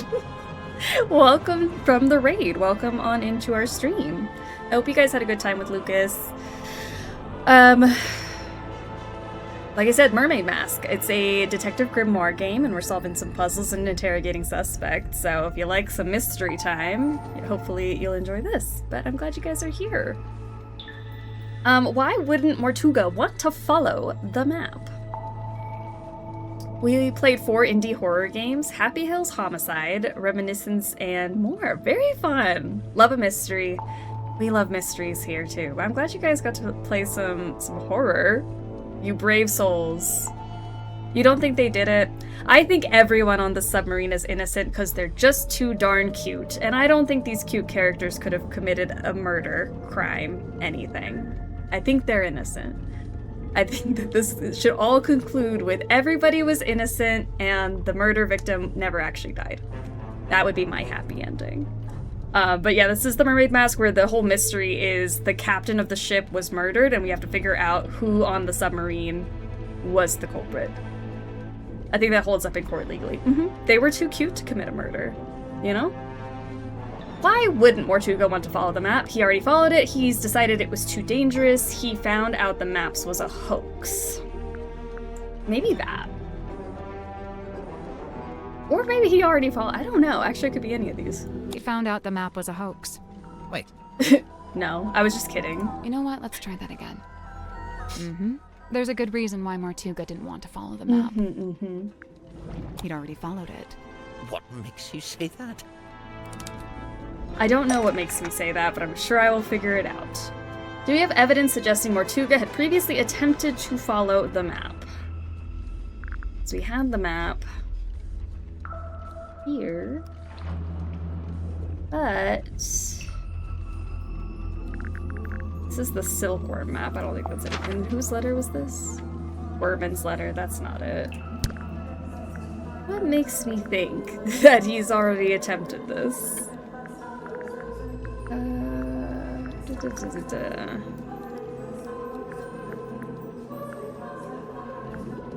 actually don't know.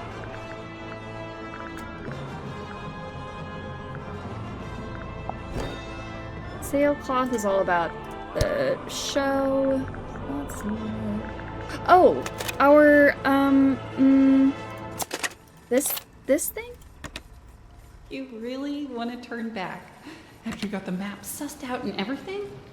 There's no wind. The film, maybe. I think you're right. Yeah.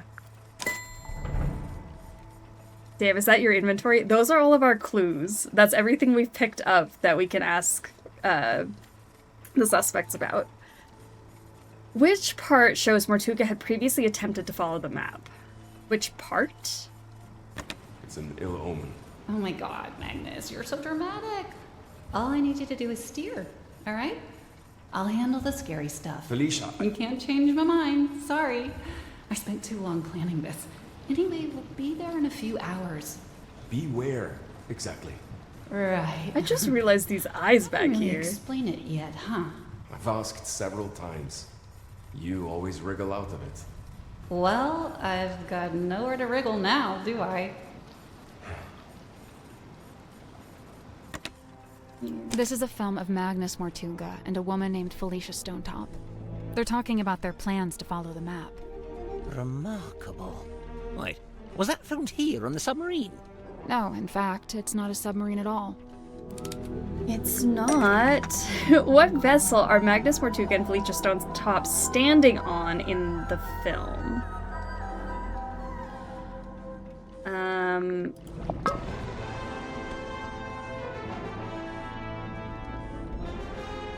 I mean, not this ship in a bottle, but maybe the ship that this was... The ship this thing is the model of? The ship was called the Dearest Selena. but it belonged to Felicia Stonetop. She was the captain and Mortuga was her helmsman. See, he's at the top there, manning the wheel. You know, that's been on his desk since I arrived, and I never once thought to ask him about it. So, okay, we know they intended to follow the map, but do we know if they actually managed it? Good point. Making plans is one thing, but a successful expedition is quite another. I can't be sure, but there was something we found here in the submarine. Something that suggests to me Mortuga actually did reach the center of the map. Do we have something to suggest that Mortuga successfully reached the center of the map?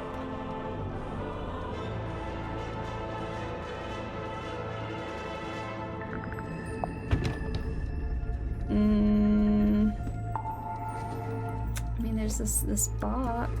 That's not right. Did they maybe find the box there? We have this photo. This scary, scary photo. Nope. How would I know that you reached it?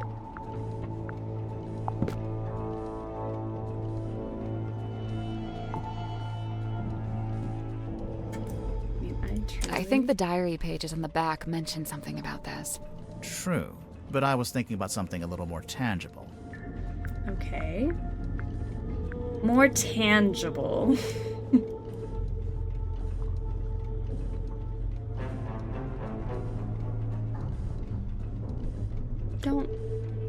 I don't know. What? Let me open this up.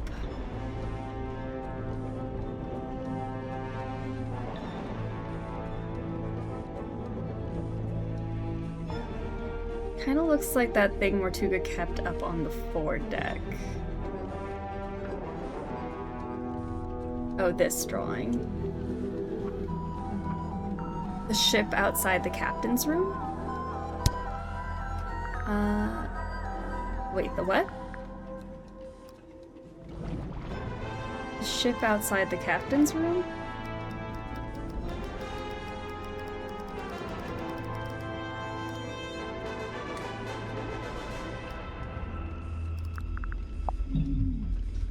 What's that got to do with it? Because isn't this drawn on the back of the map? Right? I feel crazy, but I'm thinking creepy drawing. Oh yeah, look at that. I think you might be right. But why didn't he just tell me? What did he find in the ocean that was such a big secret? Surely it wasn't just this. It hardly seems like anything at all. Well, buoys are normally put in place to mark a position. Position of something else in the ocean? It has to be. Think about it. If the buoy wasn't attached to anything, then it would have floated away, making the map worthless. So, if they found the buoy when they went to the center of the map... It was only because it was attached to something else at the time.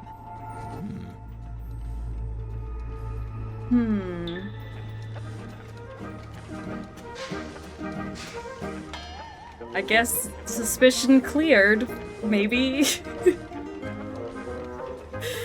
Okay. Yeah, I guess Cornelius Kane, your name is cleared. Good heavens. Something catch your eye? Rumored to be lost at sea. Requires a special key. Is that right? The mermaid's tongue? Do you know anything about it? No, can't say I do. Based on this, I wonder if it may not even be real. After all, there isn't even a photograph. That's just a drawing. This is from a ship's sail? I think so. Did you sell sails in your shop? No, ship parts like that fell within the remit of the Drummond shipyard, a few doors down. This was a talented seamstress, and she carved and painted the head too. Close your eyes, my love, and be still, for this is the end and the beginning. That phrase. I heard that phrase spoken aloud when I was in the bilge with Mariana Moon. And this was around the time of the murder. Yes. I'd wager it was. Bingo! Lillian's locket in the flesh! And Lillian is... who? By all accounts, some kind of sorceress. How come you know about this? Well, it's a brass trinket, and thus it's often placed within the jurisdiction of my expertise. Fair enough. Grip, what do you know about this document? Ah, yes. I believe it belongs to Cynthia, and she gave it to Mortuga shortly after she first arrived. Aha! A crystal ball! Oh, how quaint. What's that? What's it for? Oh, you know, the usual. Whispering questions into the great unseen beyond, hoping without hope to get a response. Undeniably forlorn, isn't it? What do you think, haunted? It's probably haunted, right? If it was haunted, then it was only because Mortuga himself was its ghost. He seemed drawn to it, entranced, always held within its orbit, unable to drift away. I'm guessing you never dealt with anything like this in your shop. No, it's too big for one, and it's not exactly navigation-related. What's wrong? I don't suppose you know what this is? This little part sticking out the back? No, I barely noticed it, to be honest. What is that? Oh yes, Mortuga's little model ship. He always kept it on his desk. Although I'd wager it's more than just a paperweight. Is it based on a real ship? It's likely. Mortuga did have a ship, or rather he worked on board one. I very much doubt he was the owner. Do you know what this is? Oh, I'm not sure. Maybe something left over from when it was painted? Is that the vial that doesn't have a dropper in it? Maybe that's from that. Could this be Cynthia's attempt to get our submarine up to code and finally install a radio? Why doesn't the ship have a radio? 1, Mortuga didn't like to use technology if he could avoid it. And 2, he didn't like to communicate with the outside world if he could avoid it. I'm not sure I agree with that second one. There's no way all these people showed up on the submarine if Mortuga wasn't contacting the outside world. You know, there may be something to that. A quaint little pretense of silkworm on ski as beheld in the mind's eye of one Magnus Mortuga. Did you know Mortuga had made this? I'd seen it once or twice when he was first working on it, but I've always got the impression it was something he wished to keep to himself. Did you open it? Not yet. We don't know how. I don't know. Have you tried pushing the diamond thingy? That was the first thing we tried. It's the most obvious part of the box. Personally, I think we just need a crowbar. I think so too. Break it open. Okay, so I still need to ask these two about the painting. Just before I get too sidetracked and forget what I was doing. Clues.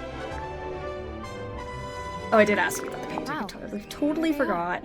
That's my mom, standing in the harbor. And that's my dad, standing under the lighthouse. Cute. Hey, the lighthouse opens up. And there's a film reel in there. That is not accurate. We did not have a giant film reel in our attic. I don't like it. You don't want to know what's inside? I do, and I don't. What if it's bad? Bad like how? Like, what if it's something we didn't want to see? I think I'd still rather know. Yeah. What could possibly be in there? Okay, let's ask you about everything. Magnus built this himself from the scant materials we happen to have on board. So he made it while he was living on the submarine? Yes, but I believe it's a vignette of a particular time in his past, back when he was living in Silkworm. But you knew Mortuga back then, didn't you? How come there's not a model of you in there? It's specific to the town and its history. As an outsider, I would have no place in it. I am unfamiliar with this. Where was it located? It was in the captain's quarters. Ah, then it is no mystery, for I have never set foot in that room. Fair enough. Alright, okay, so I did do all these rooms. I did double check this stuff. Let me go back through here. Start doing this level. Alright. Oh, cool. A board game. Want to play? We don't know the rules. You don't normally let that stop you. We definitely looked at that. We looked at that magazine. It's an origami bird. The movement of the submarine makes it look like it's blowing in the wind. We did all this. Look at that little wooden house. Looks like it'd be a nice place to live. I looked because I got into her mattress. I remember there was this photo. A framed photo. It's been hung from the pipe, so you can see it from the bed. Yep, we've definitely seen that. Piggy, we saw that. What flavor? Sun-ripened tomato. Dang. Sounds good. Mm-hmm. Definitely looked at assuming everything in here. See if I can ask you about my new stuff, though. Okay, let's see. The symbol on the top left, next to Governor's Manor, that's the fellow emblem. Oh, you knew that already? Kinda, but keep going. Oh, that's my father's emblem on the top right, the one next to Town Hall. D for Dusk. Mayor Dusk. Your dad was the mayor and you grew up in the town hall? Must have been nice. Yeah, sure. Hang on. Your dad is listed on the back here, on the family tree. And there's a line between him and Felicia Stonetop, see? It's a stretch to call this a family tree. More like a tree of speculative conjecture. A treasure map? I was looking for something like this. Why? So I was really banking on Mortuga having some kind of exciting secret mission. Something that justified the whole submarine thing, you know? But he didn't? No. In fact, he was weirdly aimless. Like he didn't even want to be here. I feel like this sometimes. What do you mean? Cogs falling out. Too many like needles all pointing in different directions. Oh.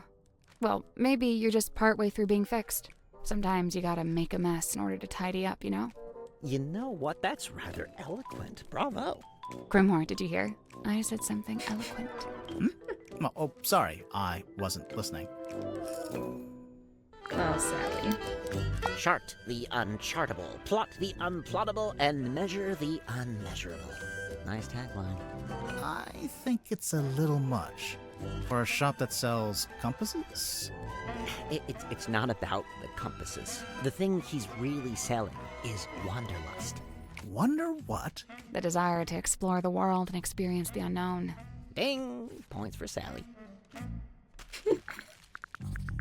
Fascinating piece of ephemera, this. Do you recognize any of the objects? Yeah, the golden hand. I've seen it, and so have you. What? Where? It's attached to Dr. Zephyr's left wrist. Zephyr's prosthetic hand is solid gold? Not quite. It says here it's made of an unknown material 90% similar to gold. Now, it also says it's able to touch ghosts, so best take it with a grain of salt. Oh. I like the voice acting in this. It's so good. All the Detective Grimoire games have great voice acting. Stargazing Girl. Sounds like a good title for something. Like a book? Or a film? A one-woman play, surely. A doll? Huh. I didn't know she was still using it. Sim? Yeah, I figured she would have gotten rid of it by now. What did she used to use it for? This is the Lady of the Looking Glass herself. It's a body double. Kind of like having a twin, but you don't have to pay it anything. Where did you find that? The crime scene. In a cabinet, hidden off to the side. Oh, of course there's a hidden cabinet. Oh, it's just too good. I don't know if it has anything to do with the murder, though. Details. Symmetry's locket. A mystical heirloom from her tragically departed mother, no doubt. Did she tell you that? Oh no, complete guess. But that's just how these things go, isn't it? No, that's a fair guess. The Stone Top Inn's been in the town a long time. Did you ever go in? It was a little bawdry for my tastes, but that's so sailors good, for you. right? My father was a frequent patron, though. He had a thing for the innkeeper. Did you ever see Mortuga in there? It's possible, but I don't remember it. He probably looked different back then, anyway. The deeds seem to say that Don Drummond was the most recent owner. I noticed. It's hard to imagine the Stone Tops selling the inn. It's been their family home for generations. Well, I don't think there are any Stone Tops left. We were in the inn earlier today. It's been abandoned, just like everything else. Fog ball. What's this dime store trinket? It's called a fog ball. Is it? A fog ball. It was in Zephyr's lab. It could be a priceless curiosity. Oh, yeah? A priceless curiosity that takes AA batteries. I couldn't believe it when I saw this in Mortuga's cabin. Had you seen it before? Yeah, this painting used to be in my house. What? In my father's study. It hung there for at least a year. Why? Where'd he get it from? I believe he bought it from the town's governor, a man named Fellow. So how'd Mortuga end up with it? I couldn't say. I want to know what this is. It's got to be something. We're not sure either. Did you see the carvings around the outside? It's a little story in 4 parts. There's an egg, then it hatches, then there's a baby, then it goes into the water. A baby? Into the ocean, I think. I'm not sure it's a baby either. Charming, isn't it? Is it based on a real ship?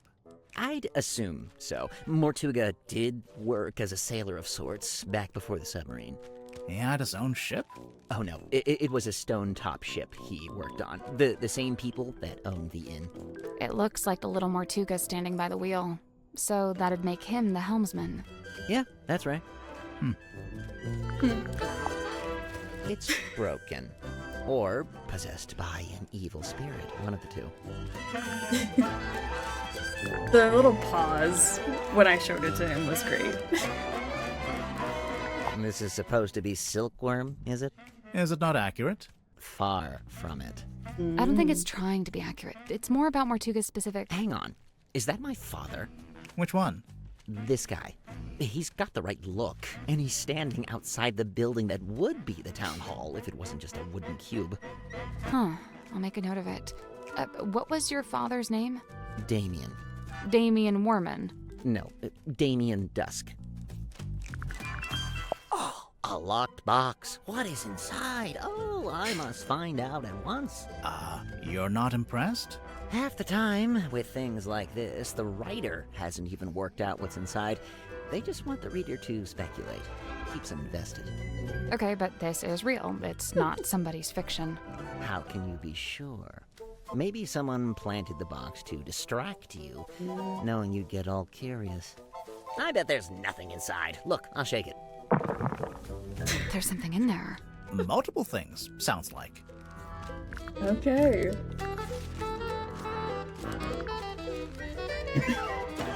Not them breaking the fourth wall. That was great.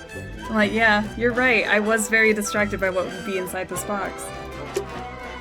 Alright, let's talk to Dirk about all those new things. It's a map of silkworm? I don't know much about the town. You'd be better off asking someone else. Okay. Oh, sweet. Treasure Multiple map. curiosities. Yeah, it doesn't specifically say. Excited to see what's in there. Dude, there's a big red X. You gotta assume that's a treasure. A big chest of gold doubloons, you think? Oh man, that would be awesome. Although thinking about it, do you think anywhere still takes doubloons?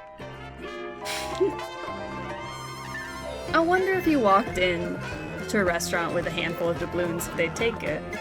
Grip must have really steady hands working with all those small parts, huh?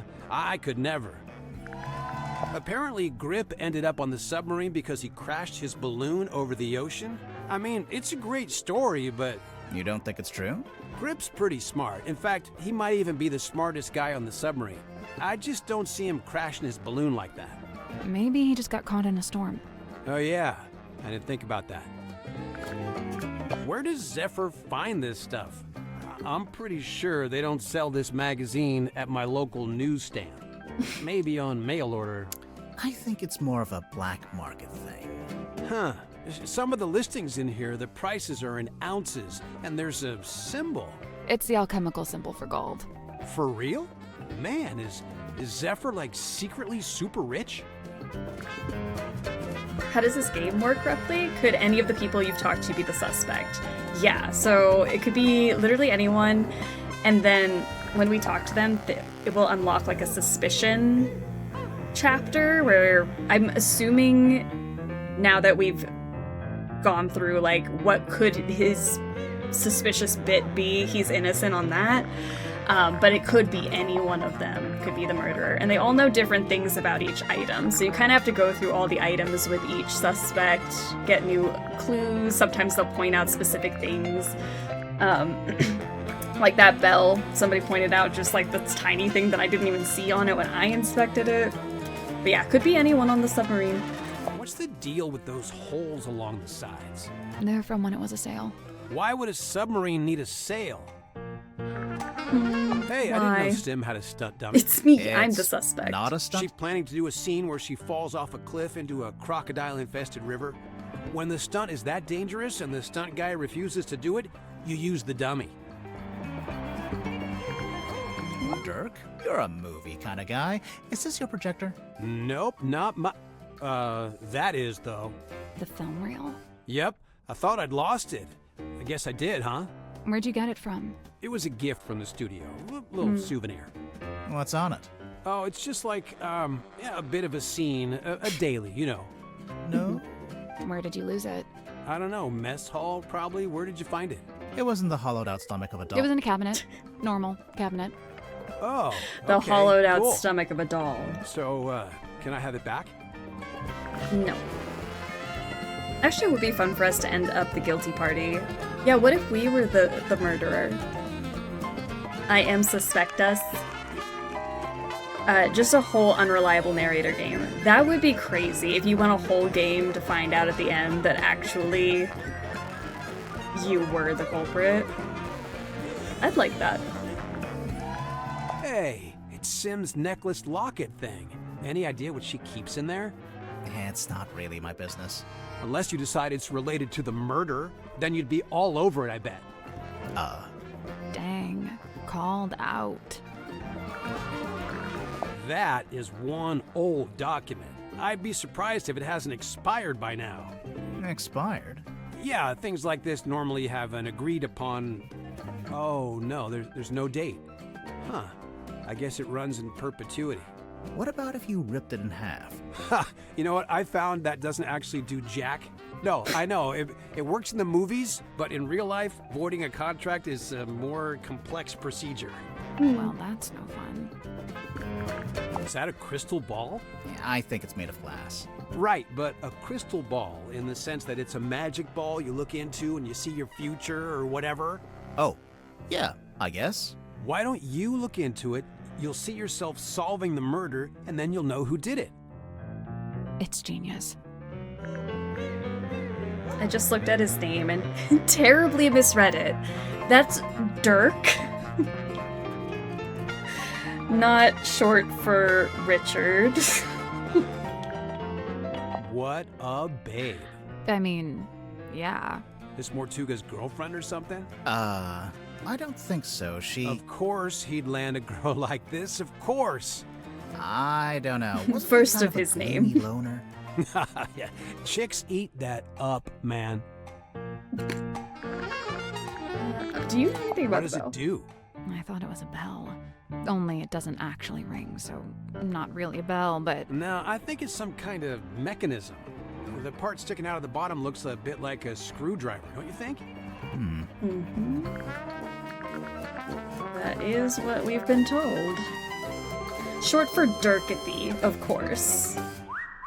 Dirk always gets the shaft, I guess. Oh, Dirkathy. Hey, is that the Queen Serena? Is that what the ship's called? No, that's the name of the ship in the novel. And in Dirk's movie, too. I'm guessing. A radio? What's the range on that thing? No idea. I'm pretty sure it's broken anyway. It might get a better signal up in the control room, or up on deck. Down here you get nothing. The walls are way too thick. He loves a finger gun gesture. Can't get enough of it. I love when he does his finger guns. He's so cool. The himbo is secretly smart. And that's why he's my favorite character. He's got some great insight. Hey, that's pretty cute. Do you recognize any of the buildings? Oh, is it supposed to be something specific? I thought it was just like, you know, Toy Town or whatever. Never mind. Toy Town. What's that? You've never seen it before? Nope. Is it Mortuga's? Good guess. Yeah, it has his vibes for sure.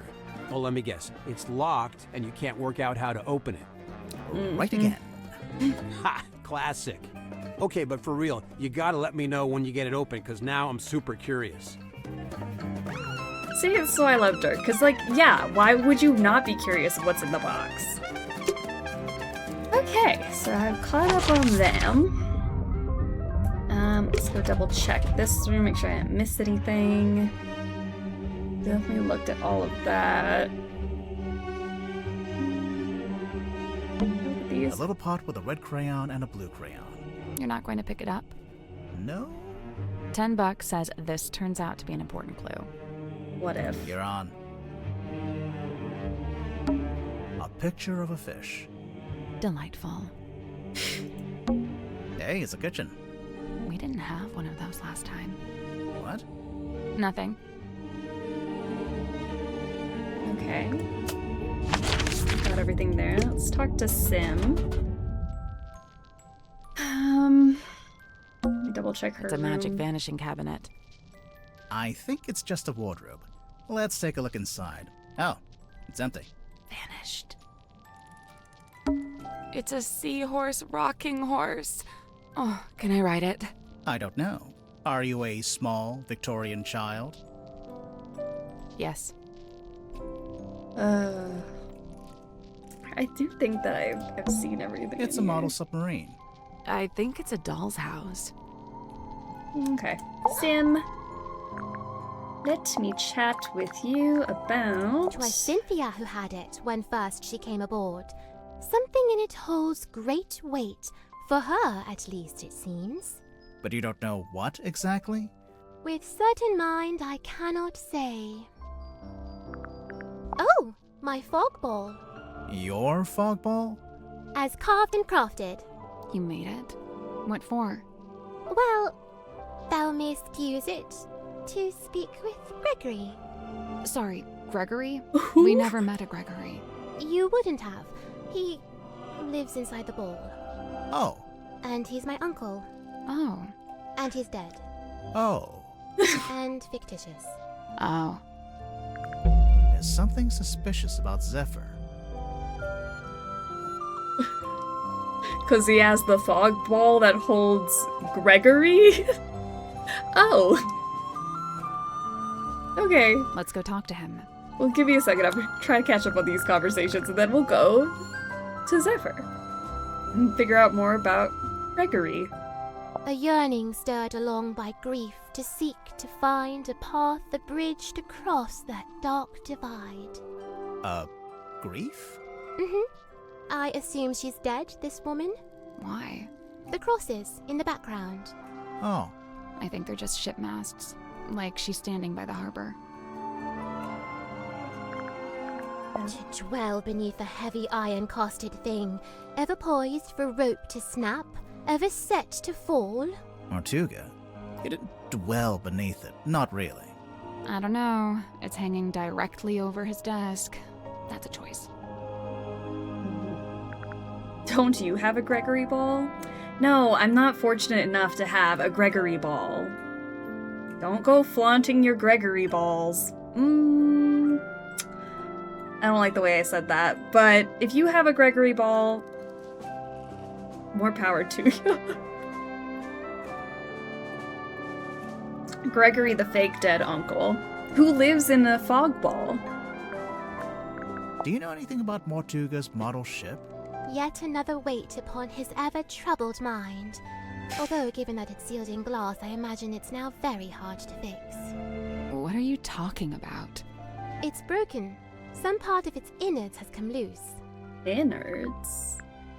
I will flaunt it, thank you very much. How it blinks and flickers so. It's just broken. I think it's turning itself on and off. As if it sought to speak with kin. It's a radio. I'm not sure it has kin. How do you know? Gregory, the fake spirit of the fake dead uncle. Mm-hmm. A teeny tiny town of toys, or fossil formed of... Oh, that's my house. Right there. Your house? Yeah, the theatre, where I lived. Cute. Dusky box of dark allure.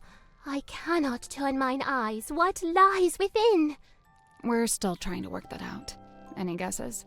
Surely some solemn secret, dark and dreadful. Oh, it better be after all this. Okay, so now let's go to Zephyr. Because I'm suspicious of all the things now, for some reason. Alright, so suspicion, now unlocked. Dr. Zephyr, the Dream Doctor. Zephyr, can you tell us more about the work you do as a dream doctor? I'm looking for specifics here. I've told you all I think you could understand. To be blunt, it's not a line of inquiry that should concern you. That is to say, my experiments have no connection with the murder. You say that, but we found something at the crime scene that we think belongs to you. Specifically, something we think is related to your little dream experiments. At the crime scene? Something related to Zephyr found at the crime scene. Oh, the vial? That has nothing to do with my research. What makes you so sure it even belongs to me? You have like a whole cabinet of these. The moon label, the color of the liquid, the smell. Smell? The smell. According to Mariana Moon, the liquid from the bottle is seawater mixed with 3 particular herbs. Mariana Moon's sense of smell knows no bounds, but I fail to see how this information connects it to me. The smell of that moon vial liquid is connected to Zephyr in some way. Didn't she say it smelled like the dream helmet? We'll get to that later. I swear, I showed her something else and she said it smelled the exact same. I hope it's drawn on, then you can carry a little bit every day to spice it up. Oh, what? Sorry, he tattooed that eye on his forehead. Or does he draw it on every day? I hope it's drawn on. Then they can vary a bit every day to spice it up. Yeah. Yeah, I feel like if you draw on the eye, then you can, like, give it eyelashes tomorrow. You can do something different. I'm thinking it's drawn on.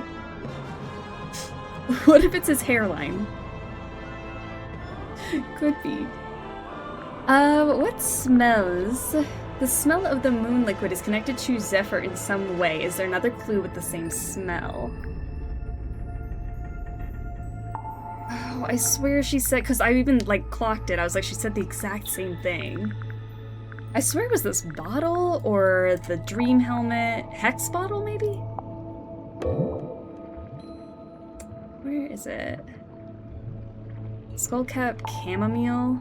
I don't think the liquid in your hex bottle has the exact same 4 ingredients. Just kidding. I knew I was right. I didn't doubt myself there for a second. My dream experiments either. So what is it? What's in the bottle?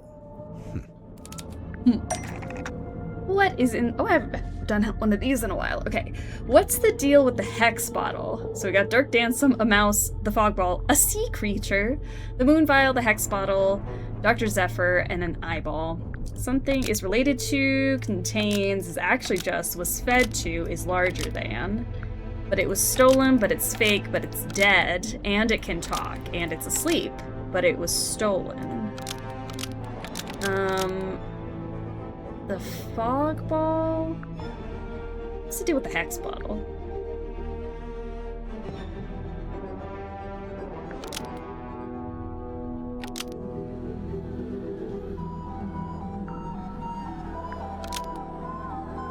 The hex bottle contains...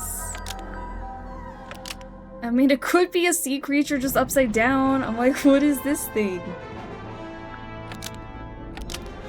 He's actually just was fed to. What is Dirk doing here? And it can talk and it's asleep?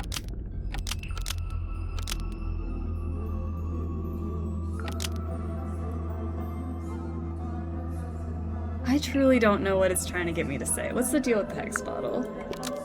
If the moon vial is related to it...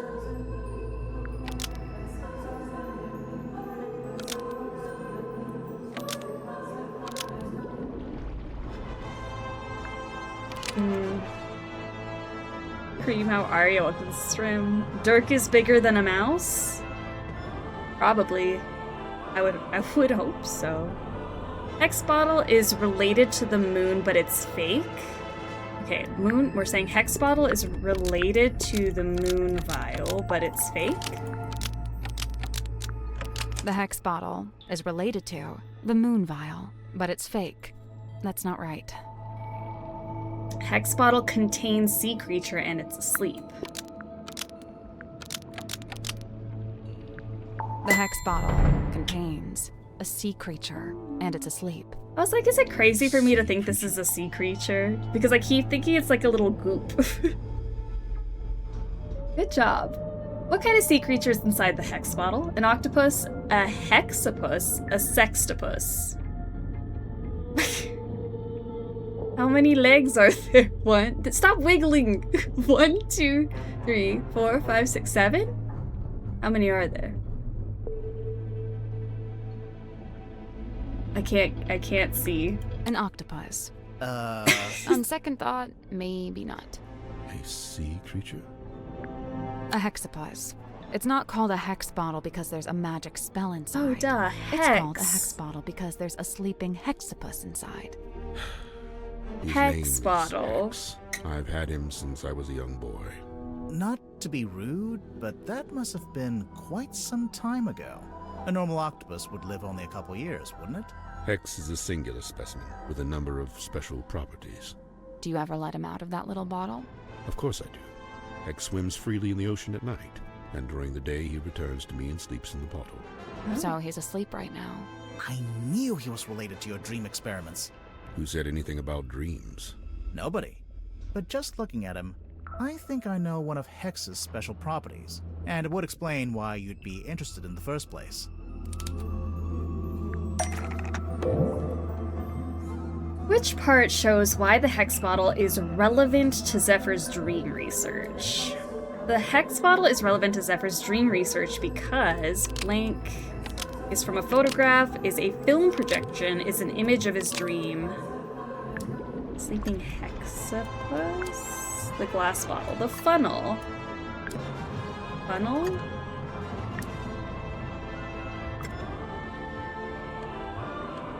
And there's this eye. Is an image of his dream? I don't know. I'm over here thinking spells because of Hex and Moon Vial. I know. Meanwhile, this is just little baby Hex in here. Is from a photograph? Shake. I don't know. Maybe it is the funnel. This is the right clue, but we want a specific aspect of it. Specific aspect? This is the right clue, but let's be specific. Specific. Oh, the pattern on Hex's skin? Pure subconscious projection, unmarred by the insecurities of the waking mind. That's pretty cool. I can see why you became a dream scientist. So the hex bottle was the original, and then you made the dream helmet more recently. They are two distinct objects. There is no such connection. No. Which part shows the connection between the hex bottle and the dream helmet? Is the same shape as the one on the dream helmet, is the same size as the one on the dream helmet, is different to the one on the dream helmet. Okay, wait, maybe this is the funnel. The funnel. It's the same shape? Well, it's not the same size. Right. The dream helmet's clearly just a scaled-up version of the hex bottle, specifically scaled up to human size. Who was Zephyr using the dream helmet on? I mean, is it crazy to say it's the victim? We heard Mortuga was experiencing a particular recurring dream. I think he was your test subject. So, Mortuga wears the dream helmet and lays on your weird chair thing. And then you give him some of the moon potion to help him sleep. And as he dreams, the dream helmet collects the spirit energy and sends it to... Where does the dream helmet send the dream spirit energy?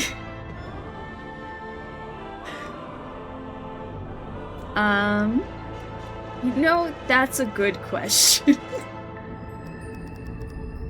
The dream spirit energy goes to, I mean, the cauldron? That's not right. Where would it go? Alright, so if I had this thing. Send it to the Gregory Ball. Oh, the Gregory Ball, of course. Gregory Ball.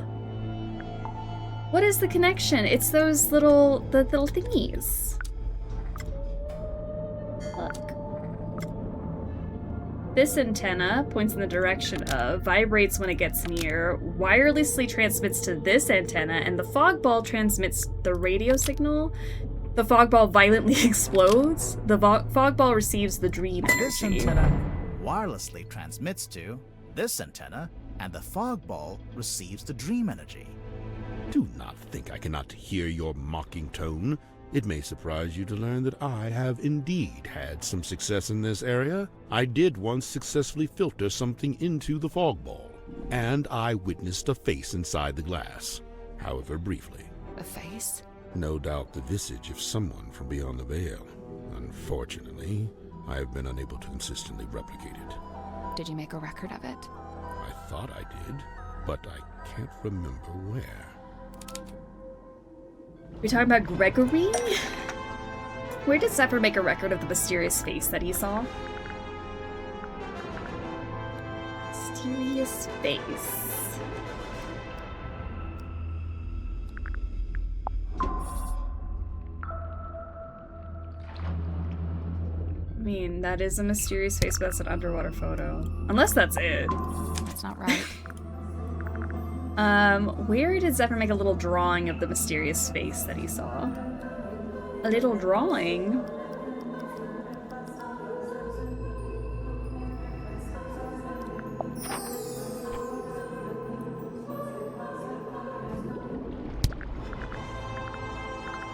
He made a little drawing. Oh, where was that little thing? Because I was like, that guy looks like the thing that was drawn on something. Oh, I remember now. It's flooding back to me. There is a thing that has a little picture. There. Gregory. Zephyr made a drawing of the face that he'd seen in the fog There it ball. is. Irrefutable evidence. Sorry to burst your bubble, Zephyr, but, Why would that face appear in the fog ball? Because clearly it was Gregory. That's Gregory, alright. Mm-hmm. The fog ball reflects the face of whoever uses it. The fog ball was designed to show that exact face. The face never appeared in the fog ball. The fog ball was designed to show that exact face. What do you mean? Gregory. I think we can now connect that to, do we have any information about the fog ball and its purpose? Because Sim was using it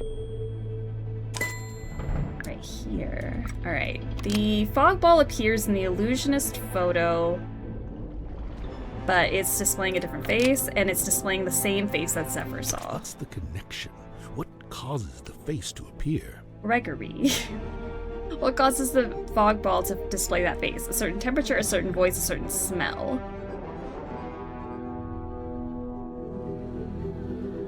Maybe a temperature?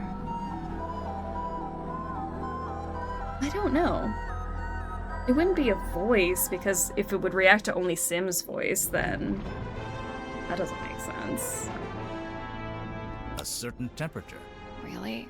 I'm gonna try that again. What's the connection? Okay, maybe it's a smell. What causes the face to appear? A certain smell. is what I would say if I Why would wanted it be to the wrong. voice? Because that was wrong. But what's the connection? What causes Swesty, how are you doing? Welcome to the stream. Smelly thing? Oops. I'm like, but how? What voice would that be that would activate it? If it's just activating when Zephyr's hanging out with the ball. A certain voice. I don't think I get this one. Who activates the fog ball? I mean, I would assume it's Sim. A fog ball is designed to show the face when it hears Sim's voice. That's how the original trick worked anyway. See how in the photograph she's talking to it through the telephone? I demand that we test this theory. Send for symmetry at once. Wait, we don't have to. How could we hear Symmetry's voice right now? The pipe? Which part has Symmetry's voice? Come on, give it. Hey, listen. The stargazing girl stares. We have a recording of Sim's voice right here. The stargazing girl stares into the ink-black void. Upon her trembling lips, a question. Whoa. I don't say this to be cruel, but it seems like your dream experiments are, inconclusive. I'm just glad to have some clarity about what they actually are. And as far as I can tell, it all seems pretty harmless. Right, and the moon potion. As you said, merely an herbal tincture. But then why was it found at the crime scene? That I do not know. Do you know if Mortuga had any on him? Did he ever borrow a bottle from you? It's a possibility. Do we have evidence to suggest Mortuga took one of Zephyr's moon vials? The little dropper. This thingy. Mortuga had the glass dropper from the moon vial. If Mortuga had the dropper, I'm assuming he had the rest of the moon vial somewhere nearby. Curious. Where exactly did you find this? It was on his desk, in the captain's cabin. And yet, the moon vial was discovered at the scene of the crime, 1 floor below.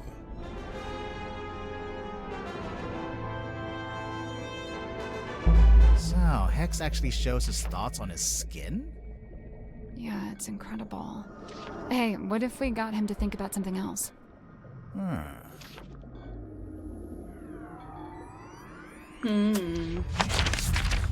Okay. Now what? Let me go back here. Continue my little search. Very glad my thoughts aren't projected onto my skin. Could you imagine? Someone's hung up a banner with the words Illusion Theater painted on it. What's the illusion, I wonder? You know, I think this room's had some kind of rebranding. Rebranding from what? What was it before? Possibly nothing. A small room like this wouldn't normally have a name at all. This is the There's sail. a cloth hanging up on the wall. Yeah, this is the sail. There's the moon vial.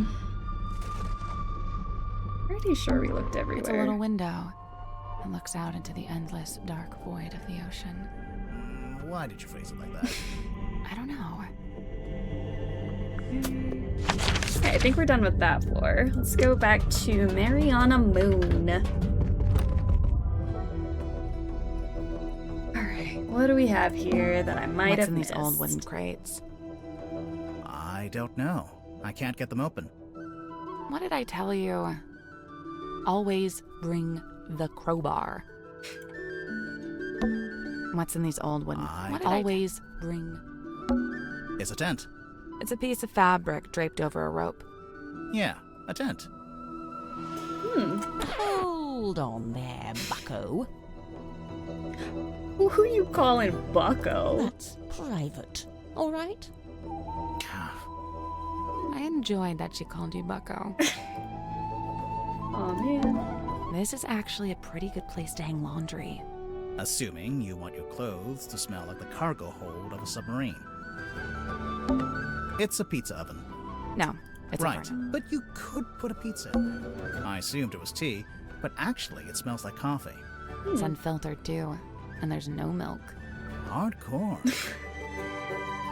just straight coffee beans. This is actually a pretty good place to hang laundry. Assuming you want your clothes to smell like the cargo hold of a submarine. Okay. Let's see what I can ask you about. As much as I love an old map, I Music wouldn't know still where to slaps, start right? with this. I prefer That's so maps good. that show some sort of land. Or, you know, some sort of anything. I never needed a compass. I prefer old-fashioned methods of navigation. I'm pretty sure a compass is the old-fashioned method. Not as old as the sun and stars, and unlike this compass, they never break and need repairing. I'm not sure it is broken, actually. I'm getting mahogany embedded with sea salt. Maybe from when Grip crashed his balloon into the ocean? No, the basket is made from wicker and carbon fibre. The wood inside the basket, that's the mahogany. Huh. Now, where did you find this? Zephyr had it. Get it now. Lillian's locket, silver snake, golden palm, mermaid... The mermaid's tongue. You've heard of it? Only the name, and only when people were telling me it doesn't exist. Maybe it doesn't. But there's a photo. It's a photo of a drawing. What's it supposed to do, anyway? The description in the book here is pretty vague. And they say it allows humans to commune directly with God while they're still alive. What? God? In here it says, said to facilitate communication with she who lies beyond the veil. She who lies beyond the veil, God, other dimensions, aliens, the afterlife. You know, it varies. But the sentiment is the same. Though it's a wretched thing, really. An echo of man's desperate, futile desire to wring answers from a silent universe. I can see why people would say it doesn't exist. But Zephyr's trying to get hold of it. Well, he may be. It depends. On what? The strength of his will. It's a piece of an old sail, roughly cut into a square. Thanks. I couldn't tell. So does everyone on this submarine keep a life-size doll of themselves, or...? I'm pretty sure it's just Sim. I swear, if we find a room somewhere with dolls of everyone else, I'm going to freak out. Close your eyes, my love, and be still, for this is the end and the beginning. That voice. Well, that's the voice I heard when I was down in the bilge. At least I think it is. Sounds a little different without all the echo. Looks like gold to me. No way. Real gold. Why not? I thought Symmetry was supposed to be an impoverished orphan. Well, it's not worth anything unless she's willing to sell it. Where on earth did you find this? Cynthia had it. I don't know. You two have all the luck. I spent a year researching silkworm and never found anything this good. What's so good about it? It's penned by Solomon Stonetop himself. They say he built the Stonetop Inn with his own hands, and in doing so, he founded the town of Silkworm-on-Sea.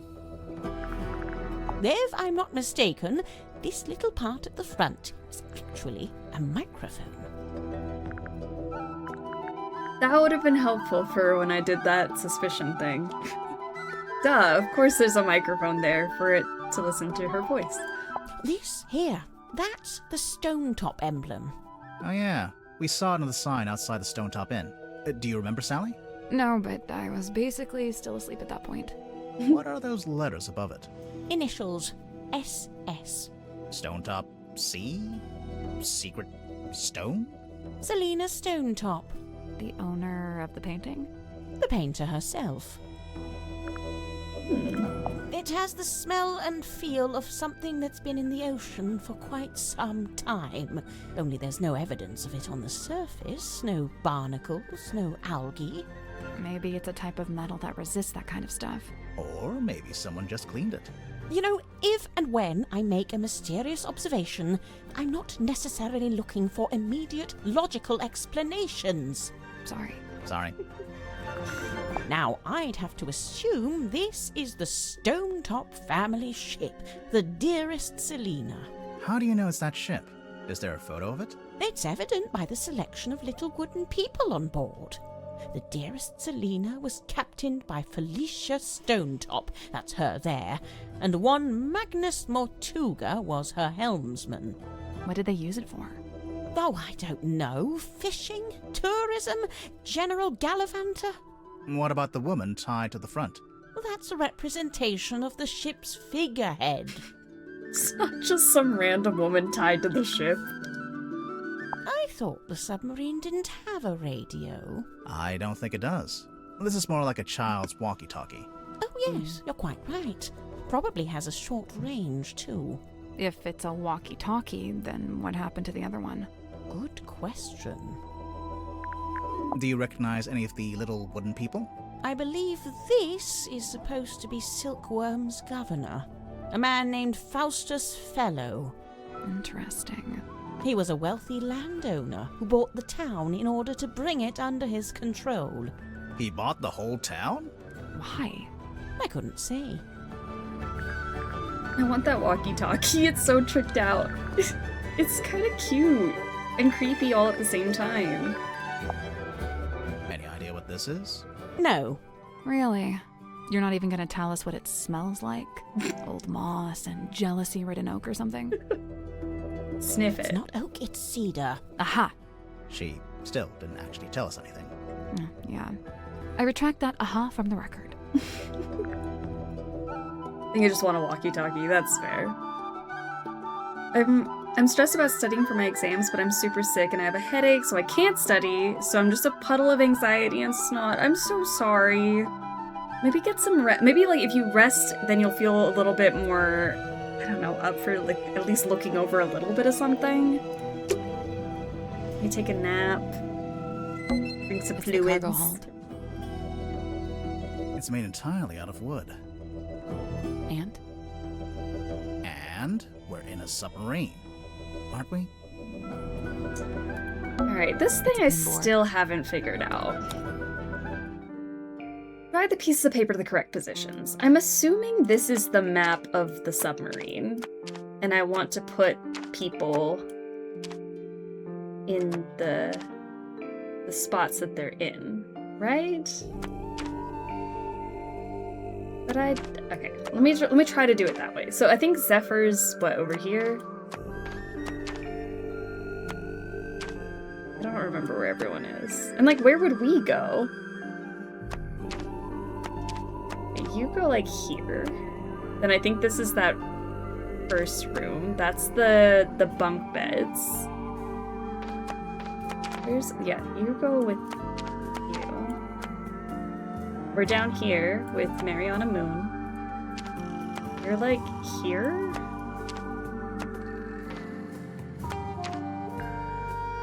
I mean, you're dead in this room, somewhere over here, right? Let me go look at my map. I mean, I have it in my head and it's just not... Let's take a picture. Because maybe that's not even the solution. It's a pinboard. Let's see if maybe I'm just supposed to put them where they go. Okay, so I'm gonna pull them. I don't even know where they'd go. Where are the two of you? You can go here for right now. So that we have... What, floor 1, 2, 3? You're at the top. This being that entryway with Zephyr up on that first floor with you. Then there's that bunk room with you two in here. Then there's that other room, Sim here. Then, well, I guess you wouldn't be at, is he gonna be in the crime scene? Or in the captain's quarters? Probably the captain's quarters, I would hope. There's that. There's another room here. That's the bilge. And then there's some things down here. You go here. And you're here. Now, where do you guys go? Maybe they don't go on anything. Does it matter where they go?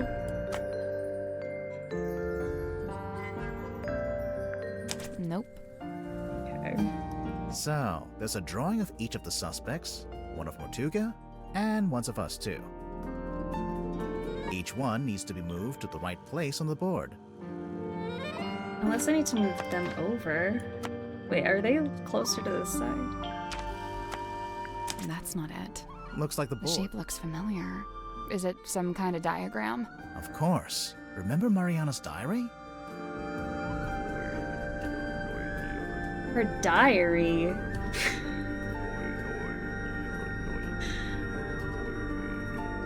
Okay. I truly don't. Unless you're in the. Are you in the crime scene? Alright, then I'll go look at her diary. Nothing. I'd say me, you, and Mariana all need to be in the same segment. In the same segment? Oh, and Mortuga probably shouldn't be in any of the segments.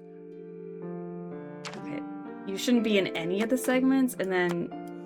You guys all together? Nothing.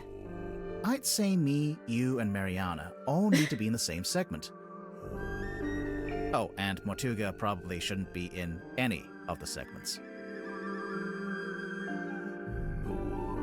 Okay. I don't know what you mean by that. What do you mean by that? There's not another room here. Mariana is at the end of the thing. And if they're supposed to be on the same segment as her...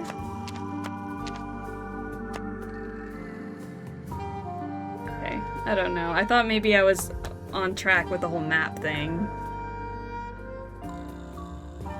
I'm enjoying the snatches I've seen of this so much. Thank you for doing day streams. It's generally really lovely to have a cozy space while getting work done. I'm so glad to hear that. I love like a work and lurk, everyone's doing their own thing, and I love being some background noise.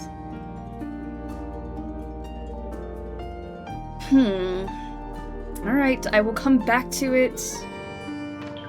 They said Mortuga wouldn't be in any of the things. Okay, I don't know. Come back later. They said something about her diary though. What does that mean?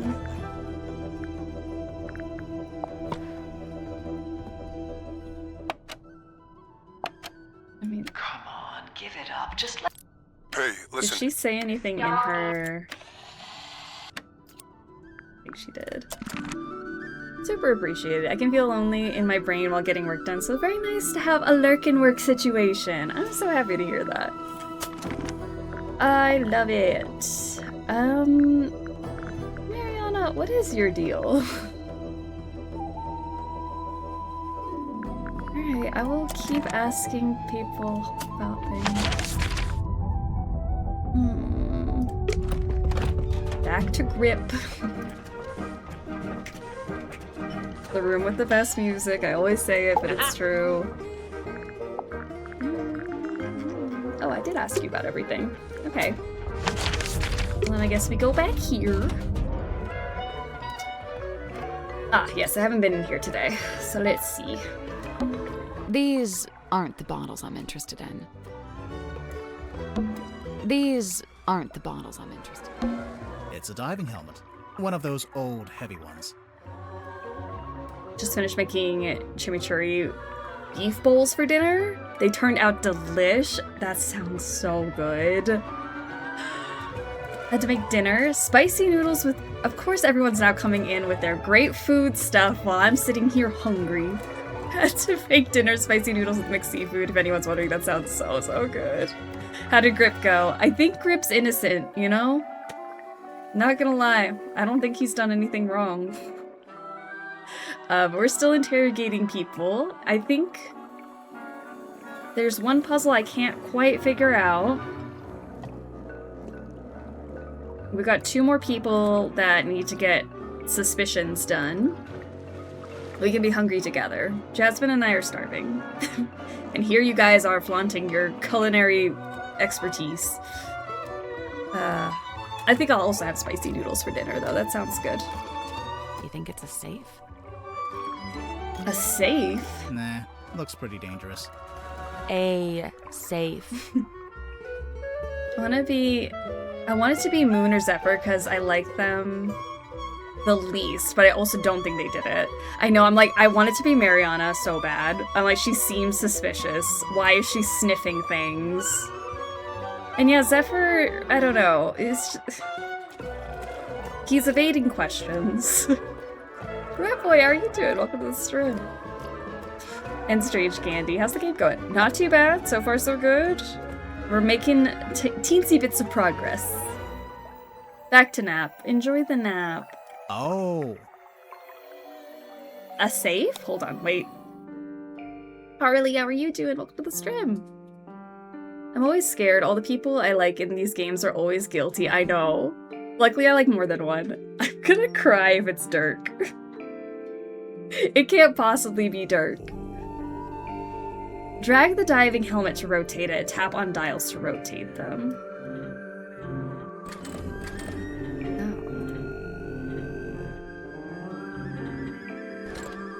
How would I know? Am I trying to like match the symbols? Like make this one diamond and plus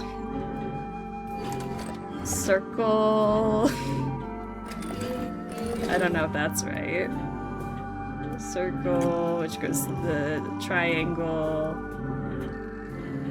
And then triangle. Triangle. Lucas, thanks for getting your bits out. Love it. Good night for me. 12 o'clock. Yes, get some rest. Have a good rest of your stream. Thanks for hanging out with us, Lucas. Go get some good rest, and we'll see you soon. I feel like Dr. Zephyr is like the obvious trap when playing Connections, right? Like, he seems almost too guilty. I don't know if this is correct. But, like, they all line up. Hey, I did it. Okay, maybe it was that easy. I'm impressed. Literally any character I like, they end up being guilty 80% of the time. Or more.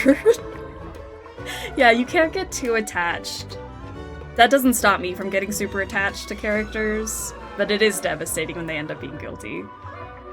What's inside? What inside? Pocketbook. Shake it. That'll say something's inside. A rugged, blood-stained pocketbook. It was hidden in the airlock. Okay, there's a lock on it. And it sounds like something's in there. And it's got an MM on it. Seatbelts, everyone! Creve, thank you for the follow. Welcome officially aboard the Struggle Bus. We struggle through games and life.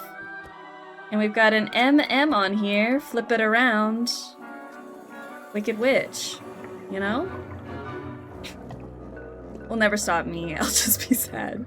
I have to go run errands, sadly, or else I'll immediately spiral. Do we think wearing all black in 91-degree cloudy weather is fine, or should I not? I mean, if it's cloudy, I feel like it's okay. Right? I don't know. Wicked Witch. Magnus Mortuga, flip it around. Here's the thing. I love Dirk and I think he's innocent, but he is an actor.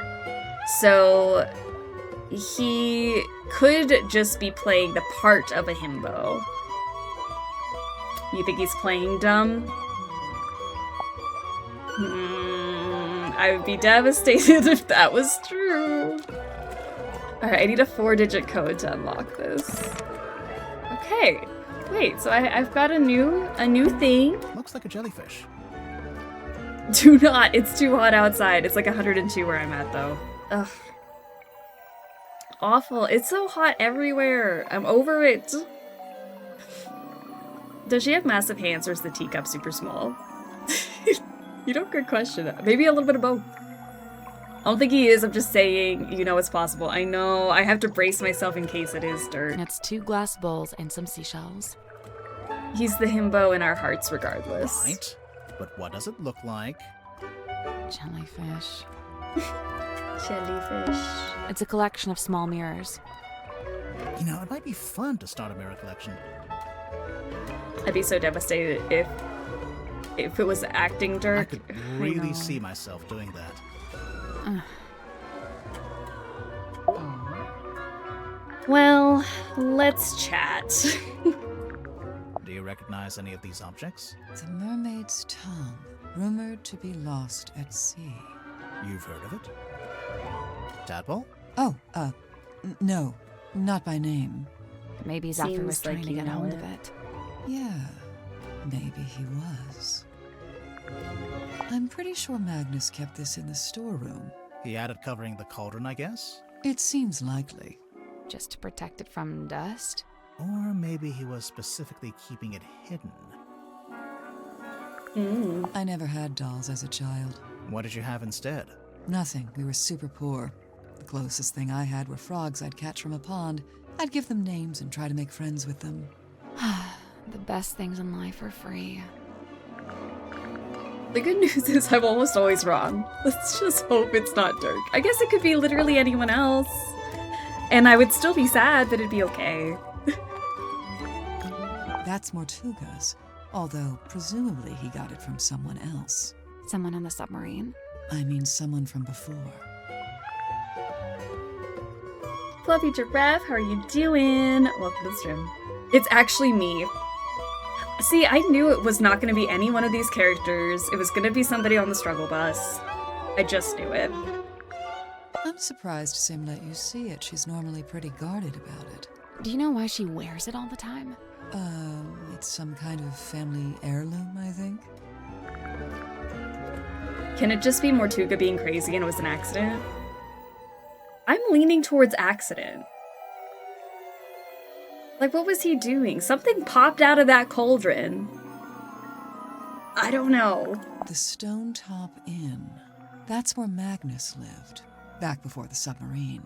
He lived in the inn, but he wasn't part of the Stone Top family, surely. No, I don't think he had any family in the town.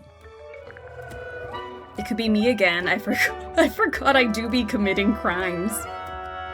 Could be any one of us. That belongs to Sim, I'm pretty sure. It's something to do with her old magic act. You might be right, but we found it in Zephyr's dream chamber. Still?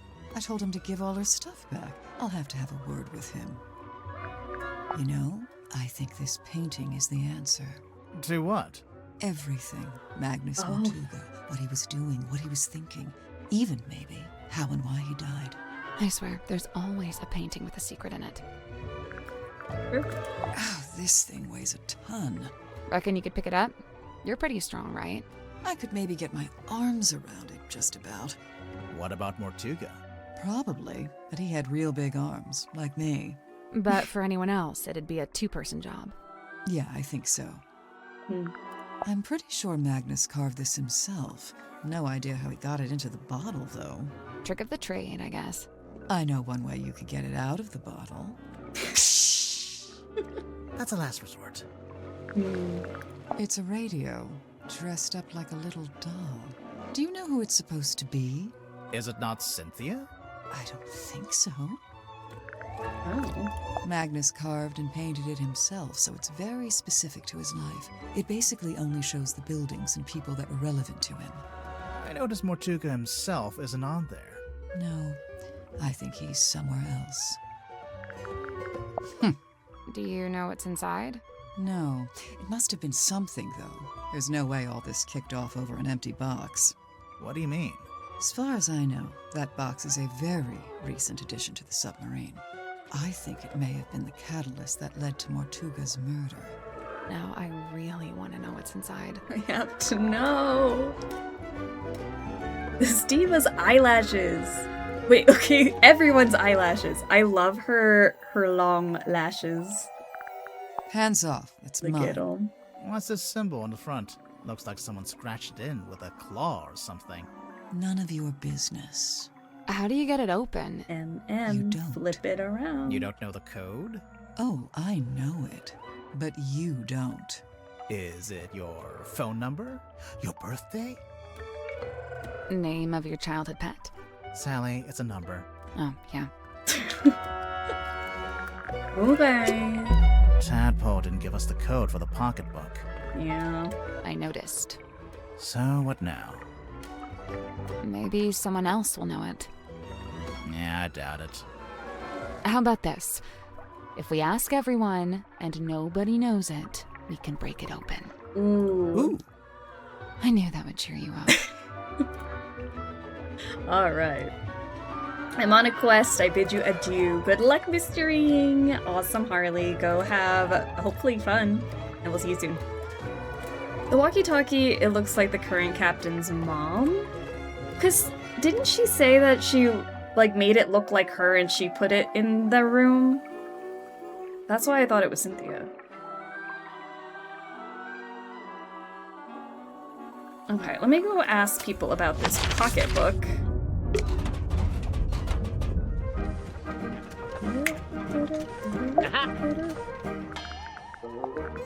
Who does this belong to? Wilfred Winterbottom? Who's that? I just made him up. Oh, then no. Okay. So, he doesn't know. I didn't think that he would, but it was worth a shot. Ah. Well, that's quite some book. Did you take it from a werewolf, perhaps? Ah, that explains it. No, it doesn't. Sniffing it and saying that explains it does not, in fact, explain it. Stop sniffing our clues.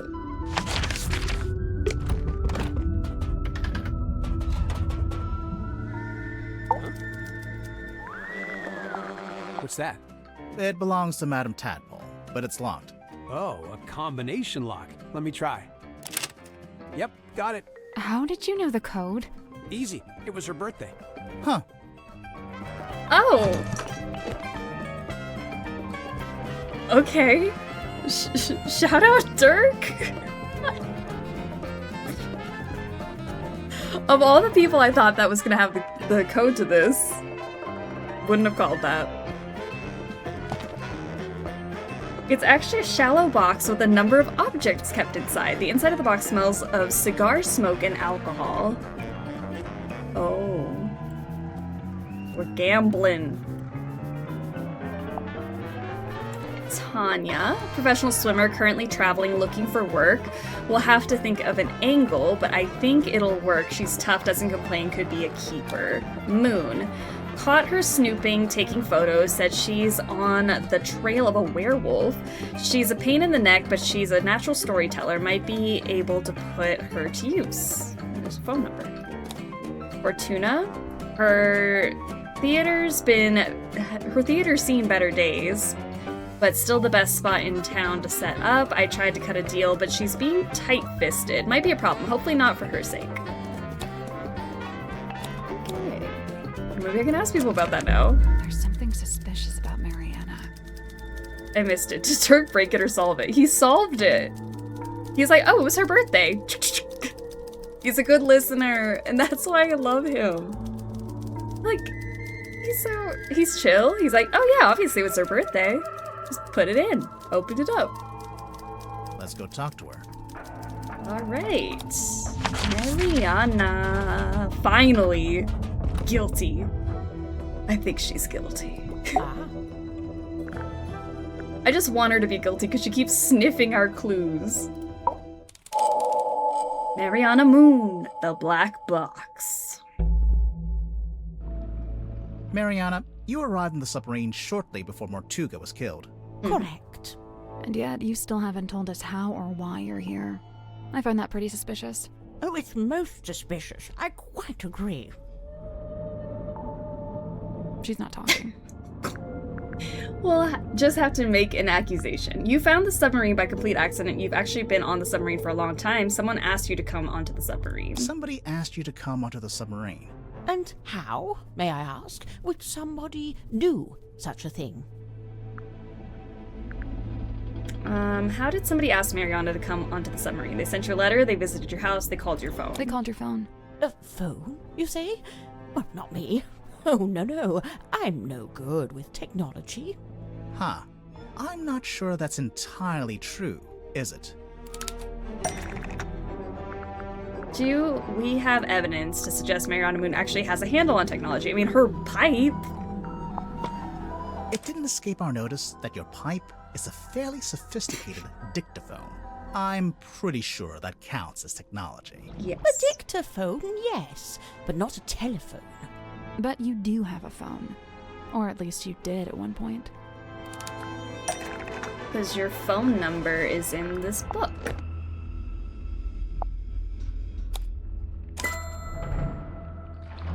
What part suggests Mariana Moon had a telephone? It's on the back of this. Photo of Moon includes a telephone number. For whatever reason, there's a photo of you in this pocketbook, and beneath it, a phone number. I assume it's your number. Of course it is. But you... Are you watching? I'm only going to show you this once. Ready? Moon phone. Nice, isn't it? Had it custom made. That's so cool. No, you can't get it. The battery's perished. I haven't used it in several days. That's so cool. But if your number is written down in the pocketbook, then anyone on the submarine could have called you, back when you still had battery. They'd have the number, but how would they call me from the submarine? There's nothing resembling a phone or a radio hooked up in the control room. How would somebody call Mariana's phone from the submarine? I mean, we have Dirk's phone. Dirk wouldn't need to use the ship's phone. Much like you, he's got his own. What's more, there were 2 outgoing guys. calls to your number. Oh, dear me, someone doesn't know how to clear their call record. So, you admit it was Dirk who called you? Absolutely not. But we just... It wasn't Dirk. Oh, okay. Whew. Imagine. Who was it that called Mariana and asked her to come to the submarine? I mean, maybe Magnus? I'm willing to bet it was Mortuga. Do you deny it? No. I just need to be careful what I say next. Well, with this in mind, I think I can say why you're here on the submarine. Okay, why did Mariana come to the submarine at the request of Mortuga? So we got the submarine, a wooden pipe, the actual moon, Madame Tadpole, a cell phone, Dirk Dansum, Silkworm on Sea, Mariana Moon. Brought somebody onto, took something away from, took somebody away from, killed somebody from, as a joke, to pay off debt, to give to Mortuga in order to kill Mortuga, to frame someone. Okay.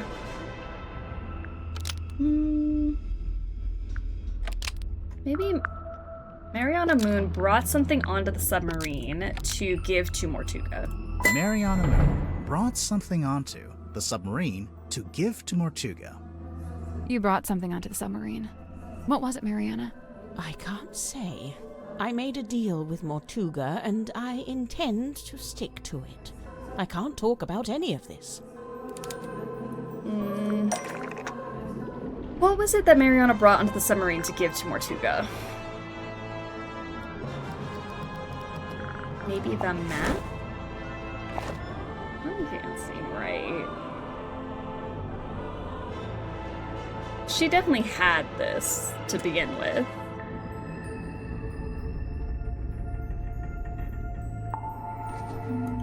That's not it.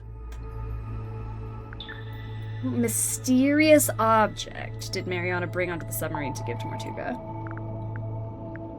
Maybe the box. She did just not say anything about it. We found this box in Mortuga's quarters. You don't happen to know how to open it, do you? I can't say. Sorry. Thus confirming that this is what you brought on board for Mortuga. Otherwise, you'd be free to talk about it. Damn. So, you're only on the submarine because Mortuga asked you to bring him this box. What did you get in return? Money? The answer was right there in your question. What did Mariana get in return? In return, Mortuga paid you a large amount of money. In return, Mortuga gave you access to the submarine. In return, Mortuga let you keep the black box.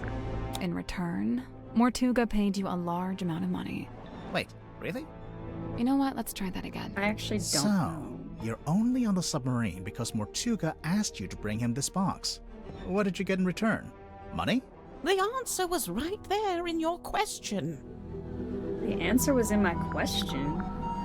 Access to the submarine? He brought you onto the submarine so that you could give him the box. In return, Mortuga gave you access to the submarine. Couldn't believe my luck. I'd been looking for the Mortuga Submarine for some time, unsuccessfully, of course. Why? For a lifelong purveyor of local legends and urban folklore, this place is the Holy Grail. So, I'm guessing you won't tell us what's in the box? Correct. I shan't be doing that. Or where it came from? Or that. No. So don't even ask. Okay. Actually, just by looking at it, I think we could work out where the box came from. We need a clue to compare with the black box. Something we can use to work out where it came from. Something to compare with the black box that we can use to work out where the box came from. The thing I was thinking was the symbol on the top. And we have the symbol there. Symbol. The F emblem is the same as the F emblem, suggesting the box is from Silkworm Spectator, is from Fellow Manor. That makes the most sense to me. This F emblem is the same as this F emblem, suggesting the box is from Fellow Manor. That's what I get for diligently labeling my map, I see. Lovely. Wait, so Mortuga called you up and asked you to get this box from Fellow Manor. What did he... No, he didn't mention the box. Then what... He did ask me to go to Fellow Manor, but what he wanted was information. Oh wait, why couldn't he go himself? An excellent question. I'm still pondering that one myself. So what kind of information did he ask you to get? Can't tell you. Sorry. But the information Mortuga wanted, whatever it was in the box. I believe so. How would you know? Did you open it? She must have done. And when you gave it to Mortuga, he must have opened it too, to check it had the information he wanted. As I've said, I came on board the submarine via the foredeck, and Mortuga met me in the parlour. He took the box and told me to wait in the control room while he went down the hall into his cabin. So I waited in the control room. I was the only one in there, but, What? I could hear Mortuga opening the box. How? I've no idea. He was on the other side of the ship, but I could hear him quite clearly. Although it was quite a thin sound, rather like it was coming through a telephone. I wonder... Do we have evidence to suggest how Mariana might have heard Mortuga while he was in his cabin? The radio? We found this radio hidden in Mortuga's cabin. It's kind of busted. It seems to be turning on and off by itself. So the radio was picking up the audio of Mortuga opening the box and transmitting it to the control room? When I heard the sound, I did initially think it was coming from the control panel, but as I mentioned, it doesn't have any kind of radio. So it's still a mystery. Did you record the sound on your little pipe dictaphone? Of course. You did? But we listened through all the tracks on the tape and didn't hear anything like that. Oh, really? I'm quite sure I made a recording of it. Hang on. What kind of sound are we even talking about? The sound of someone opening a box? Mariana, how would you even know what you were hearing? Oh, that's simple. It's because he was talking to someone while he opened it. What? Who? I don't know. I could only hear Mortuga's voice. But he was definitely having a conversation. Was he talking to himself? I suppose it's possible. What was he saying? I don't really remember. Ugh, thanks a lot. This has been frustrating from start to finish. My pleasure. Ugh. Can't she be guilty? Unhelpful. Okay. I go look at that control panel? Can we look at the control panel?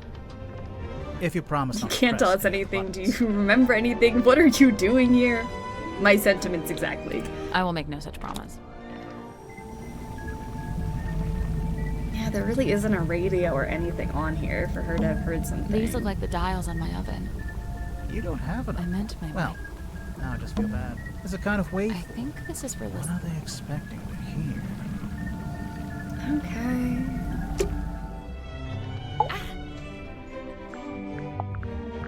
That's one creepy book. Wait, are those initials? M? You're looking at it upside down. I think it's MM.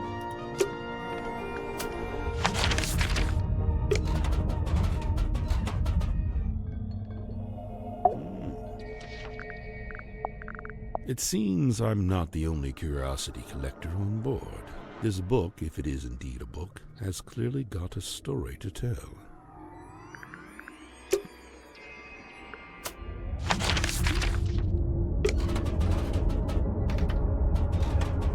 Definitely asked Dirk about that already. Not that I think I'm gonna get any What's more out of that? this, A but book? Yeah, I think so. Let's see. Nope, not a book. Why not? Listen. Books don't rattle. yeah, I've already opened it.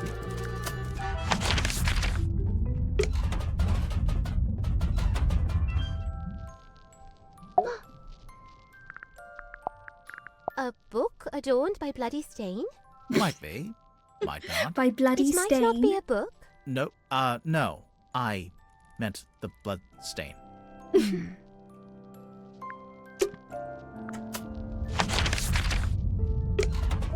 I did ask you about the book already. I think I've asked you about everything. Did I just come in here to listen to the music? Maybe.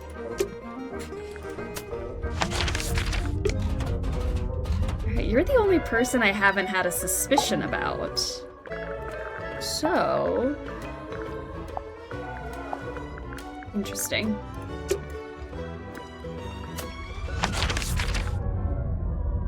Let me, once again, try to do this little pinboard thing that I don't get. It's a pinboard.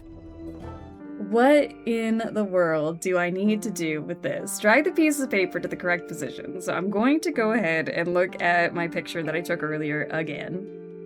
How the rooms are laid out. And put everybody over here. Because to me, it seems like the map of the submarine. There's a room here, a room here, a room. I mean, are these all rooms? 1, 2, 3, 4, 5. 1, 2, 3, 4, 5. 1, 2, 3, 4, 5. 1, 2. Right? And if I'm looking at it like first floor, second floor, third floor, fourth floor. 1, 2, 3, 4.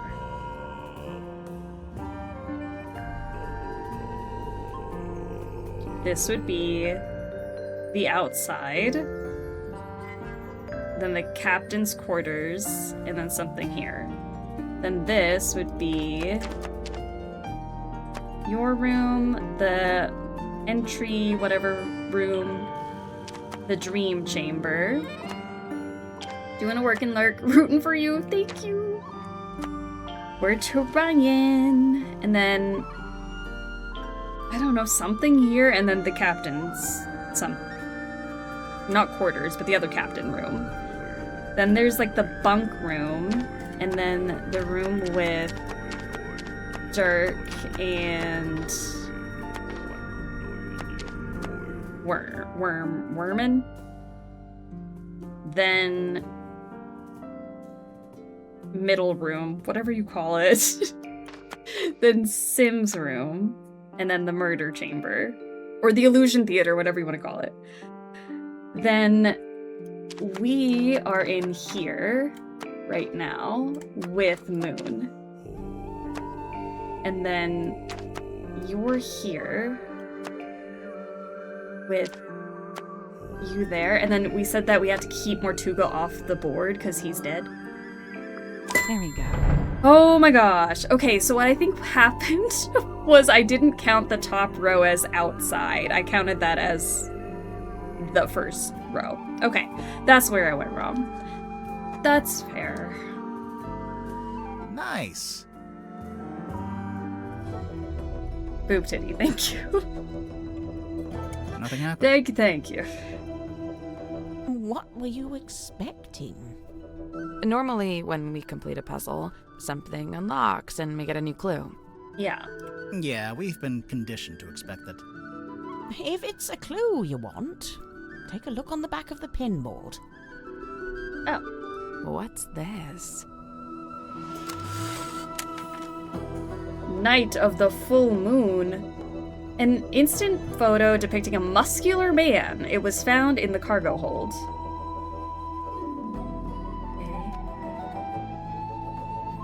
Waylon Wolf? Hey! WW.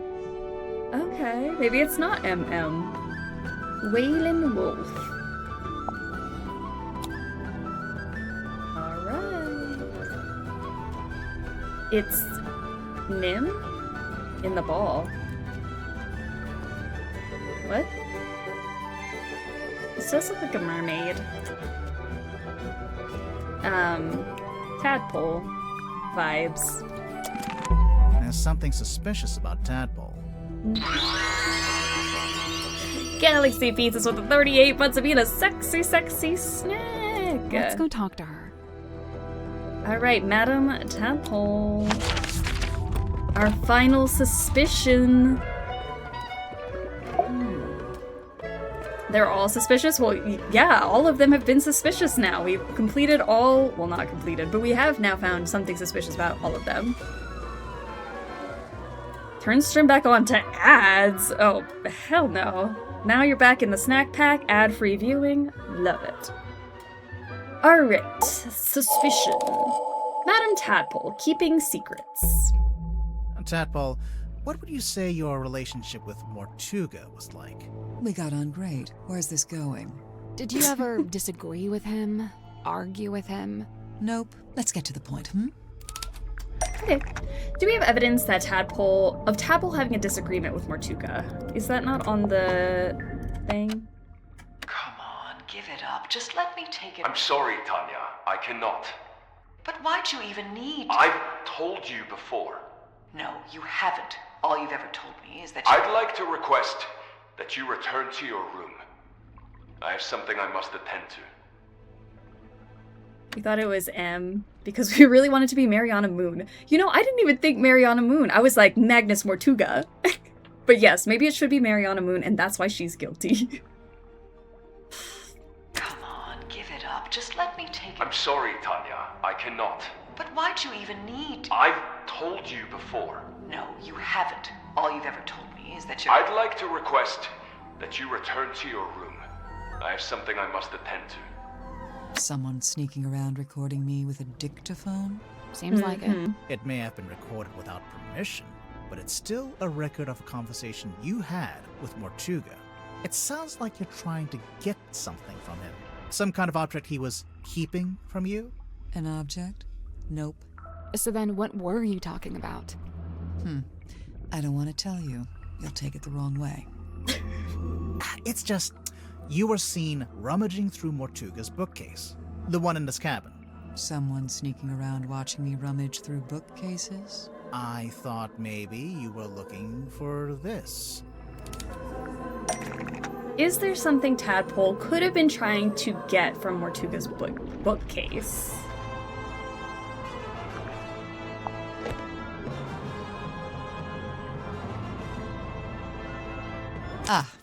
Nope. That all you got? I mean, it would neatly explain what that argument was about. Not an argument. And obviously I noticed that there's a dried blood stain on the front of the book. Nosebleed. Very common among divers. Oh, really? I assumed it was Mortuga's book because of the MM initials Nope, on the... it's nothing to do with him. It's just some old book. It's not important. Now, that's not quite true, is it? What's special about the book? It's extremely rare. It's not even a book. It's a weapon. It's not even a book. It opens up into a little box. Mental note. Don't tell your birth date to Dirk Dansom. Well, even if you didn't take the book from Mortuga, there's something in there I wanted to ask you about. Alright, what part should we ask Tadpole about? The stuff in the pocketbook, the photo of Fortuna, photo Moon, photo of Tanya?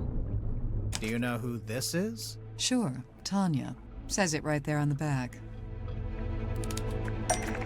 Someone named Tanya with long brown hair.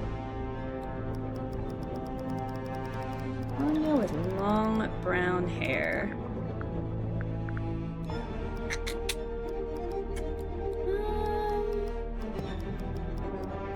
Where have I seen a Tanya before? It does sound really familiar to me. Like I might have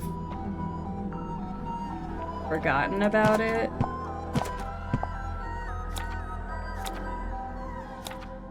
Moon photo? Moon photo? Which photo?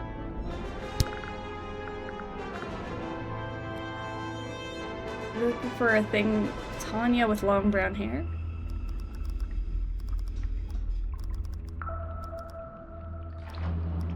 The one we just got?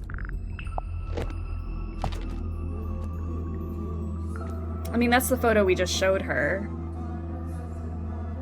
Was Tanya one of the IDs? Because it was Tapdole, right? That she does have brown hair in this photo, yep. We heard you used to be a rescue diver. Mental note. Don't share any personal information with Dirk Dansom. Hey, they spelled your name wrong. It says Tapdole. Oh, unless... Yeah, that's my real surname. Tadpole. Well, I began helped as you a stage did. name, but Teamwork. now I just wear it as my name. Right, sorry. Makes sense. I totally forgot that her picture did have So brown the hair book in it contains originally. photos of these three women, one of whom we've established is you, Tadpole, since it has your old name written on the back. What of it? The fact that there's a record of Tadpole in the book, it probably means Tadpole stole the book from Mortuga, probably means there should be other records in the book, probably means the book didn't originally belong to Tadpole. It probably means the book didn't originally belong to you. Right. Why would you have a record of yourself? I told you, it's nothing to do with Mortuga. So who does it belong to? Nobody. We need a clue to compare with the pocketbook. Something to suggest who the original owner was. Something that shows the original owner of the blood-stained pocketbook would probably be the WW? Right? Scratch on the cover, in the WW on the back.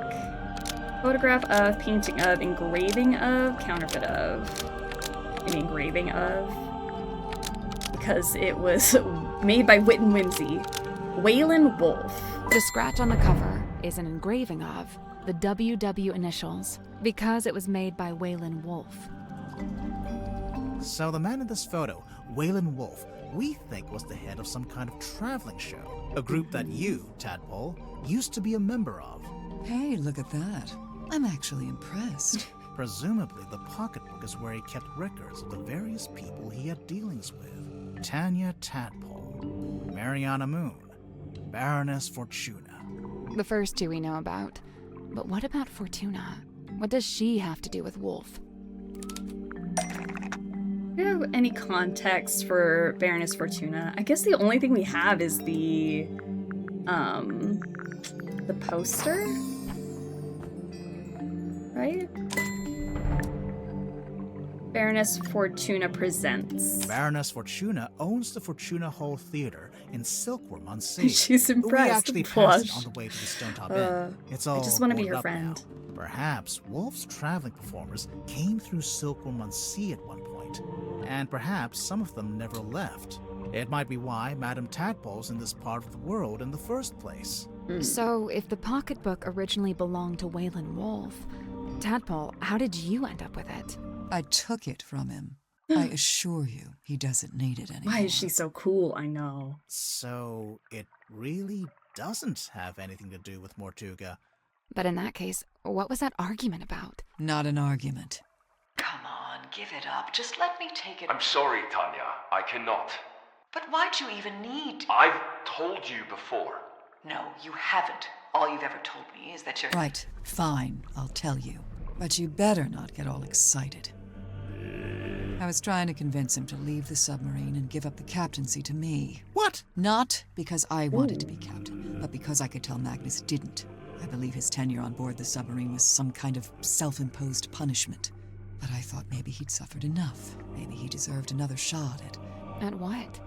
At whatever it is he actually wanted.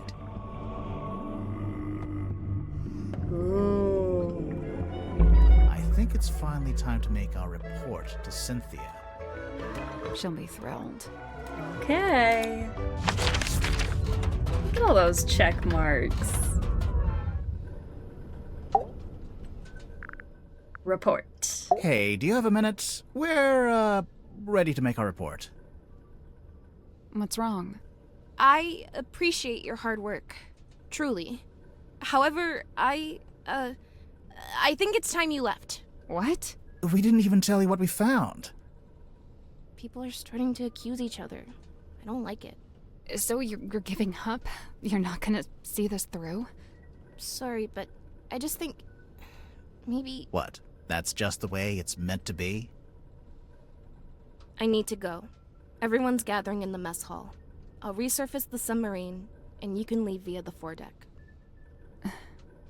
I guess we'd better go. Oh. Okay.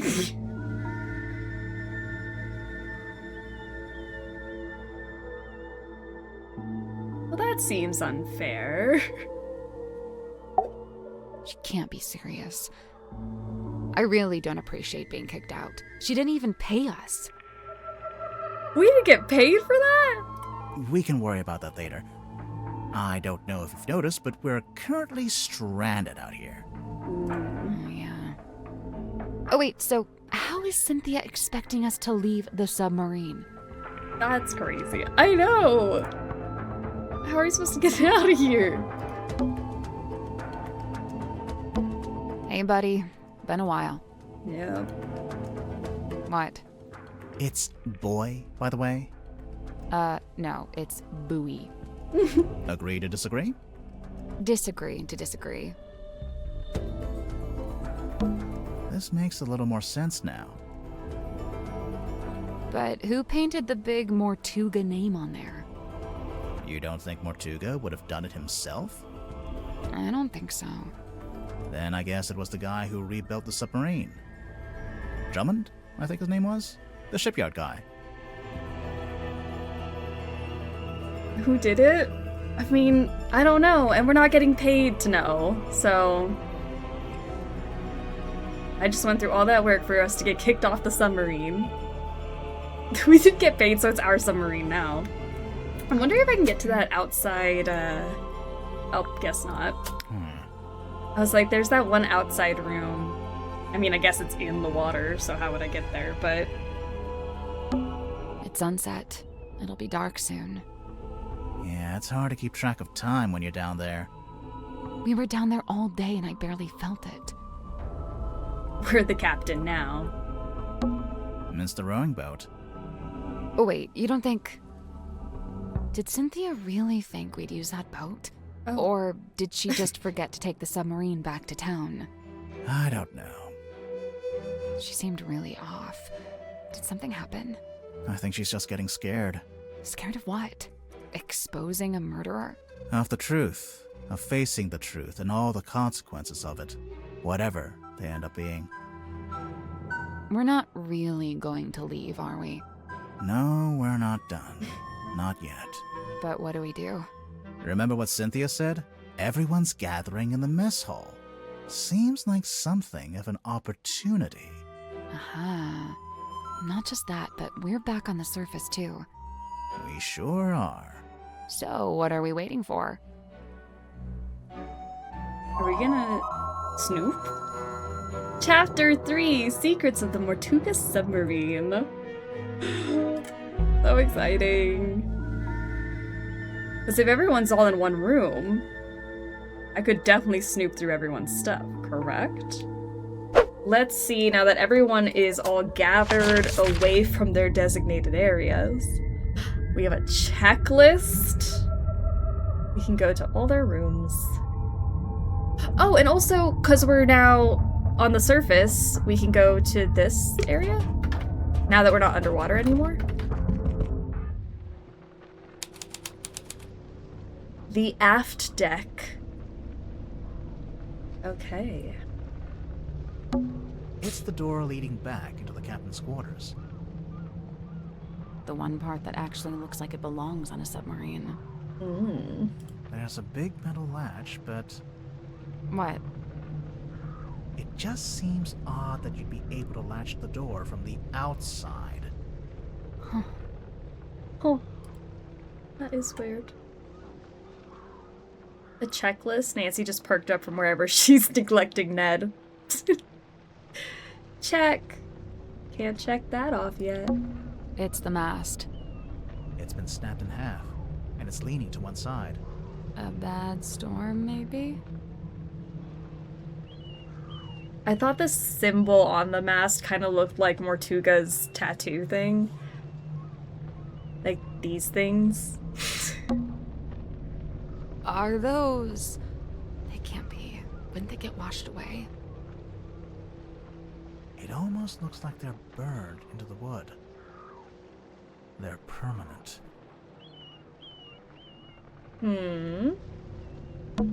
It's the aft deck.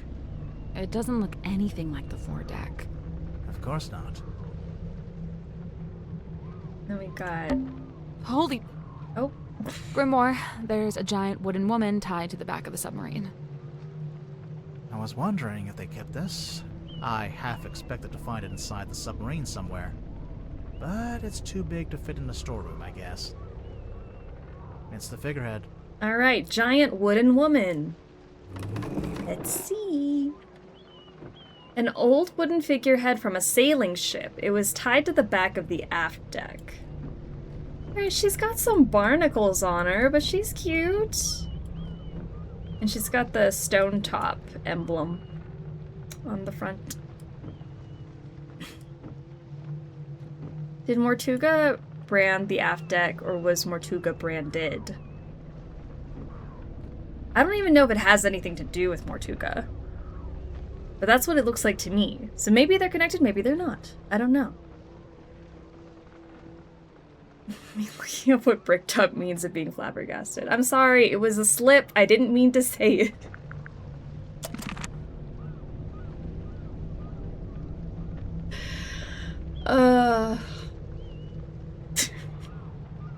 Don't go Googling things. I think that's all that's over here. I mean, there's this little board that's It's the aft deck. It doesn't look... Of course not. Maybe we're all Mortuga. Looks like they ran into something with the boat. The boat looks kind of busted up. Or. Not the other B word I said before. Or what? Or. It's the other or. From the rowing boat on the foredeck. What's it doing over here? Tadpole told us she threw it over here. And it got stuck in the wall. And hasn't moved since. Seems like it. Okay. Either or. Ooh. What? You just said something. No, I didn't. But... Never mind. Chad is learning new things today. Edutainment. Yeah, whenever I use the wrong phrase that I wasn't trying to say. Sorry.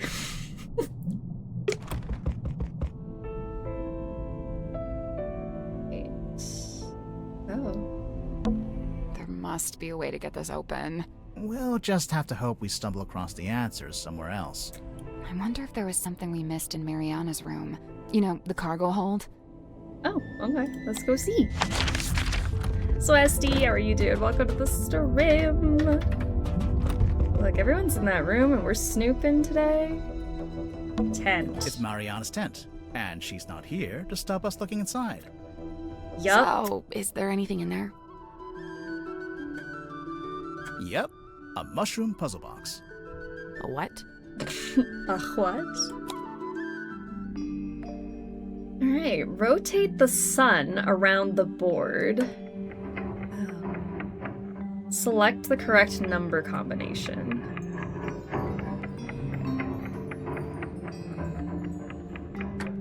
Oh, it's like that ship puzzle where I'm like, what? What does that mean? Those certainly are words.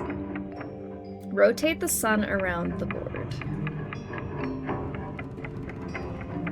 A mushroom puzzle box. I assume evergleam means it's always in a light. Okay, oh, we have day glow, evergleam, illuminite, and nevergleam. And we have to put... Okay, I see what you're saying. So, like, these ones are almost always lit. So that one's never lit. That's 1, 2... Like, that one is never lit. That one's never lit, you know? Oh, wait, that's kind of hard to keep track of. Okay. What's the easiest way for me to do this? Count how many there are and then... Or just go one by one? Like, that one's never. This one is also never. That one does glow. That one glows. That one glows. That one glows. This is a never, so 1, 2, 3.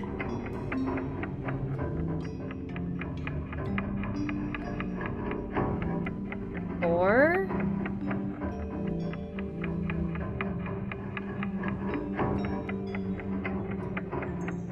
Five? Maybe 5 never gleams? I guess. There's 4 that don't glow? I think there's... Is there 4 or 5? I'm counting this one down here. Sorry, I'm pointing to my monitor like you guys can see what I'm pointing to. That one? 1, 2, 3... 4, 5? I think it's 5. Now, illuminite probably means the ones that glow when it's in the dark. That one glows both times. In the light and in the dark. That one only glows in the dark, so that's 1, 2, 3, 4. 4 that seem to only glow when it's dark. I go one by one and figure out its property, then uptick. Sounds like you gotta figure it out. It's just a little hard to keep track of them, you know?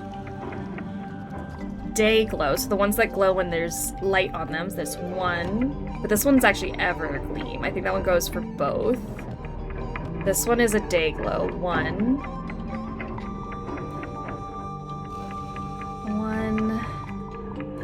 2, 3. There's 3 of these. And then evergleam would be 1,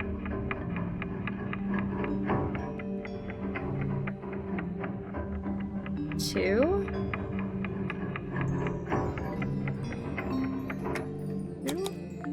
Oh, that was it. Okay, that one was not my favorite. I don't love counting. But once you get it, you get it. Tired Bison, how are you doing? Welcome to the stream. Nice work.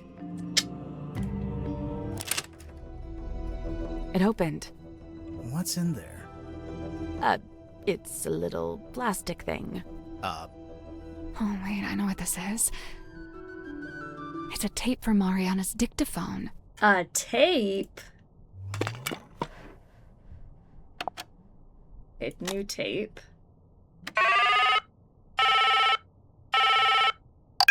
Hello, who's this? My name is Magnus Mortuga. Oh, yeah? Just happen to have my number, do you? Listen, buddy. I'm not lying to you.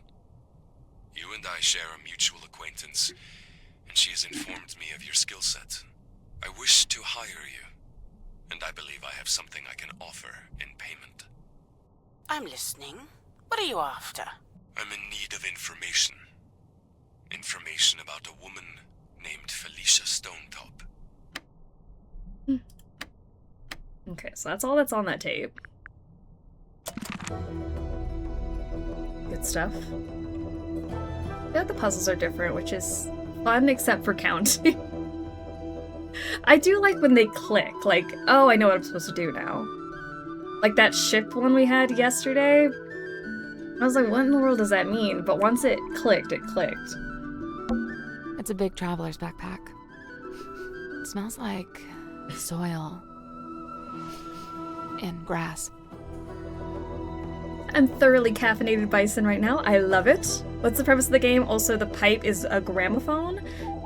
Yes, so it can record things, it can play stuff.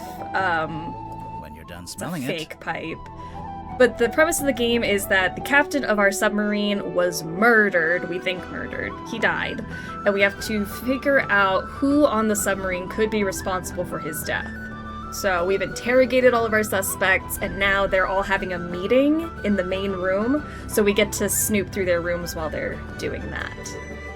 There's something in the pouch I think we should take a look at. See? She's not here, so now I can look into her bag.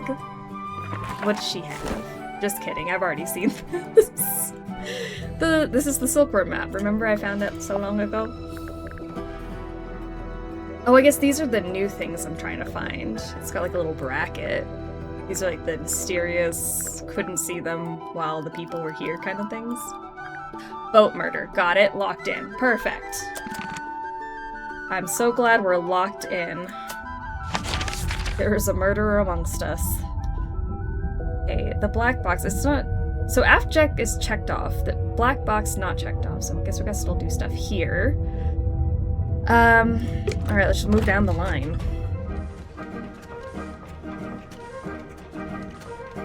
Again, I'll say it every time. It's the room with the best music. Mr. Grip's balloon basket. Should we check out the room at the bottom of the ship? Probably.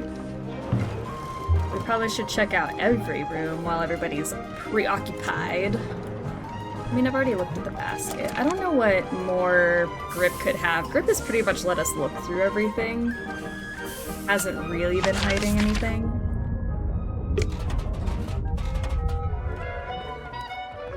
She also wasn't really hiding much. This had the it's been treasure chest. Oh. I thought it was a diving airlock. But maybe it's just a ballast tank? Only one way to find out. We can get down there now.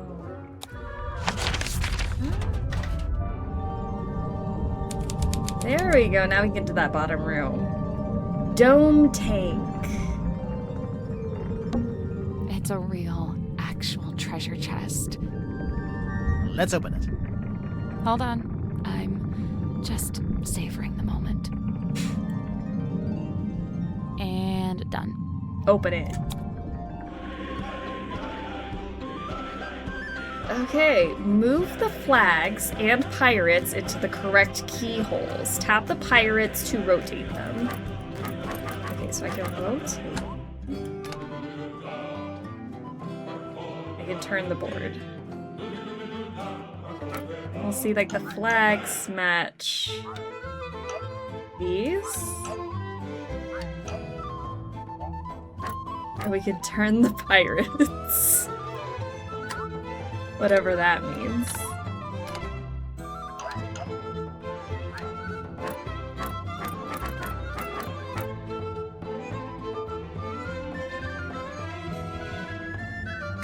This pirate's got a little eye patch. She's so cute. Am I trying to turn the flags towards something?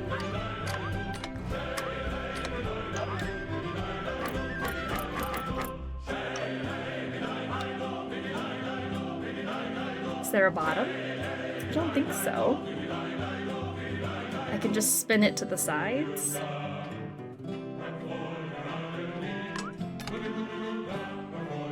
The tip is to pay attention to the top of the model. The keyhole needs to match the keyhole on the wooden board. Oh, this keyhole? Like, okay, so it's facing that way, it's matching the bottom piece.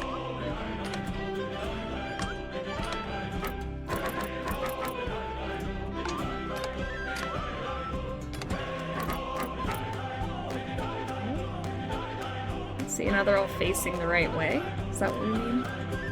But I need to get them... I don't know. Their flags match the lighthouses. The song is awesome. I know. They really didn't have to go so hard with the music in this game, but this is great. You can move the flags. Yeah, so I can move these around, but I'm trying to figure out where they would need to go. Like that. Looks like it matches that, but it's also got like half of a black flag. And I'm assuming that's important. And the way that they're facing is probably important. I assume you need to orientate the board to have the flag overlap the lighthouses. The flag overlap them?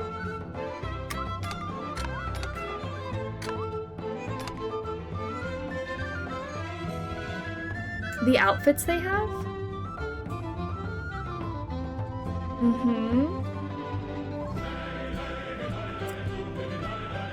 Yeah, do the outfits have something to do with it? This guy's got a little spyglass.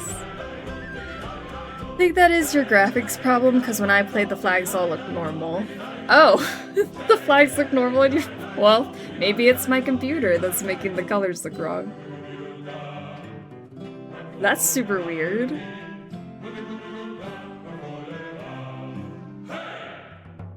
So when you rotate the flag, it would match the lighthouse. Oh, like if I rotate it so it lines up, we mean? Oh, that kind of makes sense. Okay, hold on. Like if I put somebody in a spot where like if you lined it up, this would line up with that. Which is what we mean.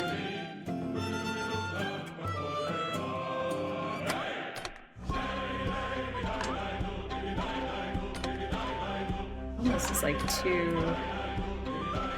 like I can't get it to be... Oh, maybe like that? Model people just look at a tower with the matching flag. Oh, just look at the tower with the matching flag. Okay.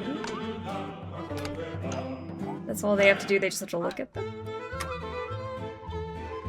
Let's put you there then. Swap your flag. You go here, put your flag like that. Can I not swap you guys? There we go.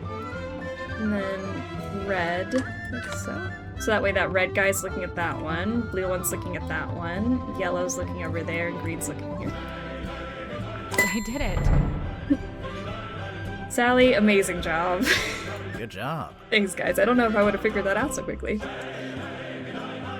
I just assumed the flags had intentionally black stripes, Pirate Edge and stuff. I thought it was just supposed to look like that, but apparently it might not be. Bison, thank you so much for the follow. Welcome officially on board the Struggle Bus. We struggle through games and literally everything else, so welcome.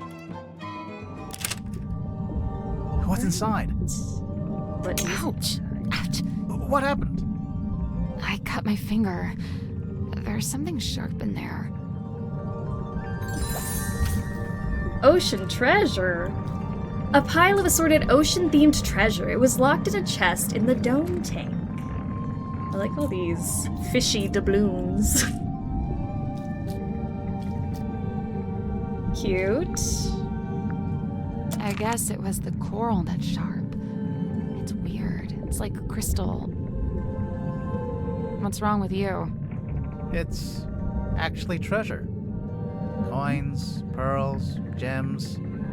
Standard treasure. You were hoping for something else? I assumed to be something weird, something confusing, something to turn the case on its head, you know? But yeah, I can't believe we opened this treasure chest and it was treasure inside. That is kind of wild. There's a drain here. That must be how the room fills and empties itself with water.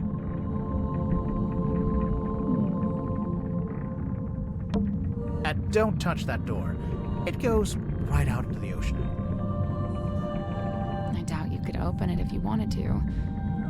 It's probably pressure locked while the room is drained of water. But if the room was full of water... Then yeah, you could use it to go outside. Rocks, complete with their own barnacles, seaweed, and starfish. I assume they're decorative, but they're real. It's the ladder. It wasn't easy to climb down, but it'll be even harder to climb back up. I guess it'd be easier if it was full of water. You know, you could just swim to the top. That's true. I'll stick with the ladder. I mean, it was filled with water before. Okay, dome tank, check. Airlock grotto does not have a check mark on it, so maybe there's something here. Is there something she wouldn't let us touch before? Well, Tadpole's not here. Thus, you're free to start breaking her belongings. Hell yeah! Break it open.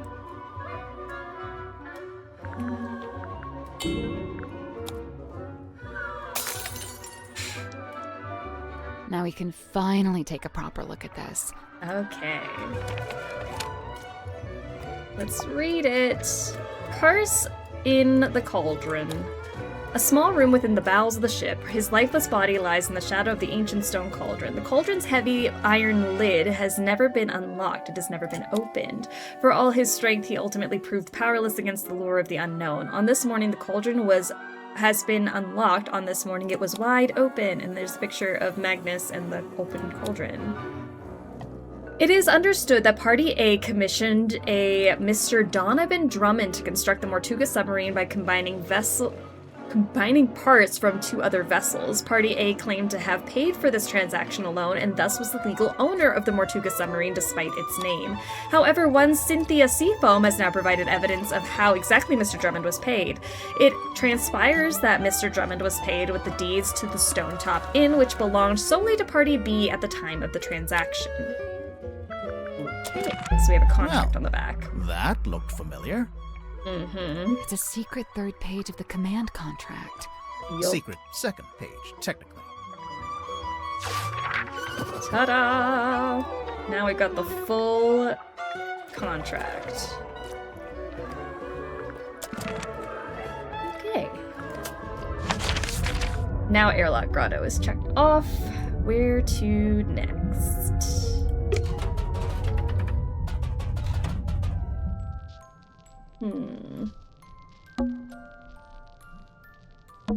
A set of wooden drawers. I don't think Sim was really hiding anything, though. It's a magic vanishing cabinet. Pretty sure we looked at everything I think it's just a wardrobe. Let's take a look inside. Oh, it's empty. Vanished.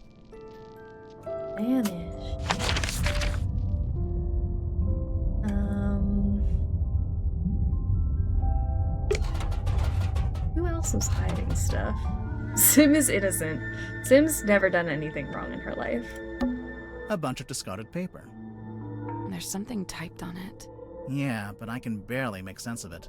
Kinda looks like an attempt at the first chapter of a story. A bed. It's neat as a pin. They also let me just kind of snoop through their room while they were here, so... It's Worman's typewriter. We already solved the puzzle and found the handwritten letter. Yep, we did.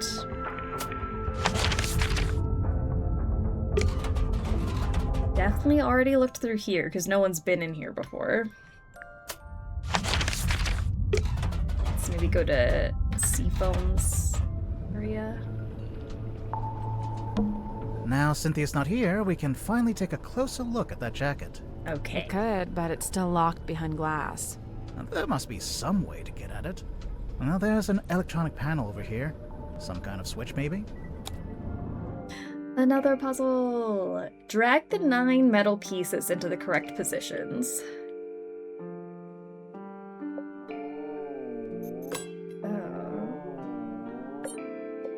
Does this go in the middle? Oh. It's kind of wobbly. Like, I can't just turn the pieces. Oh, that's so... Okay. So I've got to put this somewhere where I can... Oh, shoot. That's complicated. Make it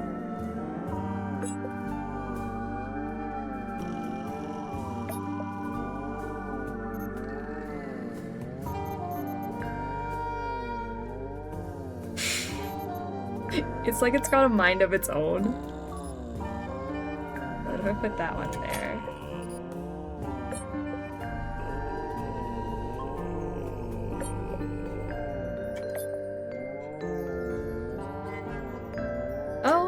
Maybe I can do it like this. That looks like it kind of maybe fits.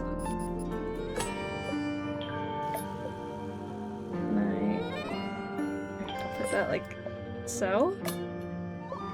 And then this, if I...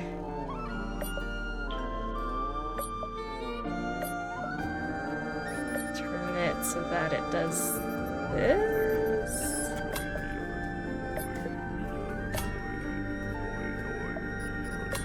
Everything fits with the power of a hammer. No, this is ridiculous. Break it open. Okay, I guess that's supposed to be like that.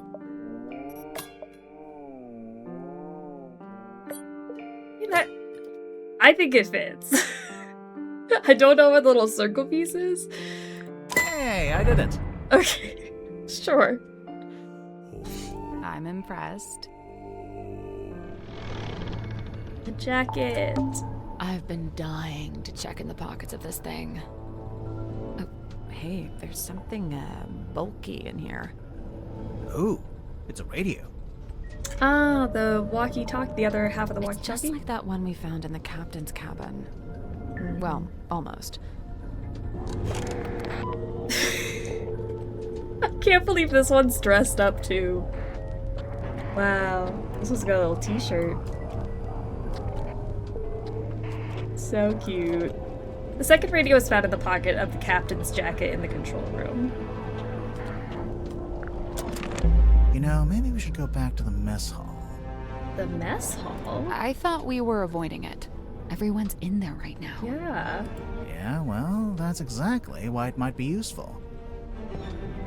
Okay.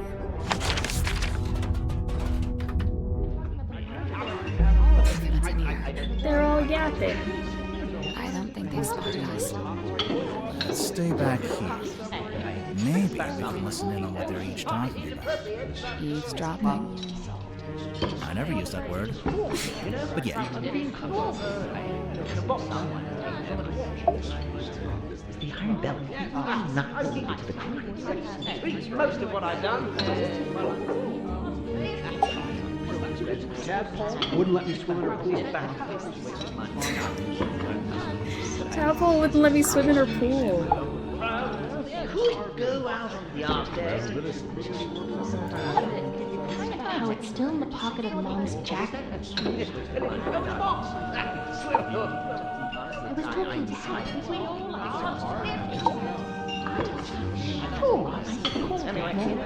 Opening the black box.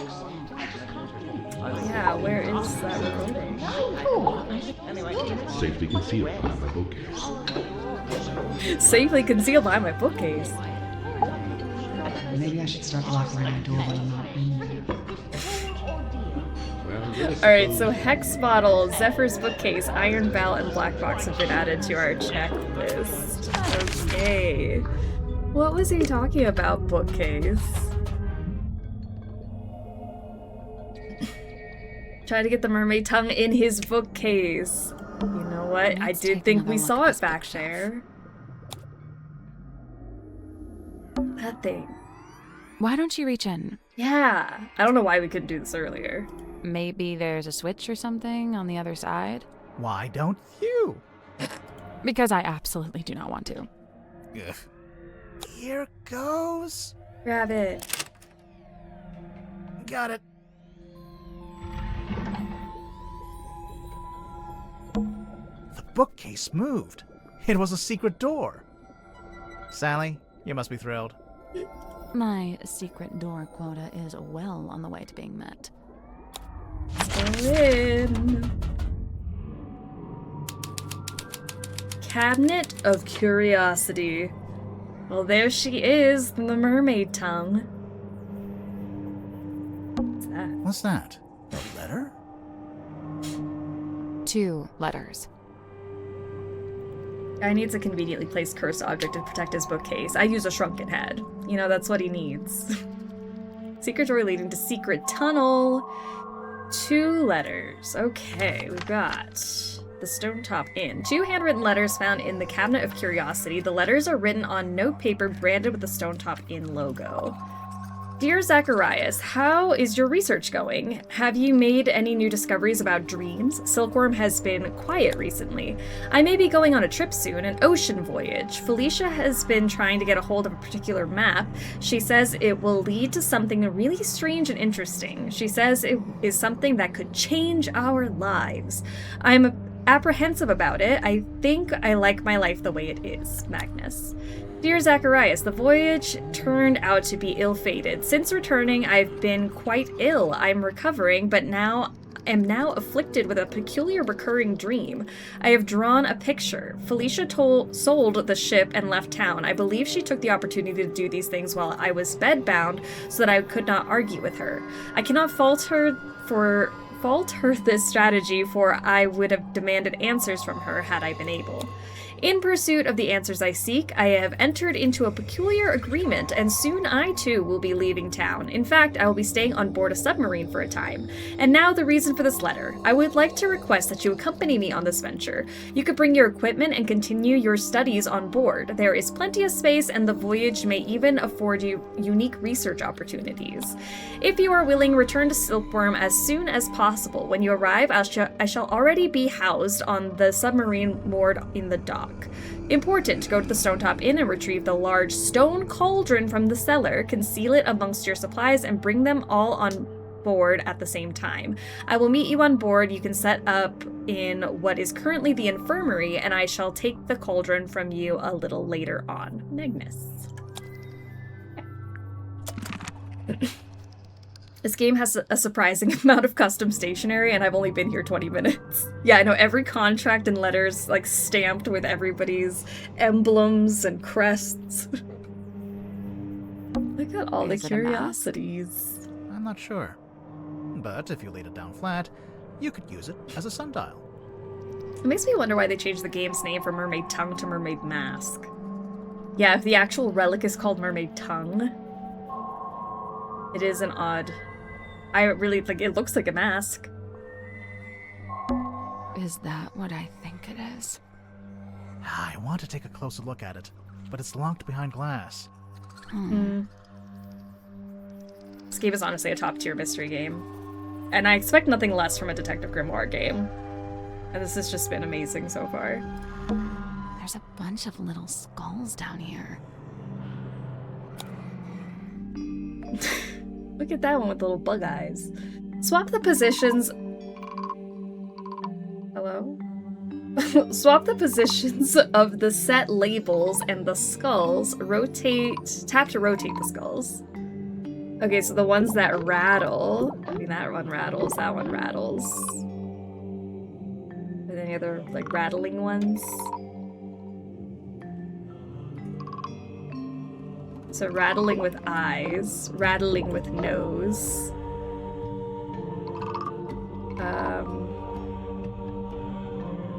Let's put the moon ones here.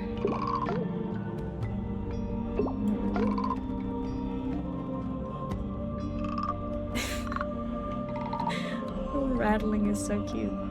And then red. Red nose.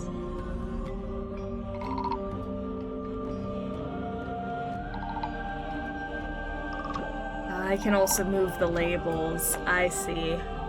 Okay, so since there's only 3 rattling ones, I'm gonna put them like this and make rattling the up and down one. You know? This game just released, but I already won the next game. I know, and we had to wait so long for this one.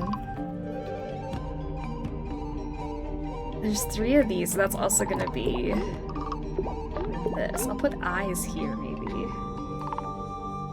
But eyes also seems like a 3. A 3 one. I don't know. There's an eye there. There's only 3 reds, you're right. Horns, horns. Oh, I can turn them. I totally forgot I could turn them. Oh, there's another eye. I see. So there's 4 eyes. Gotcha. I forgot I could turn them. This one's got a moon on the back of its head. This is also a moon. Horns.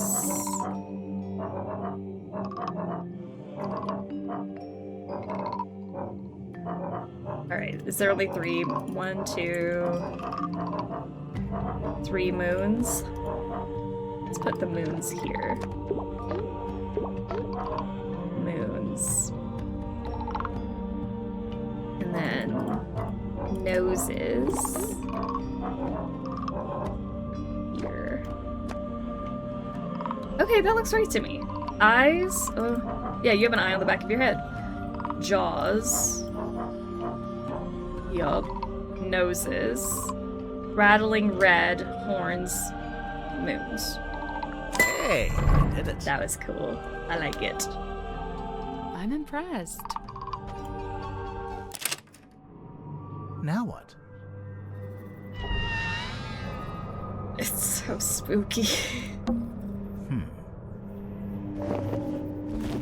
A strange leather mask known as the Mermaid's Tongue. It was found in the Cabinet of Curiosity. Yeah. It looks so crusty. Okay. Oddities. Knickknacks. Doodads. Assorted anomalous artifacts.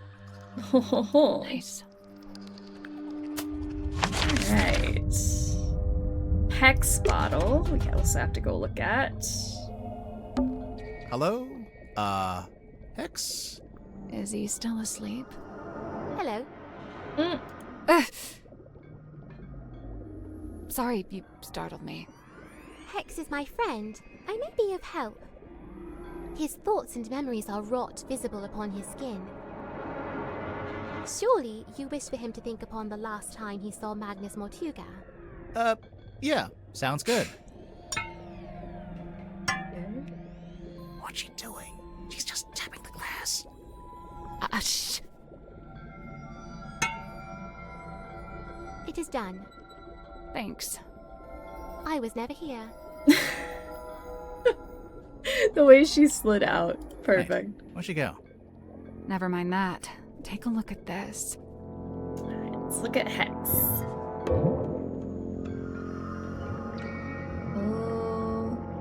Oh, it's the bell.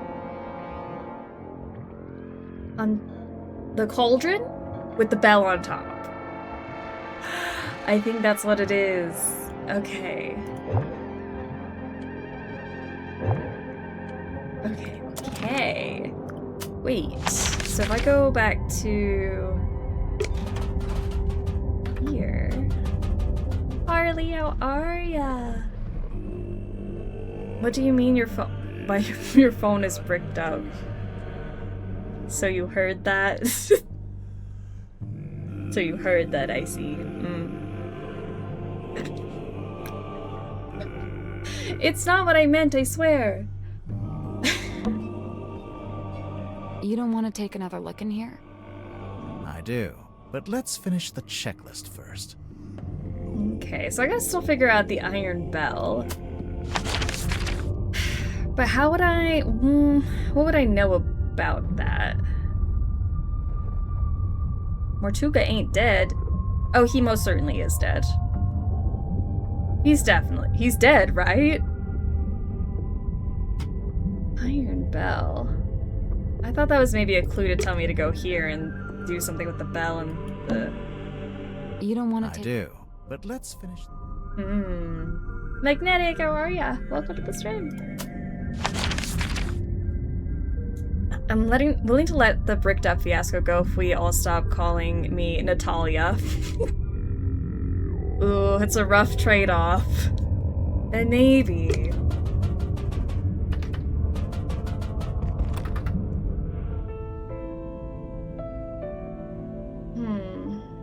I can't do anything with this box. We should probably listen to that new tape we found.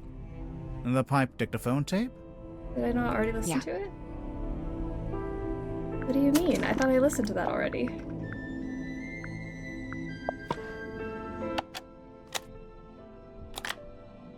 Come on, give it up. That's the old one. I listened to this already. Hello? Who's this? My name is Magnus Mortuga. Oh, yeah? Just happen to have my number, do you? Listen, buddy. I'm not lying to you. You and I share a mutual acquaintance, and she has informed me of your skill set. I wish to hire you, and I believe I have something I can offer in payment. I'm listening. What are you after? I'm in need of information. Information about a woman named Felicia Stonetop. There a part 2? Oh. I clicked the wrong button before. I was doing fast forward. I meant to... okay. Hold on. There is a part 2. There's static. Static on 3. Different type I really of don't know why you're 4. here. This doesn't concern you. Even if it does, it is wholly unrelated to our unfortunate voyage.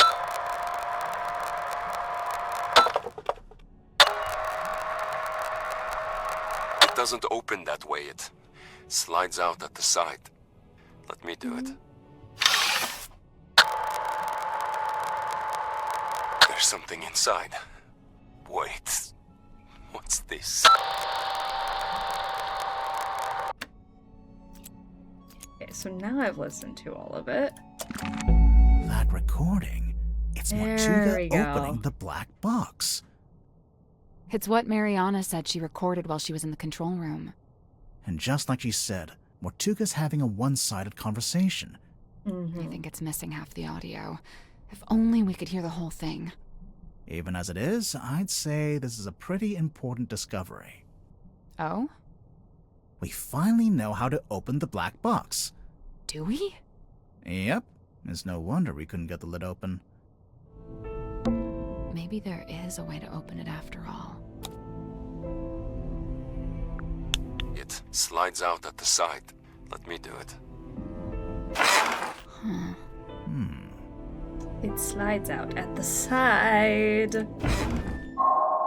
Whoa! Chapter 4! The box that was actually really easy to open.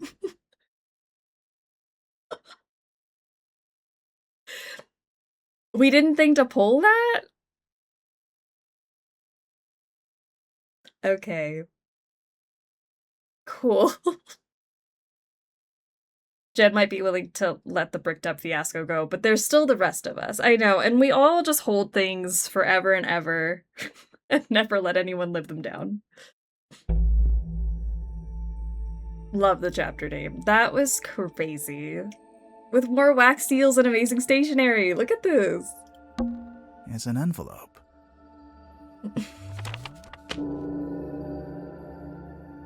Alright, morning envelope. A black-edged morning envelope found in the black box. It's been ripped open at the side and is currently empty. And it's got the... What's Werman's real last name? Dusk? That emblem? Governor Faustus Fellow and Selena Stonetop, Governor's Manor, Fellow Estate, Ponder Hill, Sokermon Sea. It's empty. Those black edges. Yeah, it's a mourning envelope. It's used to send news of someone's death. Alex shipped Bess and George before I even joined the struggle bus, and it still gets brought up to this day. We never let anything go. It's a scroll. Oh, it's the other part of the thingy. The map that I have. A ripped scroll found in the black box. Mermaid's tongue. I know you wanted the coordinates, but I don't know them, so this is all you get. If you don't know how to make use of it, that's your problem, not mine. We put it all back where we found it, with the exception of the key, which, as you're well aware, has been safely around my neck ever since. Remember, it destroyed my father within a few short years. He was a man of sturdy constitution too, or he had been, before we found it, before she spoke to us. A wise man would simply put the entire thing out of his mind. SS. Okay. Yeah, I know. Should we put it back together? All in good time. How does everyone open their envelopes? I open them on the side. Drives Mrs. Bison crazy. She opens them along the flap side. Oh yeah, I go along the flap. Not the side. But I also don't see anything wrong with going from the side. It seems like it'd be easier. Less likely to get a paper cut. But I definitely just, like, open it one finger through the flap, you know? It's a film reel. I think it's just because I've been doing that most of my life. Okay, we have another film reel. The rain is incessant, but it's oddly localized, like a local biome. Fluid. What I believe to be amniotic fluid is being diluted. I'm curious to see what happens. We believe it was born here long ago. How long, I cannot say. We found traces of its pilgrimage to the south. It's barren for some miles until, of course, you near the coast. Follow the line and you'd come to a small settlement known as Silkworm. It may be endangered, or it may hold a position of insight. I'm not sure. I'd like to suggest one of you travel there and find out. Faustus, I thought perhaps this might interest you in particular. Ask for a man named Solomon Stonetop. Solomon Stonetop. Flap side. You go flap side, not side side. Preferably with a letter opener if I had one, but alas, I do not. Every time I open a letter, I'm like... I say letter, but, you know, it's a bill, probably. I'm like, I should have a letter opener so I don't, like, cut my fingers up, but here we are. Letter opener lists. Alright. Iron Bell. Now this is my thing. I thought that what I looked at with Hex meant that I needed to use the bell on the Cauldron. But perhaps that's not what I need to do. You don't want to take another look in here? I do, but let's finish the checklist first. All I do is mangle envelopes until I get the contents out. And you know what? Whatever works.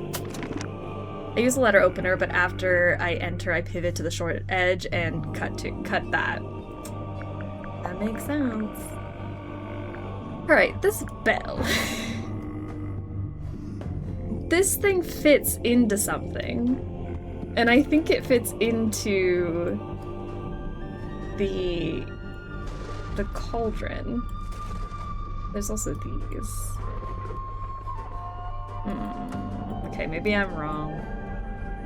I just thought that's what Hex was trying to show us. Let me go back to Hex.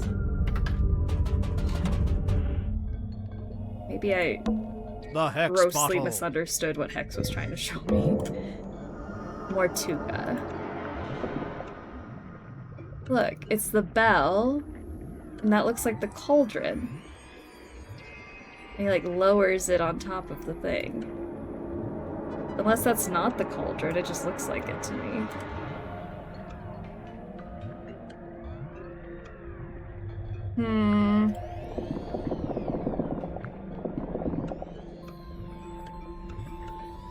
Okay. I'm clearly missing something. Saved by the bell, am I right?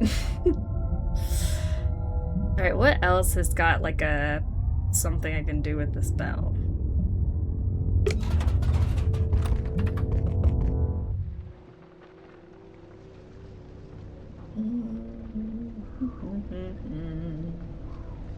That's absolutely a diving bell. Genius invention. When I was an amphibious bison, we used one to help stave off the bends. The diving bell. And I'm like, this is like a special diving bell. What's fancy about it? It's got holes in it. It's a puzzle bell. Well, I think it might be one of those things that I understand what I'm trying to do, but I need to tell them what to do. Because they need to check off Iron Bell off the list. But I don't know. I don't know. Is the Iron Bell really nothing to see to the creatures? Most of what I've done, Wouldn't let me swim in her pool. Even. I hate when I'm smarter than the game characters. I just hate when the game characters and I are on different wavelengths. Like, how do I tell you what I'm thinking? Sometimes it's really hard to project your thoughts onto the characters. Some occult bell nonsense. It's gotta be, right? You don't want to take another look in here? I do, but let's finish the checklist first. Okay, so we don't want to look at this room at all until I find that last clue. Okay. Well. Uh-huh. Something to do with the Iron Bell.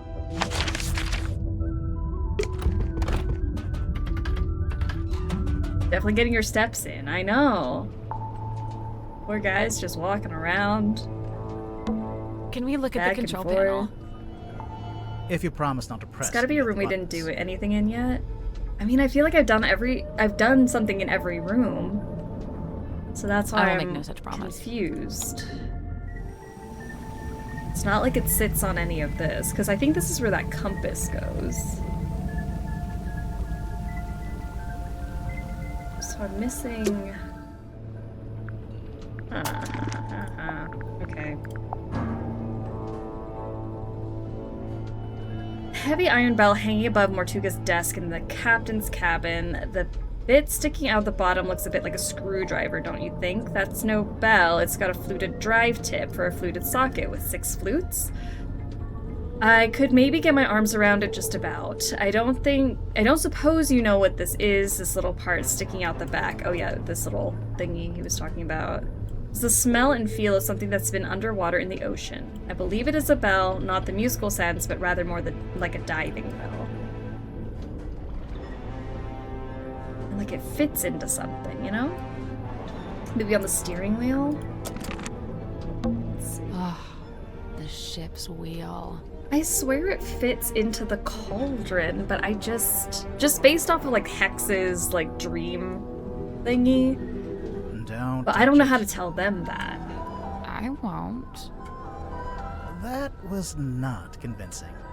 Because I know we've looked at the wheel, and the wheel connected to Cornelius Kane. And that's why it's broken.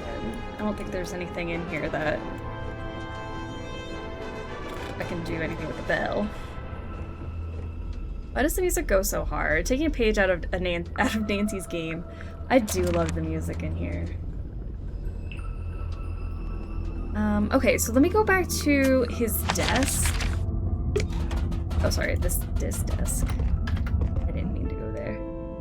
Other desk. Because this is where it sits.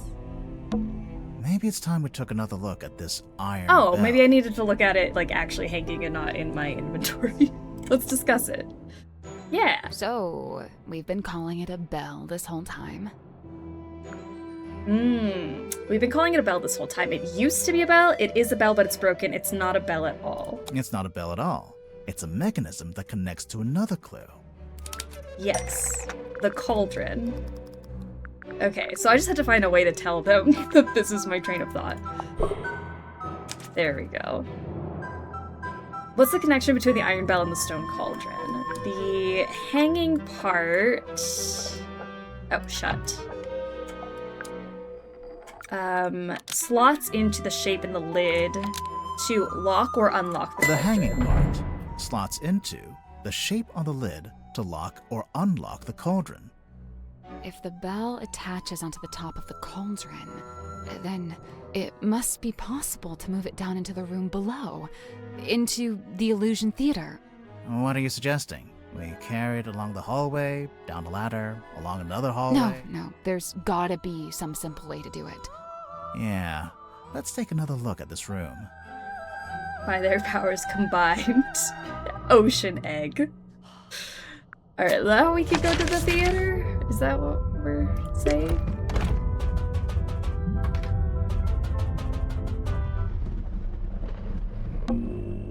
You don't want to take another look in here? I do, but let's finish the checklist. I think we need to find the hatch in that room. That would make sense. How would he have taken the bell down one floor?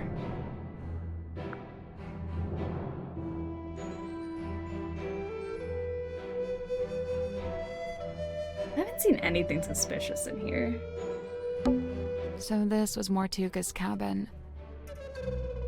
Where did he sleep? It's not his bedroom. It's more like his office. So this was Mortuga. It's not his bedroom. Storage boxes. Why keep them in here, I wonder? Probably a way to move the desk. Where else would they be? Let's see. A storage room? Should we move the table? Move the table. I'll let you do that. There we go. Should we move the rug? Move the rug. Me again, huh?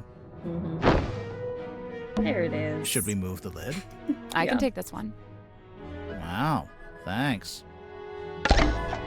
Okay, so then that's how it would get down to the theater. It's open. Looks like it's exactly the right size for the bell to go through. So what now? Do we just turn the rope winch ourselves? I guess we could, but it's probably easier if we use the handle. I don't see a handle. That's because it's not in this room. Ah. Is that everything? There we go. Nearly. There's one more room we need to revisit. The room I keep saying to go to because it all connects. The crime scene.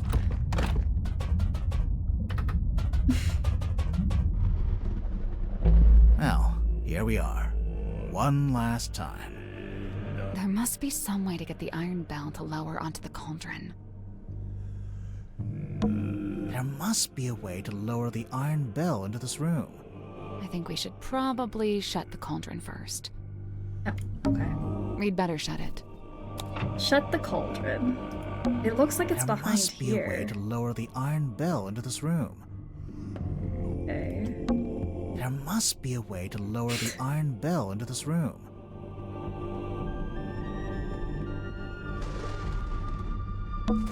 That poster. It's taped to a pipe on the wall. The pipe looks a little loose. Do you think it's supposed to move? Ooh. Rotate pipe. Is that why the poster was upside down? Oh, that's why it's been upside down this whole time. Crazy. What do you know? It fits perfectly. Look closer. So when the iron bell is placed over the cauldron, it can be used to lock or unlock the lid. It could, if we can work out how to activate it. Handle? Right. Turn both handles. I can't quite reach both handles at the same time. Aw, my arms are too stubby. Maybe if my arms were a little longer. You know, you don't have to stand there with your face pressed into it. I'm not. Because there's two of us. We can take one handle each. Oh, right. Turn both handles. There it goes. So that's how you unlock the cauldron. The top part spun around. That mechanism, it was really fast. But there's something in particular I think we should take a look at. That little metal part isn't supposed to be there, huh? I wonder. Fragment. A small metal fragment that was lodged into the iron bell. Yeah, what is that? The doohickey. What is the doohickey? I don't know what this is.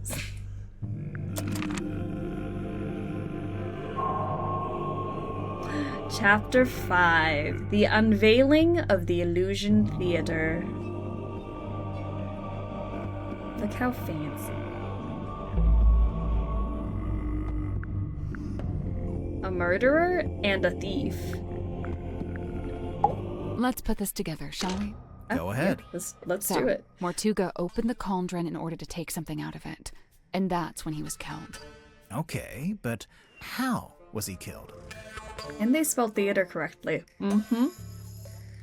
How was Magnus Mortuga killed? The iron bell, the stone cauldron, the thing inside the cauldron. I still think something popped out of that cauldron.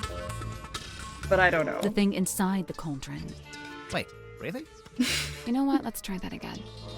And that's when he was killed. Okay, but how was he killed? How? The bell? The iron bell. We know that the cauldron lid is unlocked by that screwdriver kind of thing on the iron bell.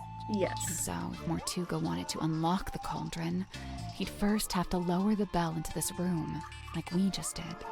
You know, we've actually got evidence for this. First-hand evidence, no less. First-hand evidence to confirm Mortuga lowered the iron bell.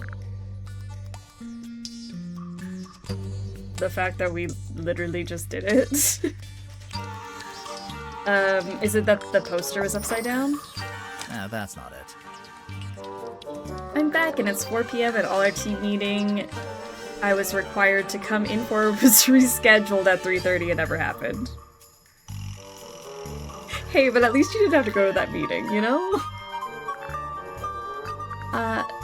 Something or someone showed up. Oh, a vision of Mortuga. That's gonna be Hex. Where's Hex? Gosh, I have so much stuff. Hex. Hex showed us the thing. That's where Hex we had know a it memory from. of seeing Mortuga through the window of the Illusion Theater. Oh yeah, look at that. The dark shape that lowers down in front of Mortuga. That's the iron bell. Must be. Gosh, But I got then to there like actually 30 minutes unlock ago, the guys. cauldron, you have to turn the handles on both sides of the bell. Yeah, well, we just did that too. It was easy. I mean, sure, if you've got two people taking one handle each, but how did Mortuga do it? Maybe he's got long arms. This is why I dodge meetings. I applied for so many jobs today. I hope you find something.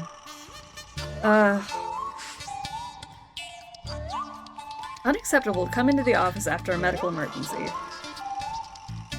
How was Mortuga able to turn both iron bell handles? He had help from someone else. He had a special tool. He did it by himself. I mean, maybe his arms were just that long. You think? I'm pretty sure, yeah. There's even a record of him trying to do this once before. Is there? What kind of record? Felicia Stonetop's diary, from their time on the Dearest Selena. Magnus put his arms around it to turn the things. He can just about reach, but I told him not to do it like that. Might not be safe, since we don't know exactly what'll happen. So I said we could do it together, one each. So Mortuga could do That's it by right. himself, but only just. Right, only just. In order to reach both sides, he had to place his body directly up against the bell, just like you were trying to do before I told you not to. And that's what got him killed? What was it about the iron bell that killed Mortuga?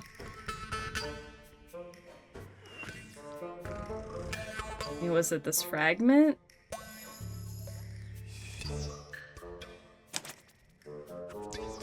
Ah, how did the iron bell kill Mortuga? We got the iron bell, a metal thing, Magnus Mortuga, the cauldron, the culprit, a sharp stick, a rope, and a knife. A metal thing was wedged into the iron bell to kill Mortuga when it shot forward, to kill Mortuga when it rotated around. Oh.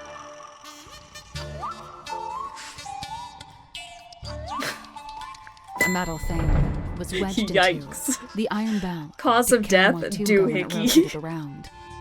Mortuga was cut straight across the neck when the upper section of the bell swung around. We saw how fast it goes, and it's really heavy. It must have a whole load of force behind it. The little metal thing. It's not actually part of the iron bell. Someone must have put it there. Right, the culprit, presumably, knowing it would kill Mortuga if and when he tried to unlock the cauldron. Who would do that? Kind of small. Even if you did press up against the bell, I'm not sure it's long enough or sharp enough to cut you. The metal thing isn't long or sharp enough to kill you. It's sharper than it looks. It was longer, but it's been broken in half. It didn't actually kill Mortuga. Maybe it was longer. It was longer, but it's been broken in half. The part sticking out of the bell isn't the complete murder weapon. It's a fragment left behind when it was broken, presumably when the culprit took it back out. A fragment of what? A knife? Something that belonged to the culprit, something that belonged to Mortuga, something taken out of the black box. I literally don't know what this is a part of. But it does look like it snapped off.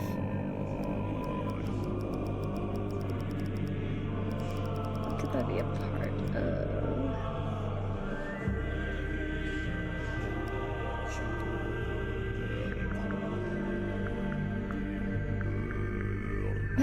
I don't know.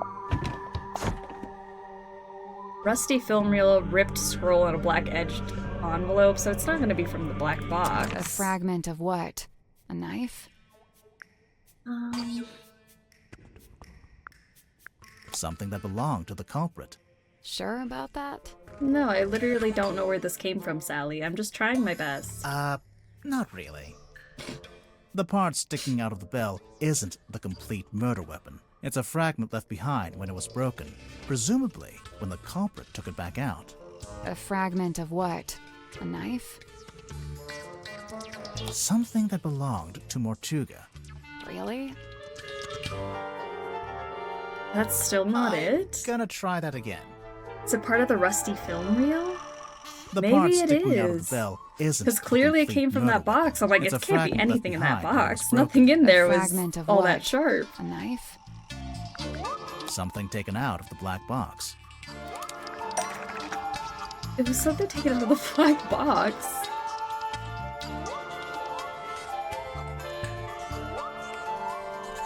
Would you like to tell me what thing you're referring to? Nope. A rusty film reel.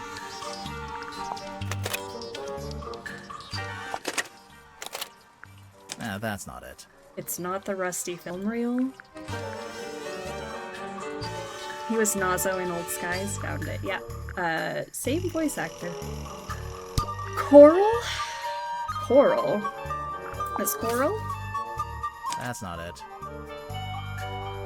The most important of the 3 items that were taken out of the black box. The most important... Scroll? Is that the most important? The most important of the 3 things. A rusty film reel, ripped scroll, and a black-edged envelope. I can't imagine it came from the envelope. That's not it. Are we sure? What part shows what's been removed. Cheeseburger. Cheeseburger. The imprint? Oh, I didn't even see the imprint. It's like scissors. Is that it? The envelope's empty now, but there's an imprint of what was in there when Mortuga I first was opened not the box. gonna put that together. It's pretty clear. You can see exactly what shape it is. Okay, but what is it? And why was it in that envelope? A pair of scissors. A pair of scissors. Sure about that? You know what? I was until you said that. Not really. The envelope's empty now, but there's an imprint of knife? what was in there when Mortuga first opened the box. It's pretty clear. You can see exactly what shape it is. Okay, but what is it? And why was it in that envelope? A necklace? A knife? Glad I was wrong too. I was so confident those were a pair of scissors. Game, please. Sally making us never sure about anything. A knife! Okay, do we think it's a knife? A knife. Really? Oh my god. It's pretty Sally! clear. You can see exactly what shape it is. It's pretty clear Okay, what this but is. what is it? And why was it in that envelope? A necklace? A necklace. What kind of necklace looks like that? Have I just fundamentally missed the... Oh.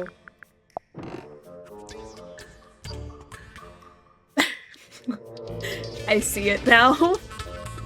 I see where I made the mistake. I'm pretty sure we'll circle around to that later. A picture of someone wearing the necklace. I need a picture of someone. I think it would be this one. The necklace. It once belonged to Felicia Stoneton. Embarrassing. She's wearing it in the painting. I'm pretty sure she is, anyway. I don't know. It doesn't show the necklace very clearly. It's half hidden in her dress. Yeah. So now can I show you the full shape of the necklace? Here it is, as worn by Selena Stoneton, Felicia's mother, who presumably passed it down to her daughter. I'm assuming that's why it was eventually sent back to Silkworm, back to its original owner after Felicia died. So, the mourning envelope was sent to Fellow Manor, and then Selena, or Governor Fellow, or whoever, they put it in the black box. And then eventually Mariana comes along, finds the box, brings it onto the submarine, and hands it to Magnus Mortuga. Who then opens it while he's in the captain's cabin with the culprit. Those are scissors. Those are scissors! Evidence of Mortuga opening the black box while he was in the captain's cabin with the culprit. That would be on the dictaphone.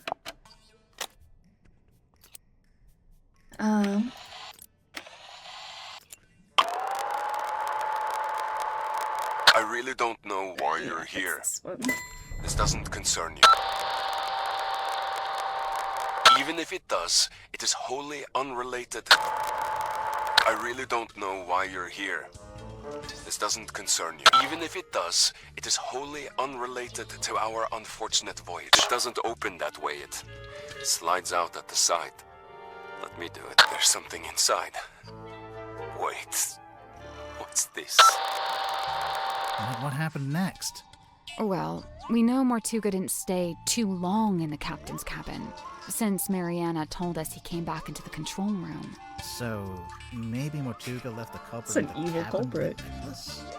And that's when they could have wedged it into the side of the iron bell, so that if Mortuga attempted to unlock the cauldron by himself... It would be the last thing he ever did. Wow. Alright, now we gotta talk about the thief. There's something I don't understand. What? Mortuga opened the cauldron in order to take something out, and that's when he was killed. Right. So why was the cauldron empty? Why was the cauldron empty when we found it? Mortuga emptied the cauldron before he was killed. The culprit stole the contents of the cauldron. The cauldron was always empty. The culprit stole the contents of the cauldron. That's the only way to explain it. But how did they get to it? How did they get to the cauldron? You mean because the room was locked?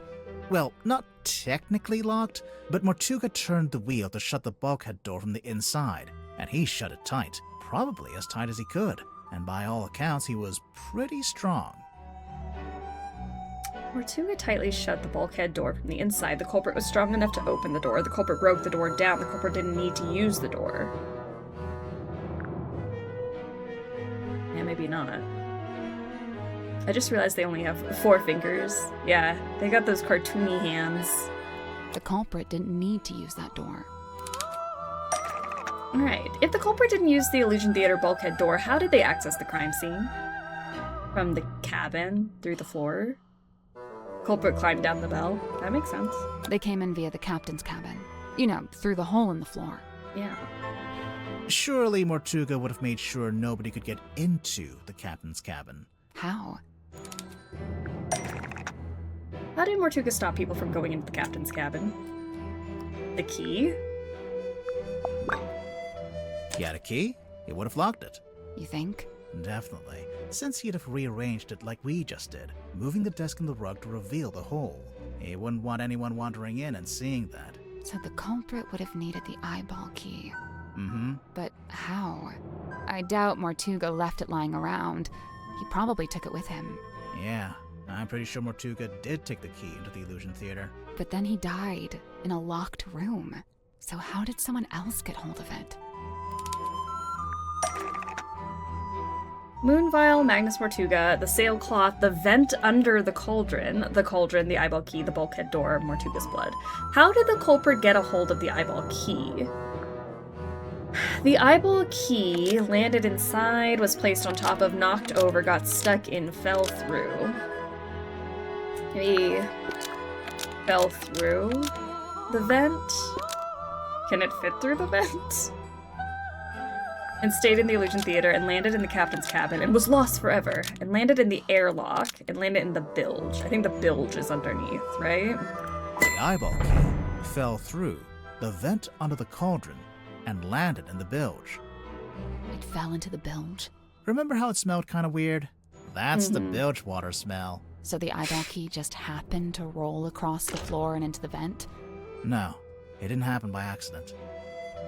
The culprit used a magnet. The culprit used air to blow the key. The culprit tilted the submarine. Culprit just moved the whole sub. I don't know. Is it magnetic? Bilge water smell.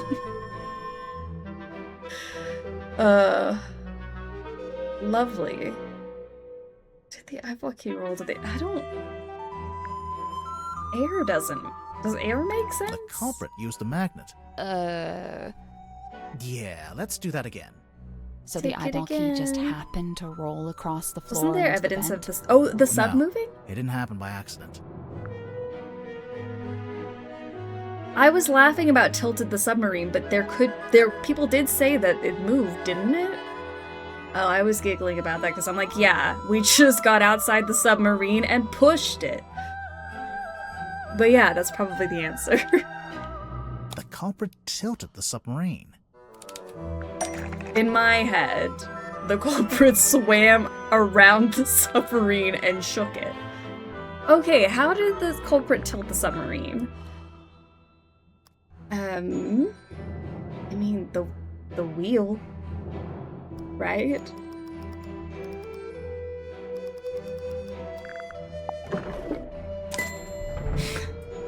Which part was used to tilt the submarine? The valve wheel, the original wood, the newer part?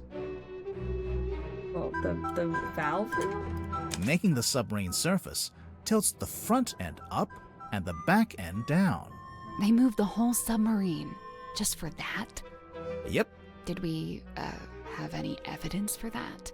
Aside from most of the suspects mentioning it in their statements? Mm-hmm. Oh yeah. Anything else? Why don't we just take the submarine and push it somewhere else? That's literally the exact thing I was thinking. Yeah, there's no way they just tilted the submarine, me forgetting that subs are turned by wheel. Evidence that the submarine was surfaced shortly after the murder. A phenomenon occurred at the crime scene, a clue found in the control room, a clue found at the crime scene. Surfaced shortly after the murder.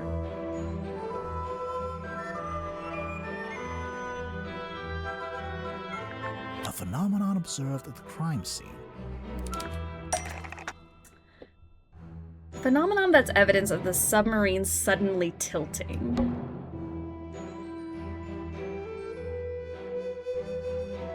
Didn't they talk about something happening outside the window? Oh, the blood. The blood's draining this way?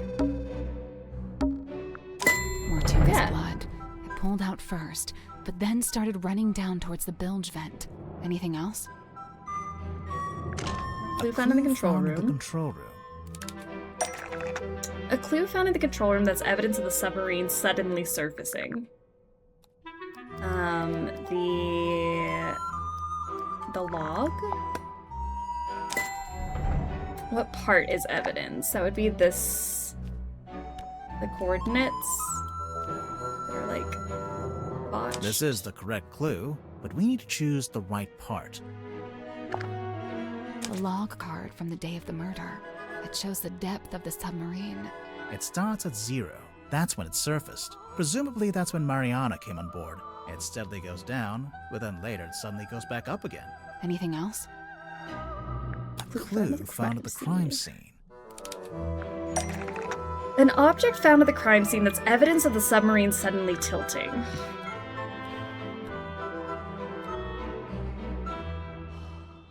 I mean, we got the broken moon vial.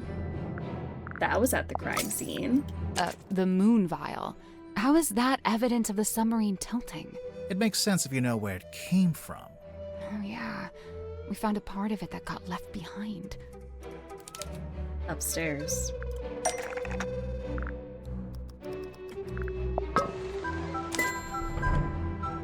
Glass dropper. So it fell through the hole in the off floor. Mortuga's desk and through the hole in the floor. Once the culprit had the key, they could let themselves into the captain's cabin, which, as we this know, culprit gave them is access evil. to the crime scene from above. They climbed down the rope, through the hole, and into this room, where they were free to take the content of the cauldron for themselves. Although, to get out, they'd need to climb back up the bell rope, meaning they'd have to leave the Illusion Theater with the iron bell still lowered onto the cauldron. Right, well, I figured they just turned the rope winch manually. I'm sure you could, even if it's not how you're supposed to do it. And after that, all they had to do was cover the hole back up with a rug in the desk. And lock the captain's cabin on their way out. Wow. That's some real detectiving. The collective brain cells working well today. I think so. We got some good teamwork going. It's with about our time one we went brain to speak cell. with everyone else. Mess hall? Let's go. Let's go confront everyone. X to doubt. Where did everyone go? Uh-oh. Wait, do you hear that? I can hear them arguing. I think they're above us. Fight, fight, fight. In the parlor? What's going on?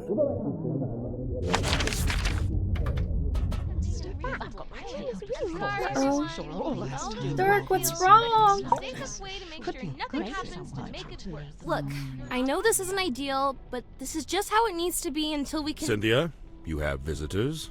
Hi. Hey. We're back. Hey. What's going on? Cynthia's decided to lock us in. I've just locked the foredeck access, just for the time being. How come? She may have gone mad. We're still assessing. She's worried the culprit will attempt to escape as soon as they're named. Oh, we're naming the culprit? Lovely. Been looking forward to this. We're still doing that? I thought Cynthia fired the detective dudes. She didn't fire us. On the contrary, we've been pretty busy. Oh? Doing what? What else? Solving the mystery.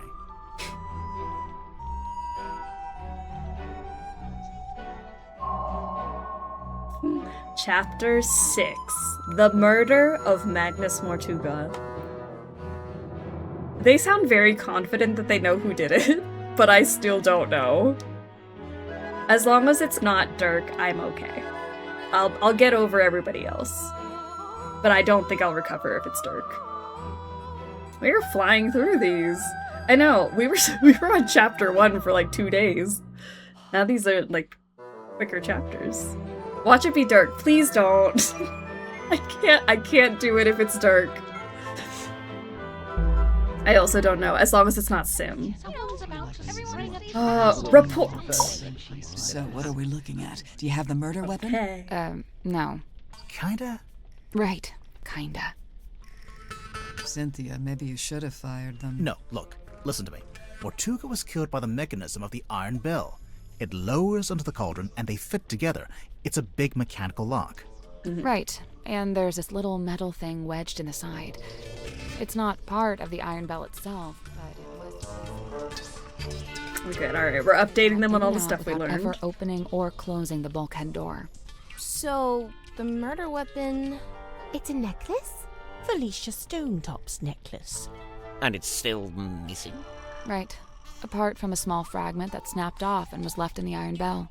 And Mortuga was killed because he tried to take something out of the cauldron? Take what out of the cauldron? It can only really be one thing. The one thing that all of this has been about. Which has been... What was Mortuga keeping in the cauldron?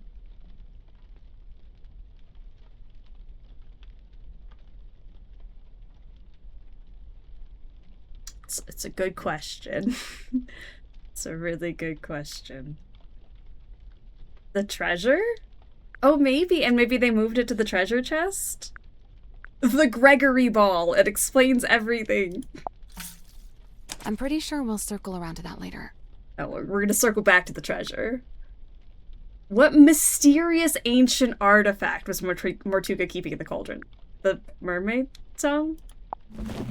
I mean, that is what the whole game's about. The mermaid's tongue.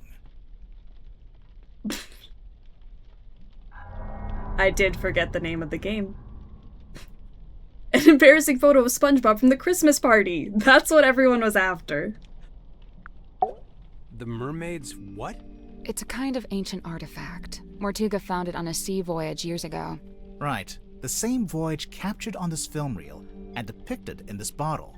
Captain Felicia Stonetop and her helmsman, Magnus Mortuga. They went off into the ocean on a ship named the Dearest Selena. And came back with a mermaid's tongue. And that's what Mortuga kept in the cauldron? But it was empty. It's been empty since we discovered the murder. Quite right.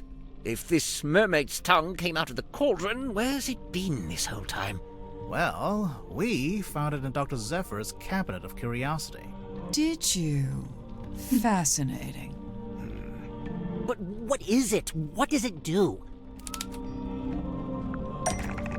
Some information about the mermaid. The mermaid's tongue. Where is that? Yeah. Caretaker's journal.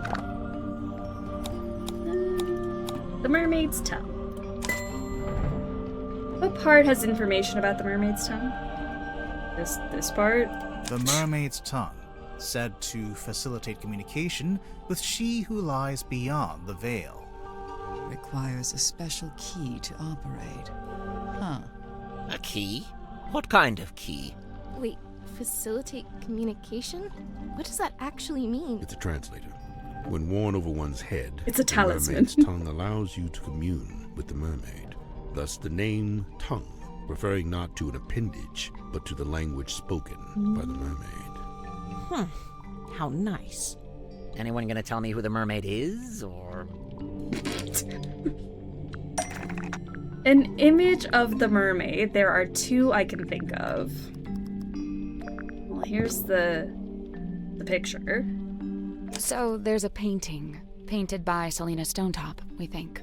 And a photograph taken with the submarine's underwater imaging system. And, why would you need a translator to talk to her? She's not local, or what? She speaks a language none of us could understand. It is said that attempting to commune with her without harnessing the mermaid's tongue would drive one mad. But how does it work? Nobody knows. Nice. Convenient. It is a powerful and priceless artifact. Oh, it's powerful, all right. Look what it's doing to all of you. I don't know, guys. I'm not sure if I'm buying into this thing. Kinda just looks like some grody old leather mask. I love that he used the word grody. People don't use the word grody as much anymore, and I love that. Milo Thatch could. He speaks Atlantean. This game would have been over so fast if we had Milo Thatch with us. Not the she's not local or what. It looks just like an old leather mask. That's because it's not complete, that's because it's fake, that's because it is. That's because it is. Are you sure? That's what it looks like. Not really, no. Kinda just looks like some grody old leather mask. Grody old leather That's mask. because it's a fake. Let's look at this again. Kinda just looks like some grody old leather mask. I love when it's the last one, I guess. It's not complete. What do you mean it's not complete? That's because it's not complete. How do you know? So this image here, it's a photograph of a drawing. A cropped photograph, too. The good news is, we've got the real thing. Does it not look exactly the same? Grody times 3. See, I purposefully got it wrong so that we could hear grody again. 2 parts that make up a complete image of the mermaid's tongue.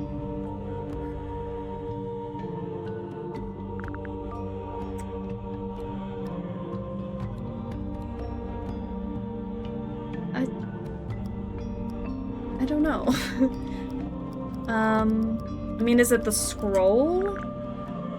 Is it like this thingy? But then, is that not the buoy? Thank you for giving us grody times 3. What did the scroll show? I thought it was the buoy. But that would explain 2 different things. Like, is that not the buoy?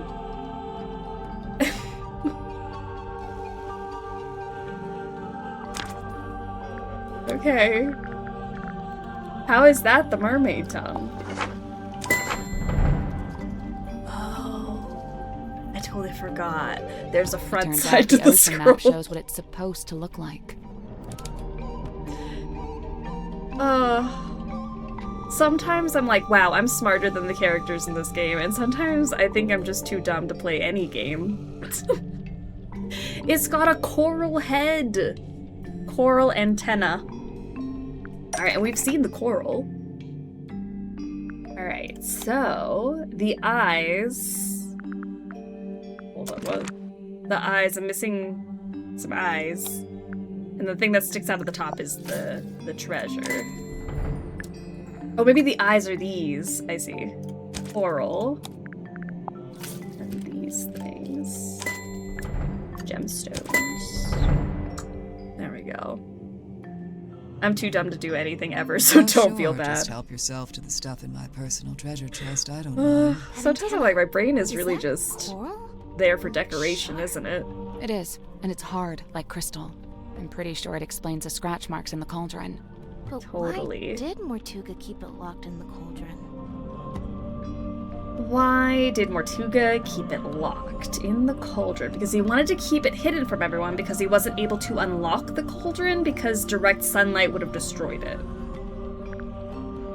Because he wanted to keep it hidden from everyone, the mermaid's tongue being on board was a secret Mortuga was keeping.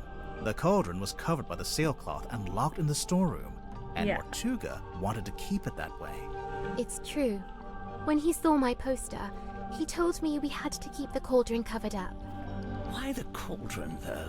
Wouldn't it have been less conspicuous if he just kept it in a wooden crate or something?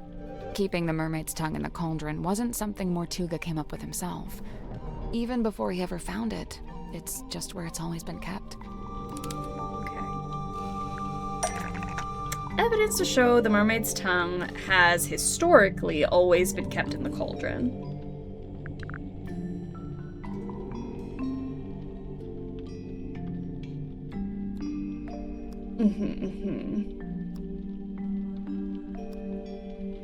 Historically,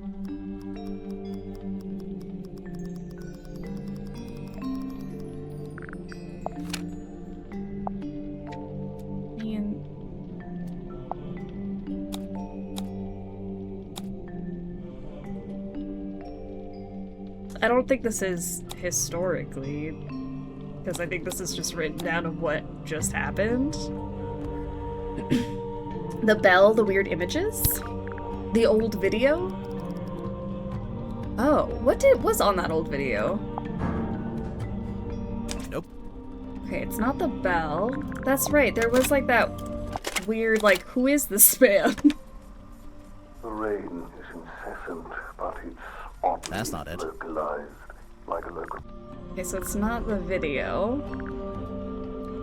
An old drawing or diagram that shows the mermaid's tongue has historically always been kept in the cauldron.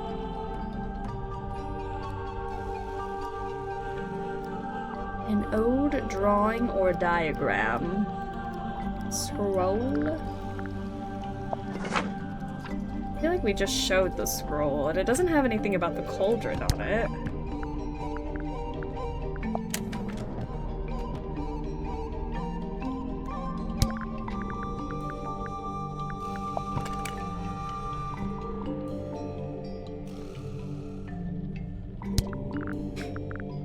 An old drawing.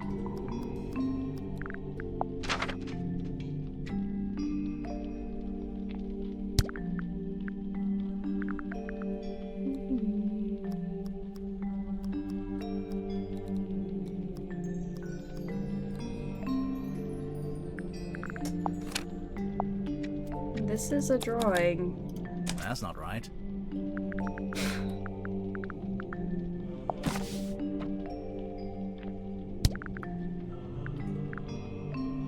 The thing is, have I ever seen a drawing of the cauldron?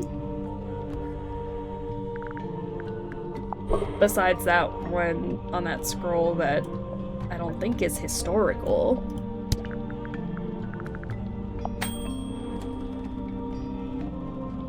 This is the serpent.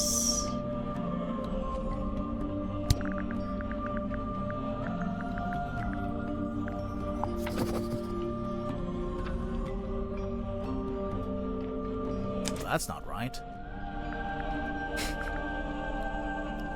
I'm at a loss, Grimoire. I'm not quite sure where you're going with this.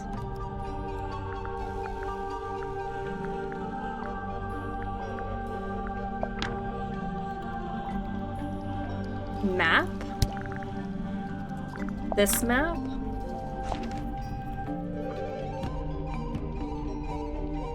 Nope. The Silkworm map.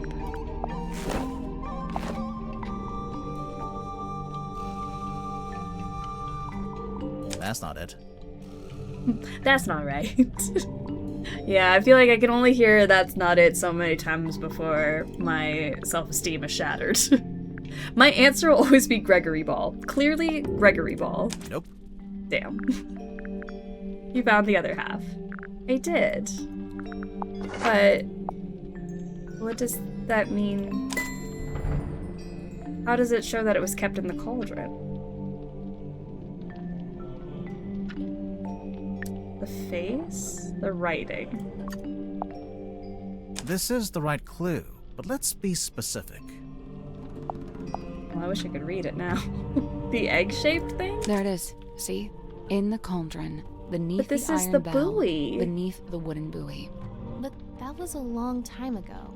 Oh, How do because you it was know the attached mermaid's to the tongue was still in buoy? the cauldron at the time of the murder.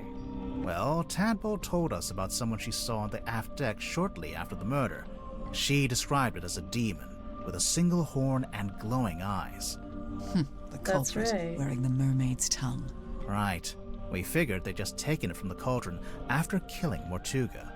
So the culprit knew about the mermaid's tongue, knew what it was, knew how to use it. Definitely. But Mortuga never really told us about any of this. How did the culprit know about it? How did the culprit know all about the mermaid's tongue? Because they were the creator of the mermaid's tongue? Because they forced Mortuga to tell them about it? Because they were the third person on the Dearest Selena voyage? I mean, that sounds suspicious, so maybe it's that They were one. the third person on the Dearest Selena voyage.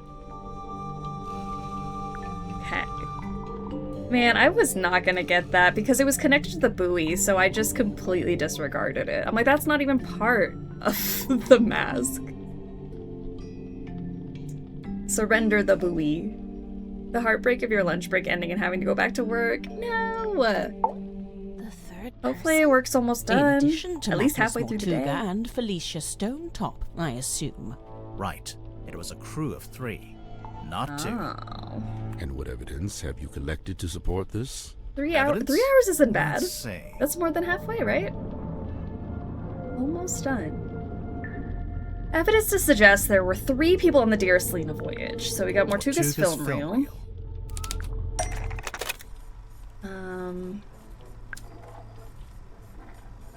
The door, because remember there was like a person back here? There. That guy. I've asked several times. You always wriggle out of it. The opening of the door. Oh yeah, look at that. Spooky. Let's see. The audio recording of Mortuga opening the black box. He was Mortuga talking to opening somebody. The black box. What recording is this? I really don't know why you're here. This doesn't concern you. Even if it does, it is wholly unrelated to our unfortunate voyage. Right. The audio recording of Mortuga opening the black box. Mortuga was talking to the third person from the voyage. The audio was recorded by the third person from the voyage. Mortuga is talking about the third person. Right, Mortuga is talking to the third person from the voyage. Is he? I only hear the one voice. What explains the curious nature of the audio recording of the Mortuga opening the black box? The radio? Before it reached Mariana's pipe, the audio was transmitted from the cabin to the control room by these radios. Only they're faulty, or one of them is, at least. It turns itself on and off every few seconds. The cadence happened to line up with the conversation, so you only get Mortuga's half. Huh. That's quite the coincidence. Mm-hmm. Personally, if I'd written that, I'd feel guilty. There are more things in heaven and earth, Mr. Werman. Yeah. Let's see. And the ship in the bottle.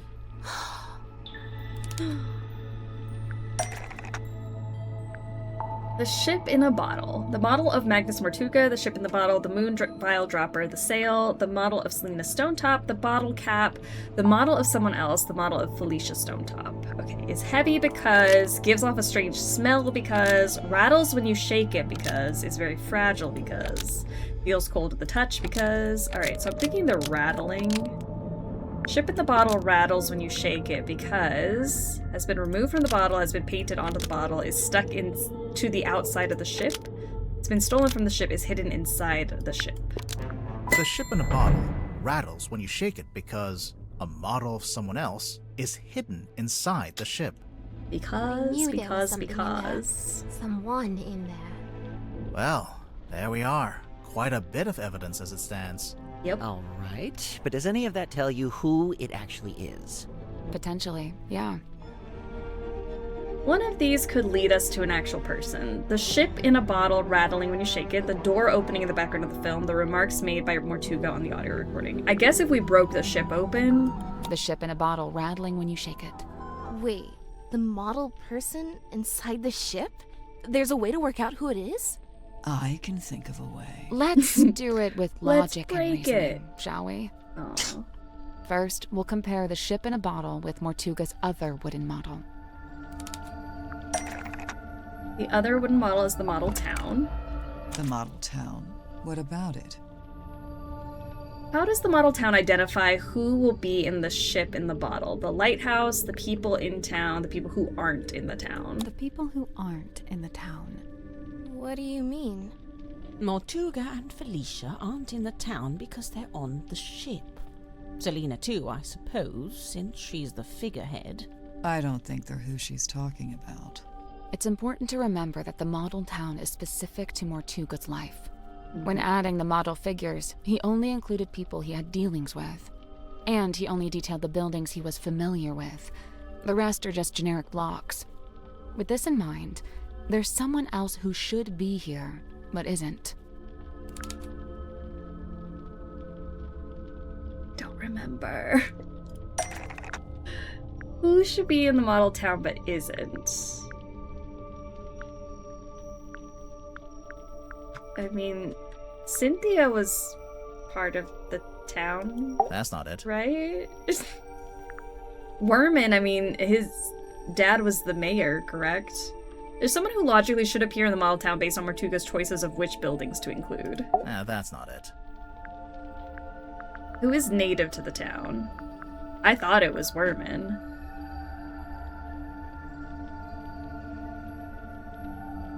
I don't remember where everybody came from. Well, that's not right. Zephyr? Is Zephyr from here? Nope. That's not it. Oh my gosh, just go through everyone. That's not right. Please don't make me pick the person I don't want to pick. Oh, thank goodness. Mortuga made a detailed model of Grip's shop.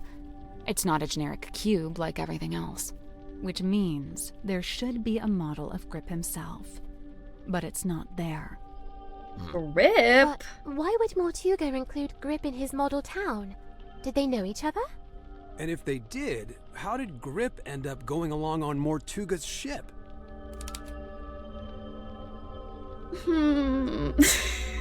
Can't help but head empty. Jasmine, how are you? Finally off work, so excited to see how this game ends. Welcome to the stream.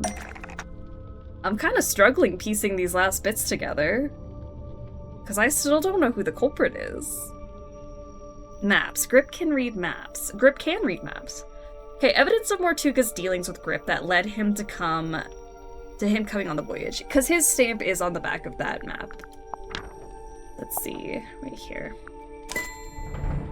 Open service records. There's a sticker on the back of the map. It's a service record from Grip's shop. Mortuga hired Grip to interpret the ocean map, which he did. But Grip didn't ask for payment in money. Instead, he asked to come on the voyage. This isn't proof. Not really. Okay. Well, there is one thing we could... Do it. If you don't, I will. Break it open! Let's use the typewriter. Gorgeous.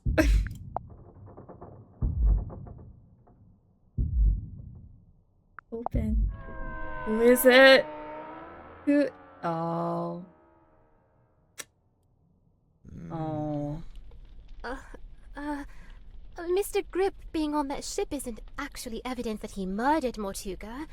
What about the murder weapon? What happened to it? Right. Nor is this evidence that he used the mermaid's tongue. Wouldn't he have needed that special key? Grip, how could you? I did say I'd be okay with anybody but Dirk, but this is awful. Evidence that Grip killed Mortuga and used the mermaid's tongue. Grip still has the murder weapon. Grip still has the key for the mermaid's tongue. Grip has both the murder weapon and the key. Maybe you do? I don't know, actually. Grip still has both the murder weapon and the key. Grip has the murder weapon and the key for the mermaid's tongue. I mean, does he? Nor Grip! I'm so disappointed. Don't tell me Cornelius is the murder weapon. Please, no. Oh my god. This can't be the murder weapon. Right? The murder weapon's the necklace. Well, that's not right. Cornelius is innocent. Take his hat off? Can I? No, I can just take his clothes off, not his hat. Grip has the murder weapon and the key to the mermaid's tongue. He had it sitting in the engine room for all to see. Oh my gosh, is it the compass? It's literally... It's literally in here! The necklace is in the compass. You guys are gonna cry! I've been holding the murder weapon this whole time. Necklace key needle. Case closed. No, not case closed. There has to be another explanation. Look at his face.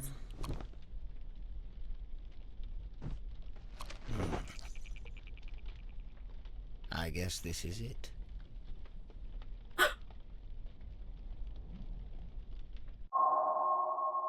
Oh my god. Chapter 7, The Wayward Navigator. Man, he took his hat off and everything. Guilty. He just had the best little music in his room. We were vibing. Cornelius was there. At least it's not Dirk. I guess I should be happy that it's not Dirk.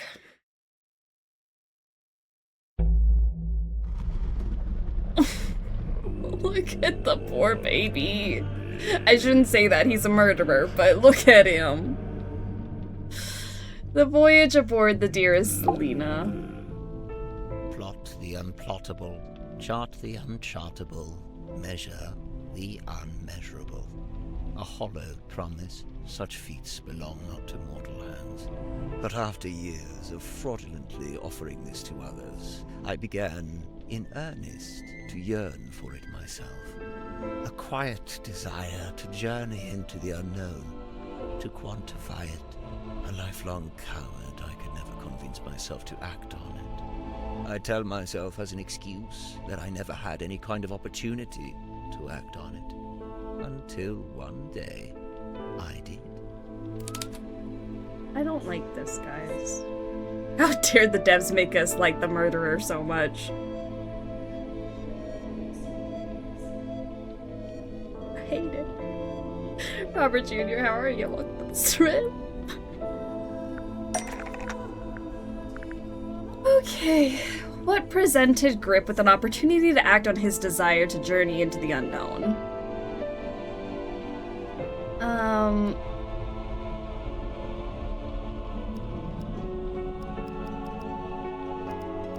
mean, was it not the map?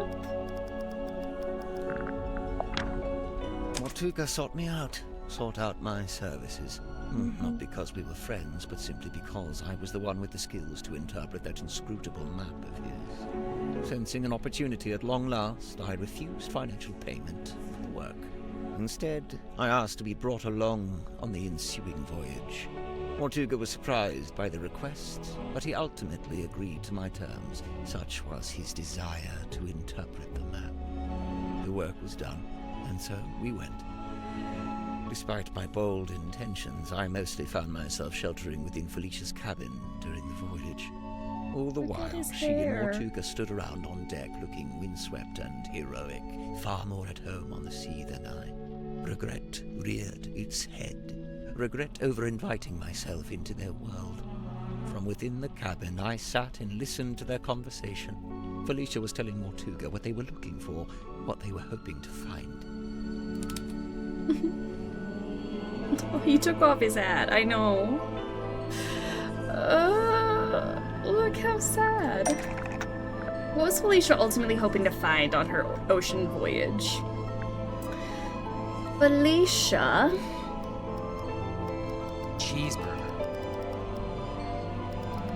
Cheeseburger. How are you doing, Login? Welcome to the stream. This is mean. I know. This is so mean. I don't even care anymore. Felicia, what were you looking for?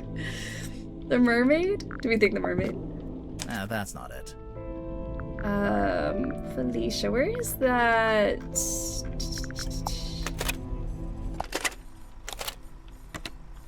You really want to turn back after you got the map sussed out and everything?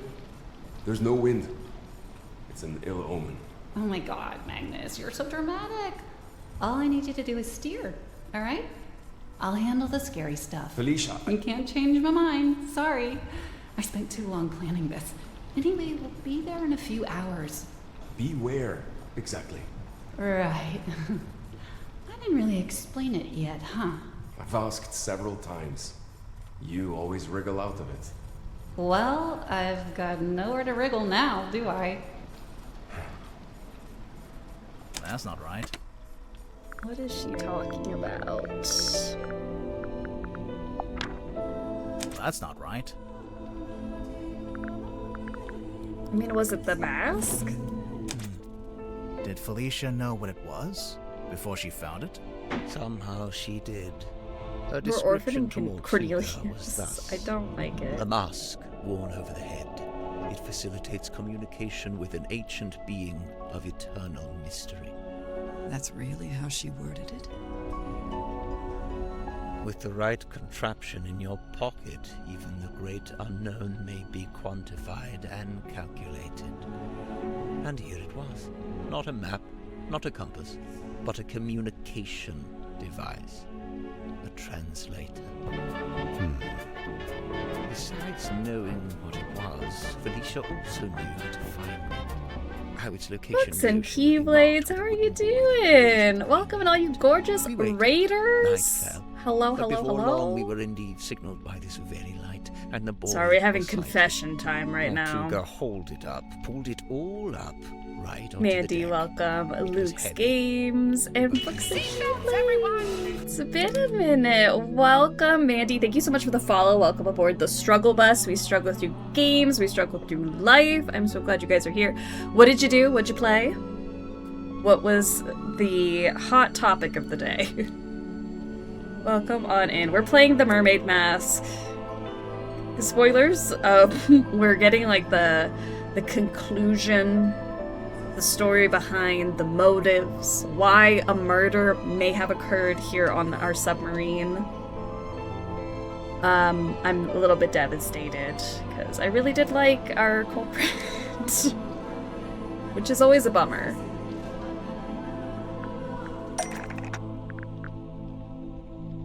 We are reading Luke in the Bible and got Ralph in Disney and working on Honeyglow Woods. Very fun.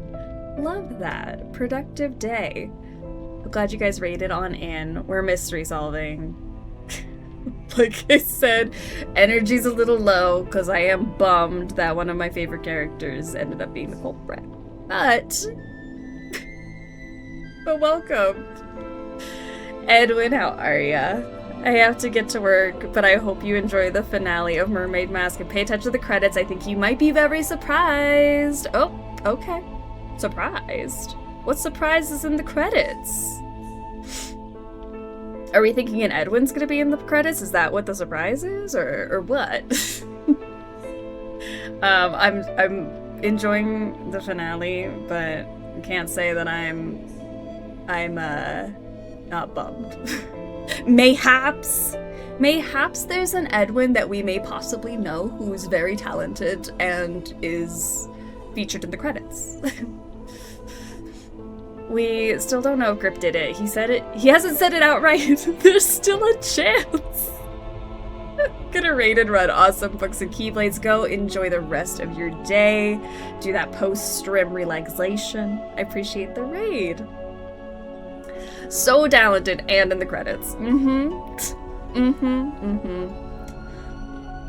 What heavy thing did Mortuga haul up onto the deck? Sorry, I was yapping in the middle of confession time. What heavy thing did Mortuga haul up onto the deck? I mean, this is a heavy The thing. veil and the cauldron locked together to form that single shape. Mortuga went to unlock it by himself, but Felicia cautioned him against it. She warned that it could be dangerous to stand so close, as the mechanism would be surely powerful. And so they unlocked it together, taking a handle each. Felicia took the mermaid's tongue from within the cauldron. Did it have the coral and the gemstone eyes? Yes, they were attached. And what about the necklace? Felicia had it around her neck. She'd come prepared, clearly. Did she use it? Yes, I watched her do it.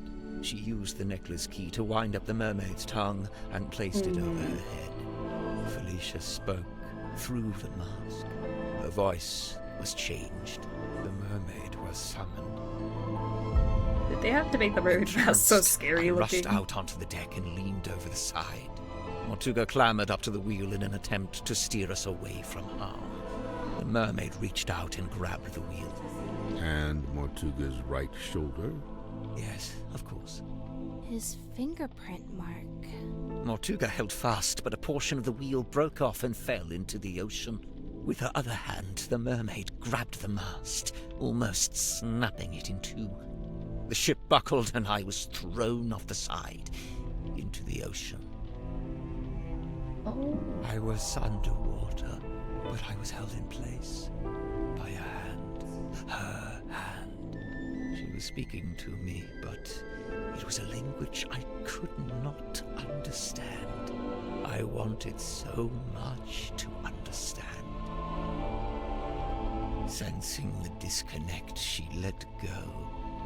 A moment passed, a lifetime. I became vaguely aware that I was about to drown, but I didn't want to leave. At this moment, the broken piece from the ship's wheel floated up in front of me. By its intervention, I was reminded of my earthly existence, my life beyond this singular moment.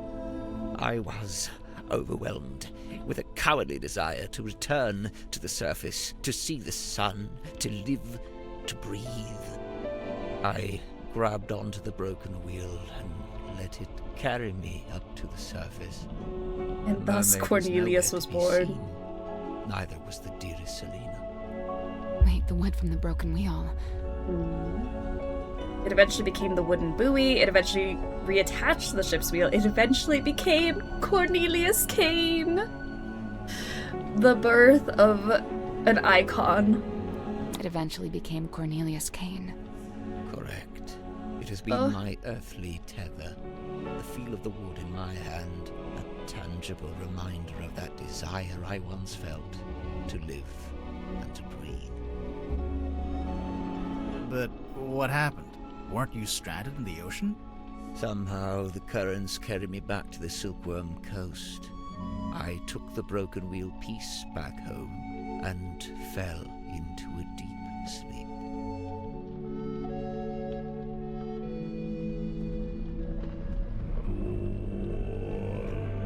I can't keep going. I feel so bad. The creation of the Mortuga Submarine. After I awoke, I went looking for Felicia. Not Mortuga.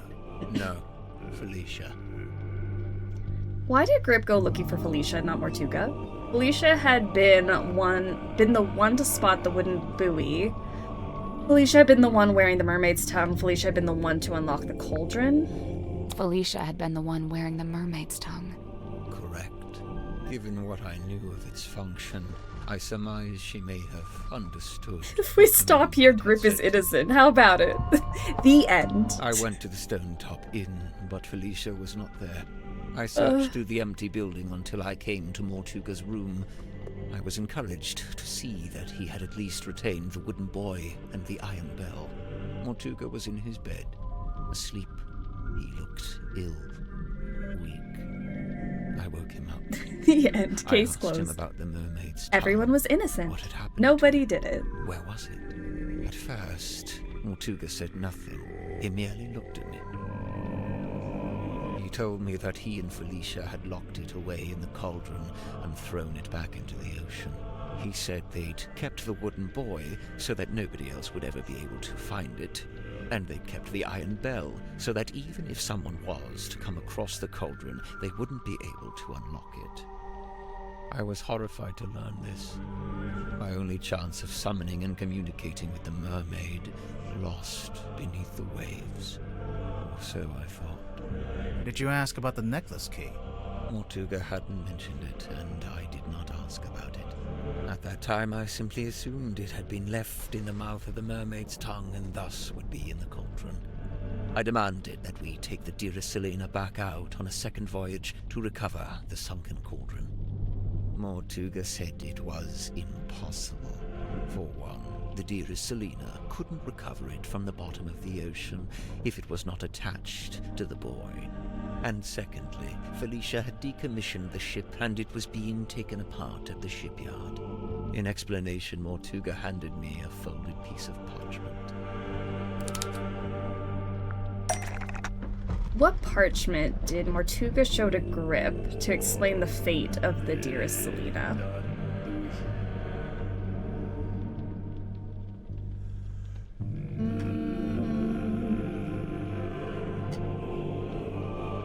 Parchment.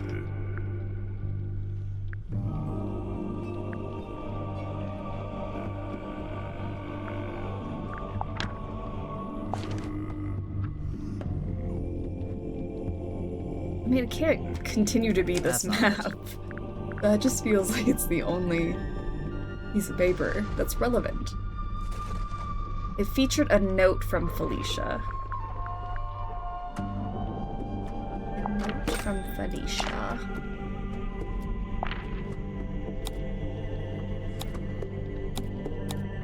This has a note from Felicia. It had inscribed a note from Felicia. She was to be leaving town immediately.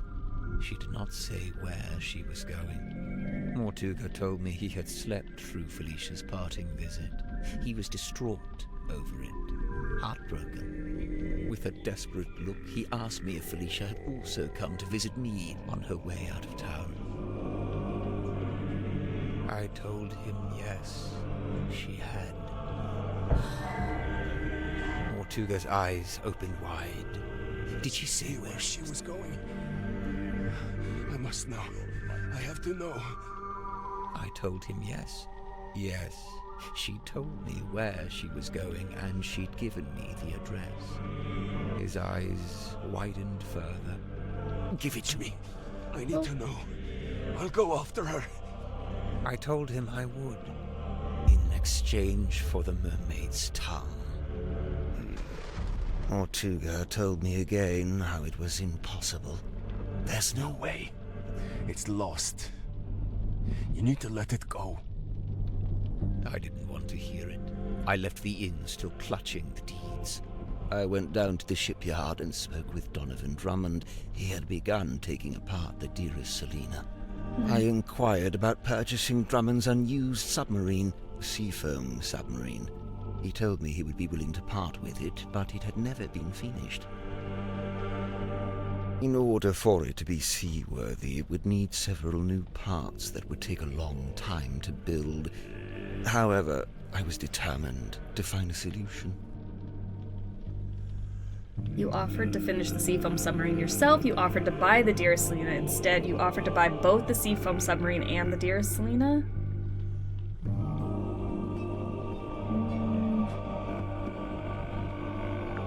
I mean, both? Or just the submarine? Because he... You offered to buy both the Seafoam Submarine and the dearest Selena. Correct. I suggested we could use parts from the sailing ship to finish the submarine. Drummond merely asked how I was going to pay for 2 vessels. I showed him the deeds to the Stone Top Inn. He accepted it as payment. Is the inn really worth as much as 2 vessels? Perhaps not. But in truth, I think Drummond was glad to have an excuse to part with them. Besides, I knew all too well the allure of a worthy challenge. A chance to put one's skills to their fullest. Indeed, the task of combining the 2 incomplete vessels into a single seaworthy one was highly intriguing to him. And so, it was done. But if you commissioned it, why was it called the Mortuga Submarine? Who painted that on the foredeck? Drummond did. He didn't want it to say Seafoam any longer. Too many painful memories. But why Mortuga and not Grip? Because Grip told Drummond his name was Mortuga because Grip paid for it with the Indeeds which were in Mortuga's name because Drummond wanted Mortuga to think he owned the submarine.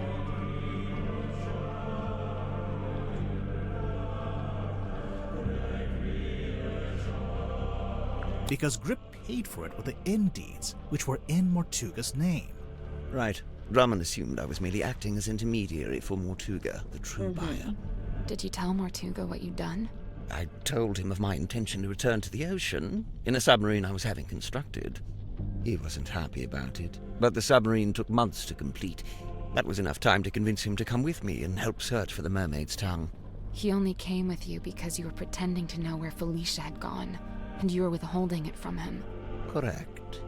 What were you going to do if and when Mortuga realized you'd been lying to him? It was worth the risk. There was no question of leaving the mermaid's tongue at the bottom of the ocean. But it wasn't lost in the ocean. Mortuga had it the whole time. Correct.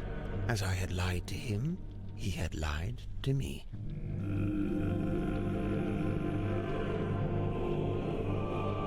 The gathering of hapless travelers. Mortuga smuggled the mermaid's tongue onto the submarine before we left. He didn't want to leave it behind, but he didn't want me to know he had it. Smuggled? How? How did Mortuga smuggle the mermaid's tongue onto the submarine?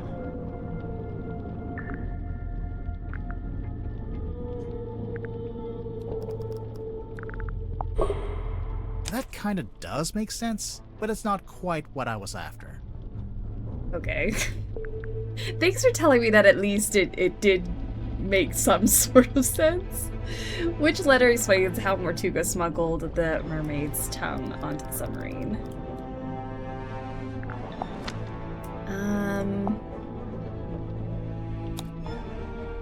It gets in here. At least sold the ship and left town. I think it's this. Mortuga sent me a letter, inviting me to join him on the submarine. Grip, did you know he'd done that? Mortuga told me he was going to bring somebody else on board. An old friend, a collector of occult curiosities who might be helpful. But I didn't want anyone to know what we were doing, or what we were looking for. I told Mortuga not to mention me in the letter. I followed Mortuga's instructions precisely. I arrived in Silkworm and went into the Stonetop Inn, where I found the locked cauldron. I placed it among my possessions and ventured onto the submarine waiting in the harbor. We departed. Zephyr thought he and Mortuga were the only two souls on the ship. I stayed hidden for a week, before staging a balloon crash and pretending that Mortuga had rescued me from the ocean. That way I was free to move around the submarine in view of Zephyr, but he could dismiss me as a hapless traveler picked up along the way. So, to begin with, it was just you three. But it didn't stay like that for long. It didn't. Swap the info cards into the correct slots. Click the cards to flip them. Okay. Argued with Mortuga about navigation resulting in the broken ship's wheel. Was with Mortuga when he opened the black box and discovered the necklace key. Stole the mermaid's tongue from the airlock and put it in the cabinet of curiosity. Was asked by Mortuga to keep the mermaid's tongue safe in the cabinet of curiosity. Performed a magic act for Mortuga, which appeared to make him miserable. Was asked by Mortuga to perform a magic act in the Illusion Theater. Was saved from drowning by Mortuga. Was kidnapped and kept prisoner by Mortuga. Offered to take over from Mortuga as a way of freeing him from his burden. That's definitely something that happened. Blackmailed Mortuga into relinquishing the captaincy to her. I think that's gotta be here. Was invited on board to be the resident illusionist. Was invited to work alongside Dr. Zephyr in the Dream Chamber. Came across the submarine by pure chance. Was asked to smuggle the mermaid's tongue onto the submarine. Crashed his hot air balloon into the ocean. Commissioned the submarine as a way to search for the mermaid's tongue. We have our other four. Was hired by Mortuga to find information about Felicia Stonetop. Was hired by Grip to kill Magnus Mortuga. Interviewed Mortuga as research for his next book. Considered using Mortuga's death as the storyline for his next book. Was sent to spy on Werman and report back to his employer. Tagged along with Werman just for fun. Brought the black box into the submarine and gave it to Grip. Brought the black box onto the submarine and gave it to Mortuga. Tried to convince Werman to kill Marcus Mordoom. Tried to convince Werman to kill Magnus Mortuga. Mortuga wrote a contract for her to sign so that she could become captain. Mortuga wrote a contract which she found after his death and forged his signature. I believe that's right. I think Dirks is correct. Was sent to spy on Werman and report back to his employer, tried to convince Werman to kill Marcus Mordoom. Sought after Mortuga because he owed her money. Sought out the submarine to reclaim ownership of it. Was sent a letter explaining how to access the Mortuga Submarine. Just wanted any kind of quiet place to finish writing his book. I think that's gonna be there. Sought out the submarine to reclaim ownership of it. Was hired by Mortuga to find information about Felicia Stonetop. Can I not move that to a different page? Unless those are all contained within there. Does that make sense?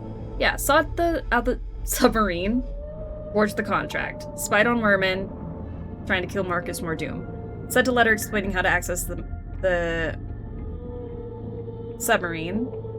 Considered using the death as a storyline. Was hired by Mortuga to find information about Felicia. Brought the black box onto the submarine. Okay. Then we have asked to smuggle the mermaid tongue onto the submarine. Came across the submarine by pure chance. Commissioned the submarine as a way to search for the mermaid tongue. Was with Mortuga when he opened the black box and discovered the necklace key.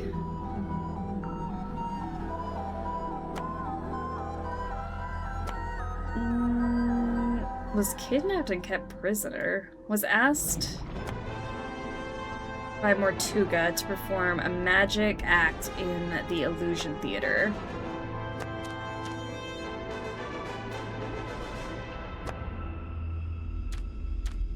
Maybe came across the submarine by pure chance. Was invited to work alongside Dr. Zephyr in the Dream Chamber. Was invited on board to be the resident illusionist.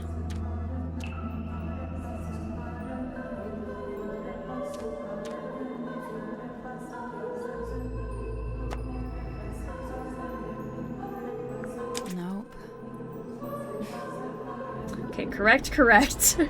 Wrong, correct. Okay, so I just have to flip these. And these are all right. Okay. So what did I mess up here? Stole the mermaid's tongue from the airlock and put it in the Cabinet of Curiosity. Performed the magic act for Mortuga, which appeared to make him miserable. Was invited to work along Dr. Zephyr. Okay, well, let's try that. That's about the long and short of it. No. What? Oh. You can't leave it like that. You've left them with misconceptions. You should tell them what you know. All of it. What do you mean? Misconceptions? Maybe one or two, yeah. One or two misconceptions. Was saved from drowning by Mortuga. Offered to take over from Mortuga as a way of freeing him from his burden. Even though he did wish to leave the submarine, Mortuga could not accept Tadpole's offer to give up his captaincy to her. Before Mortuga could leave the submarine, he needed Godric Grip to reveal the location of Felicia Stonetop. He always did think he would make the best captain. And he did want to leave. But he couldn't. Not without the information he so desired. Not just that. Since it turned out he had the mermaid's tongue on board the entire time, I don't think he wanted to leave me on the submarine with it. He didn't want me anywhere near it. He was trying to protect you. I'm aware. Then next we have Cynthia sought out the submarine to reclaim ownership of it. Mortuga wrote a contract which she found after his death and forged his signature. Cynthia became captain because of the command contract, but it has another page we discovered inside the Cabinet of Curiosity. Is that where it came from? While it's true that that Mortuga did decide to create the command contract after Cynthia showed him the Indeeds, the contract was never intended for Cynthia. Indeeds?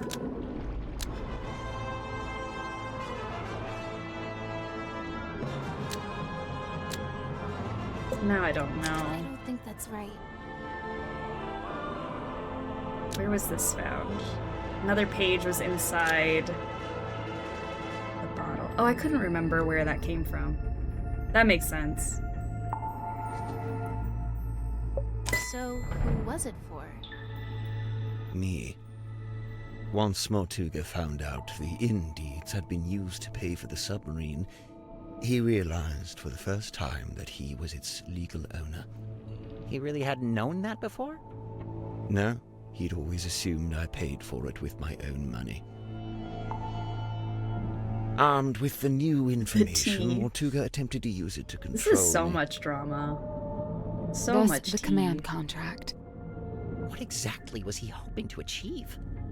To strong-arm me into telling him where Felicia had gone, and to cease my search for the mermaid's tongue. But it didn't work. Of course not. Wasn't Mortuga supposed to be paperwork averse? I'm surprised to learn he would try to control someone with a contract. Where would he even get an idea like that? That's my bad. I ended up telling him all about contracts, you know, what they are, how they work. I guess Mortuga thought if I could be controlled by a contract, maybe someone else could be too. Now we've got Worman. Crippy crazy is all I can say. Grip went through a lot of hoops for this. Alright, so Worman was sent a letter explaining how to access the Mortuga Submarine, considered using Mortuga's death as the story outline for his next book. So Worman was lured onto the submarine by the handwritten letter, but it wasn't actually from who it claimed to be from. Magnus Mortuga sent it hoping to lure Worman onto the submarine.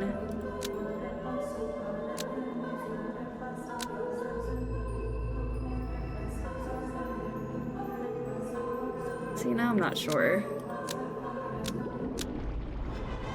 He'd hoped Worman might have information about Felicia Stonetop, Selena Stonetop, because Worman's father had been acquainted with her. So Mortuga wrote the letter? Not exactly. It was his idea, but he wasn't one for writing by hand, so he asked me to do it for him. But why Ibis? Mortuga didn't want to reveal too much in the letter, so he had the idea to pretend to be a neutral third party. We learned about Ibis from that newspaper page, but it just needed to be someone you would listen to. Honestly, I'm surprised it worked. Wow. This explains why Mortuga kept asking about my father. Oh yeah, I was wondering about that. Were you able to tell him anything? Afraid not. I haven't spoken to my father in years. Do you think he would have known anything about Felicia? About what happened to her? It's possible. Okay. Symmetry. Was invited to work alongside Dr. Zephyr in the Dream Chamber, performed a magic act for Mortuga which appeared to make him miserable. Watching Symmetry perform Lady of the Looking Glass, the Stargazing Girl, Hex of the Helmsman, my departed Uncle Gregory, probably the Stargazing Girl, did not make Mortuga miserable. He was already miserable because he had just found the Morning Envelope, the Indeeds, the Her painting, the Mermaid's Tongue. The Morning Envelope which informed him Felicia Stonetop had died. See? I told you. You didn't make him sad. He just learned about the death of his beloved friend. What I did, it was... You didn't know. Symmetry, let it go. Your anguish. That goes for all of you. Mortuga's actions. his decisions, all motivated by that same singular desire. It was all in effort to locate Felicia Stonetop. Her. Likewise, it transpires that Godric's actions were also motivated by a singular desire. To commune with the mermaid. Her. And when they opened the black box and found the mourning envelope, found the necklace key, it all came to an end. Oh, What are you waiting Rip. for? Go ahead, open it. Godric, I really don't know why you're here. This doesn't concern you. I bet it does. I'm to believe the box may contain information on Captain Stonetop. Even if it does, it is wholly unrelated to our unfortunate voyage. I'll be the judge of that. There could be anything in there. Listen. I prefer you not to shake it like that. Besides, it doesn't open that way. It slides out at the side. Let me do it. What's all this? A scroll? An envelope? There's something inside. Wait. What's this? Not We both scissors, know let me what tell you that that. is. That's Felicia Stonetop's necklace, isn't it? Isn't it?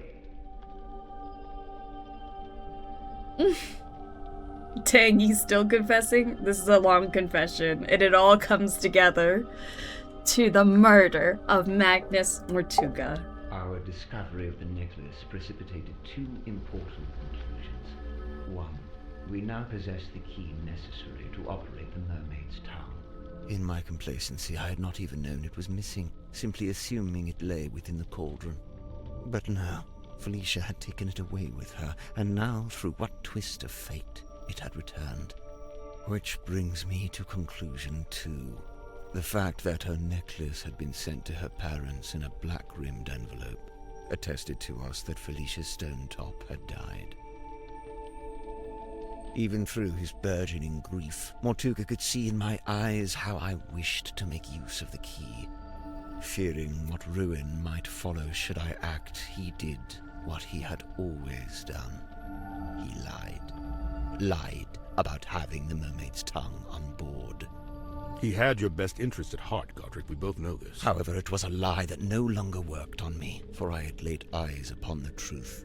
The truth. About what Mortuga had in the storeroom. Pretty scissors. I think they still look like scissors. What did Grip see that confirmed Mortuga was keeping the cauldron on the submarine?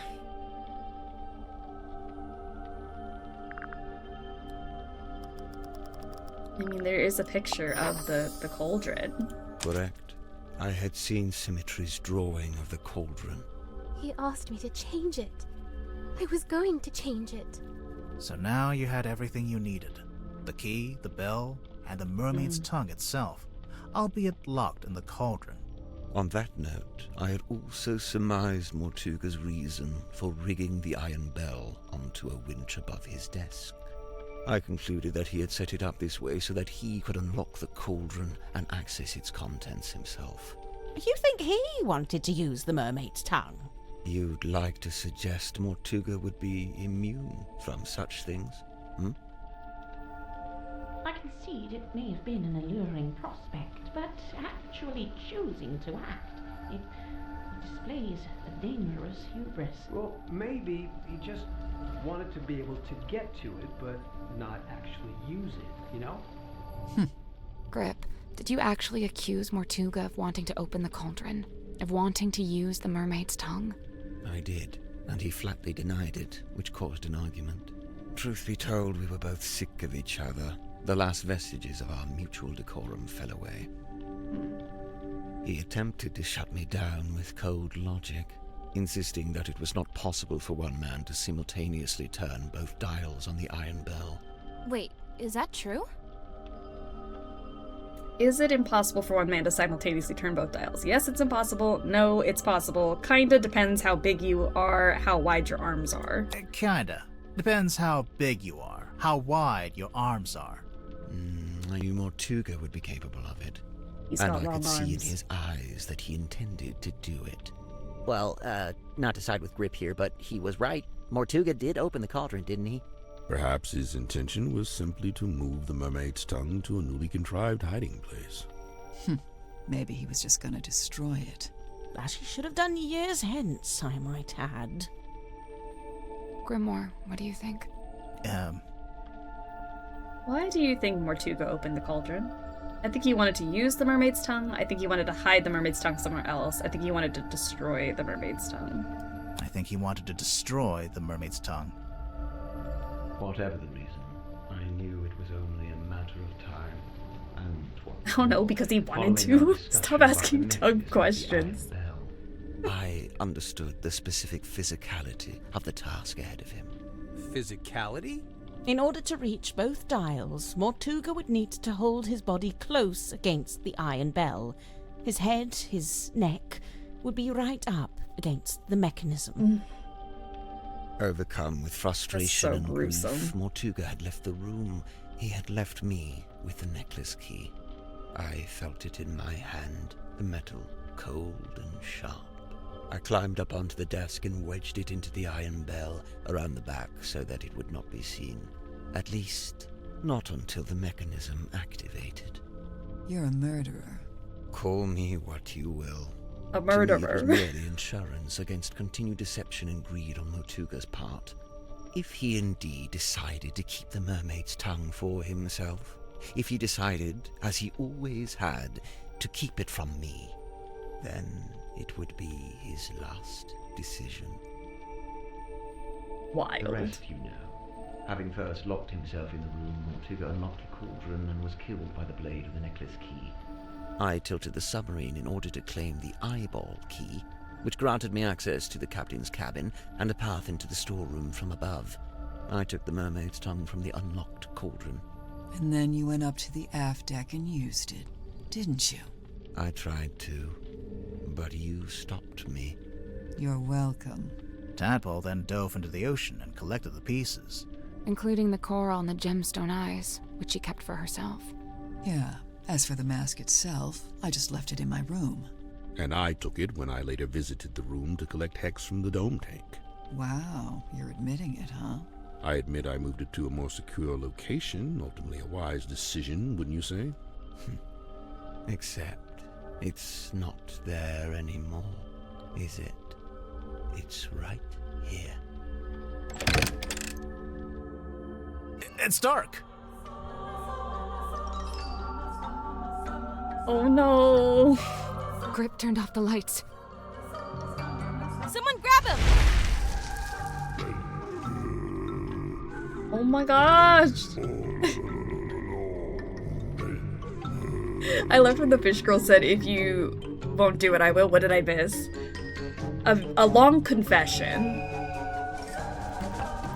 of why murder had to happen. Grip, no! He escaped. The mermaid's tongue, it's gone. He took it. He must have. He can't have gone up to the foredeck. It's still locked. Grip can't have gone up to the foredeck. It's still locked. Which way did he go? Aft deck? What about the aft deck? Let's go. Maybe we can catch him. Grip had bad vibes, so it makes sense. I wasn't picking up on the bad vibes.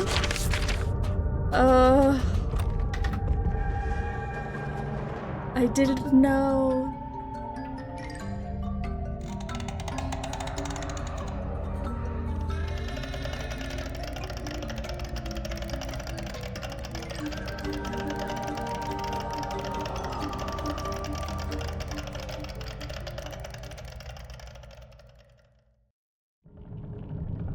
Captain's quarters. Oh my gosh. There he is. He's wearing it. Are we too late? Oh, he's speaking mermaid. I don't...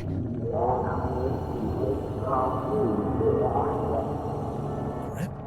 Are you...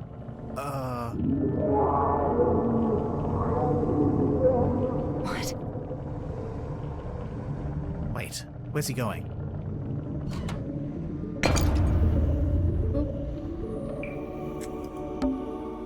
What did he drop? It's the compass. He fixed it. Alright, the compass is fixed. Can I use the compass? What's he going to do? Should we follow him? I don't... He's locked the door. Can you see him through the window? Cornelius! Oh no.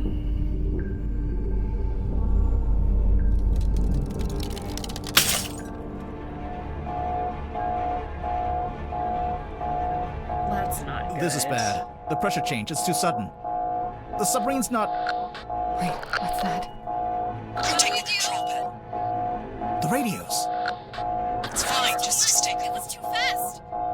It must be coming from the control room. Let's go. I have the compass, and maybe that'll just save the We're being day. held down. We need to resurface. The submarine can't take it. The controls are going crazy. Wait.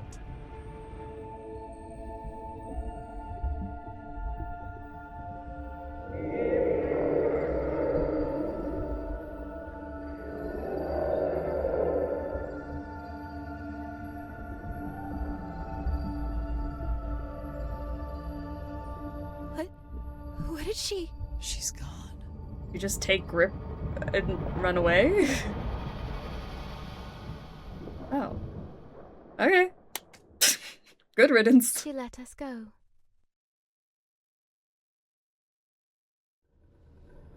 Like, I think he got what he wanted, right?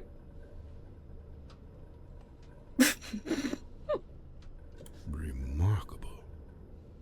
Let's just head back to Silkworm, shall we? Get everyone off this submarine. And, That could have been Silkworm way would be worse. which way? We got moved. I don't know where we are. No stars, no moon. I don't know which way north is. Present a clue. The fixed compass. He fixed it. I mean, that was nice of him. He didn't drag the rest of us down with him.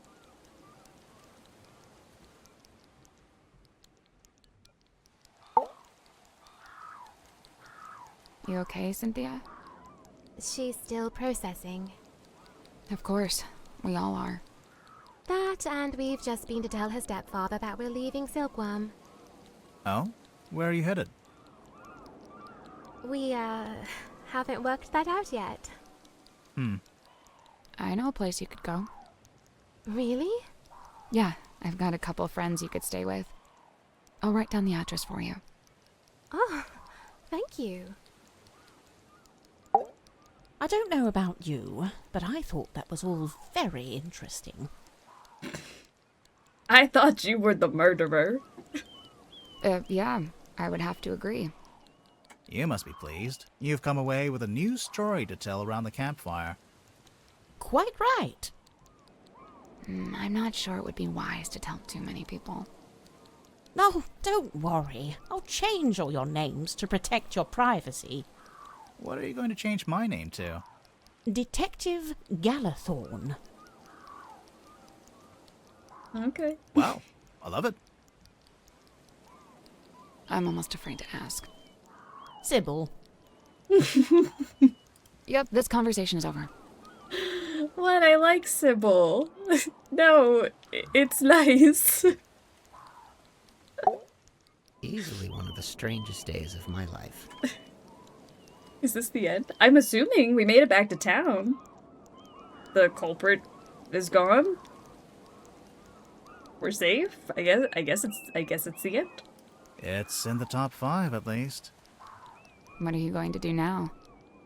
So far, the only thing I've decided on is to go home and have a bath. A bath? You haven't had enough being submerged in water for one day? Okay, maybe a shower. Catching up on your text messages?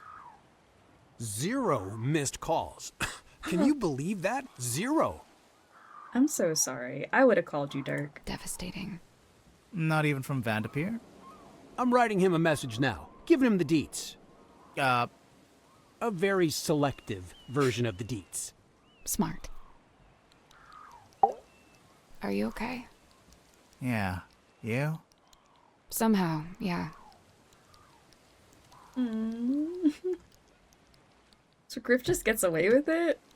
I mean, what are we gonna do? Like, we can't bring Mortuga back to life. He had reason. He got the mask and he ran off with the mermaid. But he did fix the compass so that the rest of us would be safe. So he has some good in his heart. But yeah, I guess he just gets away. Where'd the man with the fez go? Oh yeah, where's Zephyr? Where is he? That was the weirdest submarine I've ever been on. And the last? And the last. Is everyone okay? I guess so, huh? Fit as a fiddle. Oh, sure. Just had my human perspective permanently and irrevocably shifted, but hey, what's new? But what about Grip? Did he die or what? Yeah, good question. How's he gonna breathe underwater? Yeah, I'm like, maybe the mask lets you breathe underwater if it lets you speak mermaid, but do we think he's dead? Seems very likely. Maybe not. I don't know. He's done so.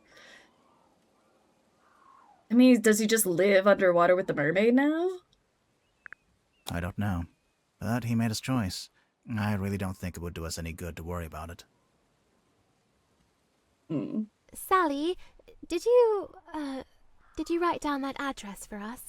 Yeah, I'm almost done. Just writing something on the back to help you out. Oh, like instructions? Yeah, kinda, yeah. You know, I really must be off. Ah, come on. You've got nowhere to be. You're quite right. Nowhere is precisely where I need to be, and I'm rather in a hurry to get there. All right, that was pretty good. I'll let that slide. And, Tadpole and Zephyr stayed on the submarine? Yeah. Are they gonna That's where rename they it? are. Of course not. You gotta keep the Mortuga name. It's like his fingerprint on history. You say that, but by all accounts, he actually didn't like the submarine very much. That's true. It wasn't his choice to be there. He spent all his time trying to work out how to leave. Well, yes, all right. I can see that. I'd say his fingerprint is right here. It's all of you. It's Symmetry, it's Cynthia, Tadpole, Zephyr, everyone he was kind to. It really Everyone was he the helped. friends we made along the way. Dude, that's real. But what about the mermaid's tongue? What about it? Well, we still don't really know anything about it. How it works, who made it. Good. What? It's good that we don't know. It's right.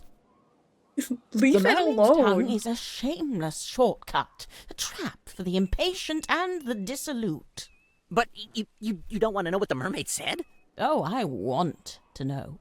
But as I stand before you now, I can't know. You understand? That's just the way it's meant to be.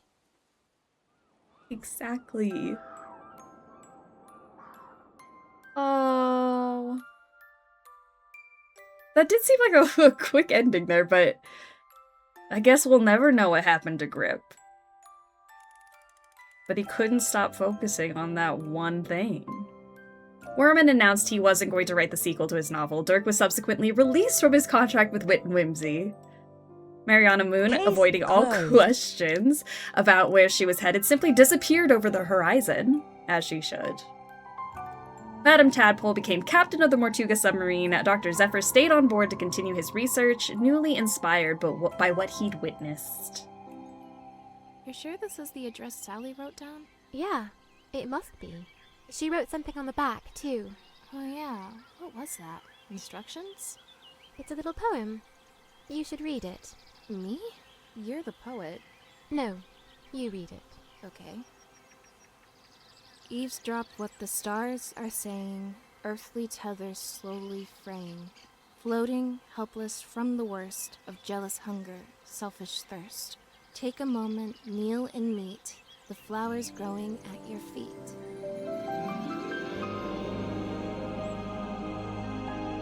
Oh, cute. And you know what? They got a cute little ending. They get to hang out together. I liked it. I mean, might be a little bit too dumb for it, but I liked it. See, now I gotta replay Tangle Tower. Look at that cutie patootie up there.